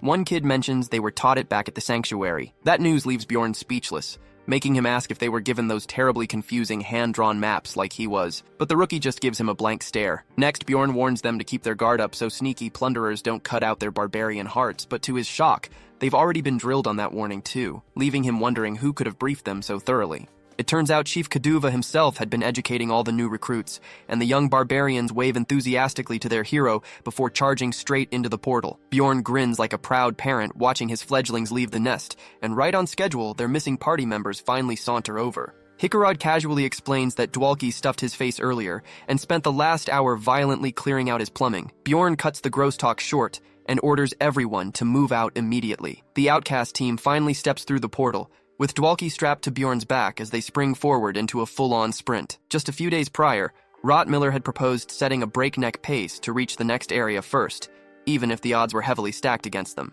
Catching sight of a rival squad further up the path, Rottmiller breaks away toward a narrow side trail, ignoring Misha's warning to slow down. Suddenly, a horde of goblins leaps from the shadows, causing Rottmiller to freeze in his tracks. But Misha lunges past him and shreds through the monsters in a flash, showing off top-tier combat skills. Watching her clean up his mistake, Rottmiller balls his fists tight as terrible memories of past failures wash over him.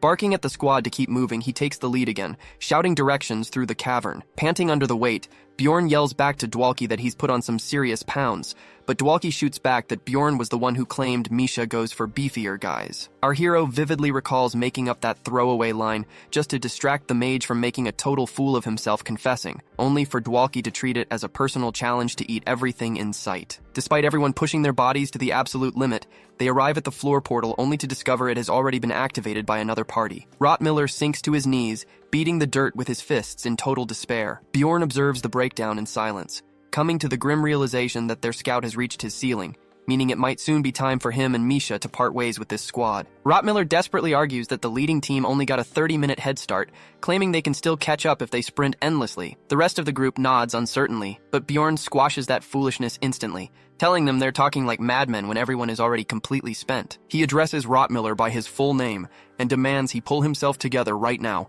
which almost causes the scout to explode in frustration, but he manages to swallow his pride and apologize to the group as collective sighs of relief fill the air. They proceed through to the second floor's stone desert, where Rottmiller thankfully regains his composure and navigates the terrain perfectly. Passing through the breathtaking Starry Sky territory once more, Misha gazes up in awe, only for Dwalki to drop a cringe-worthy romantic line about wishing he could share the view with the woman he loves, making Misha physically recoil. Moving ahead, they reach the sky tower on the 4th floor. Recognizing every single monster type in the area, Bjorn bellows a ferocious battle cry as the party leaps into action, tearing through the mob like tissue paper. Just like that, the initial trial is officially cleared, leaving them to select which gate to enter next. The Gate of Bravery represents the standard choice, though it hits you with a mandatory 4-hour waiting period before the stairs unlock. The Gate of Wisdom poses far greater danger with lethal puzzles and traps, but allows a party to leap ahead up to 5 full floors without any delay. Then you have the notorious Gate of Patience, forcing visitors to relive their most traumatic memories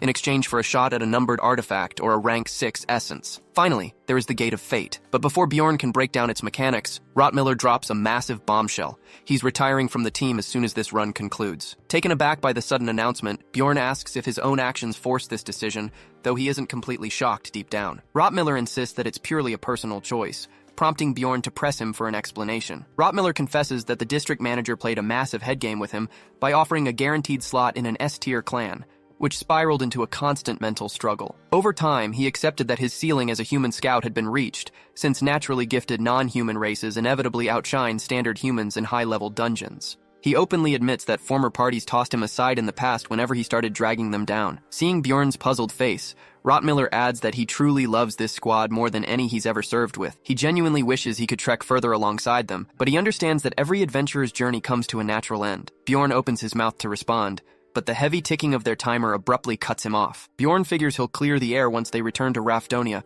by telling Rottmiller that he and Misha were already planning to move on, meaning the scout wouldn't need to quit after all. Reaching the end of the floor, the whole team freezes in their tracks when they discover that every single stairwell leads directly into the Gate of Fate. That instantly red flags the situation for Bjorn. Almost nobody intentionally picks the Gate of Fate due to how rare, totally chaotic, and extremely lethal its trials are. Misha suggests stepping into any door at random, recalling how the last time she entered one, she was simply met with a horde of monsters. Bjorn realizes she must have randomly rolled a trial of bravery inside Fate's realm, while Dwalki adds that she was insanely fortunate, given how completely unpredictable the outcomes can be. Meanwhile, Bjorn's gamer brain kicks into high gear as he remembers that the Gate of Fate features over 30 distinct trial variants, though that isn't even the scariest part. Isekai'd breaks the tension by declaring that standing around wasting time earns 0 coin, hyping everyone up to go secure some loot. Misha turns to Bjorn for the final call, and he gives a confident grin and orders them forward, knowing that when every single exit forces a Gate of Fate, a rare hidden event is guaranteed to trigger. Misha pushes the heavy doors open, instantly teleporting the team straight into Laragaz's maze. Rottmiller quickly scans their surroundings to confirm 0 hostiles are present, but notes he has never encountered a zone like this in any map. Bjorn, on the other hand, recognizes the layout immediately. Right on cue, the dungeon's special zone effect triggers as the Guardian of Balance exerts its influence. Dwalki nervously suggests turtling up until the portal kicks them out, but Rottmiller points out they have no idea if waiting around is even safe here. Bjorn is far more worried about whether their current party lineup can even clear this zone under these restrictions, so he asks if anyone feels a sudden physical shift. Misha notes that her body feels unusually light, whereas Isekai'd claims he feels completely normal. Rottmiller and Dwalki both blurt out that they feel a massive surge in strength, leaving them scratching their heads. Connecting the dots, Bjorn figures out that the Guardian of Balance forcefully siphoned off his absurdly high tank stats and redistributed them evenly across his weaker teammates. Rottmiller puts his scout brain to work and realizes they're dealing with a stat-balancing dungeon mechanic. He asks for the next move, and Bjorn commands the crew to start pushing forward and search for an exit. Isekai'd is in the middle of giving combat advice when Dwalki suddenly interrupts, yelling that this zone must be the grand design of the legendary sage Gabrielius. With their path decided, the Outcast team embarks on their final run together, pressing deeper into the labyrinthine corridors. Misha mutters that the environment feels terribly ominous, prompting Dwalki to boast loudly that he will personally keep her safe from harm. Misha instantly shuts him down by reminding him that she's been carrying his butt this whole time. Undeterred, he insists they can protect each other, leaving Bjorn wishing he could be anywhere else. A short while later, they cross paths with a dangerous 6th-rank goat monster, which Bjorn yells for the team to take cover as the beast swings its heavy weapon downward. Raising his shield, Bjorn absorbs the blow, immediately feeling the brutal impact and realizing that with his stats nerfed by the zone, the monster actually holds the physical upper hand. Out of nowhere, Dwalki casts an advanced ice spell, sending Misha screaming at Bjorn to drop down as a massive icy projectile obliterates the monster in a single hit, leaving everyone's jaws hitting the floor. Staring at the shattered remains, Bjorn realizes that under this stat-equalizing domain, Dwalki is suddenly an absolute powerhouse. Laragaz's maze is specially designed to render standard navigation skills useless, making it absurdly easy for even veteran explorers to wander endlessly until they die. Yet Rottmiller locks in like an absolute professional, carving precise marks into the stone walls with his dagger, as Bjorn marvels at just how insanely talented expert scouts are, watching Rottmiller update his hand-drawn map in real time like it's pure instinct. Bjorn comments out loud on how absurdly fast and accurate Rottmiller's mapping skills are, but the modest scout just brushes off the praise as part of the job. Finishing the entry, he signals the squad to advance, but almost instantly his senses pick up hostiles closing in, and he raises his hand in warning. Before anyone else can react, Dwalki steps up and double casts a pair of ice lances that curve neatly around his allies and impale the incoming targets with terrifying precision. The entire team stands there dumbfounded, making Bjorn wonder if Dwalki's trash-tier mana pool was the only thing holding back his true potential all along. The balance mechanic of this maze clearly bestows the biggest power spike on magic users. Since mages don't absorb physical monster essences, multiplying their core mana pool turns them into walking nukes, though Bjorn can't help feeling that their progress is going almost too easily. Dwalki is living his best life feeling completely unchained, while Bjorn spends the afternoon evaluating the party, realizing they fight twice as effectively when every member fulfills their specialized role. A bittersweet feeling hits him, knowing this run might be the very first and last time he gets to experience true party synergy. But Misha snaps him back to reality, nagging him to stop daydreaming and keep his eyes open for his night watch shift. While Hikarad snores loud enough to wake the dead, Bjorn settles into his thoughts, calculating how close he is to grabbing his desired prize. They just need to locate the boss room, though he genuinely regrets not having an extra week to farm this place dry. Out of nowhere, Dwalki breaks the silence by admitting he's been obsessing over Misha's ideal type in men, setting off instant alarm bells in Bjorn's head. The novice mage admits he was going to ask if Bjorn was telling the truth about her tastes, but claims none of that matters anymore because he's ready to show her his true, uninhibited self. He confesses his massive crush on her and begins rambling passionately until Bjorn bluntly cuts him short. Bjorn tries to talk some sense into him, but the stubborn mage declares that nothing will stop him from confessing his love the moment they return to the city. Hearing him drop such a massive death flag makes Bjorn break out in a cold sweat. Hours later, the party reaches a solid stone wall and begins worrying that they've run straight into a dead end. But Bjorn knows for a fact that the boss room lies right behind it. The dilemma is triggering the hidden mechanism without revealing his insider gamer knowledge. Fortunately, Rottmiller's sharp instincts kick in as he examines the masonry and depresses a hidden stone, saving Bjorn from having to make up an excuse. A hidden doorway groans open, and Bjorn raises his heavy shield and leads the team inside the dark chamber. Spread across the floor, he spots an eerie magic circle centered around a severed goat's head. The main problem is still how to trigger the magic circle without raising eyebrows, since shedding his own blood onto it would look totally suspicious. But before he can scheme a way around it, his eyes widen as a massive surge of power rushes through his veins, making him feel strong enough to hurl a mountain, a sudden buff that the rest of his squad senses as well. Realizing what such an abrupt stat boost actually signifies, a wave of sheer panic hits Bjorn as he calls out to Rottmiller for confirmation, and the scout grimly verifies that a rival adventuring party has just entered the maze. The domain strictly limits total occupants, meaning whoever just stepped inside must be astronomically powerful to cause such a dramatic recalculation of everyone's balanced stats. Deep within another wing of the maze, a mysterious trio materializes, and a horned warrior smirks as he announces that he's finally arrived at his destination. Standing behind him, an elderly priest gazes upward, praying and questioning why the heavens would grant such immense divine power to a soul so utterly evil. The horned guy nonchalantly promises to yank out the old priest's tongue, yet the elder stays completely unbothered and claims physical suffering holds no power over him.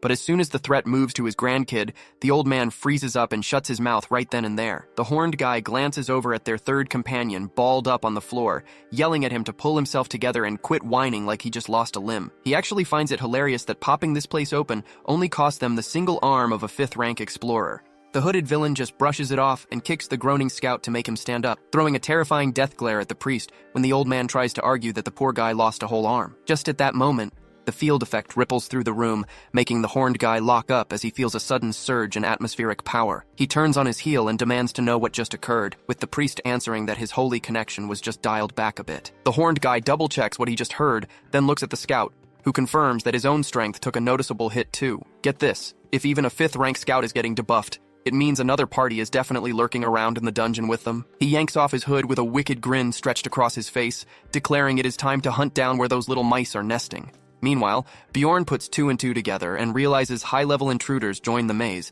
especially when his own stats nearly double from the balancing aura. Talk about insane power scaling. Those newcomers have to be rolling with 6th floor tier strength at the absolute minimum. Dwalki looks overly optimistic about their boosted stats, but Rotmiller cuts through the optimism and urges everyone to figure out an exit route, though when they ask Bjorn for direction, he stays completely silent. Instead of speaking, he acts right away, smearing his own blood onto the magic circle to trigger the summon. The party freaks out when the boss spawns, realizing Bjorn brought this on purpose, but despite Baphomet being legendary for tearing teams apart, the buffed-up squad erases the creature from existence in less than 60 seconds. When the dust settles, they discover a shiny new drop called the Map of Laruka's Maze. Bjorn is actually terrified by how effortless that boss fight felt, knowing it means the uninvited guests must be ridiculously overpowered. Sensing impending doom, he urges everyone to make a run for it immediately, and the party notices his unusual panic, because even if the field normalizes their base stats, those invaders will still crush them with superior gear, essences, and combat experience. Seconds later, the whole squad is in full cardio mode through the winding corridors, while Rotmiller barks out Pathfinder calls. When a pack of large monsters blocks their path, Bjorn barks an order to Dwalki, who wipes out the whole wave using his upgraded area of effect ice magic. Bjorn swings his heavy mace like a wrecking ball and turns the lingering mobs into literal powder so they can keep pushing ahead without slowing down. Following an exhaustive full day of non-stop sprinting, Bjorn finally gives the green light to take a short breather. Hikarad is huffing like an overworked steam engine, yet he still boasts that his stamina is leagues ahead of his early first-floor days. The dwarf notes they have been running on high gear for 6 straight hours, asking if Bjorn is still spooked by whatever is out there. Before summoning Baphomet, Bjorn had confessed that his gut was churning with the exact same deadly dread he felt back on the 3rd floor, right before they encountered the Floor Lord. He had pleaded with the team to blindly trust his instincts, though Dwalki still had his doubts, reasoning that they had put plenty of distance between themselves and any pursuers. A completely wiped-out Misha asks if they should keep moving, and when Bjorn gives a firm yes, she complies without a single complaint. Rotmiller examines their map with furrowed brows, questioning why Bjorn wants to navigate toward the map center to escape, completely oblivious that our big barbarian is actually targeting the boss lair. The scout then admits his own internal alarms are blaring if they ignore Bjorn's bad hunch, and the second those words leave his mouth, the remaining teammates completely lose their cool. Bjorn silently observes that Rotmiller's danger sense has clearly leveled up massively as well.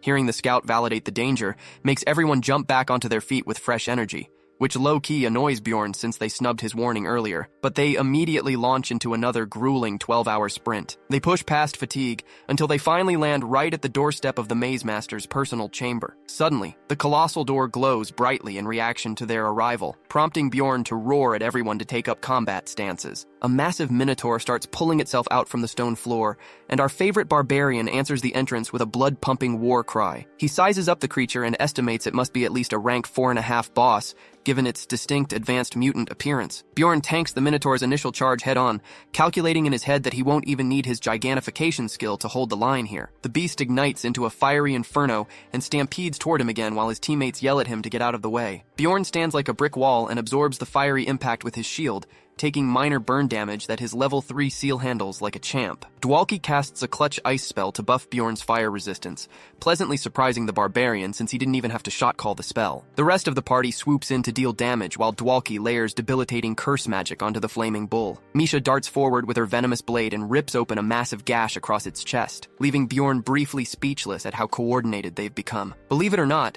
the entire high-tier mutant boss gets completely melted by the group in under 10 seconds flat. He shakes himself out of his shock just as Misha points out that the boss dropped 0 essences and no escape portal appeared. Rotmiller chimes in that whatever secret reward exists must be tucked away behind the inner doors, recommending they inspect them immediately. Dwalki senses an immense mana signature emanating from a shiny jewel nearby, so Bjorn stoops down to pocket it, knowing an item like this could be an absolute game-changer if everything goes to hell. Rotmiller correctly identifies the blue marker on their map as the real portal location, earning another silent nod of respect from Bjorn, but right as they prepare to head out, a sinister voice echoes across the cavern. An intruder yells out mock praise, chewing out the old priest for complaining when sacrificing another limb was the only reason they tracked the party down. Ligar crosses his arms arrogantly and demands Bjorn show some gratitude for letting them benefit from his field-wide stat buff. The broken priest pleads with the maniac to take all the loot and spare the lives of the youngsters, But Ligar completely ignores the pathetic begging. He taunts the squad for going completely silent like they just met the Grim Reaper, and Bjorn is literally frozen solid, his warrior instinct screaming that this creature in front of them is an absolute force of death. Understanding that every microsecond is life or death, Bjorn sharpens his senses to absorb every single detail of the room and his foe. Connecting the dots about the severed arm, Bjorn realizes the old priest must be a fanatical Karui follower used as a tracking tool. With the suffocating pressure mounting, Bjorn recognizes this opponent is a certified psychopath and decides it is officially time for Plan D. Our barbarian breaks the heavy silence, feigning surprise that other explorers managed to make it into this hidden sector. Ligar snickers that the big guy isn't mute after all, prompting Bjorn to casually ask if he knows where the nearest exit is located. Bjorn plays the clueless novice to drop the killer's guard, but that tactic gets instantly thrown in the trash when the guy aims a glowing yellow ring right at his chest. Bjorn breaks into a cold sweat upon recognizing the Fate Tracker, a high-tier artifact that turns green when an easy kill is in sight and red when you are outmatched. The yellow glow means the fight could go either way, which is terrible news because it keeps the dragon maniac on absolute peak alert.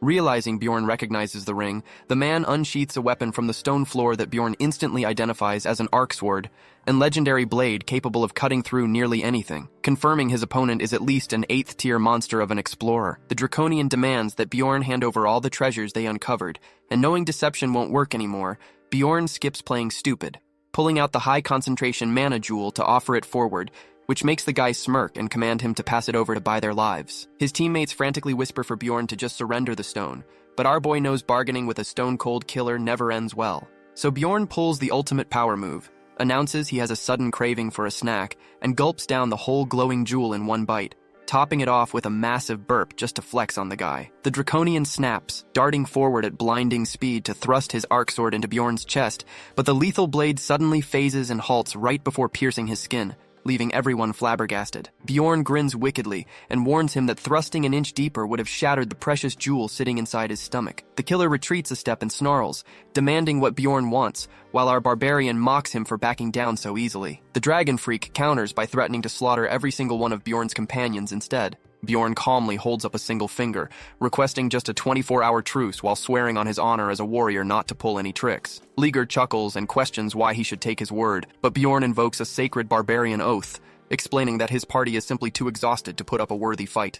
The villain's eyes glow with predatory intent, asking if the barbarian genuinely believes he can win after rest, and Bjorn barks right back that a true warrior never surrenders, no matter how impossible the odds look. Flash forward a bit, and the squad is seen hauling absolute tail in the opposite direction, while Isekai'd practically begs for his lungs to stop burning. When they finally stop to catch their breath, Rotmiller asks if that psycho will actually honor their deal. Bjorn reminds him that they only got granted a 12-hour window, with a harsh warning that pulling the same stomach trick twice means instant death. Rotmiller verifies their location on the map, estimating they will arrive at Bjorn's designated waypoint by 11, though he desperately wants to know what is waiting for them there. Dwalki chimed in that engaging that monster in combat is pure suicide, with Isekai'd nodding in full agreement, but Bjorn busts out his signature motivational speech, asking his squad to put their faith in his strategy one last time. Memories of Bjorn saving their skin time and time again flash through their minds, swaying the party to roll the dice with him once more. Rotmiller cuts in with a grim piece of intel, pointing out that based on the distinct scar and that iconic arc sword,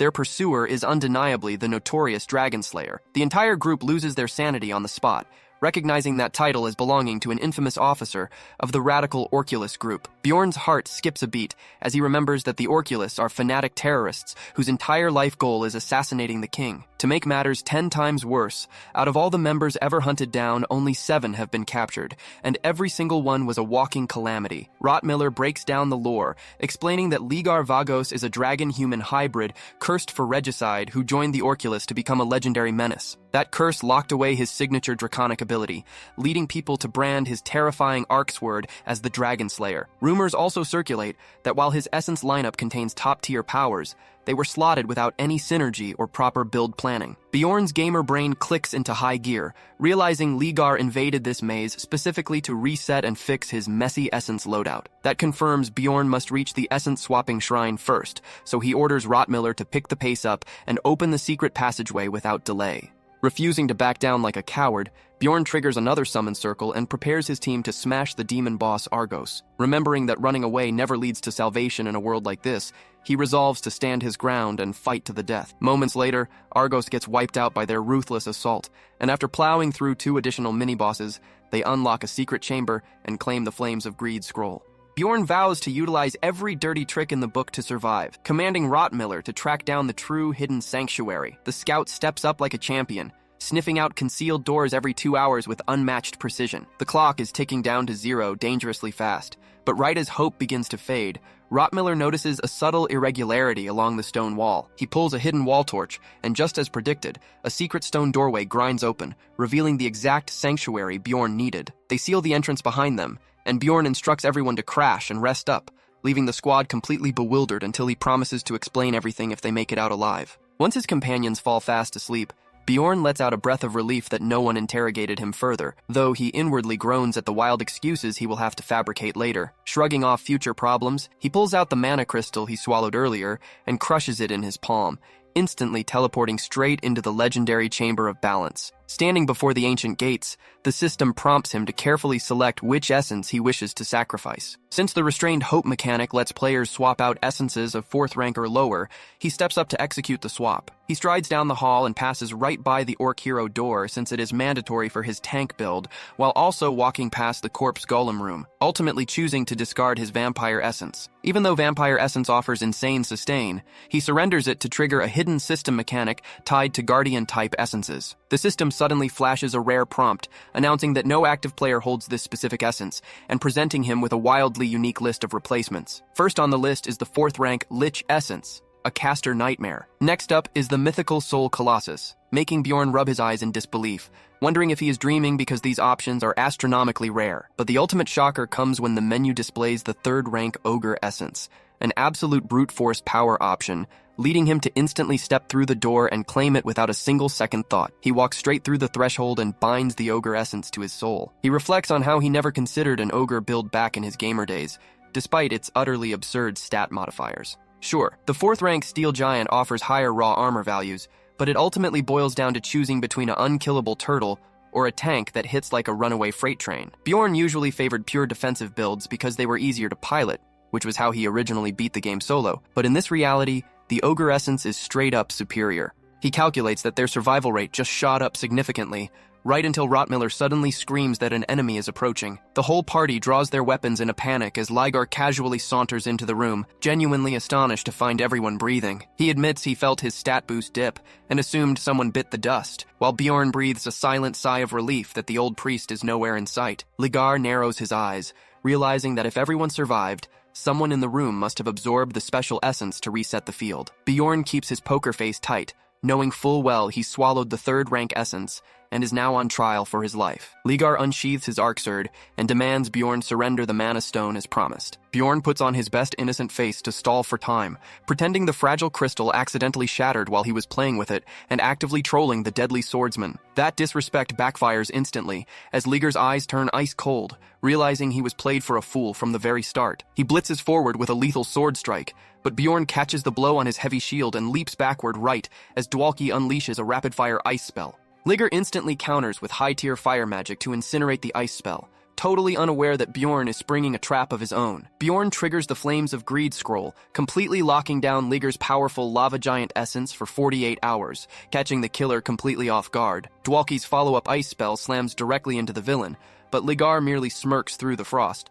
mocking them for placing their confidence in such weak tricks. Cold sweat drips down Bjorn's forehead as his opponent activates Dark Curtain, an unrecorded skill that plunges the battlefield into pitch darkness and totally alters the fight. In an absolute flash, Ligar's arc sword slashes out from the shadows, and Bjorn barely deflects the trajectory with his shield. The lethal blade gets trapped inside Bjorn's forearm muscle, making Ligar realize he was outsmarted yet again, as Bjorn's passive Iron Skin ability heavily resists slashing damage. Knowing the killer will quickly adapt to his defense, Bjorn decides it is time to go on the offensive. He channels his very first offensive ability, Smash, putting his entire body weight behind a massive mace strike. Ligar attempts to dodge a second too late, taking the brutal blow squarely on his shoulder, and as the killer leaps back to reset, Bjorn bellows at Dwalki to keep the pressure on without giving him a single second to recover. The mage instantly lands a curse spell that amplifies Ligar's injuries, infuriating the assassin enough to slash back and carve a fresh wound across Bjorn's arm. Bjorn reels in shock at how horrifyingly fast the man remains, even while heavily debuffed. Ligar suddenly triggers an afterimage technique, roaring that he will make their end as painful as humanly possible. Bjorn tanks the incoming slash with his reinforced arm, creating the ultimate opening for Misha to slide in unnoticed and drive her venom-coated blade deep into Ligar's flank. The excruciating poison push pushes the Dragon Slayer past his limit, making him roar in pure rage as he shifts his deadly focus straight onto her. Misha throws a sharp jab about his crooked horns, which sends the Draconian completely off the deep end, and he barks at her to drop the cocky attitude while sending his shadow clone to keep Bjorn busy. From the rear guard, Isekai'd shouts his presence and hurls a lightning spell straight at him, but Ligar smoothly slips around the strike and tells the dwarf to mind his own business. He immediately casts Seal of Terror to freeze the party in place, but Isekai'd stays one step ahead and deflects it clean with his enchanted wrist guards, sending the shockwave blasting Ligar backward while Bjorn tracks the action. That's when Bjorn realizes Guardian of Balance is still working its magic, since that fear spell wasn't classified as a negative status effect. Realizing his shield is basically useless dead weight against an arc sword, he drops it completely, kicks Wild Outburst into high gear, and charges headfirst alongside Misha under the protection of iron leather. But Ligar doesn't flinch for a second and counters with Holy Blade. Bjorn instantly screams at Misha to get down, and the two of them dive clear just as the massive blast tears through the room. Misha calls out that she's still in one piece, but before she can even gather her breath, Ligar teleports directly behind her to deliver a lethal thrust. Talk about clutch timing, because a shower of arrows rains down from above and forces him to back off with a quiet curse. At the very least, Bjorn breathes a sigh of relief knowing Ligar doesn't seem to be carrying any health regen passives or top-tier numbered artifacts. Rotmiller provides top-notch backline support like an absolute legend, tossing healing potions right on cue while Ligar continues to tire out. Bjorn decides right then that they need to close the deal immediately, because dragging this out risks letting him re-engage the priest. Spotting a microscopic gap in the enemy's stance, Bjorn drives in aggressively and puts Ligar on full defense. Right in the heat of his push, he notices his hazard ring lighting up bright red.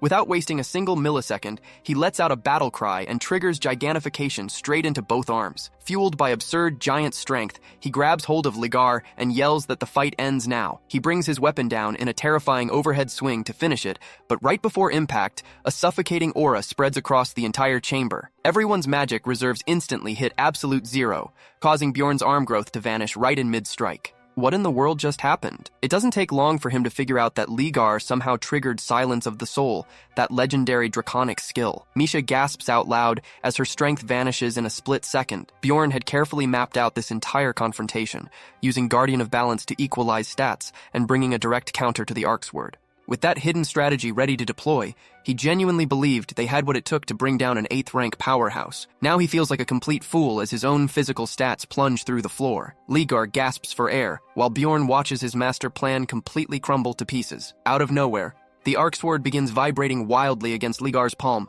causing the guy to curse under his breath and quickly seal the blade away into spatial storage. Moving like a flash, he drives a brutal kick straight into Bjorn's chest and sends him skidding across the stone. Before anyone can even process what happened, he teleports behind Misha and grabs her wrist, forcing her to drop her blade before kicking her across the floor with equal violence. He picks up the sword and starts advancing once again, but Rotmiller screams for everyone to stay down as another salvo of arrows drops from the ceiling. Ligar swats the volley away like flies while Bjorn struggles back to his feet, noticing that the Draconian is clearly hurting too after losing his arc sword. Suddenly, Dwalki shouts that he's going to protect Misha and starts gathering power. That's when a sudden light bulb goes off in Bjorn's brain, and he curses himself for missing something so blindingly obvious. As Dwalki manifests an ice projectile, it all makes sense. Mages don't rely on magic points, they run on mana. In other words, giving up now is ridiculous because they still have a high-tier spellcaster ready to rumble. Meanwhile, over in the central chamber of Laragaz's maze, the fallen priest reaches the end of his rope, forced to serve an evil deity by the Dragon Slayer.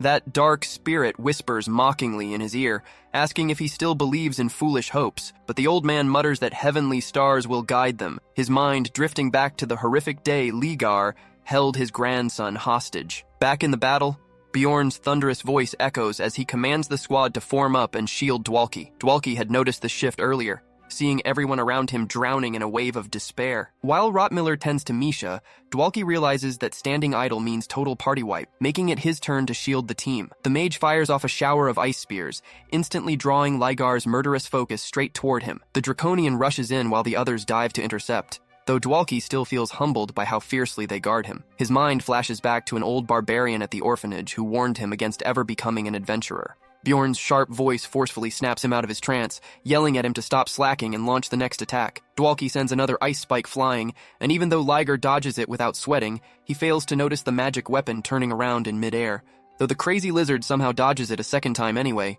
Bjorn calls out to Rotmiller to check on Misha, and the scout reports she will be back on her feet soon despite a cracked rib. Seeing her battered state rattles Dwalki, even as the rest of the party yells for him to get back into position. He remembers asking that same Barbarian if he'd ever grow up strong, only to be told to focus on becoming a great person instead. Right on cue, Bjorn takes a horrific blade thrust straight to the gut, but he refuses to go down, holding his ground as his passive regeneration goes to work. Ligar doesn't waste a second and vaults right over the Barbarian, making a beeline for the mage. Hikarad screams for Dwalki to take cover, but Ligar boots the dwarf out of the way like a soccer ball. Rotmiller lunges in to block the path, only to take a nasty sword strike straight to the chest. But even while bleeding out, Rotmiller grits his teeth and pulls Misha's sword out from his pocket dimension.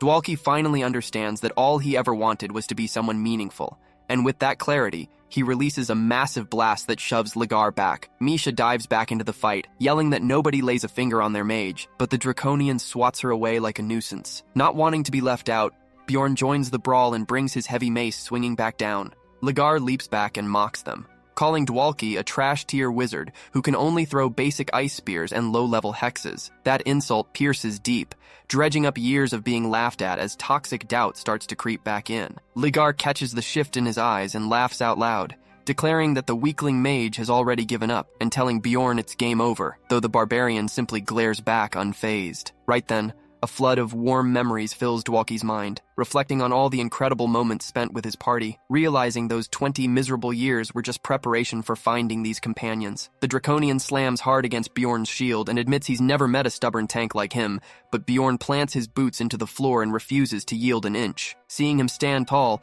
Dwalki sets his jaw and begins channeling his ultimate technique. He remembers a senior wizard teasing him about how much happier he looked ever since he found his current squad. He had asked that wizard for a way to defeat powerful monsters, and was offered a dangerous last resort secret move. It had no official name, casually called Sacrifice, but that title didn't feel right to Dwalki, so he chose to name it Awakening as our glorious mage locks in for the final push. His body shines with incredible magical aura as he rains mana arrows straight down on the trash lizard. Ligar gets caught totally off guard as one shot connects cleanly, and he desperately slashes at the rest while screaming at Dwalki, asking if he's trying to force quit his own life. A moment later, the Dragon Slayer stands covered in frost, gasping for breath, leaving Bjorn genuinely surprised that the guy managed to guard his vital spots. Our incredible mage steps forward, apologizing for taking so long to find his resolve, and interrupts Bjorn to tell him to go heal the team, especially Rotmiller, who is bleeding out fast. Bjorn reminds him that their top-grade potion is inside the pack, sitting right behind Ligar, making Dwalki pivot instantly,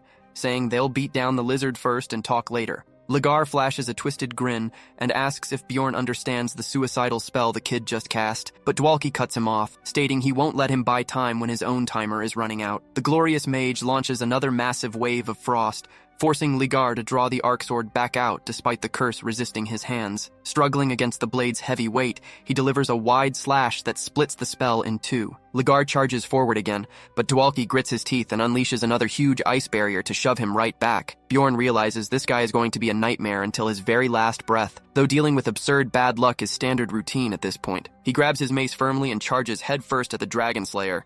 Ligar snarls in rage and goes in for a fatal blow, but pure luck strikes as the arc sword rebels against its wielder mid-swing, forcing Ligar to drop the weapon. Screaming in pure fury, he pulls a backup sword from his spatial ring, allowing Bjorn to realize the arc sword rejected him because he used the draconic language. Suddenly, Dwalki warns Bjorn to dodge as he hurls curse magic at Ligar, while Bjorn weaves around the strikes, wondering why the Draconian is so desperate to close the distance, as if he's terrified of the mage. Then his eyes widen as Dwalki's warning about stalling for time echoes in his head. It dawns on him that time is the key, because Dwalki's magic is burning his very life force. He screams at the top of his lungs for the mage to cast Cold Tempest, sending a spike of panic straight through Ligar. Dwalki hesitates to pull the trigger, but Bjorn shouts the command again, prompting the mage to drop a full-scale blizzard across the entire area, while Bjorn takes a stance and taunts Ligar about the weather. The two throw heavy hits back and forth inside the freezing storm, and Bjorn actually manages to connect with several devastating blows. Channeling everything he has, he smashes his mace directly into Ligar's chest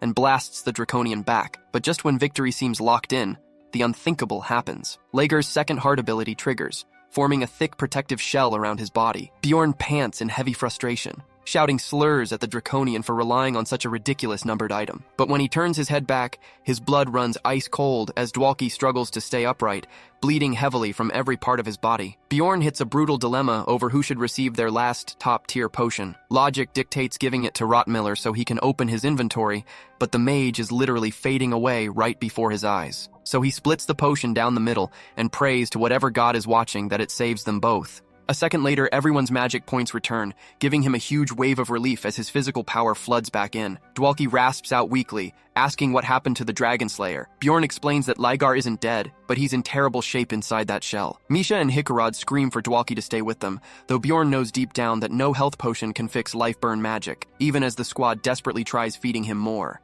Dwalki calls out their names one by one as Bjorn grips his hand, promising to pass along his final words to Rotmiller, but the mage puts on a brave face and says he has a message for everyone. He talks about how his mother always loved the ocean despite never getting to see it in her lifetime. He never understood her obsession as a kid, but now he realizes that things you can't reach shine the brightest, and for him, that bright light was the incredible friends he found on this journey. He offers a serene smile while thanking them for being his squad, sending Misha into hysterics as Hikarad quietly bows his head. Bjorn then addresses him by his full name, telling him straight up that he's the finest companion and the greatest mage he's ever known, and that fighting beside him was an absolute honor. Receiving that level of praise from a true barbarian hits deep, especially for someone who always doubted his own abilities. Misha sobs uncontrollably and begs him not to log out forever, while Bjorn stands watch. With a faint chuckle, Dwalki calls Bjorn denser than a brick wall and tells him to stop ignoring what's right in front of his face. Bjorn solemnly agrees to honor his wish. But right at that moment, he notices the fleshy cocoon twitching on the ground, realizing the monster inside is about to break out. Dwalki asks if Bjorn can still win this, and our boy tells him not to worry, promising that he will lead every single one of them out alive. Hearing those comforting words, the legendary mage finally closes his eyes. Lior War of Dwalki breathes his last after saving his squad from total annihilation, passing on as a true hero. Meanwhile, Rotmiller catches every word loud and clear, yet his body remains completely paralyzed. He watches his teammates stand firm in the face of absolute doom, asking himself deep down what it would take for him to stand up and fight again. A short distance away, the Draconian remains huddled inside his cocoon, fuming with rage over being forced to waste a high-tier artifact on this raid. He recalls an old associate mocking him, saying he always loses because he only takes action when the path to victory is crystal clear. Grip on his weapon tightening, Bjorn stands silent while the rest process the grief, fully aware that running away or standing his ground makes zero difference when there is no heavenly reward waiting on either end. He makes up his mind right then that the lizard man dies today before their power gap widens any further. Barking at Hikarad to stand back up, Bjorn locks eyes with the arrogant Draconian, who taunts him to throw hands while waving that arc sword around like a trophy. The dwarf looks ready to lose his mind, but Bjorn forces him to keep a cool head, reminding him that reckless moves will get the entire party wiped. Hikarad snaps out of it with a nod, immediately pumping an emergency repair spell straight into Bjorn's shield, and promises that he understands the assignment Dwalki left behind for them. Just like that, the two frontline tanks launch a full-court press, determined to finish this nightmare right here. Turns out that Dragon Slayer title on his character sheet was earned the hard way, as Ligar unleashes raw feral instinct that catches them off guard. The Draconian carves off Hikarad's hand with a nasty swipe, but Misha seamlessly tags into the fight so Bjorn can close the distance and spear the reptilian threat to the floor. Talk about a brutal counterpunch. Bjorn gets yeeted across the room, loses his own hand, and drops into the red below 20% HP, which instantly procs his hero's path buff. Thinking the fight is in the bag, Ligar sneers at him and pops Holy Blade one more time to finish the job. But right on cue, a sudden pulse of divine armor deflects the strike, and with one effortless flick, Ligar gets blasted into the wall, sending his legendary blade flying from his grip. The savior stepping up is actually the old priest, leaving Ligar absolutely furious as he screams at the holy man for interfering. Bleeding profusely from his missing arm, the priest calmly states that he finally saw the truth, while watching the party stand their ground. Dropping to his knees, he starts reciting a forbidden dark incantation, fully aware that Liatlas has abandoned him, so he directs his prayer straight to the dark god Kurui. The sinister deity actually responds to the call, but when the priest begs to join his lost friends, Kurui mockingly laughs that his grandson is doomed to dark, eternal torment. The old man doesn't even waver because Dwalki showed him that nobility isn't about bloodlines, but a choice anyone can make when it counts. Interrupting his thoughts, Ligar casts a mind control spell to force the priest into healing his injuries, But the holy man fights off the brainwashing, though resisting the command costs him his remaining arm as a bloody sacrifice to Kurui. Stunned by this sheer willpower, Ligar watches in disbelief as the priest begs Kurui for enough raw power to vaporize the Dragon Slayer, though the evil god casually denies the request, stating it lacks the juice to kill him outright. Bjorn recognizes that terrifying voice immediately and realizes they are in the presence of a literal Calamity-class evil deity, prompting the priest to pivot and ask Kurui to simply shield his party from the lizard man instead. Kurui accepts the deal, sending horrific shadowy tendrils to consume whatever remains of the old man's body just as a massive dimensional rift rips open right over Ligar's head. As the vacuum pulls the draconian upward, he desperately screams that killing him means losing his grandson forever, but the priest just gives him a serene look, answering that he accepted that painful truth long ago. Spitting slurs and gnashing his teeth, Ligar fights the gravitational pull with everything he has, frantically extending his arm to grab the Arcsword off the floor. Clocking his play instantly, Bjorn sprints over and pins the legendary weapon down with every ounce of muscle he has left. Trapped and completely out of options, the villain spits out a venomous promise that this isn't the last they've seen of him. Without flinching, Bjorn snorts and tells him to bring it on, adding that he plans on grinding every single day until he can beat him into the dirt without relying on plot armor or divine favors, because he isn't the only one taking massive losses from this raid. Right on cue, a warm golden radiance envelops the entire squad, which Bjorn immediately recognizes as top-tier divine energy. Their fatal injuries literally vanish in seconds, making Bjorn marvel at how ridiculously broken this holy magic is, though the high fades quickly when he remembers this light cannot mend curses inflicted by dark gods. Dropping next to the dying holy man, Bjorn listens closely as the priest rasps out a mention of a hidden message inside his cloak. Bjorn vows to hand it directly to Lateless's devotees. The priest uses his final breath to utter a single word, mage. That single word gives Bjorn all the clarity he needs, and he bows his head in silent honor of the sacrifice. Regrouping with the party, he finds everyone patched up and back on their feet. He flashes back to the promises he made to Dwalki, realizing his own arrogance had blinded him. When the dust settled, it was the novice mage who shielded them all, leaving behind the only reason any of them are still breathing. They gather around Dwalki's lifeless body, while Rotmiller quietly loses his composure, weeping about how much more of the world he wanted to show the young man, before stepping back so Bjorn can hit a hidden mechanism nearby. Hikarot asks what the deal is, so Bjorn reveals it is a fast-travel trap room, designed to fling them directly to the heart of the maze. He confesses that this was his emergency pocket exit against the Dragon Slayer, though it wouldn't have saved them since Ligar would have just run them down anyway. Moving into the Sky Tower, the party sets up a quiet camp where Misha refuses to leave Dwalki's side while Bjorn observes from a distance. She asks softly if they can take his body back home, but Bjorn gives her the grim reality, explaining that the system treats fallen explorers as plain inventory items unless you have high-tier spatial manipulation magic. The sole exception to this rule is a barbarian's heart, which is why those corrupt magic tower researchers are so obsessed with harvesting them. Checking in on Misha, Bjorn asks if she wants to get some sleep, but she shakes her head, wanting to keep watch over Dwalki a bit longer. Giving her space, Bjorn pulls out the priest's letter and scans the contents, learning that the old man's grandson was kidnapped and dragged into a secret subterranean city named Noark. Finding out a whole dark domain operates right under the city's sewage system blows his mind, and he instantly connects them to the terrorist group Orculus. Everything connects, and he realizes why that suspicious female plunderer from earlier was acting so twitchy down there, concluding she is definitely on their payroll, especially when the text mentions a secret subterranean warp gate, and Bjorn knows he will need to hit the lore books hard to dig into this later. But getting some shut-eye takes top priority since this safe zone beats returning to the city while they are exhausted. Yet despite grinding through 48 hours of intense combat, an eerie tension keeps every single one of them wide awake. When the dungeon timer hits 0, the labyrinth force teleports them back out, leaving Bjorn to draft their next big strategy. After liquidating their magic crystals at the local guild counter, they officially fill out the paperwork for Dwalki's death, and Bjorn cannot help but reflect on how absurd it is that a person's entire lifetime gets boiled down to a 3-minute form. Observing their somber expressions, the guild clerk softly comments that the young mage was clearly surrounded by genuine comrades, and the group journeys to the Grand Temple where a familiar paladin welcomes them, requesting evidence concerning High Priest Ludwig, who went missing years ago. Sensing Bjorn's confusion, Krovitz explains that the temple has to be extremely cautious due to endless fake leads from clout chasers trying to claim the bounty. Hearing the word reward instantly activates Bjorn's cash radar, and Krovitz confirms the payout is huge. That is all our gamer needs to flip straight into negotiation mode, demanding the exact numbers, though the horrified looks from his party force him to tone down the greed given the circumstances. The second Bjorn hands over the priest's note,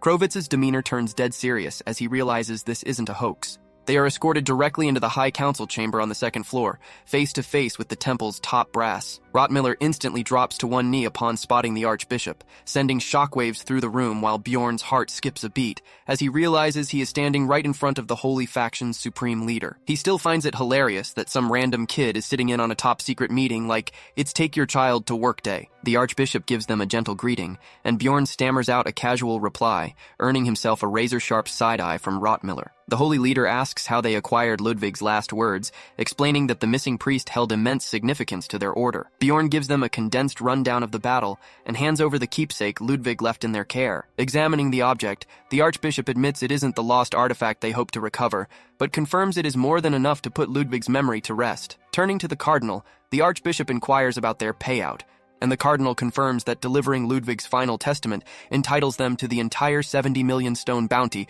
regardless of the relic. The entire party stands frozen in pure jaw-dropping shock, while Bjorn silently jokes to himself that he is suddenly the biggest believer in the temple's faith. Shifting back to business, he asks what actionable steps the church will take to avenge the High Priest's legacy. The Archbishop tries to dodge the question with PR excuses about classified church affairs, but right on cue, the random kid starts emanating a blinding celestial glow, telling the Barbarian not to worry while Bjorn stares in total bewilderment. The entire chamber loses its collective mind upon realizing Bjorn just got blessed by a literal divine revelation, though the tank keeps his composure as a shimmering holy ring manifests around his finger. Smiling warmly, the child announces that the deity has granted Bjorn an accessory capable of nullifying up to 3 lethal attacks tied to his worst fate, and Bjorn asks if this protection specifically targets the Dragon Slayer, and the boy nods, confirming that Ligar is the exact threat the ring is set to block. This means once those 3 divine charges break, Bjorn will have to face that monster head-on with 0 safety nets. The squad instantly suffocates him with a barrage of questions,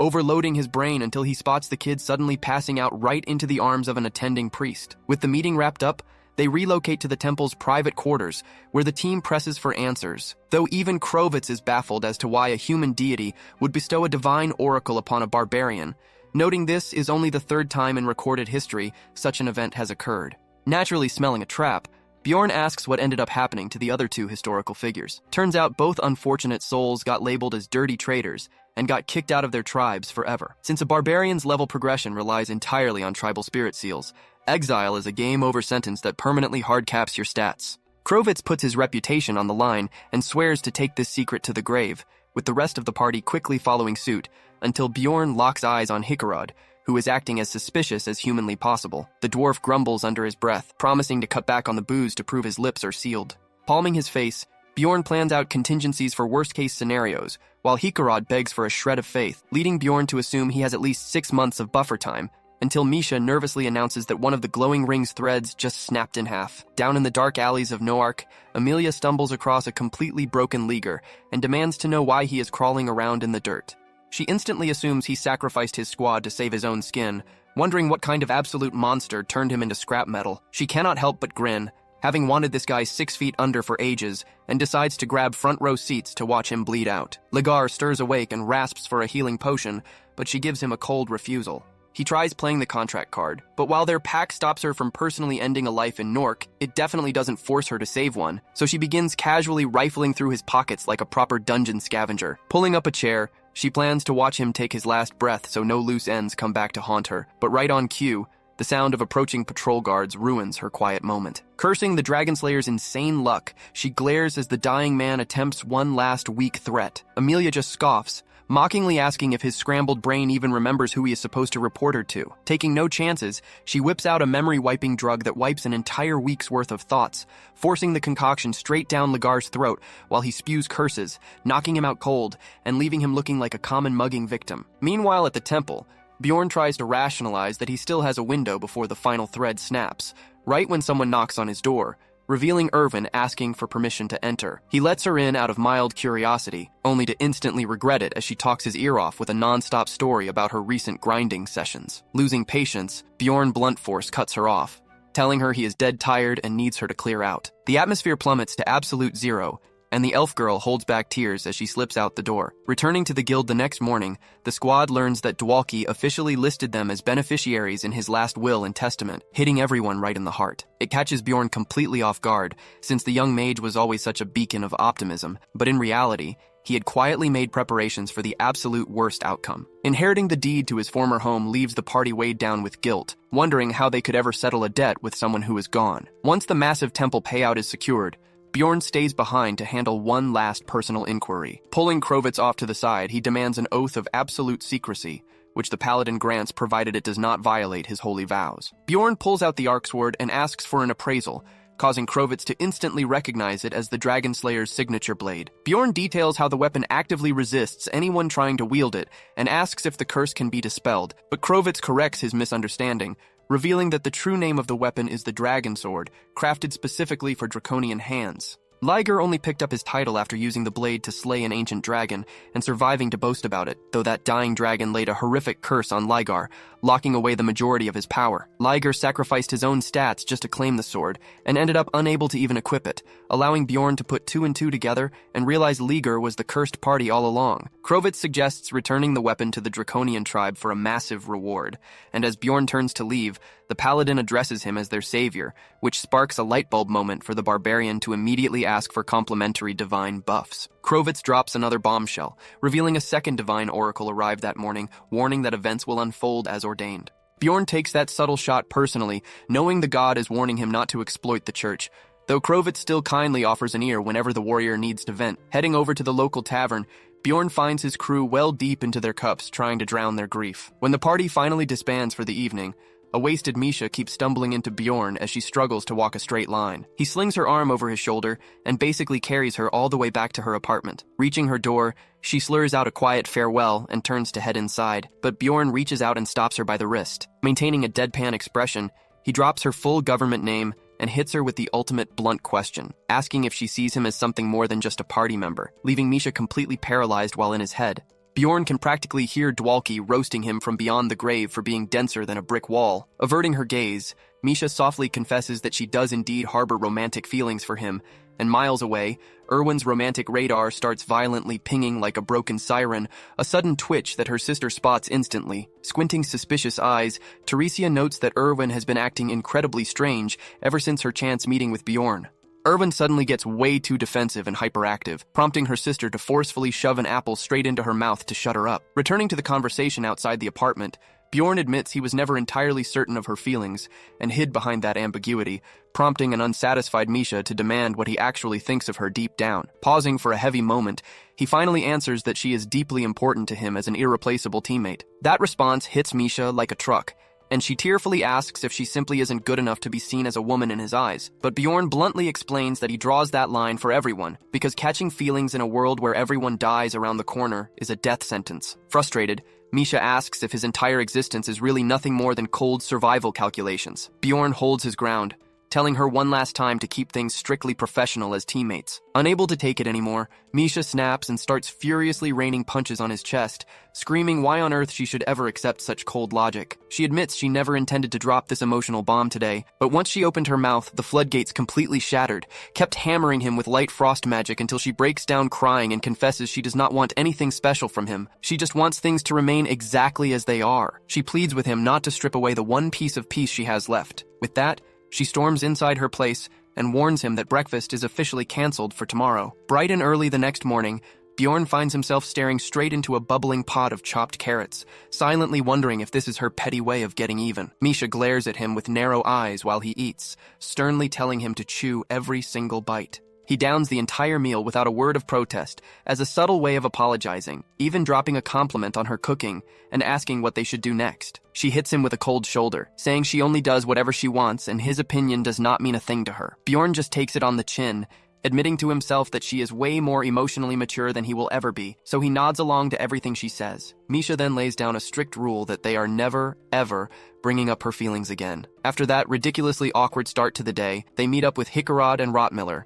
who lead them straight to the administrative agency for a reason that becomes clear in a hurry. Turns out, Hickarod wants to purchase Dwalki's old house, which carries a staggering price tag of 24 million stones. The crew agrees to take only 5 million stones each from their bounty reward to make it happen, and once the transaction is locked in, Hickarod suggests they hit up the local pub for some celebratory drinks. Once they settle into the tavern, Bjorn breaks the quiet atmosphere by bringing up the future of their expedition party. But before he can finish his thought, Hickarod raises his drink and drops a total bombshell, announcing that he is hanging up his shield and retiring from the labyrinth for good. Rotmiller instantly asks what he plans on doing with his life now, and Isekai'd reveals that he wants to get back to his original dream of working at the forge as a blacksmith. He owns up to the fact that diving into dungeons was just a way to run away from his real passions, but losing Dwalki made him realize he cannot keep living a life full of regrets. Bjorn chuckles and cracks a joke that he will be expecting a heavy discount on gear once Isekai'd gets his shop running. That is when Rotmiller chimes in with his own news, admitting he is thinking about walking away too because he feels like he lacks the skills to keep up with the team. Bjorn lays his cards on the table,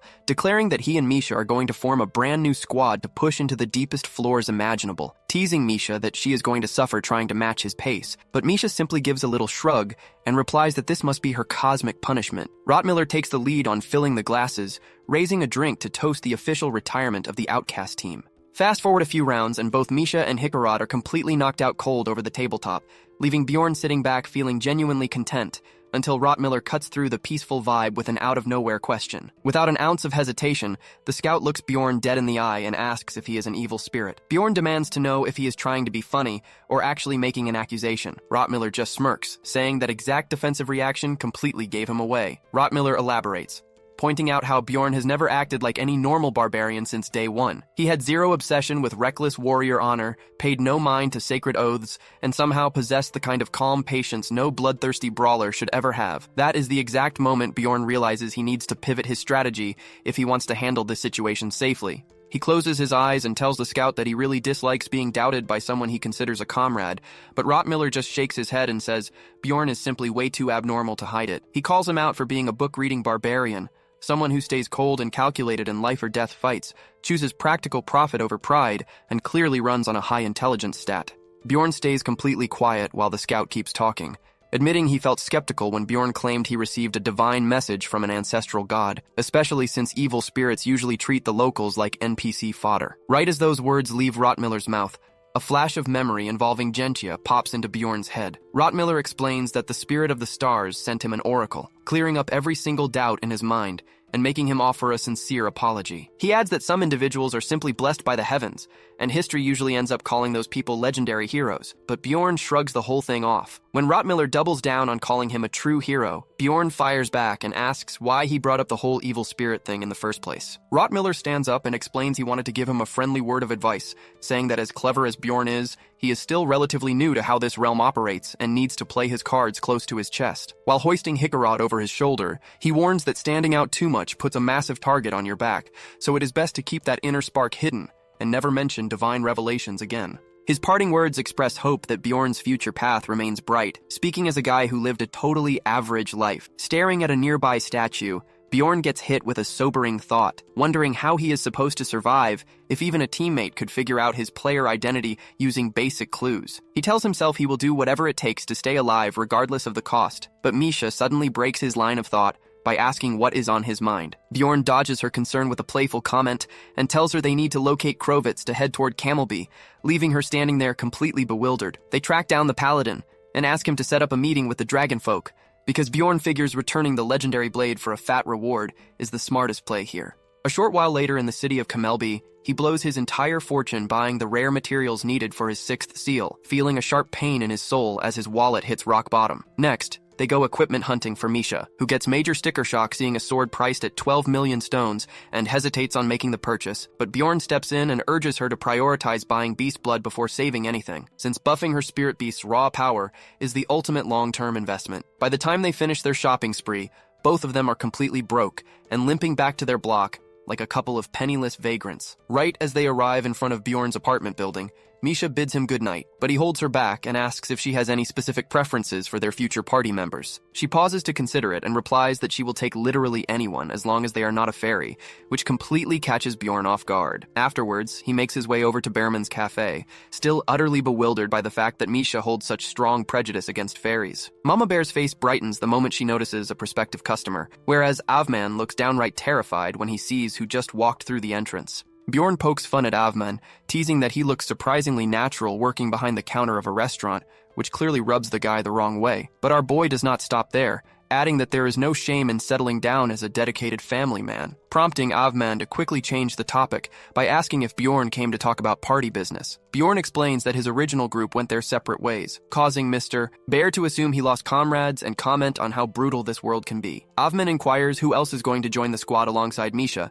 to which Bjorn reveals he is actively searching for a spellcaster and hopefully a priest. Then he remembers the Paladin Commander's rule about needing 3 5th-rank explorers and completing temple quests, which was way too much hassle for him to bother with. He decides their bare minimum requirement is securing a solid guide. So for now, they will bring on a temporary scout who will get a smaller cut of the loot, while everyone else splits things equally. Right on cue, Avman nonchalantly drops the fact that he is actually a certified guide and immediately demands a pay bump, leaving Bjorn completely stunned. Bjorn vividly remembers Avman getting lost on the very first floor, making the bear man break into a cold sweat as he admits he is utterly hopeless with directions, leaving Bjorn to awkwardly promise he will think about it. Mr. Bear attempts to break the tension with small talk, but Mama Bear cuts him off, demanding to know how long he intends to lounge around doing nothing, though her attitude instantly flips when she hears he is joining a new squad. She bursts into celebration, thrilled that little Valken is taking her husband back into the dungeon business. She even vents about how much she hated his former party for abandoning him for 18 whole months. A bit of backstory that completely blows Bjorn's mind. Bright and early the following morning, Bjorn makes his way to the Barbarian sanctuary, only to find the entire area eerily deserted. A nearby voice calls out, asking him if he arrived to pay his respects at Kaduva's funeral. The heavy news strikes him instantly, making him realize that Einar's intense training program must have finally wrapped up. The warrior assures him that it is fine and tells him to walk with him. After walking a bit, they reach a massive clearing where the entire tribe has gathered to mourn the fallen chief. Over beneath the shade of a tree, he spots a visibly gloomy Einar, who calls out his name the moment she sees him, and Bjorn strolls over to ask why she is sitting all by herself off to the side. She reveals that she never would have agreed to the process if she knew it would end like this, leaving Bjorn shocked that nobody warned her about the costs. The ritual Einar underwent is known as tempering, a process that wildly boosts physical stats and grants access to spirit succession, an exclusive barbarian magic that transfers an essence directly to someone else, though the ritual can only be performed once, since the donor loses their life in the process. Right on cue, the vice chief steps in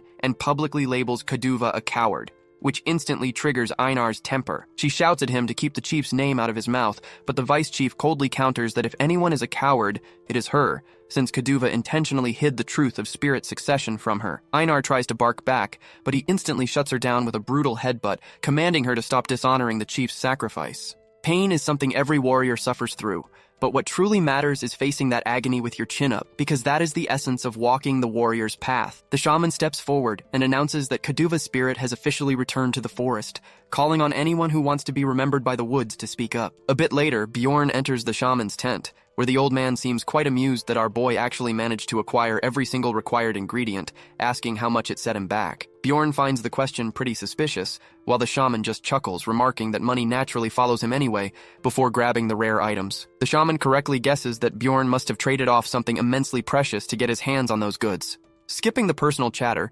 Bjorn asks if he can receive the seal right now, which the shaman confirms with a nod, so Bjorn throws out a confident remark telling him to get straight to work. A moment later, painful screams echo out from the tent as Bjorn successfully unlocks his 6th seal, along with the Unity passive and the Soul of Armor skill. He catches his breath, thrilled to finally reach Unity status, which serves as a massive statutory stat buff all on its own. But get this, the absolute best part is that it secretly allows all his equipped gear to scale up in size whenever he uses gigantification, saving him from the total embarrassment of flashing his bare body to everyone around. On top of that, he can now enlarge his weapons as well, causing him to zone out in pure joy while the shaman looks at him like he has completely lost his mind. Bjorn endures a total physical crash that night, and sleeps all the way until the next morning. But when he opens his eyes, the shaman walks over with a dead serious expression, asking how in the world he ended up chosen by a human deity, catching Bjorn completely off guard.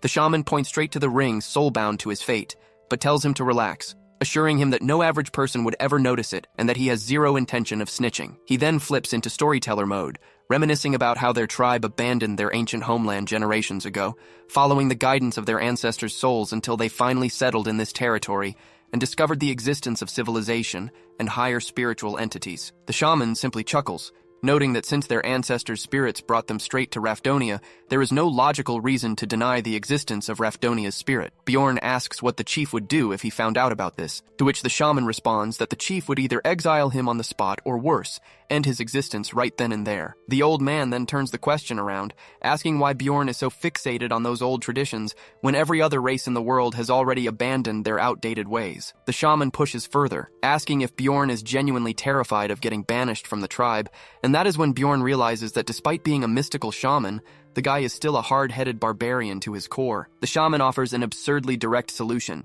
telling him to just become the chief himself, an idea that aligns perfectly with the barbarian mindset, and leaves Bjorn grinning at how ridiculously tempting that option sounds. A little later, Bjorn strolls through the woods thinking that building up political weight in the tribe will pay off regardless, so gathering a fan base is step one. Right on cue, he stumbles across Einar knocked out cold like a true barbarian, wondering if she has been sleeping outdoors the entire time. He wakes her up and she snaps upright like a spring-loaded toy, rambling excuses about how she did not mean to doze off while her neck is still stuck at an awkward angle. Einar reflects on the grueling, brutal training sessions she endured under Ketuva, feeling a wave of frustration that he never dropped a single hint about what was going to happen. She changes the subject and asks if something bad happened to Bjorn, pointing out that he looks noticeably heavier and far less cheerful than usual, wondering if she is the cause. He opens up to her, sharing that one of his close teammates recently passed away, and Einar's tone immediately softens as she asks for his name. After Bjorn shares a brief summary of what went down, she repeats Dwalki's name out loud and promises to hold it in her memory forever. She then shifts gears,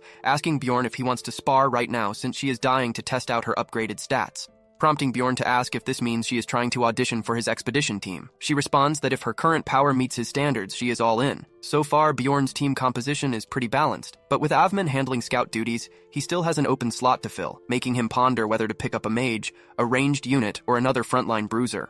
He pokes fun at Einar, telling her he originally planned on giving the slot to a high IQ spellcaster, but since her smooth brain cannot process complicated sentences, he needs to rephrase it in words she can grasp. He simply instructs her to come at him with everything she has got, and without missing a beat, Einar rushes forward to launch the battle. Bjorn gets his massive shield up just in time, but she refuses to slow down, relentless with a rapid flurry of sword strikes. It catches him off guard as he senses how much stronger she has gotten, realizing she somehow inherited the successive slash essence. Wanting to see how far her limits push, he pops his gigantification skill, instantly putting her on high alert. He remembers how this exact size buff once had a trainee knight crying for his mommy, and wonders how Einar will react.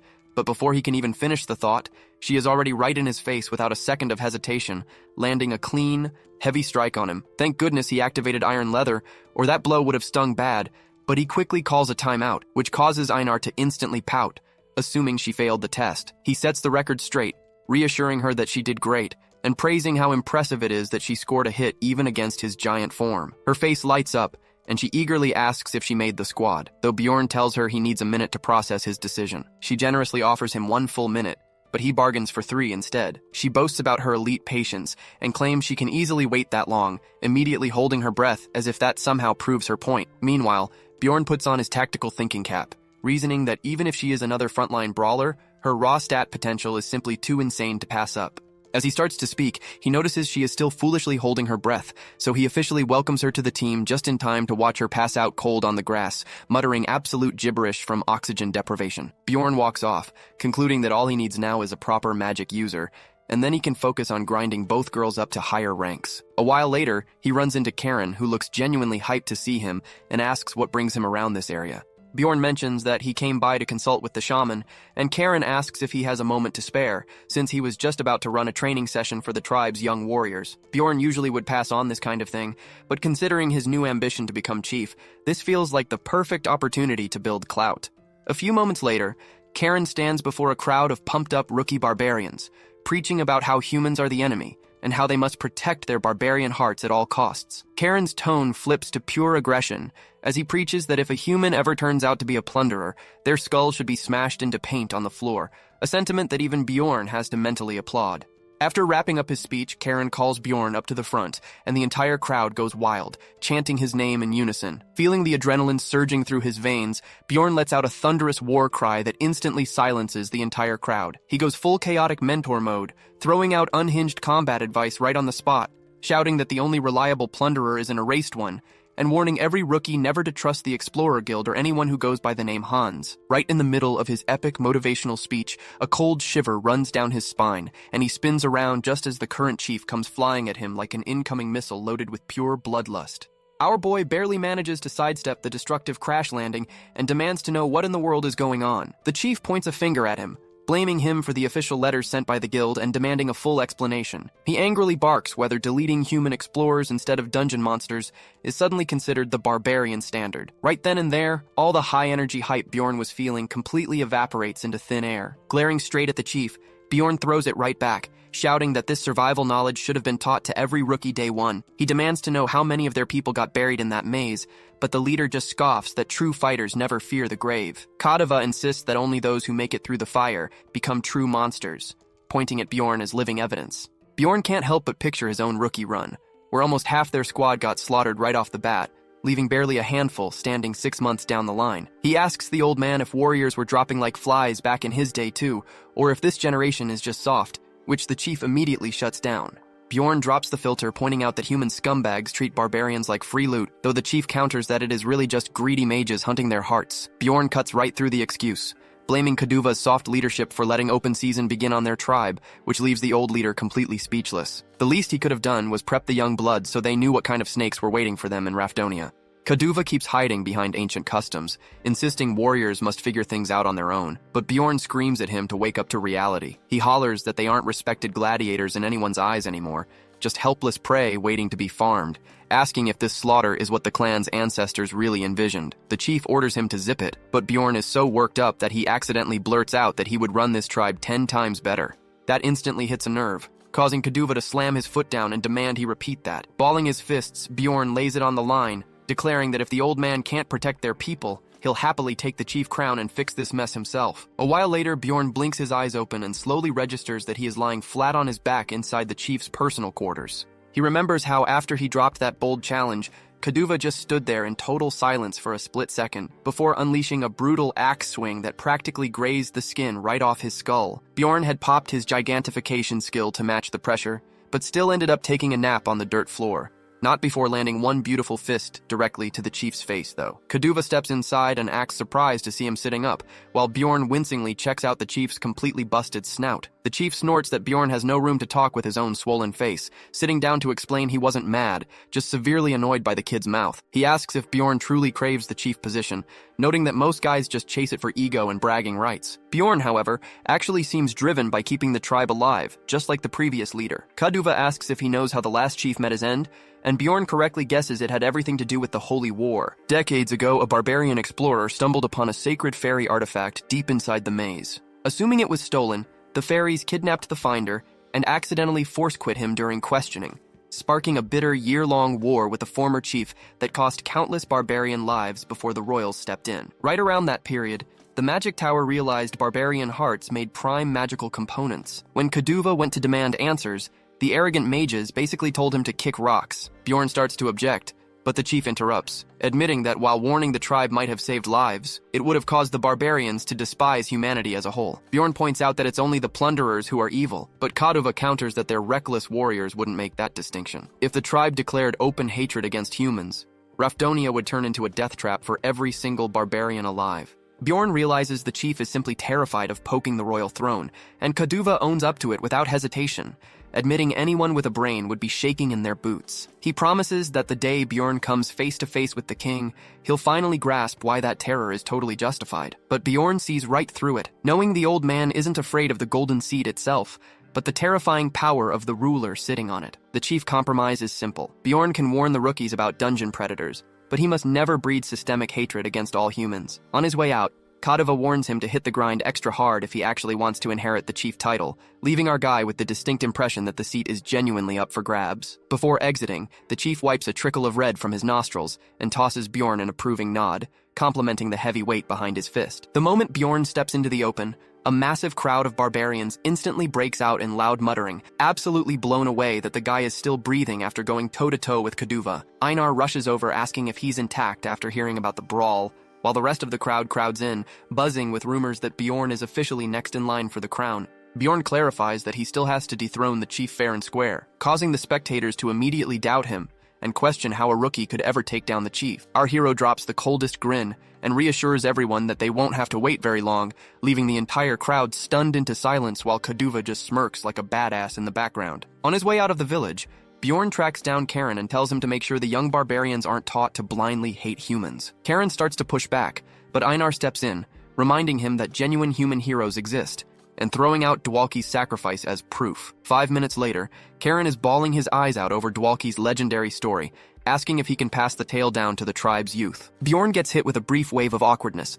but Einar backs it up completely, calling it the ultimate lesson for future generations. He attempts to point out that Dwalki was a magic user rather than a barbarian warrior, but since both of them are already sold on the idea, he decides to let it ride. Leaving the sanctuary behind, Bjorn brings Einar back to his house and guides her toward her new private room next door. She dives onto the mattress like an excited child, announcing she plans to live with him forever. But Bjorn slaps a hand over her mouth real fast, warning her that city neighbors hear everything, which turns her face redder than a hot chili pepper. Naturally, Misha walks right through the front door at that exact millisecond, throwing a deadly side-eye at Einar and demanding an explanation on who this new girl is. Einar, oblivious to the drama, happily introduces herself and correctly guesses Misha's identity, claiming she's thrilled to finally meet her. Misha yanked Bjorn into the hallway by his collar, demanding to know where the ferocious barbarian warrior he promised to recruit actually was. She refuses to accept that someone as small and cute as Einar could possibly be a frontline tank, until Einar kicks the door wide open with zero chill and calls Misha out by her full name. She angrily asks if Misha is shaming her size, letting her know her barbarian ears picked up every word. Misha stammers out an apology, claiming she just meant Einar was far too attractive for a barbarian, which only pisses the girl off even more. Bjorn takes one look at the rising catfight, completely turns his brain off, and sneaks out the front door like a ghost. Bright and early the following morning, he visits the bakery for Chauvin's monthly social meet, purely to keep his high-tier contact happy. Knowing Chauvin is constantly trying to matchmake him with Lanya, Bjorn suddenly turns to Lanya and asks if she has ever thought about diving into the labyrinth as an explorer. Chauvin hits the table so hard the dishes rattle, in a total panic asking if Lanya is really contemplating dungeon life, though Lana smoothly reassures her that she loves her cozy library job way too much. The answer deflates Bjorn a bit, since someone with 5th-rank magic talent sticking to sorting books means she must have some massive secret keeping her out of the maze. Sensing the awkwardness, Chauvin asks how his team's original mage is doing, and Bjorn casually mentions he died, instantly suffocating the entire room's energy. Later that day, he drops by the Magic Order, where Raven greets him with her usual unenthusiastic glare. She questions if he actually met all her steep party criteria, and while Bjorn admits he is still short a priest, he highlights that Misha is a top-notch 7th-rank brawler on the verge of breaking into rank 6.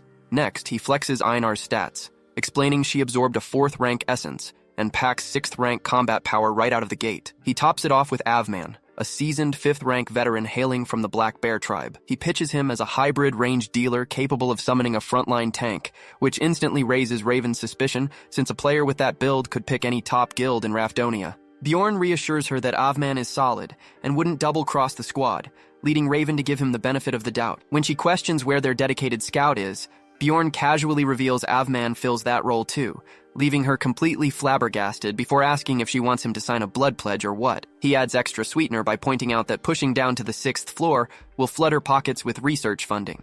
That gets her brain spinning, realizing that having a veteran guide means access to lucrative dungeon ruptures and untapped loot spots. Bjorn keeps gassing her up as a genius magic user who already figured this out, and she swallows the praise hook, line, and sinker, agreeing to hop on board with a single caveat. She lays down the law that her personal research comes before any dungeon run, warning him that she might disappear into her lab for months whenever she pleases. Bjorn accepts the clause without hesitation, asking only for a courtesy warning if she ever decides to drop out for good. With a quick handshake, Raven officially signs on to the elite roster, leaving Bjorn quietly celebrating another successful recruitment play. Life cools down until Mama Bear catches Avman secretly grinding the dungeon solo and starts popping her knuckles with malicious intent, sending the terrifying warrior straight to his knees to beg for mercy, while Misha and Bjorn watch the most horrifying marital beatdown in city history. Fast forward a few days, midnight hits the clock, and Bjorn locks in as his mind gets whisked away into the spirit realm once more. Hansu gets straight to business, knowing he only has 12 hours while the spirit board is live to extract intel regarding Orculus and Noark. Immediately after submitting his bounty request, he spots an active friend channel and jumps right in. Within seconds, Sergeant Lee appears with dramatic teary eyes, yelling about where the heck Hansu has been all this time. Hansu tells him he came as fast as he could, but Beiko rejects the excuse and goes off on a full rant about thinking Hansu had died, leaving our boy cringing hard at how starved for company this guy really is. Beiko keeps blabbering about how he didn't even get to roast modern government politics or army life with anyone else. The guy was summoned straight out of military service into total isolation, though Hansu stays sharp, remembering Beiko is a decade-long survivalist who could easily be faking his whole harmless persona. Sweating slightly, Hansu reminds himself that the sergeant is no ally and decides to keep his mouth shut, while Beiko smiles warmly, thrilled that Hansu actually kept his promise to return. Beiko starts rattling off possible topics like a hyperactive child, dropping random Korean celebrity names while Hansu stands there looking completely bewildered. To steer the ship, Hansu brings up military service, which gets Beiko hyped right up until he questions how a public service guy knows so much, though he quickly brushes it off as better than discussing pop culture. Out of nowhere, Beiko erupts into a hearty laugh, taking Hansu entirely by surprise. The veteran admits that talking like this hit him with a wave of home nostalgia he hasn't felt in ages. They shoot the breeze for a while, sharing laughs until Beiko suddenly turns dead serious, remarking that if they ever make it back to Earth, they'll both need serious therapy. He grimly points out how killing people over minor suspicion has become second nature to them, though Hansu maintains a positive front, insisting they will acclimate back to normal life eventually. Beiko thanks him, confessing he almost gave up on returning home out of fear that modern society would just toss them into an asylum. Keeping his guard high, Hansu avoids getting emotional and smoothly shifts the topic toward Orculus. Hansu pulls out his prepared story, mentioning a rumor that Orculus snatched the 6 legendary artifacts required to unlock the final floor. Beiko visibly relaxes upon hearing that, confirming that all 6 relics were indeed stolen 6 months ago in a single coordinated hit. Hansu connects the pieces instantly, confirming Kadava's theory that every major race is being targeted, and realizing Orculus couldn't possibly carry out a heist that big by themselves. Beiko admits he hit a wall investigating the matter himself, and asks Hansu to drop him a line if he uncovers any fresh leads. Hansu notes that Beiko seems clean, while the sergeant awkwardly adds that up to 5 players can enter the final portal, so there is no reason to view each other as rivals. When Hansu asks how a solo guy like him is supposed to find clues that a 10-year veteran missed, Beiko simply chuckles and calls him built different. Beiko jokes that since Hansu beat the game 10 times on easy, he'll be a god-tier player in 10 years too, highlighting just how ridiculously resilient the sergeant's mindset really is. Beiko then casually drops that accumulating enough renown triggers a prompt from the Revolutionary Front, though accepting their offer locks you straight into a bad ending. He adds that the royal family is preparing to hunt down Orculus because the Dragon Slayer blundered big time by abducting a high priest. Beiko explains that Ligar suffered total memory loss and doesn't even remember the assault, making Hansu wonder if the ring's snapping vine caused the brain wipe. He goes on to say that an anonymous party turned the secret letter over to the church, blowing the lid off the plot and setting the stage for an official raid force. But since Orculus is a force of total nature, Beiko strictly warns Hansu to stay as far away from that raid party as humanly possible. Before Beiko can elaborate further, his spirit avatar begins flickering violently as his session timer hits 0. Hansu reaches out with more burning questions, but the sergeant gets yanked back to reality without a trace. Returning to his personal room, Hansu tries to digest the massive flood of info, knowing his clock is ticking before his true identity gets exposed. Preparing for worst-case scenarios with Orculus, he commits to hoarding every scrap of intel he can find, right as the round table conference commences. He strolls into the chamber fashionably late to maintain his cocky persona, while the seated members murmur over whether the big shot would even bother showing. A newcomer asks who the heck this latecomer is, but the veteran members refuse to explain and simply tell him to keep his trap shut. The goblin avatar smells a bluff,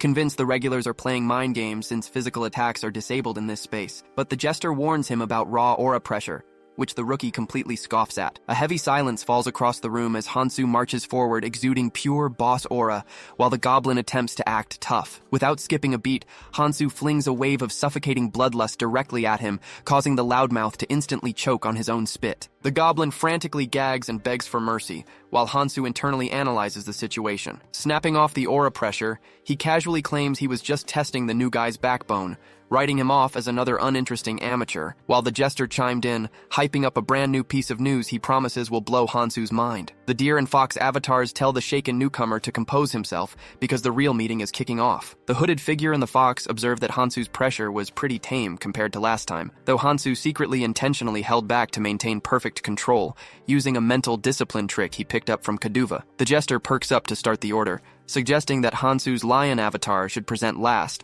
which raises Hansu's eyebrow, though the jester quickly clarifies that he simply prefers leaving the main event for the grand finale.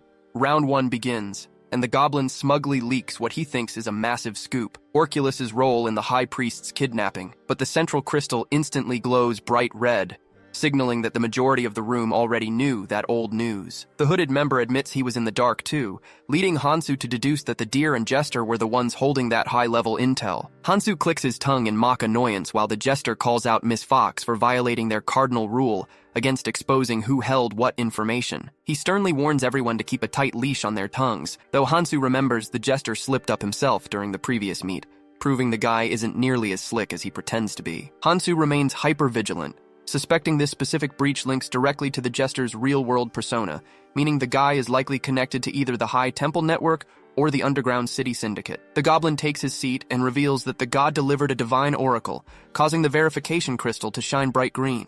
The jester immediately offers to buy the leak, but when the goblin claims he's being gatekept, the jester accidentally lets slip that not even the head paladin knows, sending the goblin into an absolute panic now that his high-level church connections are exposed to the whole table. The jester brushes off his freakout, noting the lion avatar doesn't give a damn anyway, though Hansu quietly files that detail away for later. Miss Fox takes the floor, leaking that a double-number artifact is hitting the Sky Auction House soon, which perks Hansu's ears right up. Next, the deer confirms Bako's statement, reporting that the royals are assembling a strike team against Noark. The hooded figure drops the next bomba. Gear looted from the defeated Dragon Slayer is currently floating on the black market, though the legendary Ark's word is nowhere to be found. That revelation hits Hansu like a freight train, realizing some unknown scavenger looted Ligar clean after the guy got utterly flattened. Bako had explicitly mentioned Ligar took 0 head trauma despite losing all his memories, pointing Hansu toward the suspicious drug used during the incident. Whoever dosed him is clearly playing a deep game of sabotage inside Orculus itself. The jester boasts about uncovering game-changing intel,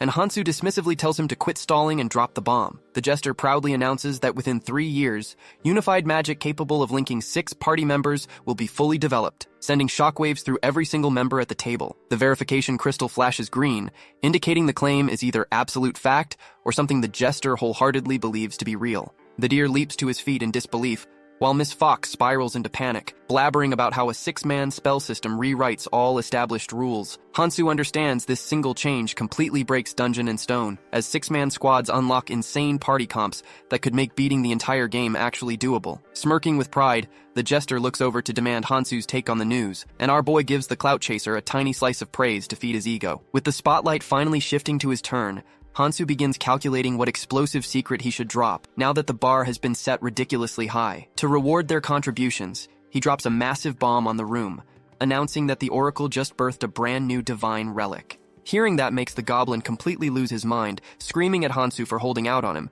but before the jester can pry for details, Hansu shuts the whole conversation down and tells them to bring real intelligence next time. Chuckling at the response, the jester admits he is thrilled to see the lion sticking around and promises to bring even juicier intel, leaving Hansu confident he just locked down another reliable informant.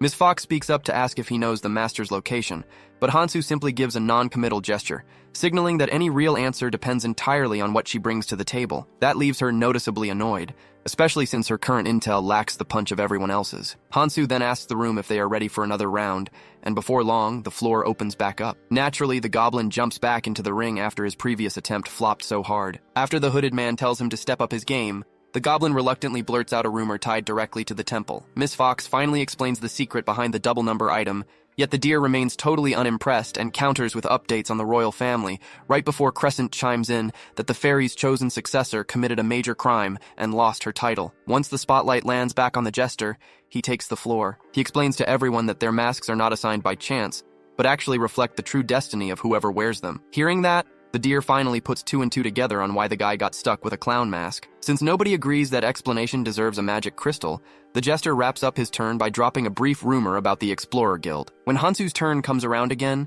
he decides to toss out knowledge so far advanced in game lore that it is practically useless to everyone present. He casually reveals that the Stone of Resurrection actually exists, sending the entire room into absolute shock, though the clueless goblin ruins the tension by asking what it does. Truth is, that item is so ridiculously absurd to obtain that Hansu only snagged it once in 9 whole years of playing the game.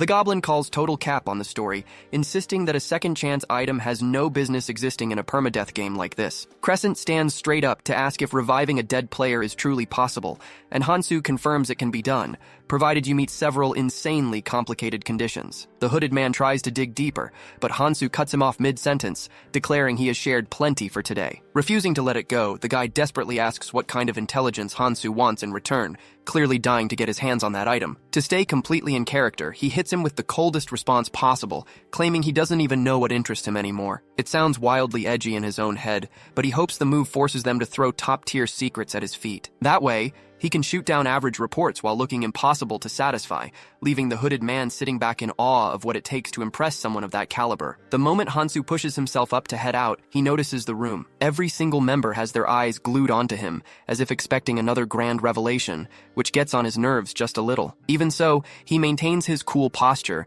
and smoothly mentions he looks forward to their next gathering. With that final line, he exits the space radiating pure aura. Back inside, the goblin enters full panic mode, muttering to himself that Mr. Lion might belong to their high-ranking group, leaving the others completely baffled. He points out that only 10 high-ranking members in the entire order possess knowledge about the Oracle, wondering if Hansu ranks among them. The jester brings up that the lion could easily be someone superior, yet the goblin refuses to accept that idea since those elites are chosen directly by the spirit itself. The hooded man admits he expected Hansu to be some self-righteous noble, but he is clearly a different beast entirely, while the deer agrees that the guy operates on a completely different level. He adds that since Hansu already possessed advanced warning about the Nork raid, he must hold massive influence inside the royal palace. The jester chimes in with a laugh, guessing that Mr. Lion has probably put thousands of people in the ground and reached a point where normal thrills do not register anymore. The hooded man suggests Hansu might have already deduced his real identity, pointing out how the lion stared directly at him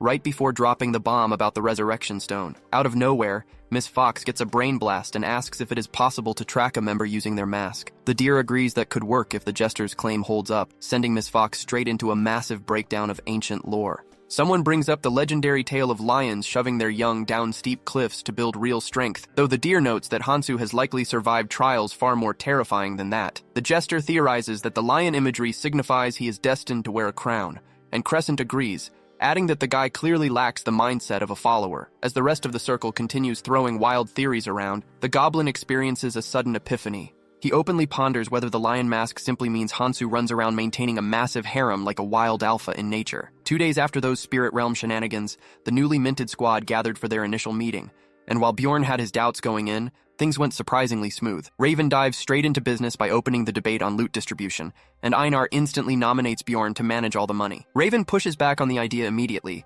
and Avman speaks up to argue that Einar does not deserve an equal cut due to her lower combat efficiency, which sets the female barbarian off completely. Before a fight breaks out, Misha slaps a hand right over Einar's mouth and reassures everyone that Bjorn will sort it all out. Raven lays down her case, explaining that her advanced distortion magic lets them preserve monster essences in test tubes and haul extra loot, so she demands a hefty 30% cut, just like her senior mages advised. Bjorn fires back that her senior mages were probably running around with bottom-tier scrub squads, but she flips the comment right back in his face, asking if that isn't the exact situation she finds herself in right now. As a 6th-rank magic user, her standing equals a 5th-rank explorer, technically placing her a notch above everyone else in the room. Our boy resolves the debate by granting her 40% of any extra profits generated specifically by her spells, a deal she eagerly accepts without realizing that is actually the baseline rate for mages anyway. Turning to Avman, Bjorn rules that he can only take a tiny 5% fee from Einar's cut for scouting,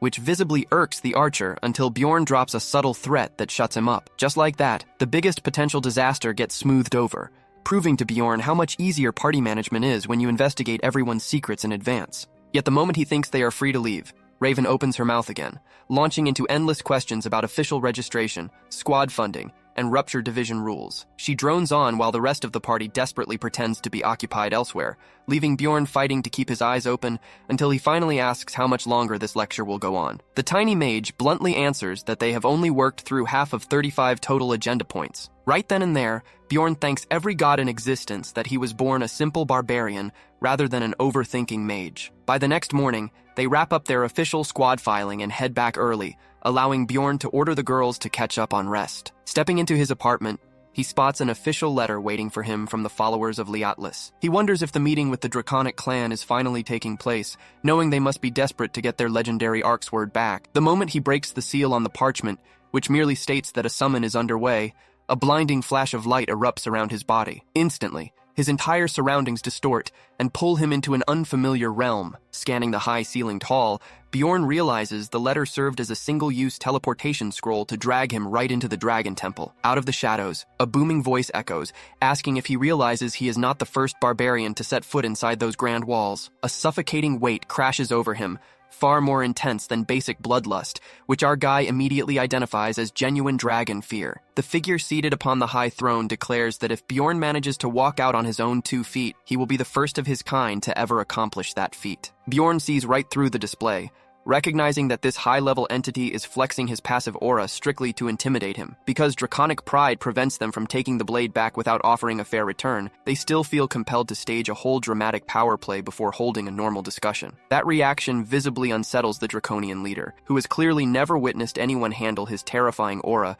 with such casual disrespect. Bjorn simply fills his lungs and unleashes an earth-shattering war cry, completely disregarding the overwhelming pressure crushed against him. Stunned into silence for several long seconds, the Draconian finally snaps out of it to ask what on earth that shouting was supposed to mean. Bjorn casually shrugs and answers that he just felt like screaming at the top of his lungs. A small smile breaks across the leader's face as he snaps his fingers to dispel the aura, offering a polite apology. He admits the clan elders instructed him to put on a scary show to gain the upper hand during their talk. Getting right down to facts, Bjorn introduces himself and demands to know if he is speaking to the current chief of the Draconic clan. Rising from his seat, the leader replies that the title fits, though his formal designation is First Array Dormith. Laughing off the heavy atmosphere, the Draconian tells him to simply call him Laugher, though Bjorn could not care less about his fancy names. Narrowing his eyes slightly, Laugher asks to see the legendary Dragonslayer sword, clearly having a hard time believing a barbarian actually recovered it. Annoyed by the clear skepticism, Bjorn decides visual proof beats an argument and draws the massive weapon, but before he can raise his shield,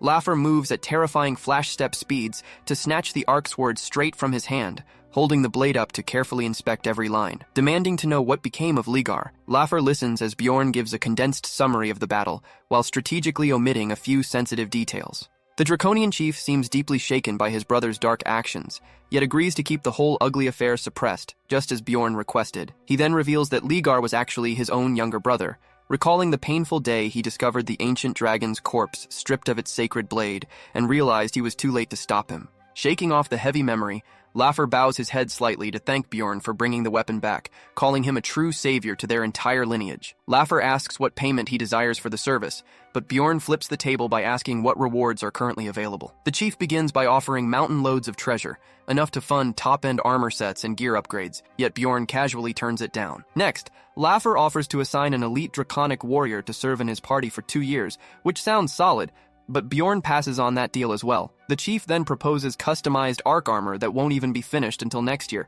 but if our guy wanted basic equipment, he would have taken the piles of gold from the start. Leaning hard into his wild barbarian persona, Bjorn rejects every single offer and demands a special divine tattoo instead, catching Laugher totally off guard.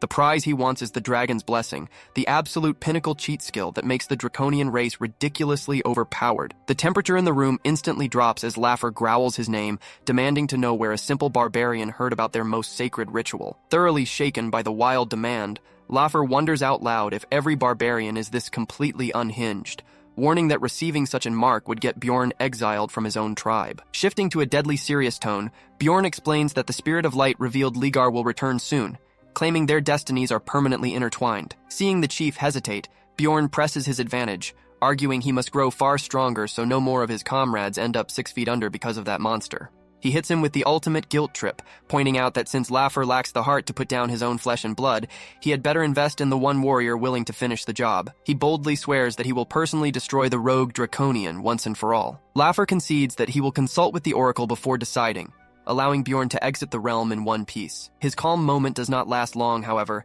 as Julie appears right outside his place. She asks if he is finally ready to accept her offer now that his original squad broke up, clearly believing her father orchestrated the whole thing. Bjorn clarifies that her father definitely attempted a bribe, though Rottmiller refused to take the bait, which leaves her completely stunned. Still, Bjorn finds it far too convenient that the district manager summoned his scout immediately after Julie showed up at his door. Smelling a massive rat, Bjorn grabs his giant war mace and demands to know where her father is resting, claiming he simply wishes to have a polite conversation. He ignores her frantic questions about why he needs a giant weapon, as if that were the dumbest thing ever uttered in a dangerous world like Rafdonia. Moments later, he kicks the district manager's heavy doors clean off their hinges. The royal guards immediately draw their weapons, but the manager himself raises a hand and commands every single guard to vacate the office. Though they hesitate, the official insists, forcing them to retreat outside. Bjorn gives him credit for making a sharp decision, but the man demands to know why he barged in, dragging his daughter along. Bjorn grunts in annoyance, telling the noble to resolve his own messy domestic issues instead of involving outside explorers.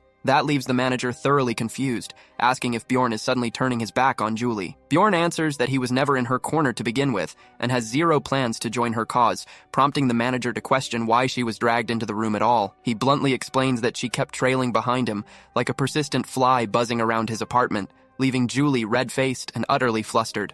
Taking the barbarian at his word without a second thought, the district manager points toward the shattered entrance and asks why he felt the need to break expensive property. Bjorn jokes that onlookers will praise him as an open-minded official who keeps an open-door policy, which infuriates the noble into threatening him with a dark dungeon cell. Bjorn fires back a icy warning that if he gets locked up, all of the manager's corrupt dirty laundry will be broadcast to the entire city. The manager sneers that nobody in power will take a lowly scout's word, but Bjorn drops the sledgehammer that he is a prime candidate for Barbarian Chief. He reminds the corrupt official that harming him would mobilize every barbarian in Rafdonia and give his political rivals all the ammo they need to ruin his upcoming election. The blood completely drains from the official's face, and backing down immediately, he nervously asks what Bjorn wants in exchange for peace. Flashing his raw bloodlust aura, Bjorn orders the district manager to look him square in the eyes, stating that personal grudges do not bother him in the slightest, but if he ever pulls another stunt behind his back, their next interaction will not end with words. Leaving the trembling official trapped in his overwhelming aura,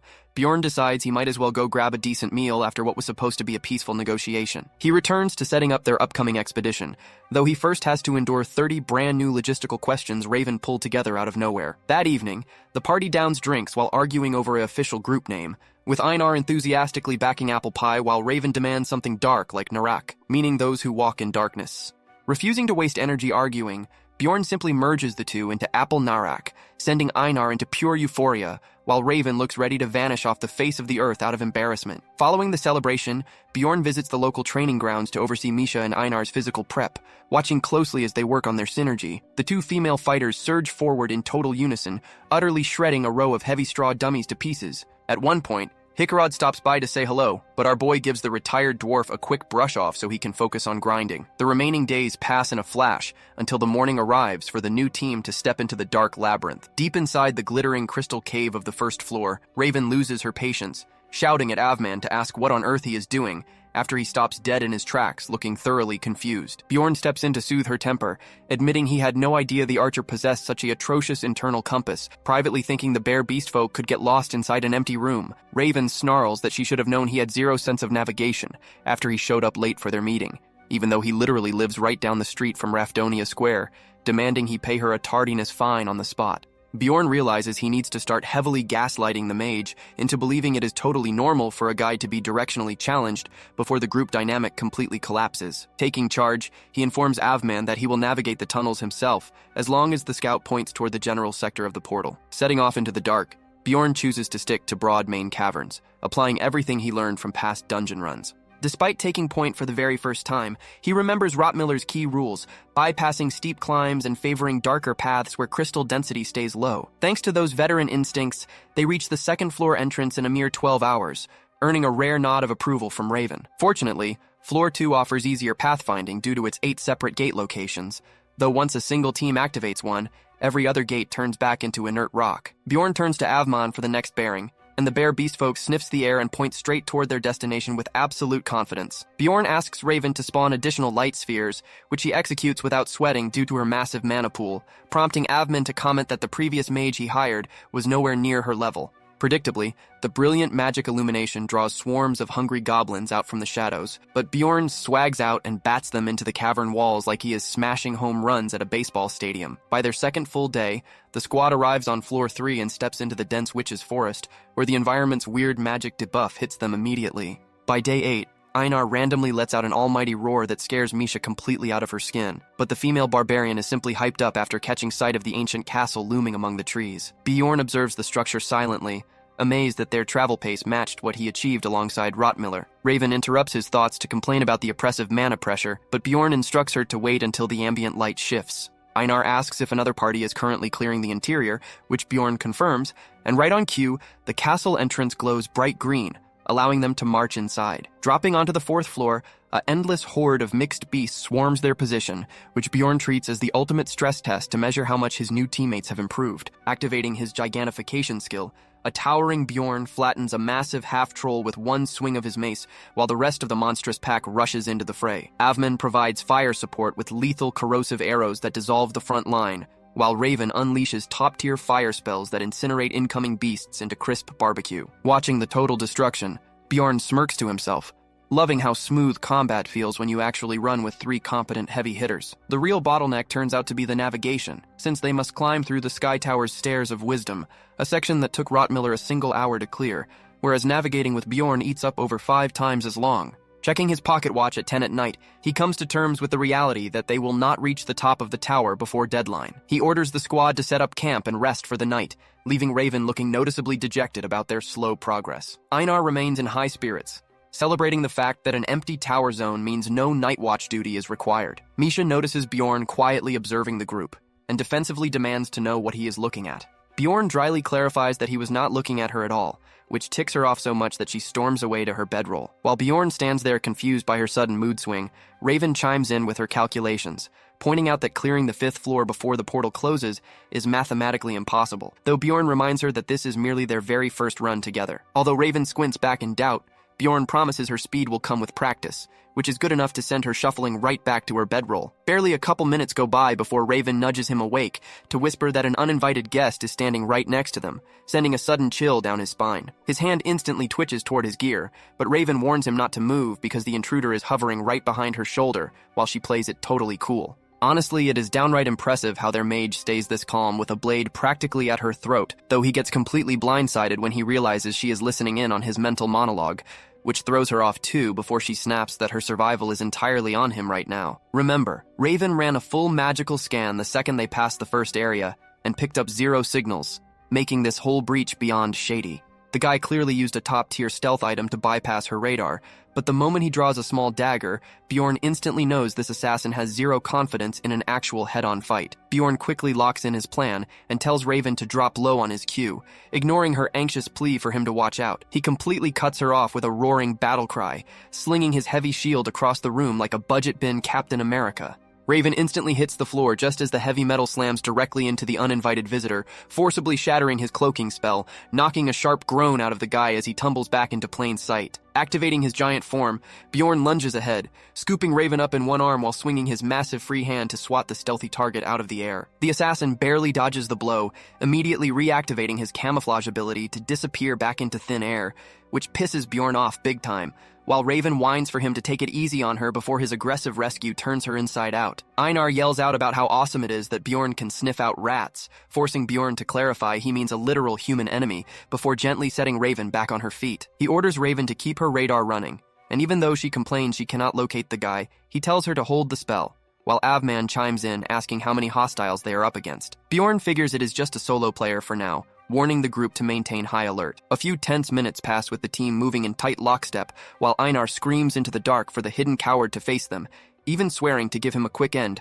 right until Raven catches a spike of energy near the exit. She yells out his position and fires off her tracking spell directly at the spot, stripping away the camouflage magic and exposing the intruder once more. Einar hollers at him for ruining her beauty sleep, while Avman casually draws his bow and lets an arrow fly, though the shot skims past by an inch as the rogue dashes straight through the exit portal. Bjorn tells Misha to cool off because that guy just entered the Stairs of Courage, which basically traps him inside that zone until the rest of the party catches up. As they gear up to follow, Raven scurries over holding a pouch left behind on the dirt, revealing it to be a high-value spatial expansion bag. After digging through the high-end assassin kit stuffed inside, Bjorn realizes they were dealing with a genuine pro, noting they only survived this encounter because of Raven's clutch magical radar. Taking the lead, Bjorn steps into the portal first after ordering the crew to hold back until he gives the green light.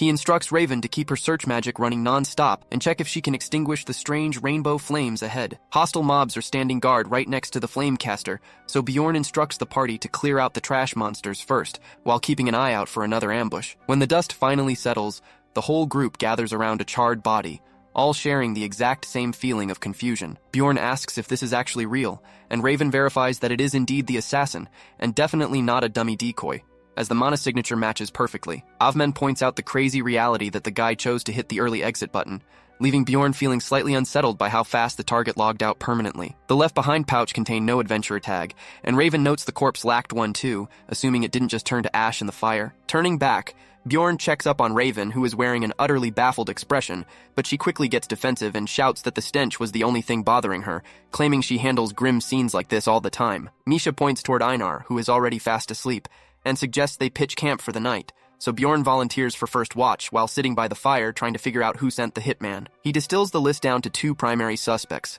either Ligar Vagos, the Dragon Slayer, or that shady district manager. The missing ID tag points toward the Dragon Slayer's style, but going to such extreme lengths to burn every trace of evidence makes the corrupt district manager look way more guilty. His eyes land on Raven tossing and turning nearby, making him wonder if she is trapped in a bad dream. She speaks up out of nowhere, and after he reassures her that the perimeter is secure, she admits she has something on her mind. She quietly asks what would have gone down if her detection spell hadn't gone off earlier, and Bjorn drops the filter and tells her flat out that they easily could have suffered a full party wipe or lost a couple members, prompting Raven to ask if every run is this merciless and why this world has to be so messed up. Wanting to give her some comfort, Bjorn gently assures her that not every dive into the labyrinth is quite this cursed. The next morning, Arua asks who subscribed to the channel and says she liked that video. Misha says that wasn't your average plumber, and our boy says there's nothing they can do about it. Einar wants to know if they could buy cotton candy with those items. Arua replies that thing is worth 3.5 million stones. Our boy also happens to be an appraiser and starts inspecting things. Some people can do this through skills while others rely on their own accumulated knowledge. It's a very useful skill for negotiation, and Arua suggests our protagonist sharpen it through study. Without a professional guide, they need to keep exploring on their own. And every choice our protagonist has made so far has landed his group in some kind of trouble. Arua is timing everything, non-stop, pushing our protagonist to move faster and faster. Poor Einar ends up triggering a trap without even noticing. After 12 days of exploring, they finally find a spot safe enough to sleep without needing a lookout. By day 16,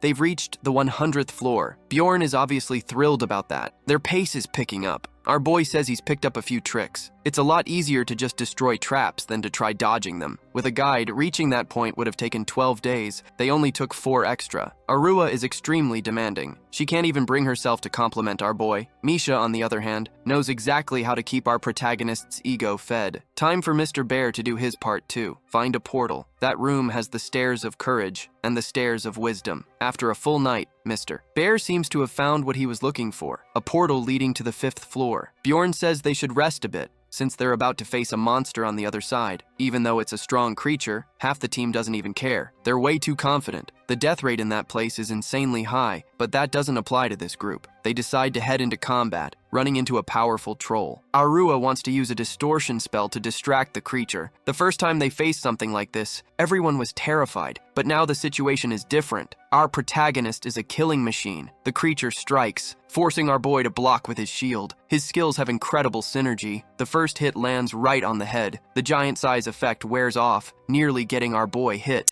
A gash opens up on the creature's body. Misha isn't about to let our boy fight alone. Neither are the others. Einar has plenty of violence to deliver, landing 2 cuts while only swinging once, but the creature's hide is too thick. Einar gets knocked back by the impact, and even wounded, she's ready to keep fighting, charging forward furiously, since the more damage she deals, the more she can regenerate. She's already fighting exactly the way our boy told her to. It's going to be great once she gets a stronger attack technique. Mr. Bear decides to join the fight too. For now, he just wanted to see how those 2 young ladies would handle themselves, a comment that leaves Einar furious. Mr. Bear fires off his arrows, hitting the creature's joints, which keeps getting sliced up by the girls, crashing to the ground from the impact. This monster has an incredible regeneration ability, but that's not going to matter one bit. Arua is ready to unleash something absolutely devastating, bringing lightning down from the sky straight at the creature. Now it's finished for good. They manage to take down this monster with ease. Bjorn realizes he and Misha seem to be thinking the same thing, remembering the companions who aren't with them anymore, the ones who adventured with them the first few times. Even so, they need to keep pushing forward. Time for a real expedition. They've been in the labyrinth for 18 days now. They enter the 5th floor, a demonic dimension. Some explorers are already there too. The atmosphere in this region is deeply unsettling. The place has fire, ice, and fog, an impassable wall for small groups. The only safe spot is a starting point where explorers set up camp. For having reached that level, our boy receives 20 points, just like all his teammates. Arua says this is basically a kind of baptism, a blessing from the labyrinth for making it this far. Everyone's mental power has increased. Mages tend to benefit the most from it. Misha thinks they could have come here sooner, remembering something disastrous that happened in the past. Bjorn quickly notices everyone staring at them. There are a lot of explorers here. Mr. Bear ends up running into an old clan companion, and half his old clan didn't make it this far. They immediately ask if they got ambushed on the 4th floor by a mysterious masked figure, meaning our protagonist group wasn't the only one attacked. Nobody knows why this is happening. Only 3 teams survived, and our protagonist's team is the only one that didn't lose anyone. That's a sign the palace might be planning an attack on Nork. Misha wants to know what they're going to do now, and our boy says the plan stays the same. Keep moving forward. Arua is still a little worried about the other explorers. Our boy wants to stack up as much money as possible while they still can, because if a real war breaks out, they could go months without access to the labyrinth. The group heads to the Valley of Fire, which comes with heat and ash effects. Resource consumption is boosted by 1.5x, while resistance drops by 30 points. Arua casts an ice spell to boost her heat resistance, and that of all her teammates too. Before long, they find a creature made of fire, an Ifrit. The barbarians charge straight at the enemy, delivering all the violence they've got. But it seems physical attacks aren't doing much. Only elemental damage actually works, which prompts the mage to prep a spell, hitting the creature with her ice magic. Once frozen, it gets sliced apart by Misha, earning experience in the process, plus an essence. Leveling up, the value of rewards doubles. A few extras are watching the fight, on their way back to the safe zone. One of them suggests finishing off that monster, too, getting completely frozen by the ice and destroyed by an arrow. Bjorn is not happy about this interruption. The creature drops an essence on the ground. Between those two groups of explorers, a dispute is about to kick off. Bjorn isn't about to let his reward get stolen, telling everyone to prepare for combat and not to panic. They just need to take down 5 humanoid monsters. Weapons are already drawn, and our boy is ready to wipe out those greedy bastards. A fierce battle is about to start. Trying to avoid conflict, Bjorn tells them to back off, but the extras won't do it, leaving only one option on the table. Bjorn is going to consume that essence, even if he has to discard it later. He'll use giant size to shove the enemy into the valley, until someone yells for them to slow down. It's the other group's mage, who doesn't want to fight. He also warns he'll quit the team if their leader doesn't stop bluffing. Bjorn had already found it strange how bold that guy was, considering mages are usually the strongest in a group. The mages seem to know each other,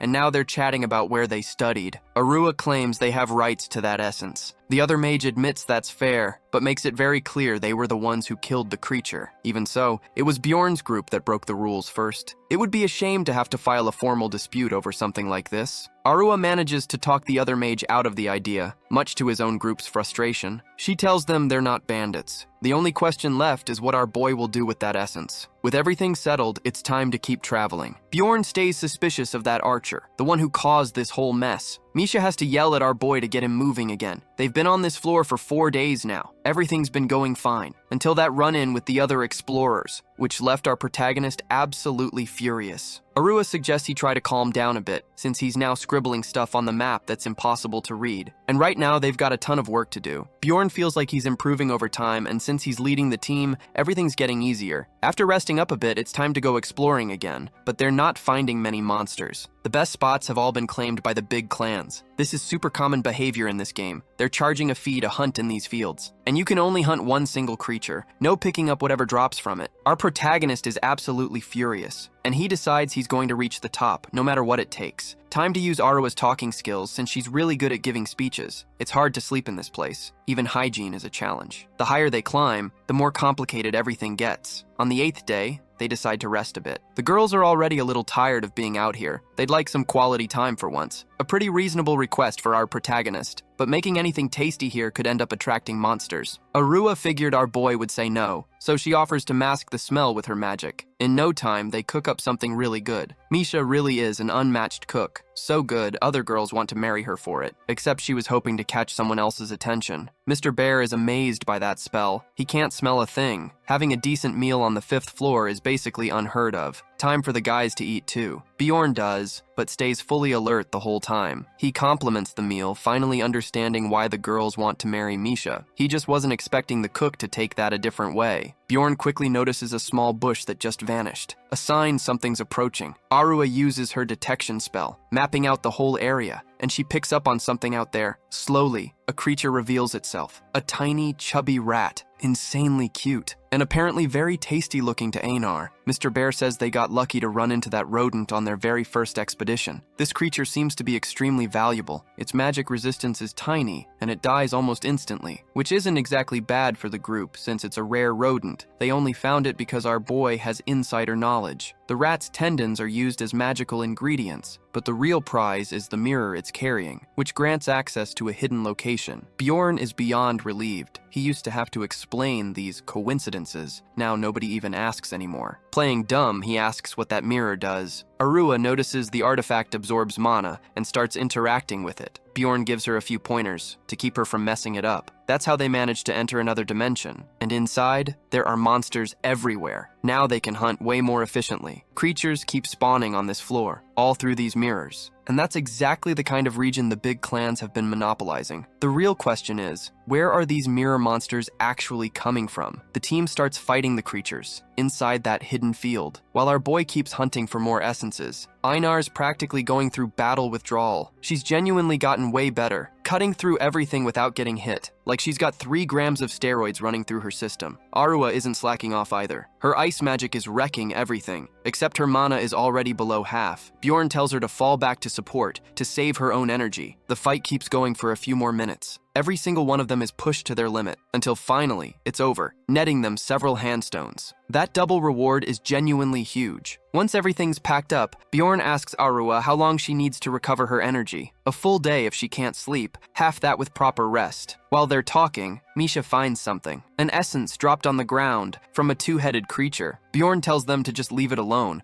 making it very clear that item isn't good for Einar. Someone suggests selling it, but the mage doesn't want to waste the test tube on that item. She's also heard there's only one thing of real value in that region. To get it out of there, you need distortion magic, which makes the whole process really expensive. So they should focus on the item that's actually rare. But even Arua can't say for sure what that item even is. Before they can rest, the man senses the presence of a portal. Bjorn decides to head the opposite direction. Assuming a portal means an exit, he does this to keep exploring. And that's exactly what they end up doing. The day's almost over, and there's only a week left before the labyrinth closes. They need to work even harder, hunting down every monster that shows up. Without the clans getting in the way, this part's been easy. But staying in this dimension is exhausting. Hunting consistently is getting harder, and the dangerous situations are becoming more and more frequent. Rest breaks are getting more common. Still, this whole operation is paying off. Pretty soon, our protagonist is going to be a very rich man. In one of the clan's territory, the extras keep hunting in front of the mirror. They're getting exhausted too, and the number of monsters is dropping. One of them is anxious to see what's coming next. And soon, word reaches the captain. Avertars just showed up in that spot. It's their lucky day. This creature doesn't appear often. They're already lined up to take it down. The massive creature starts crossing through the portal, leaving everyone on edge. But before it fully crosses through, something happens. Its movements suddenly freeze.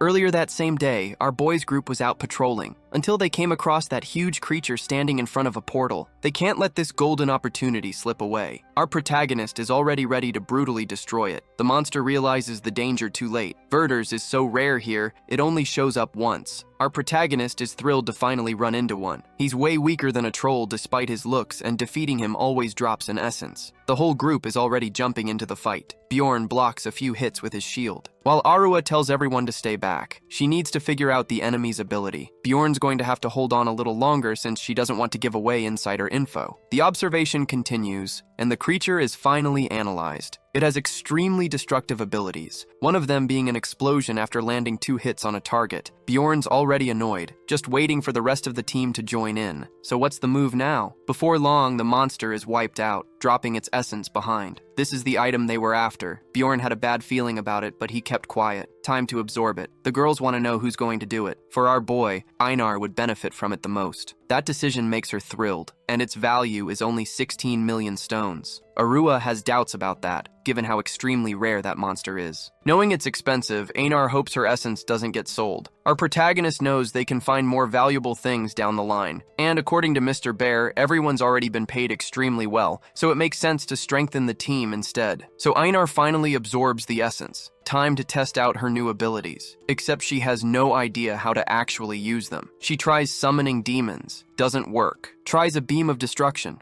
Also doesn't work. Tries wings of greed, and suddenly a glow appears, along with wings. Einar now believes she's become a Valkyrie, massively impressed by the wings she just manifested. Bursting with excitement, she asks everyone to watch her magnificent flight, but that's not exactly what happens. Even with the wings, she can't fly. Bjorn tells her that ability is a healing skill, not a movement one. Mr. Bear starts hearing something. Monsters are approaching. Time for round 2. Einar charges in furiously, ready to test out her new abilities. She lands some deadly blows, but nearly gets caught off guard by a huge wolf. Since she landed 2 consecutive hits, she triggers a massive explosion. Arua starts getting suspicious of our protagonist, since for a barbarian, he's smarter than most mages. The truth is that girl's gotten stronger, and a whole lot faster. At least she used 2 of her new abilities and picked up a few handstones. Essences really can seriously power up an explorer. Bjorn promises Misha's turn is coming soon. Their stay in the labyrinth is coming to an end. Only 16 hours left. In the middle of the forest, a massive monument appears. Arua thinks it could be dangerous, but our boy is pretty sure it's just a stone monument. They usually just mark the way, could be something hidden there, but our boy has no way of knowing that. To stay in character, Bjorn goes along with Arua's request to investigate a bit more. That ends up eating 2 long hours they'll never get back. Misha spots something interesting. A house has just appeared out of nowhere. They decide to go in and check it out, but find nothing inside. Einar gets interested in a book lying around. It's the diary of some explorers who got lost. To defeat the witch, whoever finds this diary needs to use the item hidden in the basement. Arua gets spooked by that since whoever wrote the book came from their same dimension. If that's true, this is genuinely interesting. Following the book's instructions, they head to the basement, finding a sealed chest. Bjorn decides to open it, finding a red orb inside. The moment he touches it, he's registered as the owner of that fire orb. Only the team is impressed by it. Since they have no idea what it is, it needs to be checked out by a professional appraiser. After hunting a bit more, they head back to the normal world, and the item gets taken to a professional appraiser. Only the big clans have something like this. It reduces fire damage within a 15-meter radius. Arua fires off a ton of questions,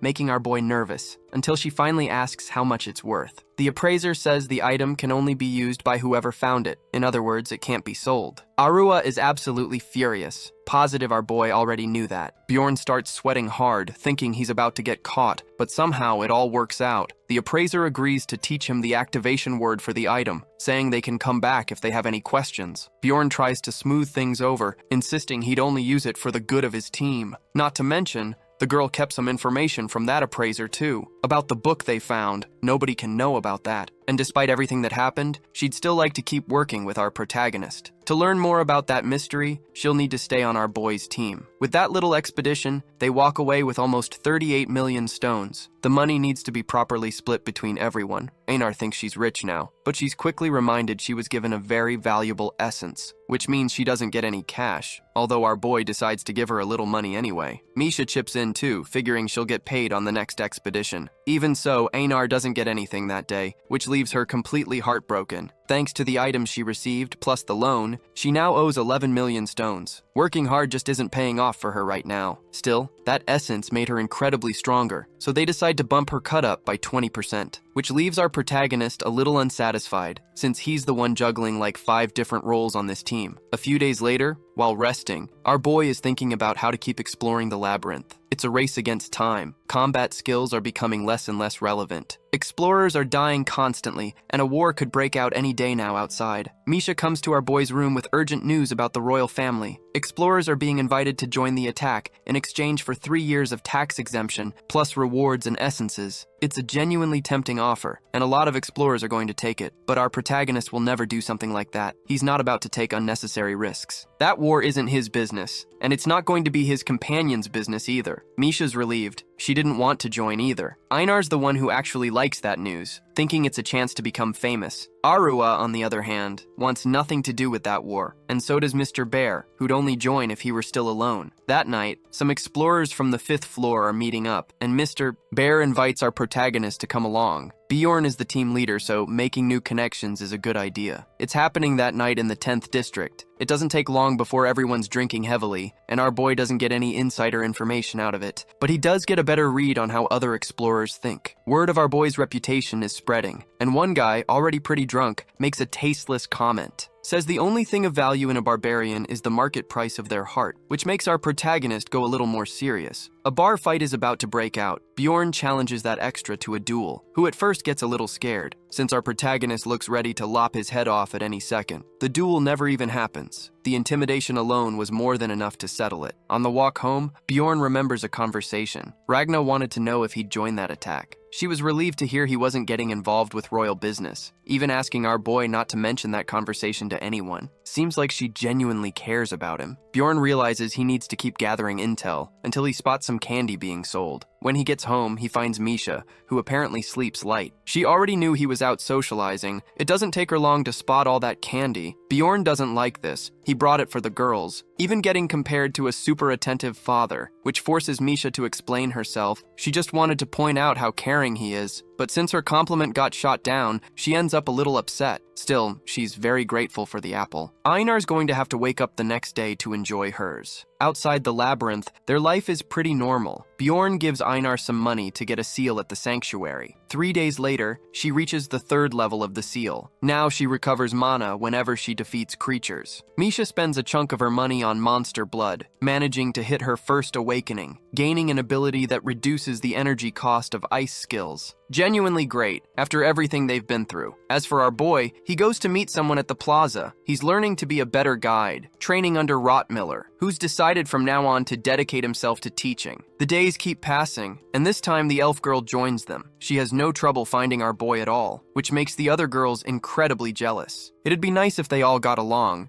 since the elf might join the team down the line. Before going to sleep, Bjorn remembers the main event is starting now. His soul gets pulled into another dimension once again, and there, he's informed again about the attack and told not to join it under any circumstances. The soldier disappears shortly after, since he'll only return next month. He's in the middle of a battle right now. Time flows differently there. If he had to leave in such a rush, the situation must be serious. Just 1 day has passed since Noark's army left the city, and that soldier believes the attack won't succeed. Browsing the forum, our boy is trying to get more information. A lot of people are saying the battle is genuinely intense and dangerous. They're losing their lives without even knowing what happened. Even players packed with potential. Our boy starts commenting too, wanting to know what's really going on. He doesn't want to believe he'd give up on an option. Several players are getting hit in the neck. Knowing this game better than anyone, Bjorn keeps commenting non-stop, until his mind goes completely blank. Since the replies have stopped coming in too, our boy's heart starts racing again, reading the comments left by the other player, until a reply finally comes in. Wishing our boy would win this game, and that they could both go home someday. Promising to send a letter to that other person, if it all works out. Our protagonist heads to the round table, but finds no one there. Seems like everyone's tied up with the war. In the underground of Noark City, several players are gathered. A woman with barely any ears looks at herself in the mirror. Her name is Amelia. The body collector stops by for a visit. The situation isn't good. The royal family is planning a powerful attack. Everything's worse because of that man, that lunatic with no leash. Everyone's already gathered, just waiting on Amelia. She wants to know if the Dragon Slayer is fighting too, but given his current condition, he's probably resting. Amelia wants to know if he's gotten any better. The body collector asks why she's so interested. Realizing she just made a mistake, she claims she could finish him off if he turns out useless. That seems to land. The body collector says that guy's going to improve soon enough, because there's a way to help him recover his memories. Amelia stops with the questions so she doesn't look even more suspicious. Finally reunited with the others, she's told the situation isn't good at all. Camilla tells her that Lunatic is already there. The captain's fighting him, but he won't last much longer. The only solution is going to be fully sealing the city off. for 2 years. Amelia seems to agree with that strategy. Time to kick off those 2 years. Leaving that place, Amelia asks to be escorted. She's taken to an escape route out near the edges of the city, wishing her good luck. That spell is really strong, impossible to cross through it. Amelia never imagined she'd leave the city like this. Her mission's simple enough: gather intel in Rafdonia, and if possible, take out the Explorer. Finally, things are moving. On the 18th day, the army manages to make it back, less than half of them left. As the days keep passing, Bjorn needs to decide whether he's heading back into the labyrinth. He's hearing a lot of rumors out there. It's kind of a boring job, but it needs to get done. What he knows so far is the war is expensive,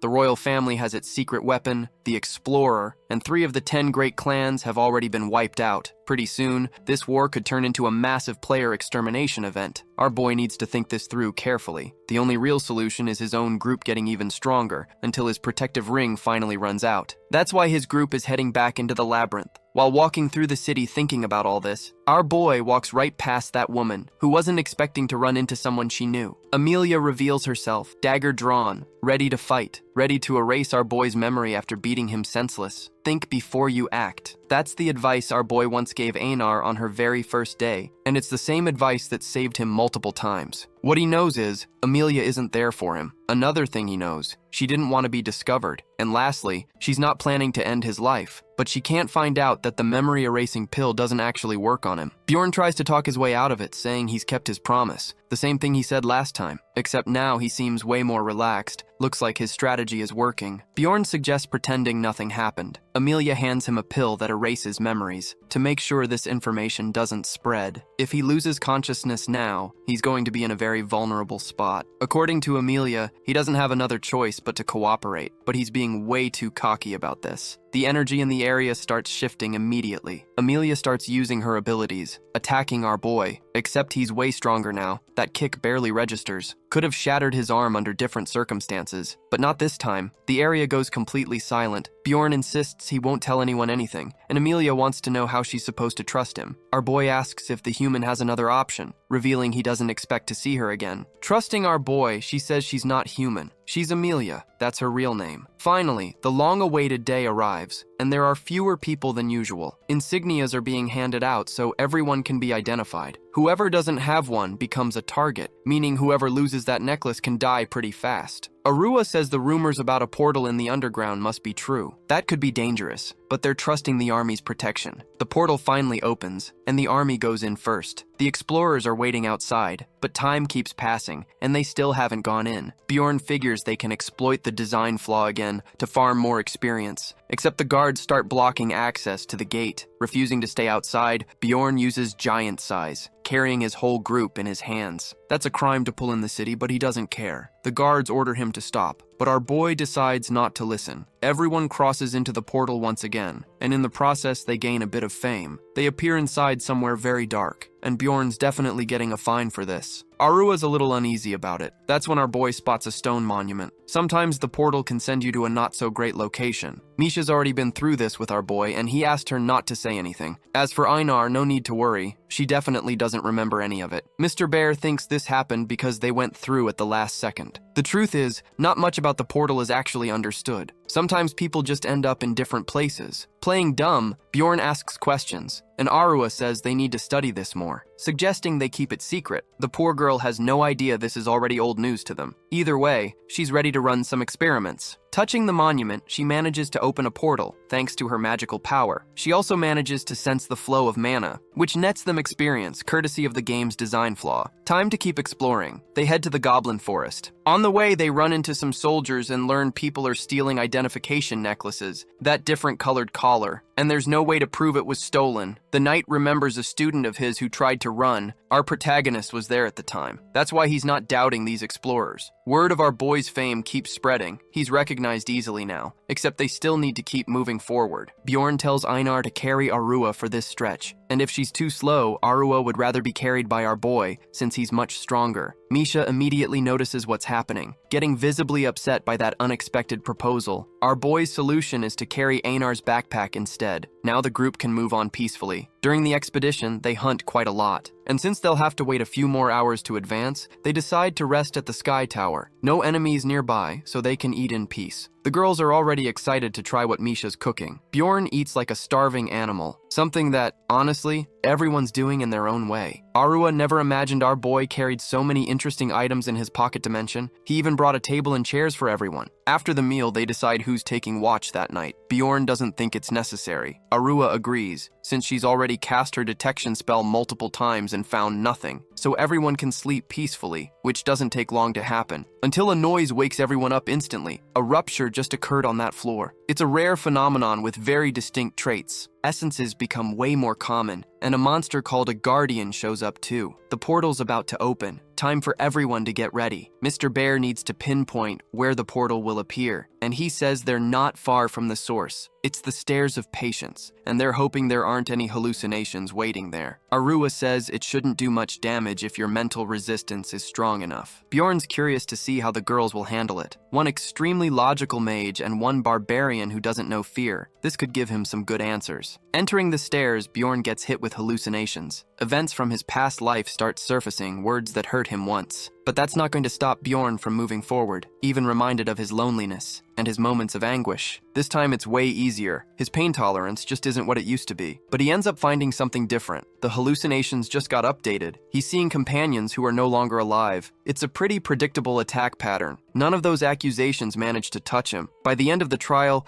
the ones hit hardest were the mage and Misha. Our boy wasn't expecting that. He goes over to Arua to tell her it's okay, but he'd like to know what exactly she saw. 2 hours later, they finally find the gate, giving access to the 4th floor. This time, they're not in the ruins, which is loaded with money. According to Arua, only 3 teams can enter that rupture at once, each getting split into separate cages. She learned that from the books. Bjorn decides to follow her advice, so they don't raise too many suspicions about what he knows. The girl starts handing out instructions to everyone. Right after, they decide to rest a bit more. Arua's really pumped this time. She thinks they're incredibly lucky, having so many brand new experiences, but she suspects our boy is making fun of her. Bjorn tries to say he doesn't find it funny, but he's not very convincing. Finally, that prison gate opens. They need to reach the center immediately. They're in a race against the other teams to reach the boss room first. Along the way, they run into something, a clone of our protagonist. Turns out this is just part of that forest. Bjorn has to fight his own perfect copy. He's already ready to defend himself with his shield, but this isn't going to be an easy win. A fierce battle kicks off. Whatever's standing in front of them is basically a monster. Our boy can count on the support of his friends, which makes him stronger than his clone. Time for the finishing blow. Looks like our boy's about to crack a joke about the clone's mom, which visibly worries his allies. Okay, apparently it was actually the clone that trash-talked our boy first. He even copied his taunt skill to distract the enemies. Bjorn's genuinely thrilled to find out he's really that strong. Eventually, he manages to gain the upper hand in the fight, needing his teammates' help to actually pull off the win. Misha's about to land the final blow. That's when the clone speaks directly to her. Trying to get into her head, it reveals that it loves her. That leaves our boy pretty rattled, since messing with that girl's feelings might actually work. And yeah, that turns out to be exactly right. Bjorn has to remind her they're in the middle of a fight, but the girl says she's got a lot of questions to ask, like for example, why she got rejected before. Time for the clone to talk to Arua directly, saying it loves her too. Bjorn says the clone's talking pure nonsense, since it doesn't want to be defeated. That whole thing turns into an unexpected comic relief moment for them. Even though our protagonist is in a pretty delicate spot right now, time for the clone to talk to Mr. Bear, but for our protagonist, that's already crossed the line. Before it can say, "I love you," Mr. Bear fires his arrow, landing right in that clone's head. Whatever those aberrations' final words were, Mr. Bear's going to pretend he never heard a thing. Unfortunately, our protagonist ends up getting a little hurt in that explosion of, exploding goo. Misha's absolutely furious about what happened. The clone somehow is still alive, but now it's dealing with some seriously angry girls. Its armor is extremely tough. Arua has to use some powerful spells. Not even the arrows are piercing that armor. Nobody expected the clone to be this strong. All this is just further inflating our boy's already massive ego. Furious, our boy's allies want to figure out its weakness. After teaching it a lesson, they finally manage a win. Now they can keep exploring, hoping this clone never shows up again. From this point on, they might run into the other teams, or their clones, which could lead to some pretty messy scenarios. Bjorn starts feeling like something's off. On the path they choose, a man appears. Could be a clone. and by his strange way of talking, they figure he probably is. Except that Shy Man says his name is Hans, and he's not a clone. Too late for him now. Bjorn charges in to attack, even with the girls telling him not to. A single thought hits our boy's mind at that moment. Creatures get summoned to attack the Barbarian, but they can't do anything against him, and he manages to swing his sword with brutal ferocity, completely finishing off that guy. Bjorn tells his companions not to get close. He seems pretty on edge after all of that. Whatever happened is way worse than poison, except he doesn't know how to explain the truth. But to keep things simple, he says there was poison there. Our boy is so distracted he actually trips on a rock. Maybe Hans's effect is already spreading. That can't be a coincidence. Mr. Bear also senses something. Their situation isn't good. Copies of that same man start appearing. Truth is, this doesn't really change much. Bjorn's going to keep crushing every single one of them. But that battle is exhausting. Bjorn seems to be mentally drained from it. Arua realizes there's no poison at all and wants to know the truth. Our protagonist tries to explain the situation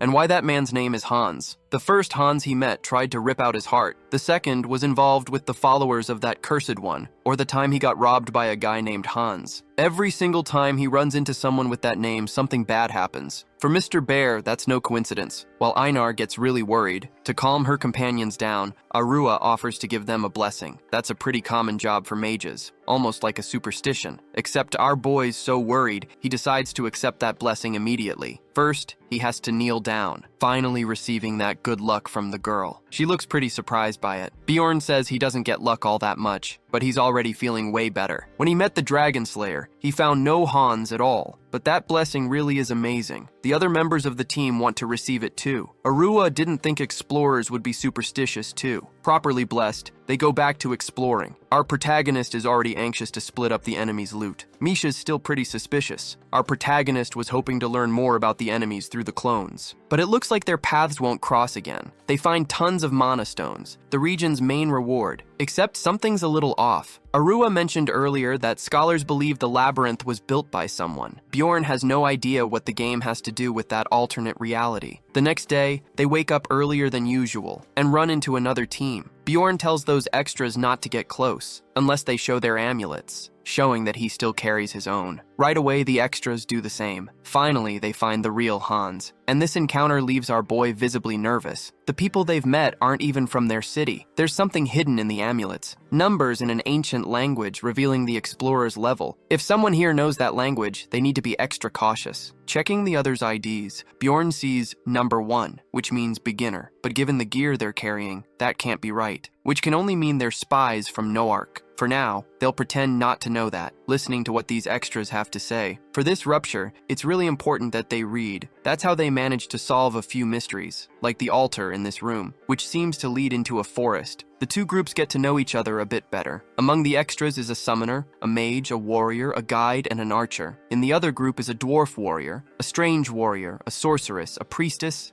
and an archer. Having a priestess is a great asset, making the group a lot more well-rounded. Arua doesn't believe that archer girl can be very useful, and she gets offended by that comment. Arua's convinced that group got wrecked by our protagonist's clone. With some solid arguments, she's securing a massive cut of the rewards. Even though the others aren't happy about it, any group that messes up gets an even smaller share. That rule actually seems a bit more fair for everyone. They enter the Forest of Deception, where a distrust effect kicks in, and attacking your own allies deals double damage. They just need to find and defeat the 3 forest bosses, a team of traitors, plus the presence of a Hans. That leaves our protagonist very worried. Some clones start emerging from the shadows, and one of the bosses is found by our protagonist. The huge creature starts its attacks. Bjorn goes giant to defend and fight. That fight is easy. The real problem is still coming. Bjorn tells everyone to freeze. An essence he can absorb just appeared. The Manticore's essence is really special. Boosts judgment by 40 points, appetite by 30, and jump strength by 30, which is the most useful part. But there's also a really interesting passive ability. Feeding on magic crystals boosts your stats. Except that's only up to a cap of 200 points. At first, our boy thought this was ridiculous, but now he knows this is huge, and he's already called dibs on the essence. He's not budging on this one. Its real power kicks in once the trait gets removed at a temple. Part of the stats he gains from eating crystals will still be kept, retaining 20% of everything he gained. That's exactly why he wants this essence so badly. The Bald Dwarfs group wants to negotiate, even though they don't have a mage on their team. If there's going to be a dispute, he wants in, just for the sport. Arua says it's time to roll the dice. Hans goes first, getting a total of 10 points, which is pretty impressive. The dwarf reminds them they still need to lower the count. Rolling next, 9 points. Our protagonist is in a tough spot. It's going to be really hard for him to win now. Even so, his friends try to hype him up, believing luck is going to be on his side. Bjorn needs to roll a 10, no matter what. The number practically glows in his eyes. Everyone's cheering with everything they've got. But the result is a total letdown. He rolls just 1 point. Bjorn is completely devastated by that result. While the dwarf celebrates like crazy, the poor guy has to run from Einar's fury, since she really didn't like that outcome. The dwarf says he's willing to sell for 15 million. That's market price, but our protagonist only goes up to 7. The other group can't buy the essence since they don't have anywhere to store it. Bjorn offers 15 million, but faced with the dwarf's resistance, he cuts it down to just 10. The strategy starts working. The other group says they don't have the cash on hand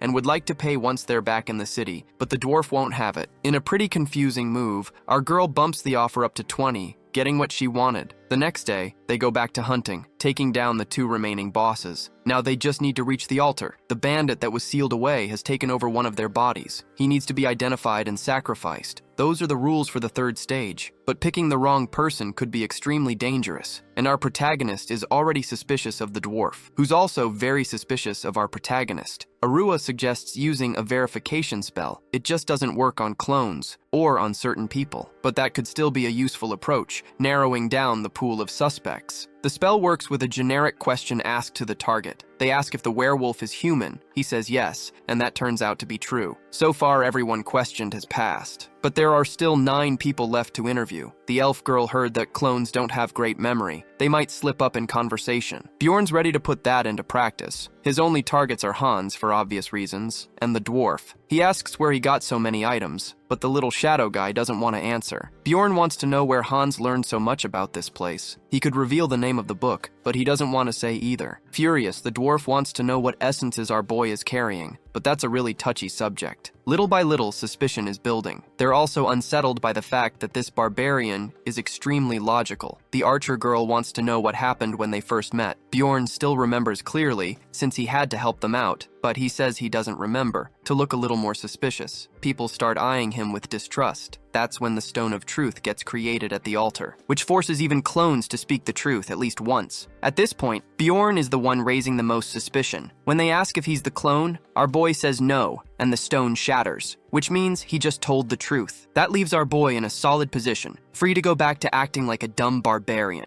He's also ready to interrogate his victim, sending that weird archer up to the altar. Since they don't need someone with his role anyway, that's Bjorn's real target, a completely useless team member. Since he wasn't the copy, his soul gets sealed instead, leaving the bald dwarf furious. Bjorn tells everyone to calm down and start thinking logically. That's when the mage says he's got a solution to the problem, a consumable item that stops everyone within a certain range from being able to lie. He could have used it earlier, but he didn't want to. With everyone in range, he's going to ask a few questions, asking the dwarf directly which city he's from, not knowing they're actually from a different city. The truth to that question could be absolutely catastrophic. That's what sends the bald guy attacking the mage. Bjorn tells his companions to get ready for battle. Some already know that team is from Nork. The bald guy tries to get close to Hans, which leaves our protagonist confused. And in front of everyone, the bald guy says Hans is an evil spirit, and he can prove it. Not everyone wants to believe that, but that truth-forcing artifact is still active. Fire erupts out of literally nowhere, completely burning that extra. Hans apologizes for doing something like that. He tells his companions to run too, which leaves the whole situation even more confusing. Hans didn't want his secret exposed, and now needs his companions' help. The ones still alive are in a really tough spot. Bjorn realizes talking isn't going to fix this. He launches his attack against the bald guy's team. The werewolf thinks he can take out our boy, thanks to his own agility, but ends up getting blocked by Misha,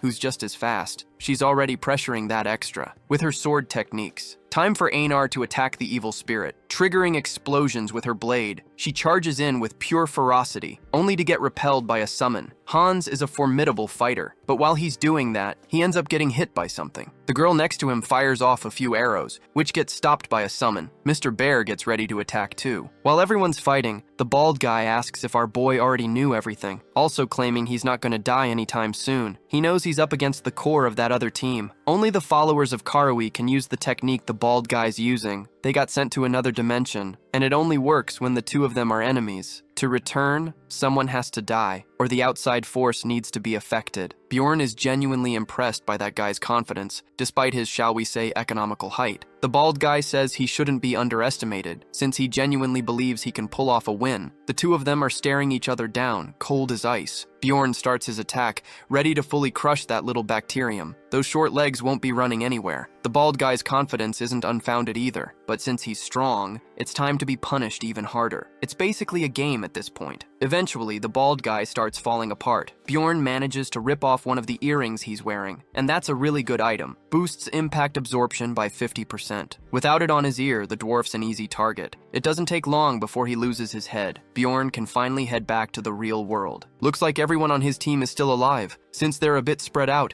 it's time to use his teleport artifact, the Manticore Essence. Our boys' group is surrounded. They need Bjorn's help. Coming through the air, a giant is closing in. Einar's impressed this barbarian can fly, and she'd like to learn that too. When he lands, Bjorn triggers a massive shockwave, strong enough to knock anyone off balance in that spot. The whole combat setup just got flipped. The threat level our protagonist represents is maxed out. With his giant hands, he manages to crush an extra like an egg. Time to wrap this up. But facing that kind of danger, the survivors decide to surrender. With the surrender, they all get properly tied up. Bjorn asks where they got those gags, and Arua tells him she just likes that kind of thing. Our boy gets scared of giving her a weird answer, but the mage says it was for studying monsters, in case they manage to capture one alive. But she quickly realizes what our boy was actually thinking. Meanwhile, they force the priestess to heal the wounded. Except not everyone was that lucky. The mage who got attacked by the bald guy isn't alive anymore. Bjorn wants to know how the bald guy found out about Hans. And the young man says the bald guy was also an evil spirit. During a conversation one night, they swapped that info, but the bald guy managed to record it all with an artifact to blackmail Hans. With them defeated, Bjorn wants to know what he should do. Einar says they were attacked first, so they should do the same. Misha agrees, but reminds them they need to clear this rupture first. Arua says they might not want to cooperate, and Mr. Bear makes it clear an untrustworthy ally is more dangerous than a monster. The situation isn't easy for them right now. Einar remembers what should be done with evil spirits, since she learned it from her tribe's chief. Everyone's suspicious because of that. It'd honestly be way better to just eliminate them, since anyone who trusts them ends up meeting their doom. Bjorn listens to all of that completely silently, unable to reveal the truth, believing he'd end up with the same fate as those people. Time for everyone to hear his opinion. The hostages are visibly terrified, and even though they're evil spirits, Bjorn never once thought about letting them walk out alive, since he's already fully adapted to this world. Arua asks why our boy struck the hostages like that, since it ended up breaking her gags. Our boy remembers only Arua's left to be checked, since she could be a clone. That leaves the girl pretty nervous. And scared, she tries to prove her own identity, asking everyone to wait for the next day, when they'll have another stone of truth. With everyone suspicious of her, the girl starts crying out of fear. Bjorn's ready to test his theory. Trying to defend herself, Arua says the clone could be one of the bodies, since they're really good at faking it. Knowing that's true, Bjorn looks down at some questionable stuff on the ground. The bald guy's hit was accurate, and yet the mage still managed to avoid a headshot.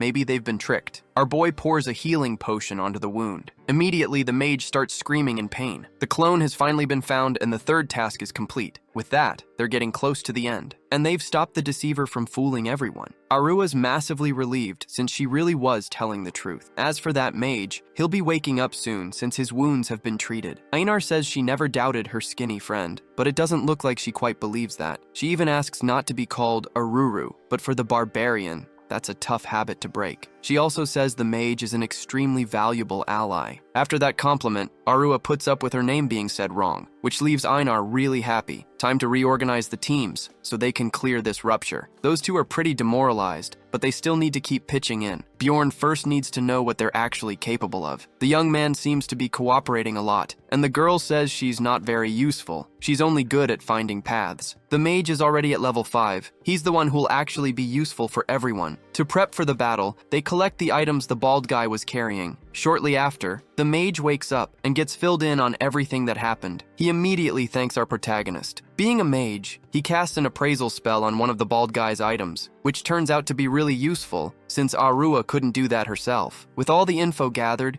it's easier for our protagonist to draw conclusions. They can beat the Guardian. Time to keep pushing forward. Each of them gets an item, matched to their own abilities. The rest gets properly stored away. Our boy's now using that special earring, plus a really interesting pair of boots. All the explorers keep walking through the forest. Bjorn senses something and tells everyone to prepare for battle. Multiple enemies show up. The copies aren't just mimicking them anymore, they're multiplying. Not to mention, they're a lot more powerful now. Bjorn uses his massive jumping ability while giant-sized, ready to drop like a meteor into the middle of the ants, scattering the enemies in every direction. This temporarily boosts his threat level. An hour later, the last enemy gets taken out. The battle was rough, but they pull off the win. Looks like it's finally over, and our protagonist really doesn't like the presence of that elderly mage, even though he contributed a lot to the battle, backing up Arua throughout the fight, managing to wipe out several enemies at once. The seal is starting to break down. They need to keep moving, which makes everyone speed up even more. Along the way, they find a huge hole in the ground. Arua says they need to proceed carefully. She learned from the books there might be a hidden crystal there, a sealing stone. They're going to need to split the team in two. While some fight the boss,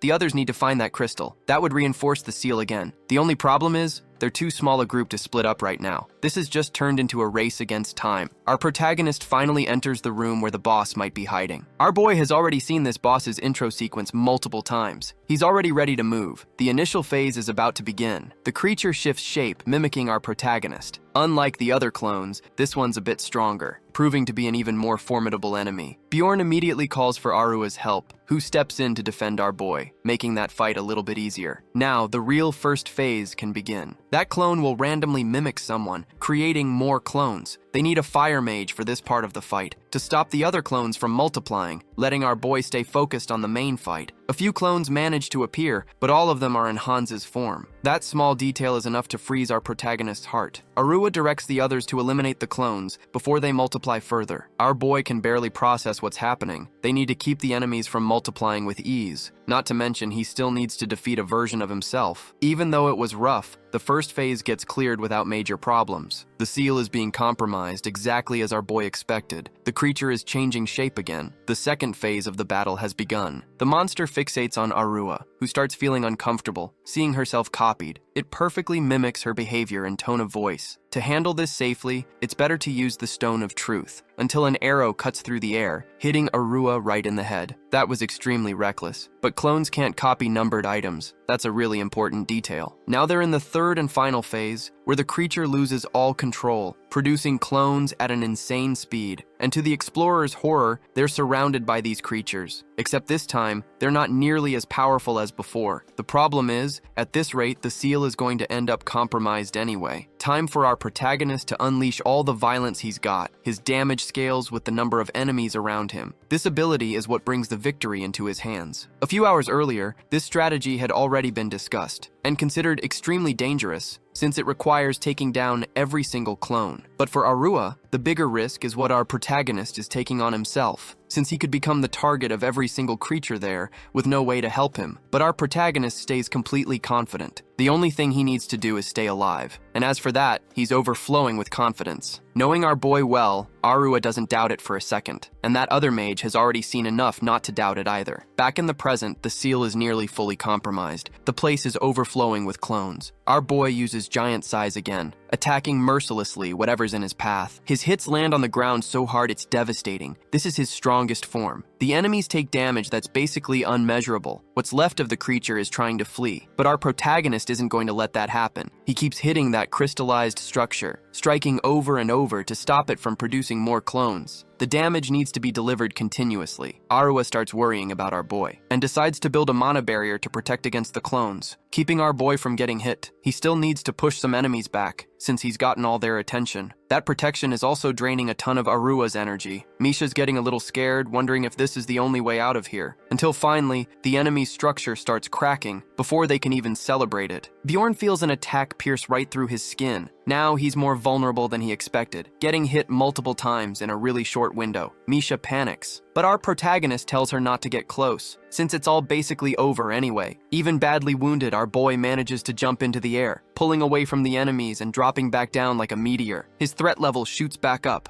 The next hit is going to be devastating. His rage is right at his fingertips, and the enemy Koni completely obliterated. That structure starts cracking hard, releasing an intense glow right before it's destroyed. The battle is finally over. Outside, the extra working as a guide is waiting. Another one who was also at the altar after losing his scrolls suffers a sudden collapse. It's an unfortunate outcome, but since he's a spy, nobody really cares. The extras are the first ones to leave the rupture, but they leave a few gifts behind, as a gesture of gratitude. That truth-forcing artifact isn't exactly something our protagonist wants around. He also receives a letter of recommendation to visit that mage's school. Our boy's team rests one more day, taking the chance to collect a few more items. A few mandrakes were on the list. The clones don't drop any items, but that's not what's being talked about now. The other stuff they picked up is worth a lot too. After a few more days of exploring, they reach the 5th floor again, but they can't get into the fire fields. At least the clans aren't there this time, which makes the hunt easier. Finally, back in the city, a knight approaches our boy. His name is Elmarus. Bjorn watches him carefully, noticing he's not being treated like an enemy. Arua wants to know what this knight is doing here, and he says there's a bounty on all of them for illegally entering the labyrinth. They'd honestly forgotten about that part. But given how messy the situation is, with the possible war, they won't be executed. The punishment, live 20 days in Bifron, only applied to our protagonist. Everyone else just needs to pay a fine. The city of Rafdonia is split into 14 regions. The first being the capital, Karnan, home to nobles and the royal family. Districts 2 through 5 are the commercial area, home to the middle class. District 6 is something special, focused on agriculture and where nobles vacation. 7 through 13 is Levigian, where most of the population lives. The last one is called Bifron, and it doesn't even have a portal. Our boy's punishment seems weird. The only rule is he can't leave that region. The place is basically an open-air prison, completely abandoned. In the past,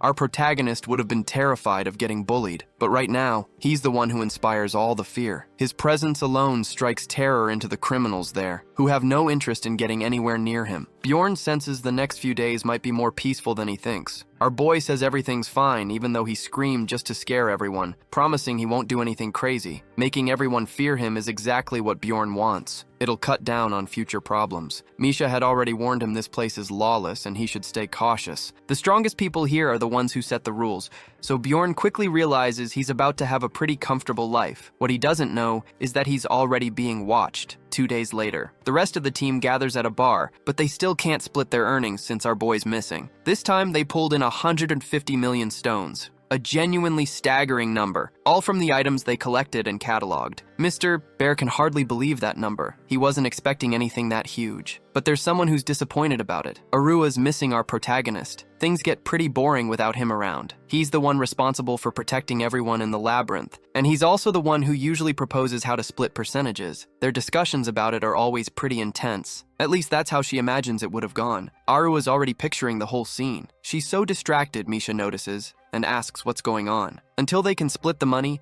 Misha keeps lending cash to Einar, who has nothing. But her debt's already so massive, a little more won't make a difference. And nobody's suspicious of Arua, who's actually holding on to the money. Confused by this excess of trust, she questions her allies, who say they've got zero worries about it, like she's the weird one in this group. Maybe that's why that person used an awakening spell, something no one from the tower would ever do. But now, she gets why. Misha takes the chance to ask the mage what the Bifron district is like, confirming it's a despicable, dangerous place, something Mr. Bear backs up too. In his 3rd year as an explorer, he lost absolutely everything, and had to survive on scraps, nearly getting punished for not paying his taxes. But they're all confident our protagonist is doing just fine. Nobody would be crazy enough to lay a hand on him. Arua notices Misha has feelings for our boy, and Einar's convinced a lawless place is the best possible spot for a warrior. It doesn't take long before everyone's imagining our protagonist becoming the little king of that place. Back to him. It's only been 3 days since he arrived in that region, and he's already the boss, with a huge number of subordinates. Some people even try to trick our boy using a kid as bait. The solution? Settle it all through violence, and it works great. Those who tried to trick him are now forced to obey him. Bjorn tells his subordinates not to hurt anyone. Near our boy is a bald old man. His name is Jinxar, and he used to be the old leader of this place. From now on, he's called Squid Loser, and he has to call our protagonist boss. After being properly trained, he's invited on a walk. Bjorn's getting to know this region better. The walls are being watched by guards, and our protagonist wants to know why they're being watched so closely. Squid Loser says it's to stop anyone from running away. Our boy gives his lackey a serious look. Sure, it's normal for everyone to assume that, But in this place, the magical seal is broken, and that could compromise it completely. The witch's poison has already reached this region,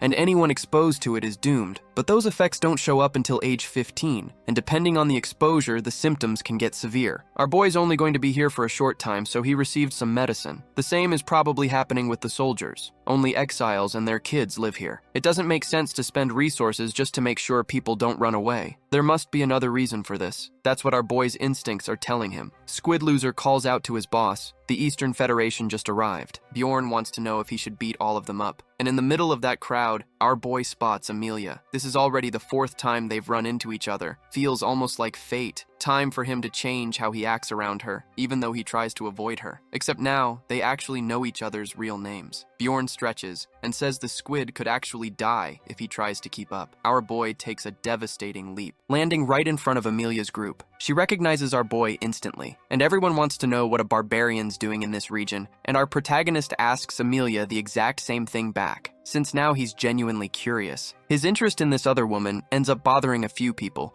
who get taken over by some kind of sinister feeling. Those men start getting a little nervous. Amelia is looking for the region's former boss, since ending his life may be necessary for her mission. Showing some concern, Bjorn says he could help her, which catches her off guard. When asked if this is a trap, our boy says he feels insulted by the question. True, he did attack her once before, but in theory, his memory was wiped. A little intrigued by the offer, she suggests they talk somewhere else. Finally, Squid Loser catches up to our boy only to get immediately dismissed. Just in time to watch our protagonist take off with a single jump. He's left behind in the company of those men, who don't like him one bit either. On a nearby rooftop, the conversation begins. Amelia's worried about the old man left behind, but our boy decides to ignore those kids, wanting to know what actually brought Amelia here, and she wants to know the same about our boy. He says he's serving a sentence. As for Squid Loser, he became his subordinate after Bjorn became the leader of this district. For that woman, our boy does whatever he wants, and she's searching for an explorer who might be somewhere in this region, which is definitely tied to Nork, leaving our protagonist deep in thought. Amelia says she doesn't plan on breaking their promise, since she wasn't expecting to run into him here at all. And honestly, based on their last interaction, meeting again wasn't in anyone's plans. But our boy lets it slide. He understands it was just pure chance. Now he needs to hand that bald guy over. Except if she needs subordinates, Bjorn can help with that too, since everything here already belongs to him anyway. A few hours later, his authority is fully established. The west and east sides of the city now belong to him, and whoever disagrees will get trained. Our boy asks the bald guy's name, threatening him with treason if he stays silent. Completely ignoring the actual name, he decides to just call her Cyclops, and she'd better call our boy Boss from now on. With everything sorted out, Bjorn's got a mission for them. Inspect the backs of every man in that district. A pretty unusual request, and anyone with tattoos needs to be brought to our boy, except for anyone under 15. The bald guy and the old man ask if this is our boy's type, and end up getting punished for it. Bjorn wants to know who this person Amelia's looking for actually is. Turns out her name is Oriel Gabus, the developer of this game, and the author of the Rupture Analyses. In this fantasy world, it's possible he's actually lived through all 150 years, and if he really is alive, he could be found. Giving our protagonist a shot at getting back to his own world, Amelia says she's looking for this person for personal reasons. The truth is, our protagonist has plenty of his own questions for this man too. Time keeps passing slowly, and they keep searching. Bjorn's just about ready to give up all hope. Amelia discovers there's an underground passage in that spot. Bjorn wants to check it out immediately, and the woman agrees. To our protagonist's surprise, Amelia's turning out to be very cooperative. Her hobby's reading, and she's allergic to wheat. While chatting casually, she mentions she owes a debt to a barbarian, but chooses not to say who. Bjorn pushes to find out that name, assuming it's some great warrior. Amelia says the two of them are actually pretty alike in that regard. Our protagonist asks why she steals things. Doesn't seem like something she'd need to do, especially since she doesn't seem like the type who kills for money. Amelia says Bjorn doesn't know anything about her, and our boy says with her skills, she doesn't need to get money that way, and if she did it, it's because those people deserved it. Amelia doesn't know why she's telling our boy any of this,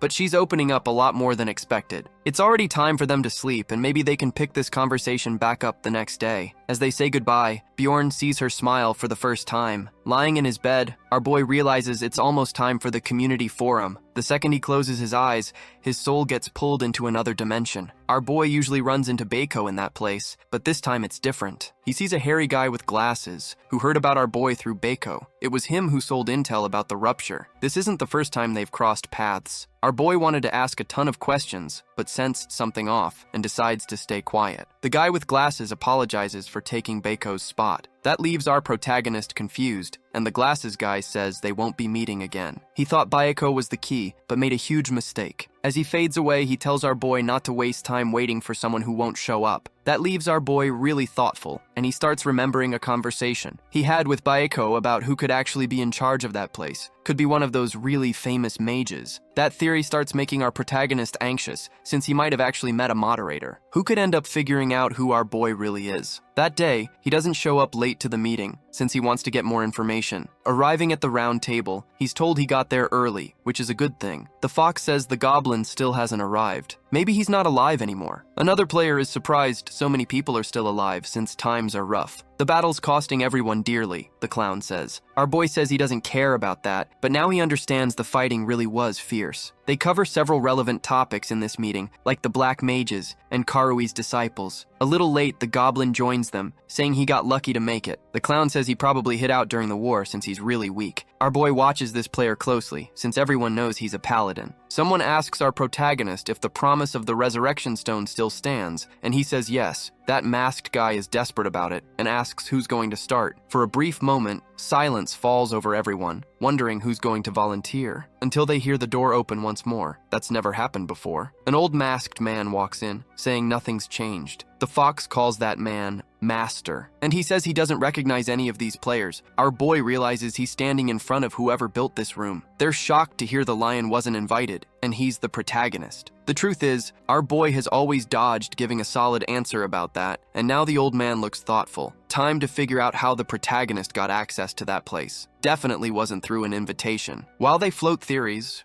our boy has to control his own panic. Still playing his lion character, he insists he never said anything about knowing that old man, who's still watching everything very closely. He raises his hand, interrupting the conversation. Seems like he recognized our boy and figured he might be a tiger, or maybe a soldier, which makes our boy think of Sergeant Lee. He's the only one who ever received an invite code that never expires. Beiko was the one who gave that code to our boy, and everyone in that place wears masks. That's exactly why the old man thinks Bjorn is the sergeant. He even compliments him in front of everyone. Some of the masked players are still visibly upset, since they weren't expecting things to go down like this. Our boy watches everyone's reaction closely, since that's an advantage for him. Worst case, if he gets found out, he can just say he's a friend of the sergeant's, but that could be risky, since the master might not like it, and could ban our protagonist permanently from that place. Time to take a few more risks. The master doesn't seem to know the sergeant can only stay in that dimension for 1 hour. Our protagonist decides to keep up the act, and asks how he should address the old man. Responding, the old man says he doesn't need to be so formal. He can just keep calling him old man. That's actually useful information. Bjorn had no idea about that casual treatment. Since the old man is genuinely strange, our boy tried to make him look better, but had his kindness rejected. Wrapping up, the old man says he's got something more important to say since he can't stay long. He'll only come back next year, unless something important comes up before then. Everyone's now paying very close attention, and the old man tells them not to be too surprised. Soon there will be a spell that allows groups of 6, and there will be 6 keys to open the Abyss Gate. That leaves the players more tense than shocked. Sighing deeply, Bjorn thinks all the players already knew about this.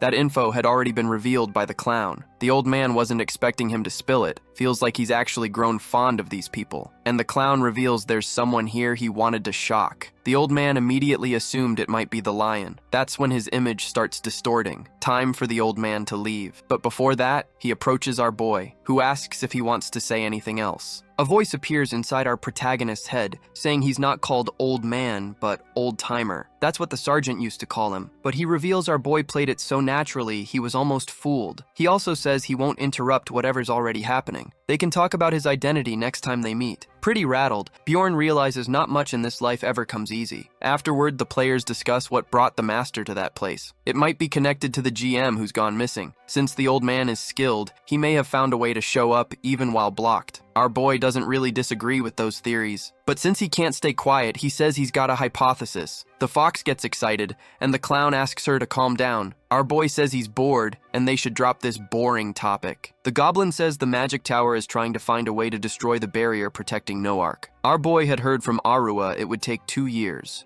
but he learns here the target is just 6 months. The horned masked guy says the royal family created an unforgeable artifact seal. It's supposedly getting delivered next week, and the royal family is also planning to punish clans that suspended exploration. That news leaves the fox visibly relieved, a sign she probably belongs to some clan too. She says the big clan leaders are planning a labyrinth boycott, all because of these recent incidents. And one of the masked players is convinced this is tied to Bjorn, who got sent to Bifron after committing a crime. The clans see that as a warning. Our boy pays close attention to those words. Public opinion isn't good. Punishments could get harsher. When they say our boy's name, he tenses up hard, but thankfully nobody notices. The clown seems to have something else to say, and the lion might not like what's coming. Nork sent some explorers out before the lockdown to hunt a certain explorer, but nobody knows who. Our boy now knows what Amelia's actually after. Her target is Oriel Gabus, but our protagonist decides to think that through later. The guy with a moon on his mask asks if they still remember when he talked about the sacred relic theft. That makes the goblin visibly uncomfortable. Seems like the 6 treasures no longer exist. A heavy silence falls over the room. The goblin is visibly frustrated. That shouldn't have just vanished. But that's the conclusion from the investigation. Even though they're supposed to be indestructible,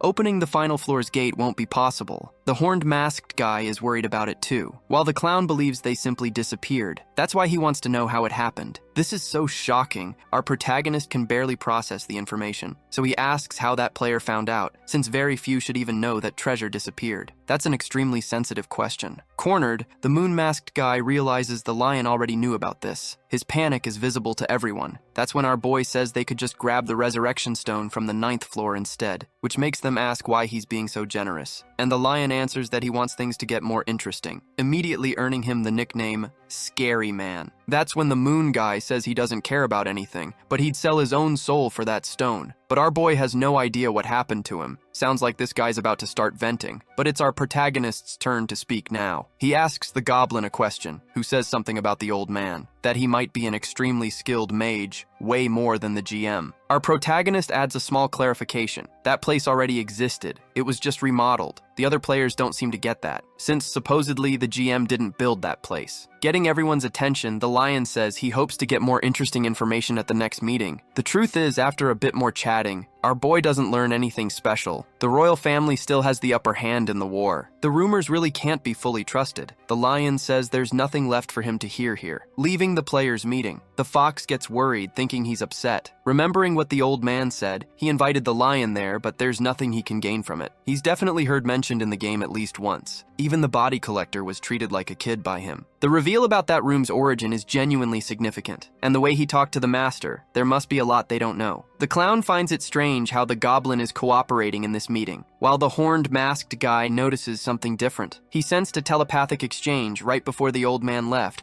while standing near the lion, a sign they must have talked to each other privately. The fox never imagined they'd use telepathy for that, and now it's certain. They definitely talked. That makes the clown notice something, that he hasn't been able to read the lion's thoughts, not once so far. He can sense the master's thoughts if he focuses, but couldn't do that with the lion. That leaves the fox really scared, thinking our boy might be an even more dangerous monster than the old man himself, a possibility everyone in the room accepts. The goblin says the communication might have been one way, which is why they couldn't sense anything, but he's immediately met with furious glares. Somewhere else, a mage is wondering how that person's going to react, imagining he's furious. He just hopes he hasn't caused trouble for the wrong person. He can't keep being tolerant forever. Before the ban, he'd give one last chance. And now he feels bad for our protagonist, who doesn't even seem like a real fan. Beko brought up our boy, since he'd like to talk to him one last time. Furious, the sergeant swore he'd track down that guy with the glasses, since everyone there just wants to go home. The mage's magic artifact starts glowing. Someone's trying to reach him. They say they detected a strange connection,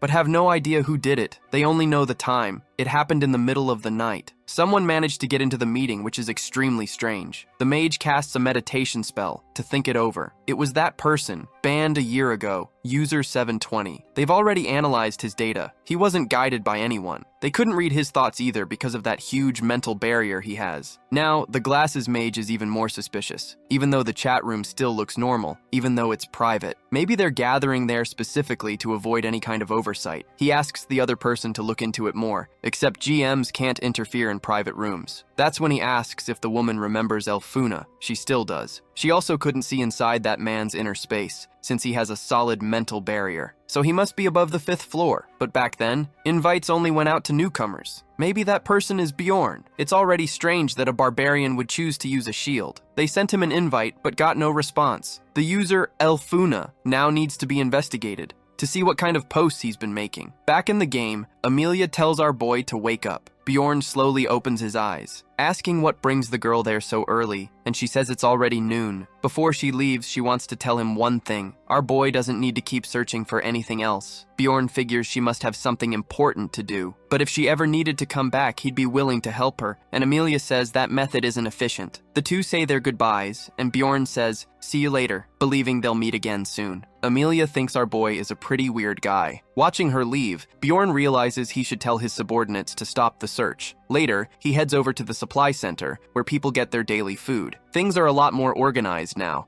so everyone can get fed. Bjorn spots a kid in line. It's the same one who was part of that ambush against him. Walking up, he asks how things are going, terrifying the poor kid. The kid says he's been reading at the library, just like our protagonist told him to. Bjorn remembers the kid saying he wanted to become a scholar, which is why he pointed him that way, so he doesn't lose his future to scamming people. After that, he heads out, leaving the kid there, deep in thought. In the city's underground, Bjorn tells Squid Loser there's a secret passage down there. The bald guy can barely believe it. Bjorn knows that if he leaves, chaos will return to this place, so he says he'll come back soon, just to keep the tension in the air. Our boy keeps walking through the sewers, until something starts moving in his pocket. It's the item the Dragon Man gave him. The elders want to talk to Bjorn now, so he tears the crutch to communicate with these people. His body is pulled to another place in front of horned figures. Seems like they're the elders, and they're pretty serious right now. But among them is someone very friendly, who hasn't seen our boy in a long time. That doesn't stop our protagonist from screaming in fury, setting off even more of the dragon's rage. Bjorn apologizes for what he did, but says he had to try. The Dragon Man realizes our boy hasn't changed one bit, and Bjorn asks what he's supposed to do now. He finds out he needs to answer a few questions from these elders to see if he can be assigned a task. Outwardly, he agrees, but he's pretty annoyed since he can't say no. A woman asks what his greatest wish is. Bjorn says it's to keep on surviving, preferably in the company of his friends. She wants to know what he'd do if he had to sacrifice himself to save them, but he doesn't have to answer. Our boy says he doesn't know yet, but he'll make the call when it's necessary. The woman says he could have just said that right away, but our boy didn't want to give that answer. Another elder tells them to fight, and Bjorn agrees, but they end up being stopped. A request like that won't be accepted, but our protagonist was ready for it anyway, earning that dragon's respect, since they weren't expecting Bjorn to agree so naturally. Since they can't fight, they ask about our boy's greatest fear. His first thought, obviously, is dying. But if he really thinks it through, the honest answer is fighting someone stronger than him. That makes the red dragon furious, assuming our boy thinks he's weak. But that's not what Bjorn meant at all, since his fear is really the need to keep having to fight endlessly. That's the true essence of a barbarian. They can't run from combat. More satisfied with that answer, the red dragon has no more questions. The pink-haired girl wants to know if there's anyone he loves. Bjorn hesitates on that one and says no. The girl figures he must have someone special. Now they're going to test his perception with a small puzzle. An old man proposes this to get a better read on our boy. When he was a kid in the hospital, our boy used to play with things kind of like that. But after a few minutes, he starts getting really frustrated. He wouldn't be judged for giving up now. That's when our boy understands the real challenge. Now he's about to arrive at an answer. Bjorn starts forcing one of those zealous pieces, destroying it with his own bare hands. That leaves the old man pretty frustrated. He says something like that wasn't necessary, and Bjorn says breaking it wasn't against the rules. This was a perception test, not an intelligence one. Sure, they wanted to see how our boy would solve it. That's what he thought, until the old man showed him how it was actually meant to be solved. Still in the interview,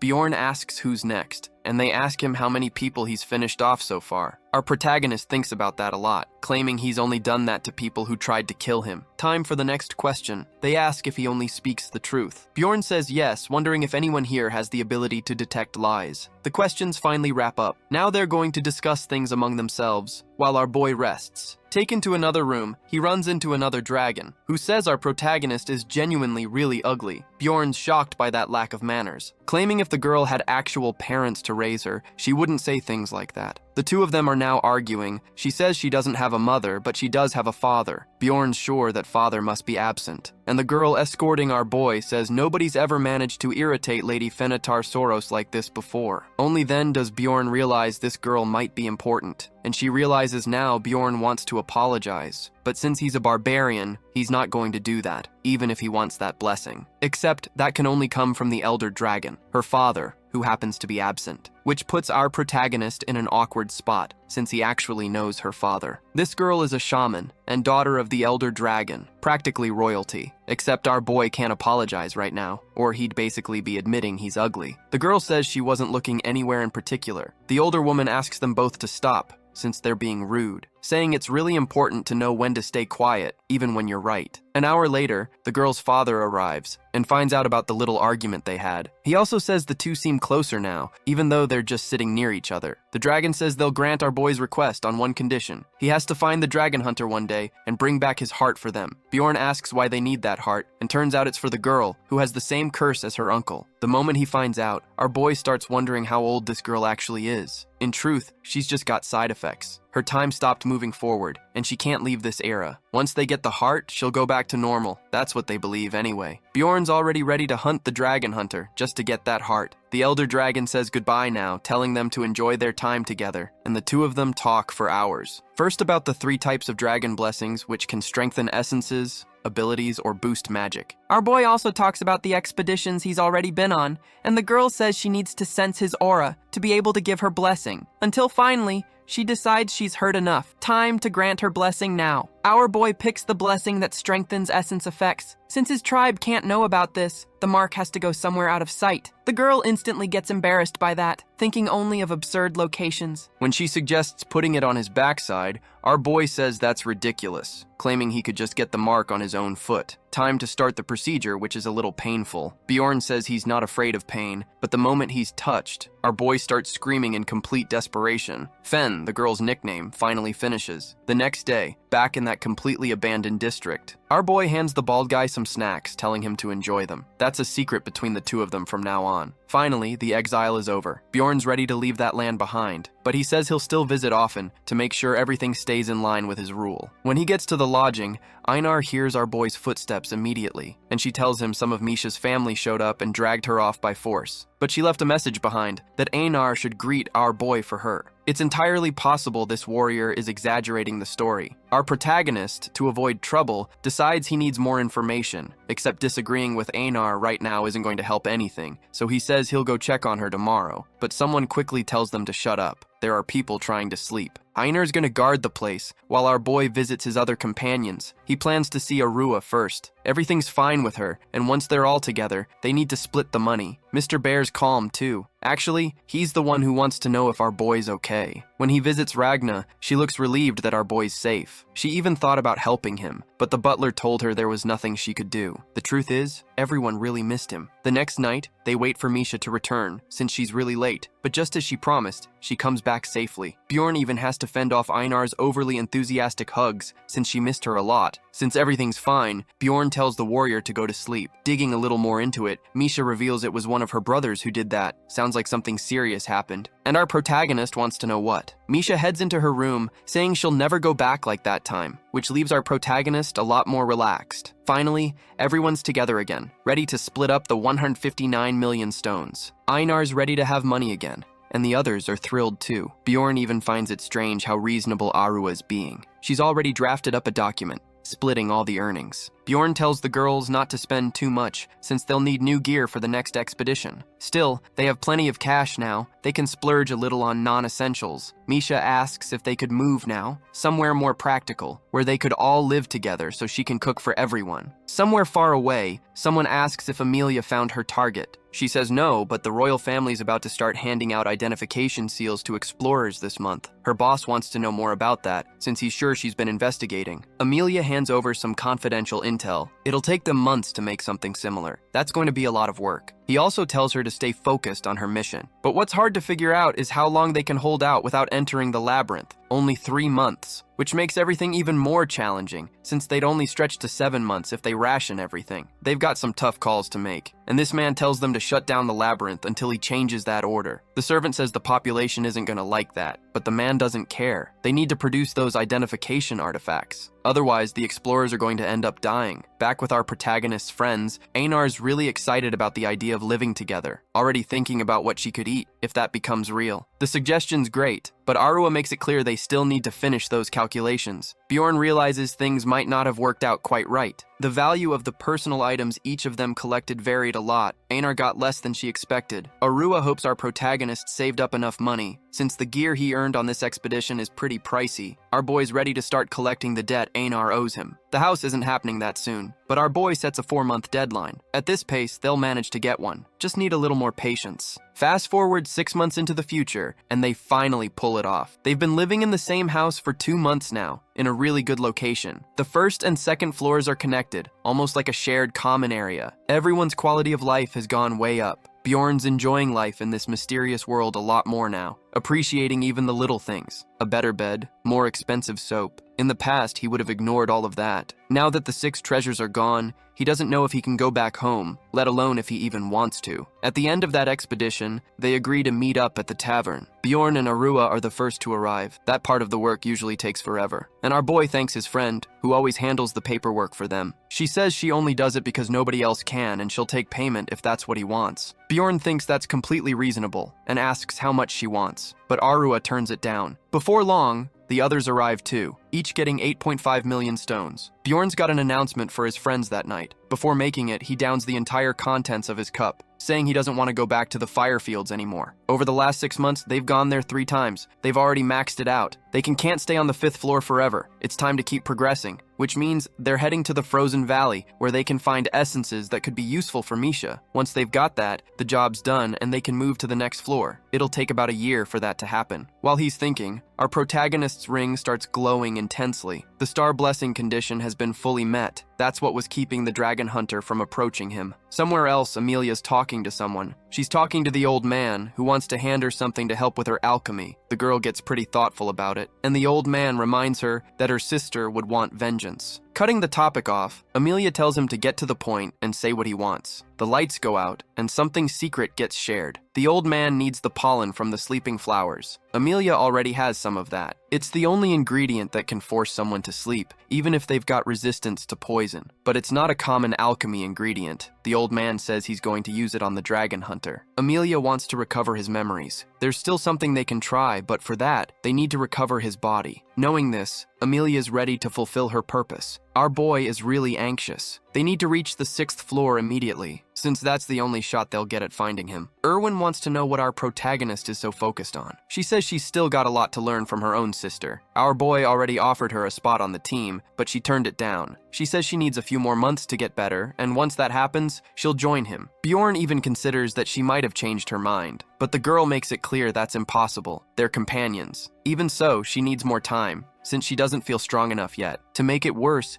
they're still living under the same roof, and now she regrets turning down the offer she should have accepted back then. Bjorn gets that regret, so he tells her to stop justifying herself, saying he never actually wanted to put her on the team. The girl's confused by that. Our boy explains his real dream is to build a clan. That completely catches Erwin off guard, but he's dead serious. To make that plan happen, he'll need a few more months, and he'd like to count on her. Except this info needs to stay secret, and since she's the first to hear it, Erwin feels extra special. The next day, Bjorn reflects on his own routine, which is pretty calm right now. He heads to the library first, then goes to meet Rottmiller, while Misha focuses on training that day. At least they'll get to have dinner together, which is great for her. Getting to the library, Ragna already knows exactly which book our boy's looking for, so she's already got it reserved for him. Bjorn has a few questions, but that woman's really nice about it. In Rottmiller's company, it's time to learn a bit more. Even he doesn't know the full value of what he has. Bjorn's still waiting on his final stance, given the recent conversations. Later, he stops by the city bar. Life here is genuinely great, comfortable and pretty cheerful, but our protagonist's anxiety is also rising. Nothing interesting comes up at the round table. Seems like something's off. The clown says goodbye to them for the first time ever. Kind of shocking.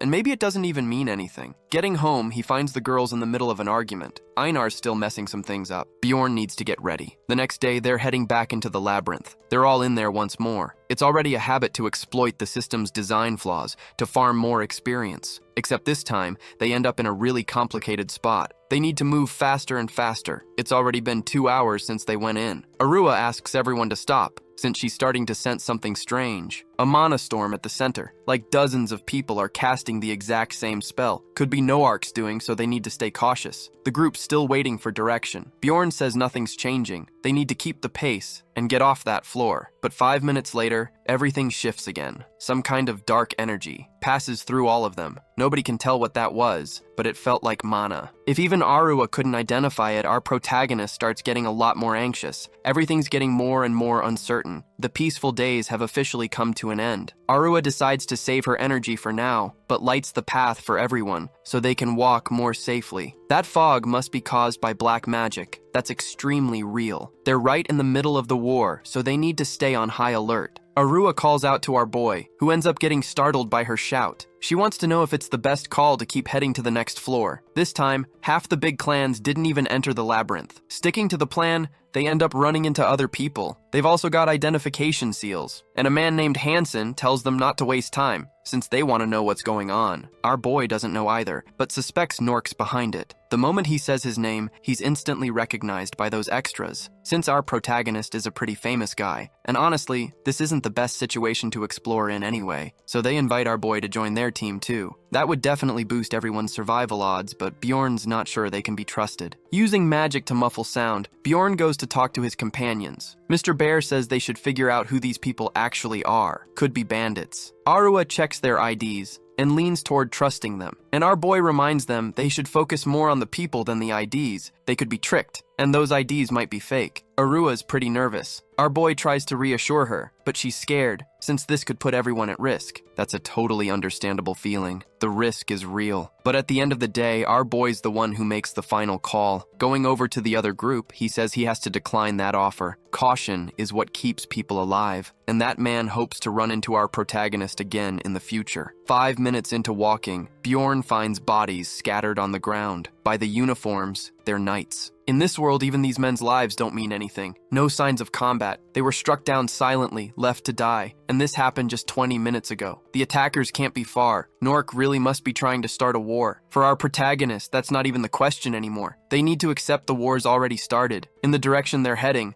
there's only the portal, the same way the killer went. Right where they're headed toward the second floor is that very monster too. If they stay there, they'll get dragged into the war too. There's no room for regrets now. Bjorn says they should turn back and find a different route. But the moment they decide to do that, a mysterious man finds them. He says this barbarian's lacking courage. His face is hidden behind a mask. Bjorn senses something familiar again. Whoever he just ran into might actually be the clown. It's pretty wild that they're meeting like this. Bjorn was already curious to know who he really is. He thought there'd be no harm in revealing he's the lion, but that would definitely backfire. Since the clown respects the lion, not that barbarian, Bjorn tells everyone to prepare for battle, which makes the clown a little happier. The sound muffling spell gets cast again. Arua's a little less scared now. That part of the sun leaves the clown annoyed. The protagonist uses giant size again. He's ready to start the fight, but since the space is small, it'll keep his companions from joining in. Bjorn says the priority is figuring out this enemy's abilities, even if it's risky. The clown already guesses what they're talking about. Not exactly fun for him. In the blink of an eye, he disappears, landing a hit on our protagonist's shield. The attack targeted his leg. That's odd. The clown's weapon might be poisoned. He says he'd like to preserve his mana, revealing he's an evil spirit. If he came from Noark, and is strong enough to take down knights. He might actually be the body collector, and they start getting up off the ground. Einar's ready to protect her friends. Bjorn knows the body collector is a necromancer, using poison with high agility. The bodies need to be frozen, since they can be used as explosives. The enemy's ready to unleash his curses, hitting Bjorn's legs, which start turning to stone. This time, our boy's in real danger. Bjorn dumps 200 points into his manticore essence, boosting his other traits. That stops him from being turned to stone, canceling the curse completely, blocking the enemy's attack. Once again, the body collector gets pushed back. Knowing this game well, Bjorn knows he can't beat him right now. The body collector apologizes, saying his fame spread fast. His summons also get completely frozen. With everyone distracted, Bjorn goes to talk to him directly, asking if he knows the 2 ways to annoy someone. The first one is to stop talking mid-sentence. And before saying the second, our boy shrinks back down to normal size. Mr. Bear's already ready to fire, his enchanted arrow flying straight at the target, creating a huge explosion. That's how they're going to make their escape. That manages to hit the body collector, who never imagined they'd actually run. He's not sure if he should chase them, since he wanted to hear the other way to annoy someone. Through a communication device, he talks to his vice captain, reporting that this spot is really complicated. They ask why he's smiling, and he answers it's just an old habit that comes up when he's wearing a mask. If anything goes wrong, he should talk to the others, but he's sure the fox and goblin are there. Everyone's running full sprint, completely desperate, but after a while, they decide to slow the pace, since nobody's chasing them. Einar wishes she'd stayed to fight. Could have been a good chance to gain more fame. Bjorn can barely process that level of foolishness. It's already a miracle they're alive. Now they're trying to calm the warrior down. Einar's fine, but has no idea what to tell the new warriors. Bjorn tells her they didn't run away. It was the enemy who chose to flee from them, but she's not that gullible. Our boy really is trying to convince her, saying a wise warrior needs to know when to fight. They went somewhere where the fight is more advantageous, and the enemy noticed that, which is why he decided to flee. Our boy told them to sprint, not to flee. Our protagonist's silver tongue is honestly enviable. He was born to lead. Once more, after walking a bit, they need to stop. They find more knights and need to show their IDs. Those men got ambushed by people who also had seals. Bjorn asks for more details about this event, and the knight finds the whole thing very suspicious. Arua decides to join the conversation, but that only makes the knight even warier. Nork has mages too, and he doesn't want to get tricked in the labyrinth. But one of the soldiers recognizes our protagonist, who's pretty famous. Showing his face, he says they both once worked for Baron Martoin. Our protagonist still remembers those days, and it's a good thing he remembered him too. Little by little, the knight relaxes. Once they enter the labyrinth, they start getting attacked by people who also have the seal. Bjorn warns that group that the body collector is somewhere in that area, and they should be extremely careful. The knight's grateful for that intel. It's really valuable. Handing something over to our protagonist in case they run into other knights. Just show that little ring, and everything gets easier. Bjorn hands the artifact to Misha to carry. She asks the barbarian to put the ring on her finger in a really special way. After leaving the knights, the smell of blood gets even stronger. Even in the middle of intense conflict, the bodies get properly looted. Within seconds, our protagonist's group gets surrounded. Everything happens too fast, and a few of the men manage to escape. This dungeon is exceptionally dangerous. Running into more people, Bjorn tells them to stop and identify themselves immediately. If they're all from Nork, that's a huge problem. But among those people is Erwin, who quickly recognizes our protagonist. She's massively relieved to see him, since she thought he might be in danger. Misha can't even focus. Feeling nothing but jealousy, Erwin's sister pulls the girl away from our protagonist, saying they already know him. The vice leader of the La Lair clan introduces herself to them, happy about this encounter. It's a big clan, and something notable about them. They're basically made up entirely of women. The woman says the 6 teams here have been identified, since somehow everyone knows each other, and their goal is to reach the safe zone in the center, inviting our protagonist's team along. Bjorn knows he's dealing with genuinely skilled people. In the middle of all this chaos, this could be a major strategic advantage. For now, they decide to rest a bit. Erwin compliments the protagonist's decision. She also says they're connected by fate, since she really wanted to see him, which leaves the other girls burning with jealousy. Erwin also goes to give Arua some attention, and Mr. Bear too. Bjorn never imagined she'd turn out to be such a good ally. Einar tells Mr. Bear to stop smiling, since the situation's serious. Once again, jealousy speaks up pretty loudly, and Erwin's sister goes to talk to our boy. She says they should move together, in formation, to keep advancing. Great idea, but they need the leader's approval. Daria and Erwin are currently working as mercenaries for another clan, and remembering the leader, Daria says she could convince him. A few minutes later, they're told they're moving out together. Our protagonist group stays out in front during this journey. Bjorn just watches how the groups interact. The leader of that small clan seems influential. Lalaire's leading the way right now. Before long, they run into trouble, but it gets solved quickly. An hour later, their representative has good news and bad news. The good is they're getting close. The bad is not everyone can go together. The scout says Nork's forces are covering every path to the center. Given the risk, they'll need to use a teleport spell. They can only do that for 20 people, and out of this group, 15 are staying behind. Some extras aren't happy about being left behind. Bjorn wants to know who's staying and what the selection criteria is. The vice captain says it's random, but admits she's impressed by this barbarian's calm. One team's going to get cut, as expected. One of the extras offers money to be saved, and the offer becomes pretty popular. But it's not going to help at all. They're drawing lots for the spots. Arua realizes that woman fits every rumor she's heard. Pulling out a small pouch, whichever team draws a white stone gets to go with them. 2 extras get lucky enough. Once again, luck isn't on our boy's side. The spell is about to be cast. 1 extra offers money to the last 2 people picked, hoping to swap places. He's insisting, completely desperate, but he gets rejected. Nobody wants to be separated from their team. The vice captain tells that complainer to back off, and our protagonist takes the chance to ask a question. He wants to know why her team ended up in the safest spot in the formation, but she insists everything was random, tipping off our protagonist that this small clan's leader is a liar. Bjorn's got another question about the paths being crawling with enemies. He wants to know where they are and how they're organized. That catches the vice captain off guard, seeing the barbarian actually wants to fight. He really does match the rumors, so she has her scout share everything necessary. Once that's done,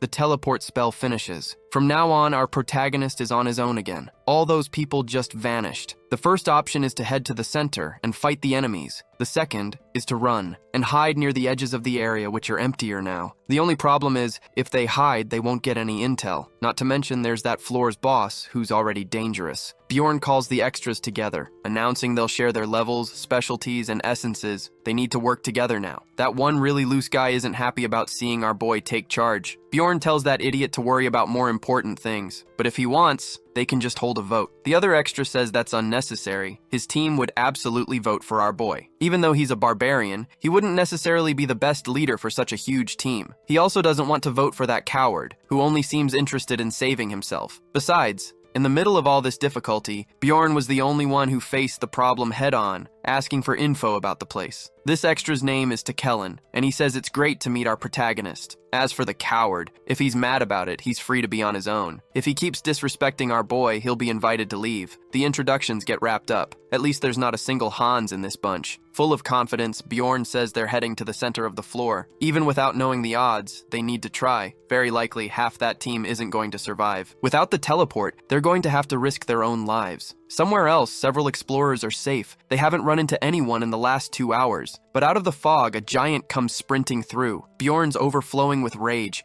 moving like a freight train. The extras have no idea what that even means. Reaching the safe zone will take 20 minutes if they run. The problem is, they're not alone on this path. Everyone's advancing at full speed, wiping out the enemies popping up along the way. The priority isn't killing everything, it's just to keep moving forward. Erwin and her sister are absolute forces of nature, leaving nothing but bodies behind, clearing the way for everyone else. Bjorn's drawing the attention of tons of enemies, but he runs into someone who seems genuinely strong. The clash between them is genuinely impressive. That extra actually manages to hold up against our boy. Bjorn immediately calls for his magic ally. Our boy just gets hit with a strengthening spell, making him absurdly more powerful, managing to shove that enemy far away. Bjorn jumps, ready to come crashing down on that extra, crushing what used to be a skull. Only 3 minutes have gone by. That small delay is enough to get them surrounded. Bjorn doesn't know if his allies are okay. If he stops moving forward, things are going to get even more dangerous. He can't give in to fear, he needs to keep clearing the way. 7 minutes in, they hear a cry for help. That's the first casualty. Thankfully, it's just an extra, so nobody really cares. Their leader tells them to leave the body since he's already gone. Misha doesn't like that idea much. She's really emotional about this stuff. Before long, another extra dies too. And even Misha ends up getting hurt in the conflict, all while our protagonist keeps clearing the way. Some of the extras start running since they're huge cowards. That ends up helping thanks to the distraction. After 13 minutes, the battle's still fierce. A few more end up dying courtesy of the monsters. At 15 minutes, Erwin needs to be protected by her sister, taking a serious hit though not fatal. Our protagonist's mana is running out. When that happens, Misha starts helping him. Even Mr. Bear's summon has to disappear after 18 minutes. But now they're getting close to the end. Half the group isn't alive anymore. Finally, they hit the 20-minute mark, and our protagonist runs into a different kind of character. This man seems stronger,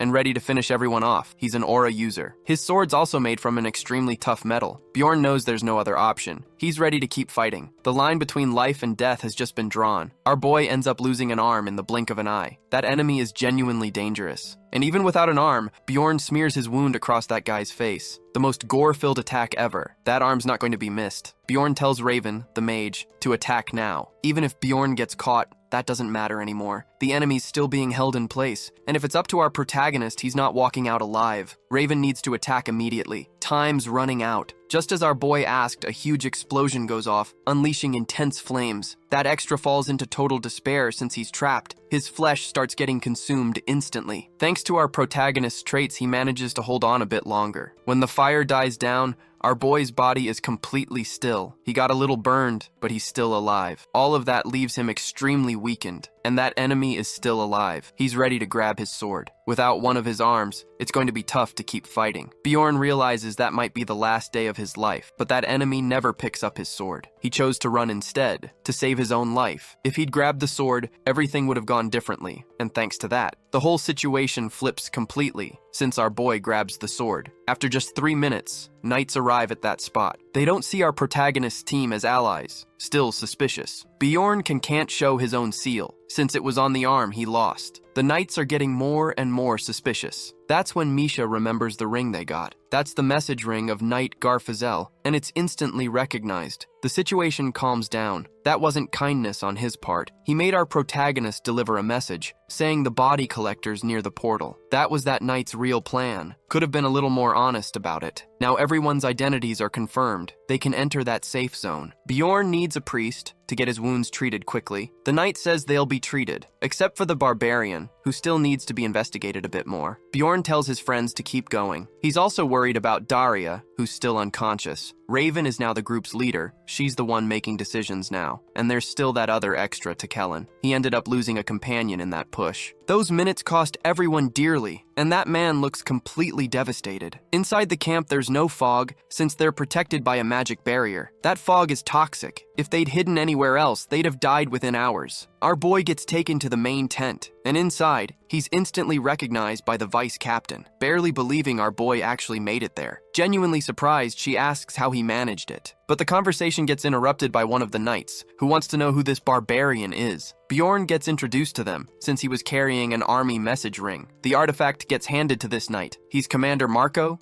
in charge of this operation, and he's got some questions. The first is about the body collector, whether that's actually true. Bjorn says he almost clashed with him, but the best move was to run. Since his team's at level 5, Marco starts thinking. He believes the body collector let them escape on purpose. Seems like he was guarding the way into the second floor. He also wants to know how our boy got through the route they were protecting, and whether it's still usable. Every detail about this matters, so they can plan strategy. After a long while, the story wraps up. Marco's genuinely impressed by all of it, complimenting our protagonist's leadership ability. That's exactly why his companions are still alive. Good commanders don't always make perfect decisions. He makes the calls that are needed. Since he's got nothing left to add, Bjorn asks to be let go. But Marco wants to know if the aura user had a scar on his face. He did, in fact. They say that guy attacked his own master's son once, then fled. He's pretty famous. Since Bjorn finished him off, his reputation's about to skyrocket, and he's congratulated for it. But our protagonist isn't happy about that at all. Leaving that tent, Marco tells them to treat their wounds. Fully patched up, he manages to reunite with his companions. They're at the edges of the camp. The big clans took the best spots. Bjorn starts looking for that extra to Kellen. He's told the guy went off on his own. Seems like something happened while he was gone. Erwin ends up joining the Blue Barrier clan, on her sister's advice. Anyway, our protagonist can finally get some rest, and only now does he notice something interesting about that long day. Thanks to his efforts, his companions are safe. As for Commander Marco, he learns the situation is really bad. The body collector's on the loose. So is the Scholar of Destruction, the renegade mage, and the Blood Knight, who grew up in the slums and is filled with hate, as well as the one responsible for bringing them all together, creator of Orculus, the traitor. Each of them is guarding one of the portals. The plan is to stop anyone from reaching the second floor. With the Scholar of Destruction there, the portals will soon be useless. They need mages who can cast dimensional spells. Marco needs to make a huge decision now, no matter what he has to sacrifice. On the third day, dangerous creatures start showing up. Explorers are starting to die by the dozen, trapped in that place. Doubt starts spreading among everyone. Someone recognizes our protagonist. It's Karen. He lost his team, but ended up finding other barbarians who survived on their own. Bjorn invites that guy to join him too. He just needs to talk to the guards first, so that group can move with them.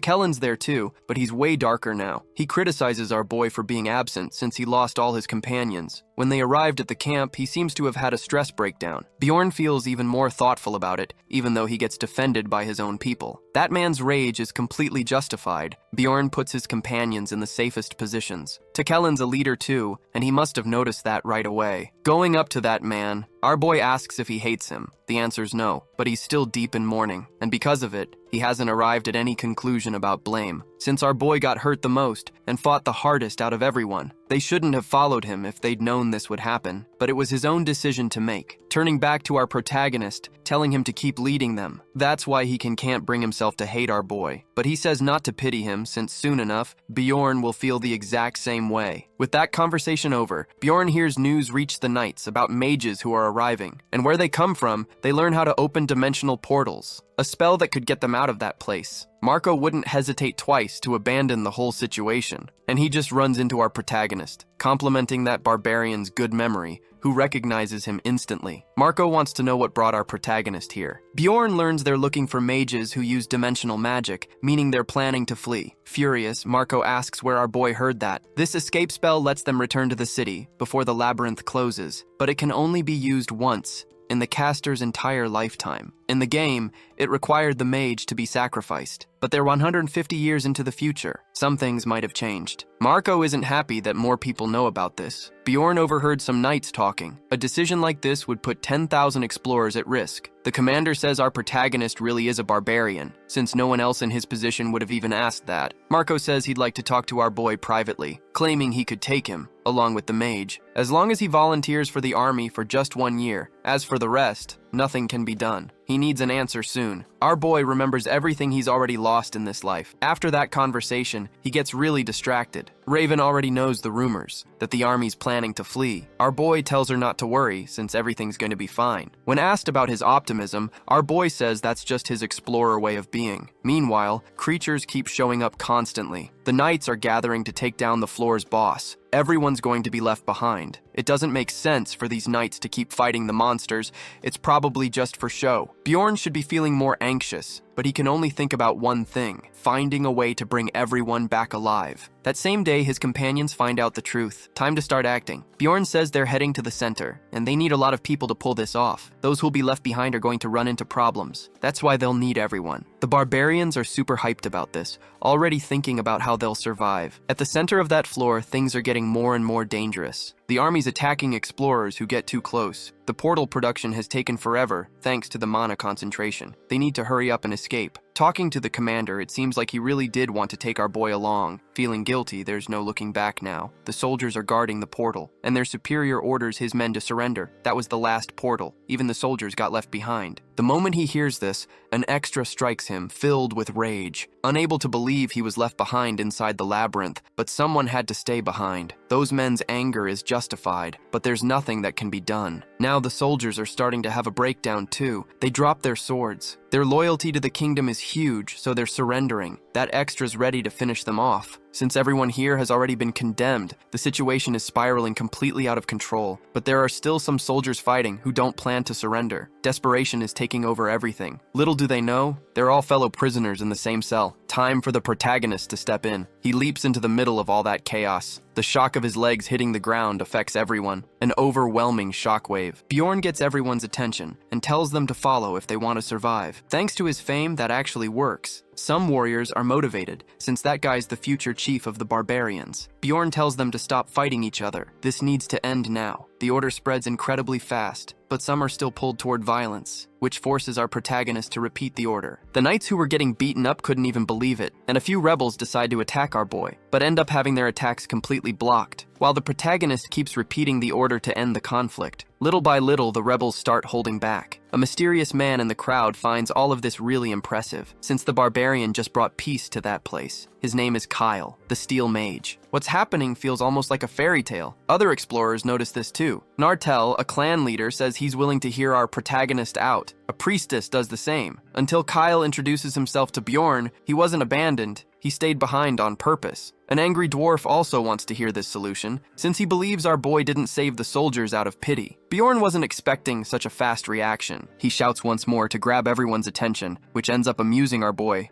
Given all this attention. To the extras, he ends up looking a little dumb, but Bjorn genuinely has something to say now. He says confidently that they need to pool their minds together since there's definitely someone smart in this crowd. Our boy has a plan, but he can't afford to play smart himself. Little by little, people start questioning him, asking why he did all that. Kyle says the barbarian isn't wrong. He stopped senseless violence so they'd look at the actual problem. Nartel says a noble's job isn't to fight. It's to inspire the people, a line from a well-known poem. But that unlikely friendship might leave the other explorers suspicious and anxious. Bjorn shouts again, asking if anyone else has information, so his plan can work. He needs a real discussion. First, they want to know why they were abandoned by the royal family. Kyle says it must be tied to that floor's boss, the Lord of the Abyss, who lives in that region. Its presence needs to be reported to the guild. He's genuinely powerful, but the real danger is Noark's presence, which could ruin everything. Even if they pull off a win, a surprise attack could be devastating. That's exactly why the commander decided to leave, to protect the royal family. Someone suggests heading to the second floor, but the priestess has something to say. The Scholar of Destruction destroyed the portal, making that impossible. Kyle's never heard of anything like this, and surely the other portals were destroyed too. Which traps all these extras on this floor? Bjorn says there are still the dimensional doors, and for the mage that makes a lot of sense. Kyle now needs to explain his idea better, since supposedly, those enemies are specifically targeting these explorers. That escape sowed discord among everyone, making the enemy less unified. They could all be wiped out with barely any effort. The dwarf says Nork's forces aren't exactly safe in there either. The conversation gets interrupted by an extra. He says Nork's forces blocking the way have vanished. A sign not every portal was actually destroyed. In theory, the Scholar of Destruction can't destroy every portal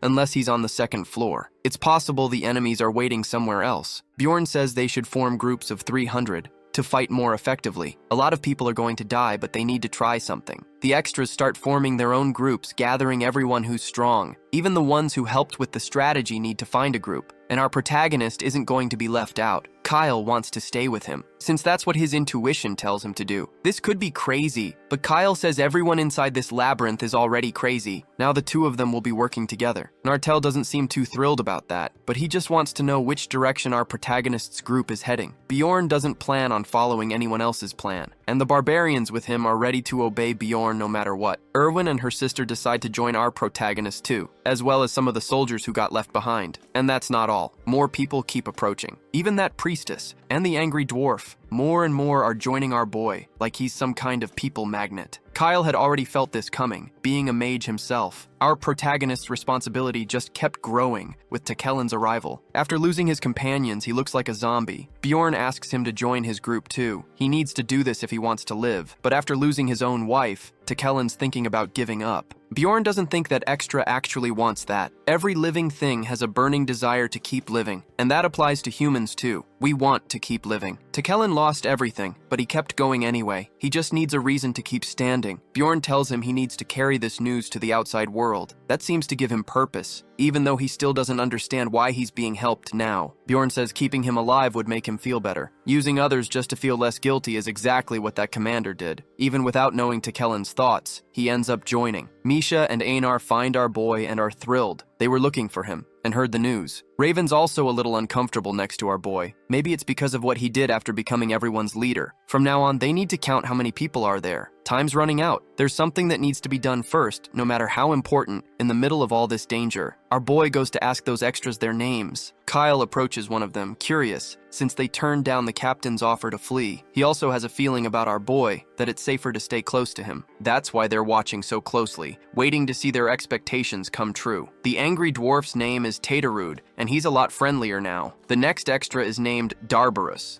and they've already spoken before. Elbertine, the one beating up the soldiers, is ready to grab a drink with our boy outside. That makes everyone feel a little less like strangers to each other, but there must be a bigger reason for something like this. Kyle's already given up trying to understand it. He's just going to accept it. Our boy boosted the morale of that huge army once again. There isn't a single Hans among that crowd. Luck decided to smile on our protagonist, but not everyone's getting to enjoy that. At the front line, things are getting really intense. There are 3 groups of explorers now, the strongest ones up front, in the most dangerous spot. Using a communication stone, our boy talks to Kyle. During the trip, the dwarf seems to have spotted something, and our protagonist too. He tells everyone to stop. This is the floor's boss. Its presence is overwhelming, suppressing several abilities. Everything's dark, and everyone needs to stay alert. The sound of the creature approaching can already be heard, a huge hound of darkness, ready to devour explorers. But they're ready to finish off these creatures. Blows are exchanged, shields get scratched up, and even in the middle of combat, they need to keep advancing. Everyone's committed to this huge task, but lives are also being lost. After the first fight, those at the front swap places with the ones in the back, but our protagonist stays right where he is, to keep guiding the way. The extras with names are still alive, and they want to help our boy going up front, but the request gets denied. Bjorn goes back to walking ahead, ready to face anything. The Darkhounds show up again. The extras realize they're spawning from everywhere. Tons of people have already died on this stretch. It'd be worse without priests among them. It's like they're on vacation in hell. Bjorn starts getting worried about Misha, getting distracted,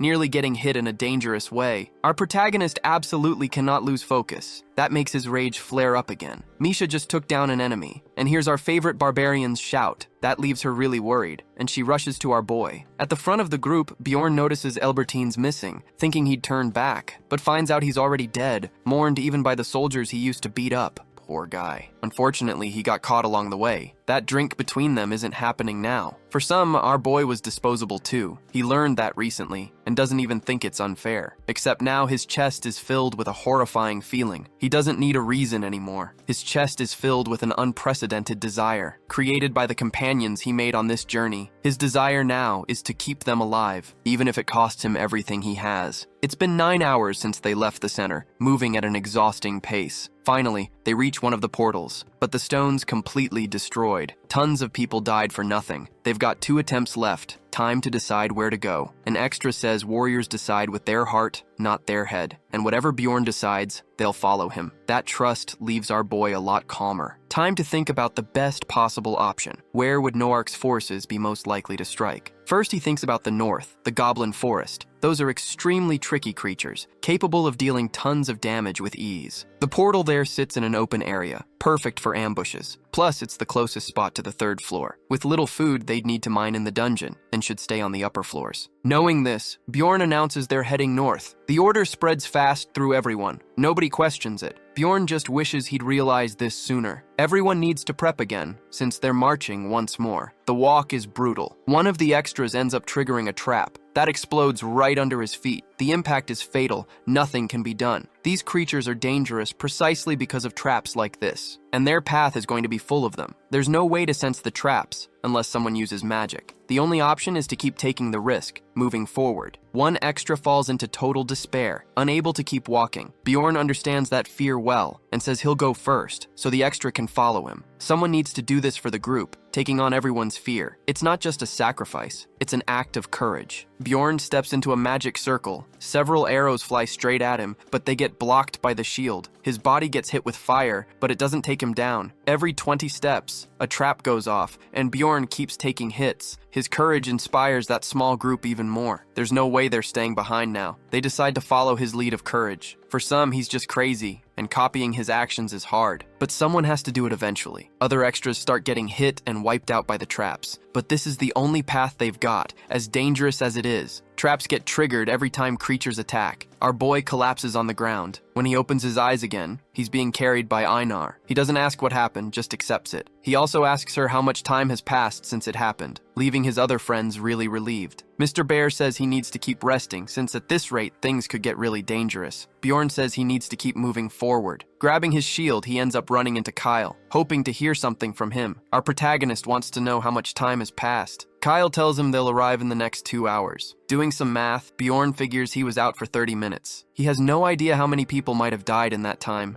Erwin wants to stop our boy from going back to the front line, since she knows what's going to happen if he does. A lot of people are worried about our protagonist, but that's not enough to make him change his mind, which makes Erwin physically block his path. She doesn't understand why he's pushing himself so far, saying Bjorn's already done enough. She just wants him to rest a bit. Overtaken by the aura of the protagonist, Bjorn's about to give his crushing response. He's already tired of watching people die. His body's extremely tough. After stepping on hundreds of traps, he just passed out. That kind of madness isn't going to kill him. If he's at the front with the others, fewer people will die. Reaching the first group, some are surprised by what they see. Bjorn immediately notices the priestess collapsed from overusing her power. They need her alive in case of emergencies. If she keeps being stubborn, Bjorn says she should just get knocked out. Our boy starts running even faster, but gets an elbow to the ribs. On the stretch they're on now, they're advancing in a straight line, and even the leader should follow the rules. That leaves our boy irritated. But they tell him he should rest a bit more, since he's earned that right. There are still plenty of traps ahead. It's not his turn to disarm them yet. The caravan starts stopping. Something's happened up front. Bjorn forces his way through the crowd of explorers. Even though people are telling him to keep resting, the moment he gets there, the named extras are already waiting for him. They just found the thing the mage warned about. A huge, mysterious red eye, the Watcher of the Abyss. For our protagonist, that's exactly what was expected too. They're going to wait. Seeing that thing isn't pleasant at all. Without hesitation, Bjorn crushes the monster with his weapon. Time for Kyle to join them too, to execute Plan B. That floor's boss is weak,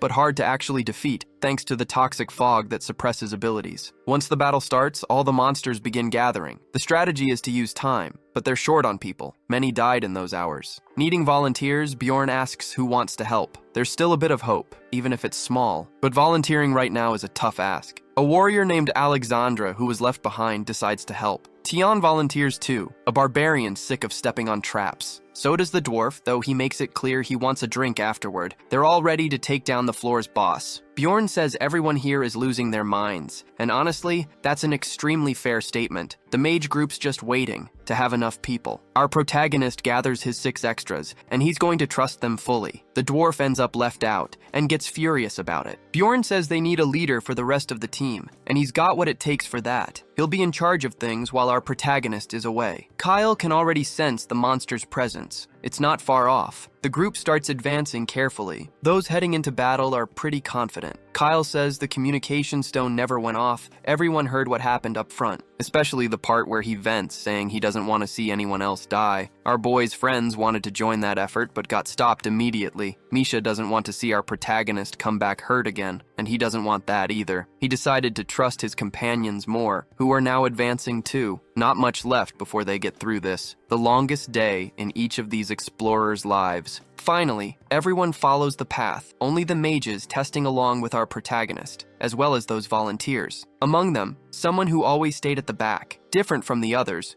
who went through the first squad. This extra's name is Ghouls, and the only advice given to him is survive. The only real rule in the front line. Eyes light up in the cavern. The boss has arrived. Time to get ready for battle. The goal is to hold out as long as possible so the others can pull back. Kyle also says, no matter what happens, they need to protect the protagonist. He even gets curious about it and asks if nobody wants to know why. One extra has the answer ready. If Bjorn survives, so will they. The creature launches its attack, ripping a chunk off our boy's shield. His gear's already pretty worn down that day. Kyle says they need to hold out for 10 minutes. The presence of Verzark has just made itself known, and it's overwhelming. There's nothing they can do against him right now, but that's not going to stop them from fighting. This is just one more obstacle in our protagonist's path. To close out this long day and welcome a new dawn, they need to fight. The atmosphere is sinister, and what happens next depends entirely on these explorers. Kyle says to avoid making eye contact with the creature, since it can inflict fear if you do. The creature taunts the explorers, daring them to look at it. If the fear stacks 9 times, the target becomes that monster's slave. It's a completely absurd effect. One of the extras is already terrified, but he's pushing through his own fear. Otherwise, he would have dropped his weapon and run. Kyle casts a support spell to help everyone. Now they're able to fight the creature, except one of them ends up getting immobilized. For the next 10 minutes of fighting, they need to stay alert. Bjorn won't be the monster's only target, which wants to use them as living sacrifices. That small group needs to endure this, but the fear starts spreading through all of them. Before leaving the center of the floor, the dwarf mentioned the boss targets whoever defeats his watcher. If someone sacrificed themselves, it could work. but they'd need to pick who. That target would have to hold out until everyone else escapes. That's going to take 10 minutes. If the target gets defeated before then, the monster will go back to hunting the group. That's exactly why our protagonist decided to become the target. To pull this off and survive, he needs those volunteers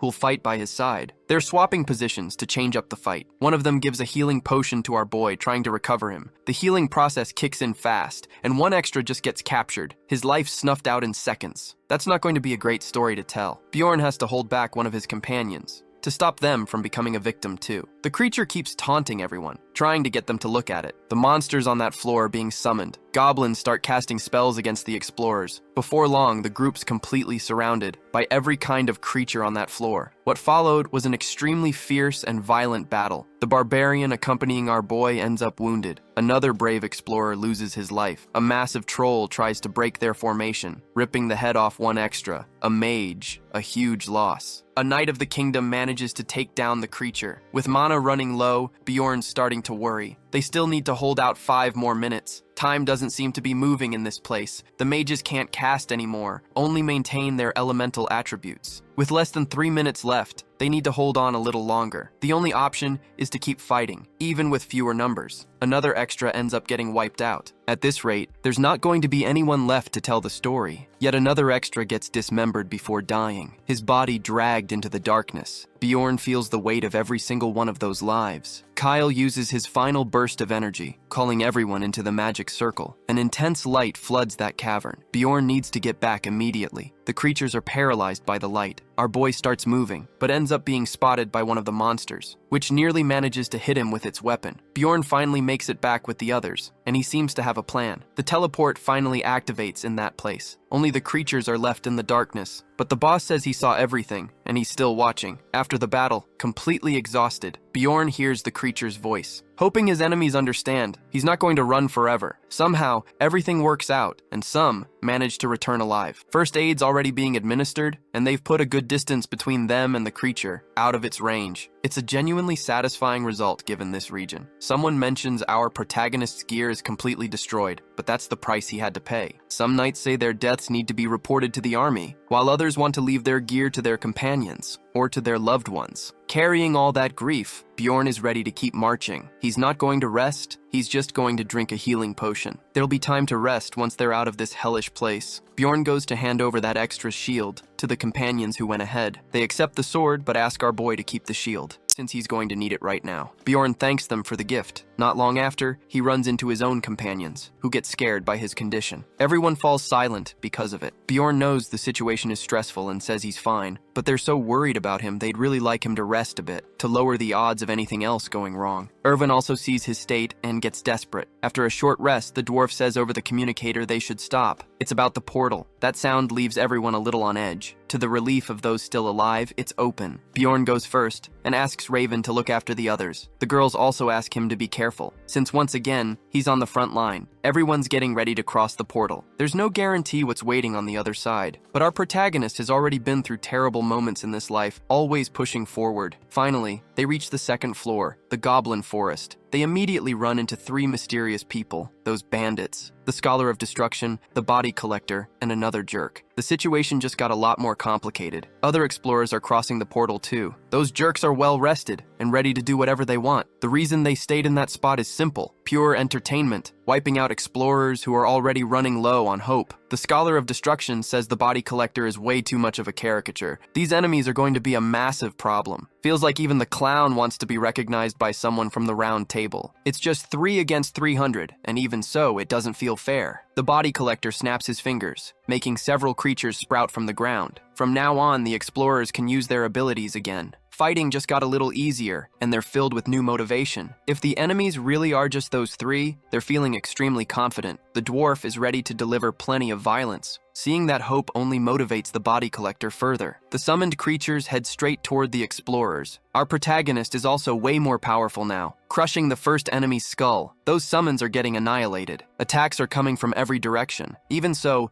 the Body Collector stays confident, summoning a gigantic creature. This is the next level of his attack. the body explosion, which starts affecting all the explorers, with poison effects capable of melting flesh. Bjorn tells everyone to get away from the bodies. The Wolfman is surprised the Barbarian is leading that squad. It's impressive that he's gathered so many followers. He doesn't even seem like a traditional barbarian. One extra gets ready to defend our protagonist, attacking the Wolfman with his sword. He's following Kyle's orders and will handle this enemy now. He's a level 3 explorer, saving his strength to reach the second floor. While they fight, Bjorn gets instructions from the mage. He needs to join the others to fight the body collector. Seemed like a solid strategy at first. The Wolfman realizes he's fighting a knight. He's not alone either. Other explorers have already joined the fight. Bjorn carves his way through the undead, throwing bodies far out of his path. But someone says his allies are arriving. Several ice slashes happen in the blink of an eye. Those two ferocious girls aren't just going to stand there watching. Same for Raven and Mr. Bear. They're sick of watching our protagonist fight alone. Fire arrows cut through the sky. Erwin and her sister have made it too. Daria's not going to stay away from the fight, since she and her sister can both help. Time to go on the offensive. The goal is to crack open the body collector's skull and see what's inside. Bjorn starts advancing toward his target, followed by the explorers. The body collector's ready to make their lives a lot harder. The ones who just died there are being controlled now. A catastrophic scene for those still alive. Those bodies were companions mere minutes ago. Bjorn's absolutely furious about it, even if there are only 3 enemies. All of them are formidable, capable of dealing massive damage. Bjorn's not going to just complain about it. He's already spotted an advantage. Time to use this item in his favor, boosting his physical damage in proportion to the number of enemies. That's exactly why he was assigned to fight the Necromancer. Our boy's physical attack bonus reaches insane levels. He's turning his enemies to dust with completely devastating blows. His allies are pumped up by it. Faced with this kind of damage, the body collector detonates some of his summons. Raven casts her spell immediately, pushing the creatures away, so they explode far from the explorers. That's exactly the moment a massive shadow appears, coming from a summon. This is the Orb of Destruction, made by the Scholar of Destruction. Seeing the sheer scale of the attack, the Wolfman flees,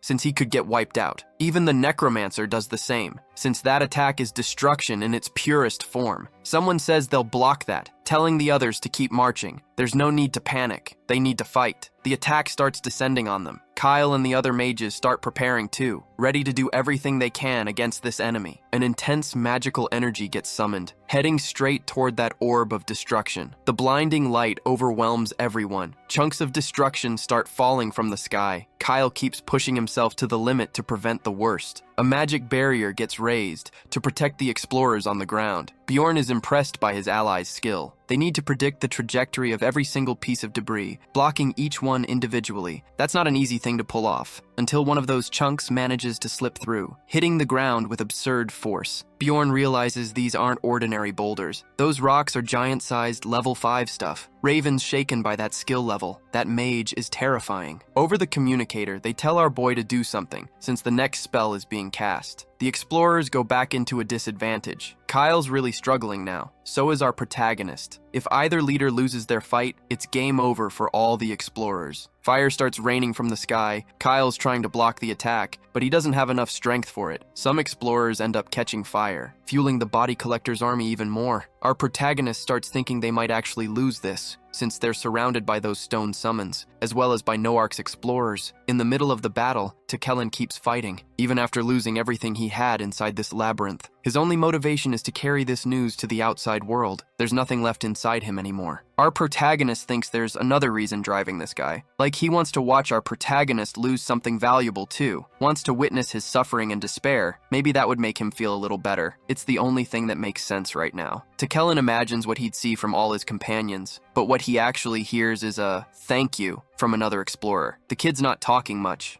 still in mourning. And when he finally does open his mouth, he says, "Everyone here is going to die." The other explorer doesn't disagree with that, but doesn't plan on stopping either. He needs to fight because he's a warrior. Within seconds, his flesh is crushed and torn through. Tekellen's next, but other explorers don't let that happen. It's not time to give up yet, because our protagonist is still fighting. The extras with names are dedicated too. Bjorn is a machine of violence. In the middle of the Necromancer's pile of bodies, he ends up finding a familiar face. Hansen, the guy from the start of the labyrinth who wanted to join him, looks like he met a tragic end. Bjorn feels a moment of sorrow about it, but there's no time to grieve. He needs to keep fighting the creatures. His allies are getting brutally punished too. The other fronts of the battle are struggling. The real question is whether the Scholar of Destruction can even be defeated. Kyle says there's a massive power gap between them, but he's going to do everything he can, even if it costs his own life. Bjorn once again feels the weight of the situation. Kyle has one last spell to use, but it's going to cost him his life. It's his last resort. Bjorn's also determined to take down the body collector. Kyle likes the line that says warriors laugh in the face of hardship. He'd like it to be part of his biography. From here on out, that's not a problem anymore. Raven notices that Magic Circle is different. If the Scholar of Destruction uses spatial magic, Kyle would make it turn into something else. Time for him to finally smile a little in this fight. They don't know if it worked yet, since they still need to keep fighting. Very few are left alive at the front. Daria says her sister can't stray too far even though she's the center of the plan. She needs to stay with them. Far off, the body collector watches this transformation happen. Our boy manages to spot his enemy and gives the order for the dwarf to head over to Melter, then uses his huge jump to close the distance to his target. They're flying through the air. Erwin's already ready to use her ability, nullifying any physical damage. Raven's also needed for this plan, using wind magic on our boy and his allies, so they can land softly, right on the enemy. Erwin extends her ability to our protagonist, whose body is now inhabited by the spirit of the earth, reducing fire damage taken. The elemental barbarian has just entered the battlefield, ready to crush skulls. Bjorn delivers another devastating blow, dealing damage on the level of a meteor strike. The body collector gets sent flying. He let his guard down. He never expected our boy to still have the manticore essence with him. His mask also starts cracking, revealing his face, which is definitely not a pretty sight. He'd have been better off staying hidden. That degenerate lunatic is deeply hurt by that comment. He's completely enraged now, ready to make his enemies suffer every kind of pain. The dragon hunter said the exact same thing once, and did nothing. Furious, the body collector attacks again with his summons, but our protagonist turns into a giant of stone. He's immune to that kind of attack, thanks to his poison resistance. That's when the enemy realizes he could end up turned into a pile of crushed meat. Since his agility is high,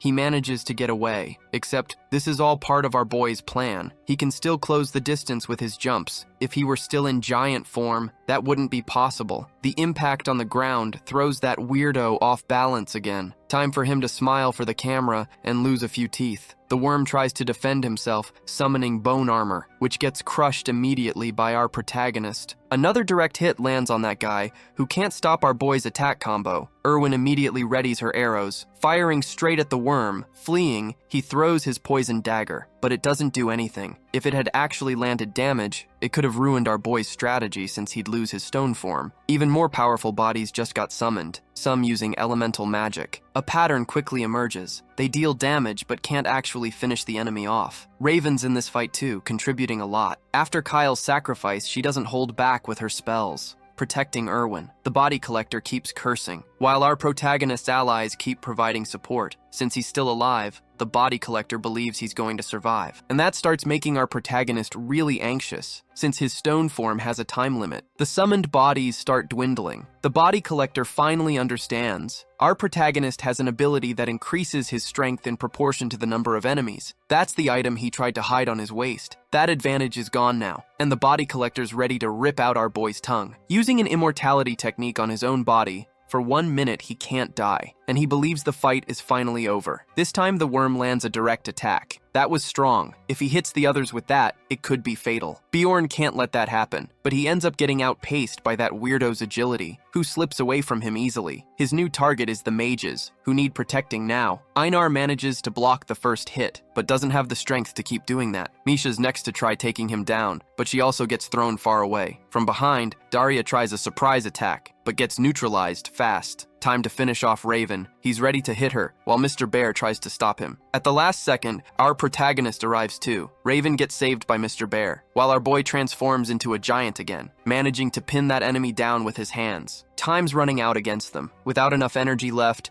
the giant form is fading. It's going to be tough to hold that worm, but that guy's minute of immortality is up, right in the middle of his enemies, and he flees in the most humiliating position possible, reduced to something pitiful, which doesn't stop him from suffering plenty.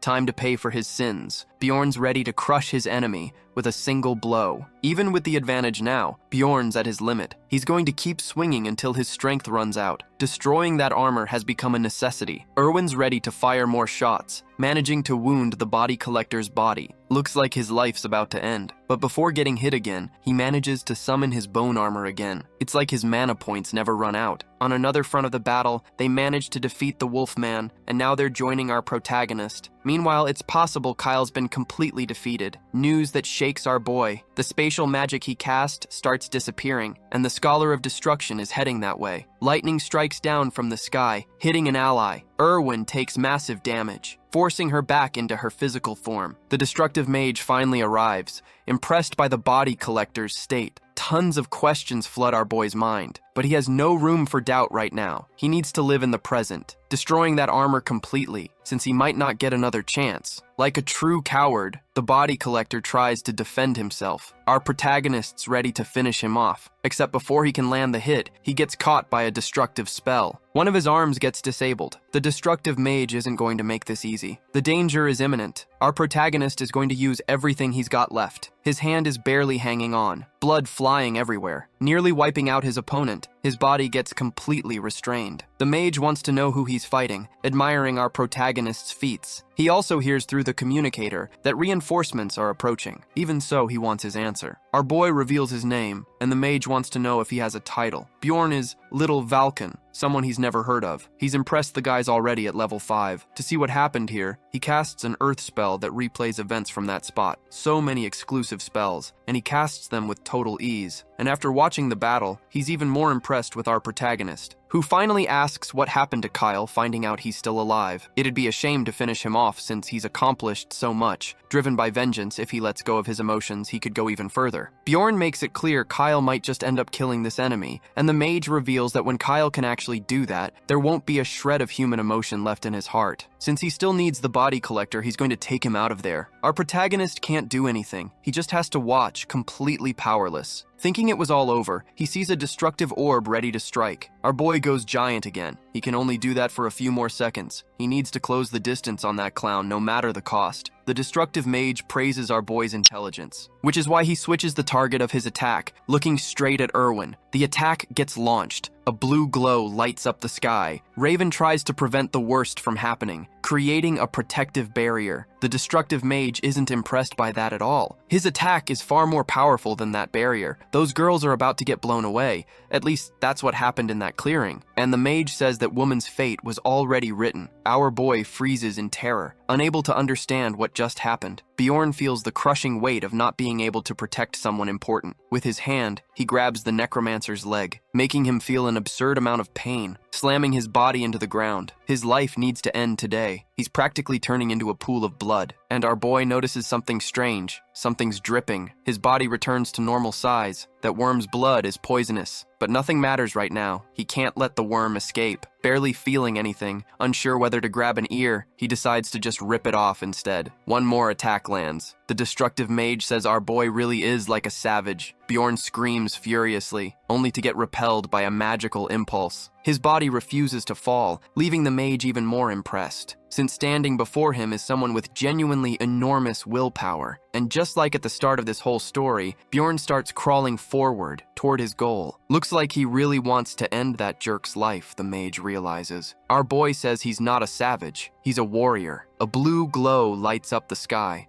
announcing someone else's arrival. Our protagonist's reinforcements are arriving too, and the mage says he's not there to waste time. He just made a rare miscalculation. He thought no one would make it this far, so he congratulates our boy, the sole victor. Badly wounded, Bjorn can barely tell who his allies even are. The dwarf tells him it's all over now, and he can finally rest. Except our boy wants to know how his allies are doing, since that was the biggest day of his life. Flashes of what happened run through Misha's mind, who's still unconscious. When she opens her eyes, still disoriented, Mr. Bear tells her everything's fine, but she wants to know how the others are doing. With a lot of hesitation, Mr. Bear says their whole team survived. It was the fairy who ended up losing her life. Back at camp, everyone is devastated. A man drinking water spots Misha and tells her our protagonist should be in that tent. At the entrance, Kyle's standing there, along with Einar, wanting to go in. He says the priestess is risking her own life to heal our boy, and the girls want more details about his condition. Bjorn's completely covered in poison, his body's melting, and some of it reached his brain. That leaves the girls speechless. Finally, someone says they can come in. Bjorn's going to be left with scars. The priestess doesn't have the strength to remove them right now. It's the least she can do, since she's already done more than anyone. Misha strokes our boy's face, getting emotional seeing his sad expression. Everyone's calling him a hero. But at what cost did he earn that title? Little by little, our protagonist opens his eyes. After 7 days in the labyrinth, surrounded by his allies. The recovery is going to take a full month, according to the priestess. Our boy wants to know if they got ambushed, but nothing happened. Finally, he remembers what happened to Erwin and falls into despair, but his friends don't have good news. Turns out she's really not alive anymore, though the one who's no longer among the living is actually her sister. The magic barrier wasn't enough. Our boy wants to know where Erwin is now. He's told she's still in the same spot, still very weak. Mr. Bear offers to help him up. Outside, they run into Kyle again. They head to see the ferry. More people are gathering at that camp after the battle. Roughly 1,000 explorers. Remembering all that suffering,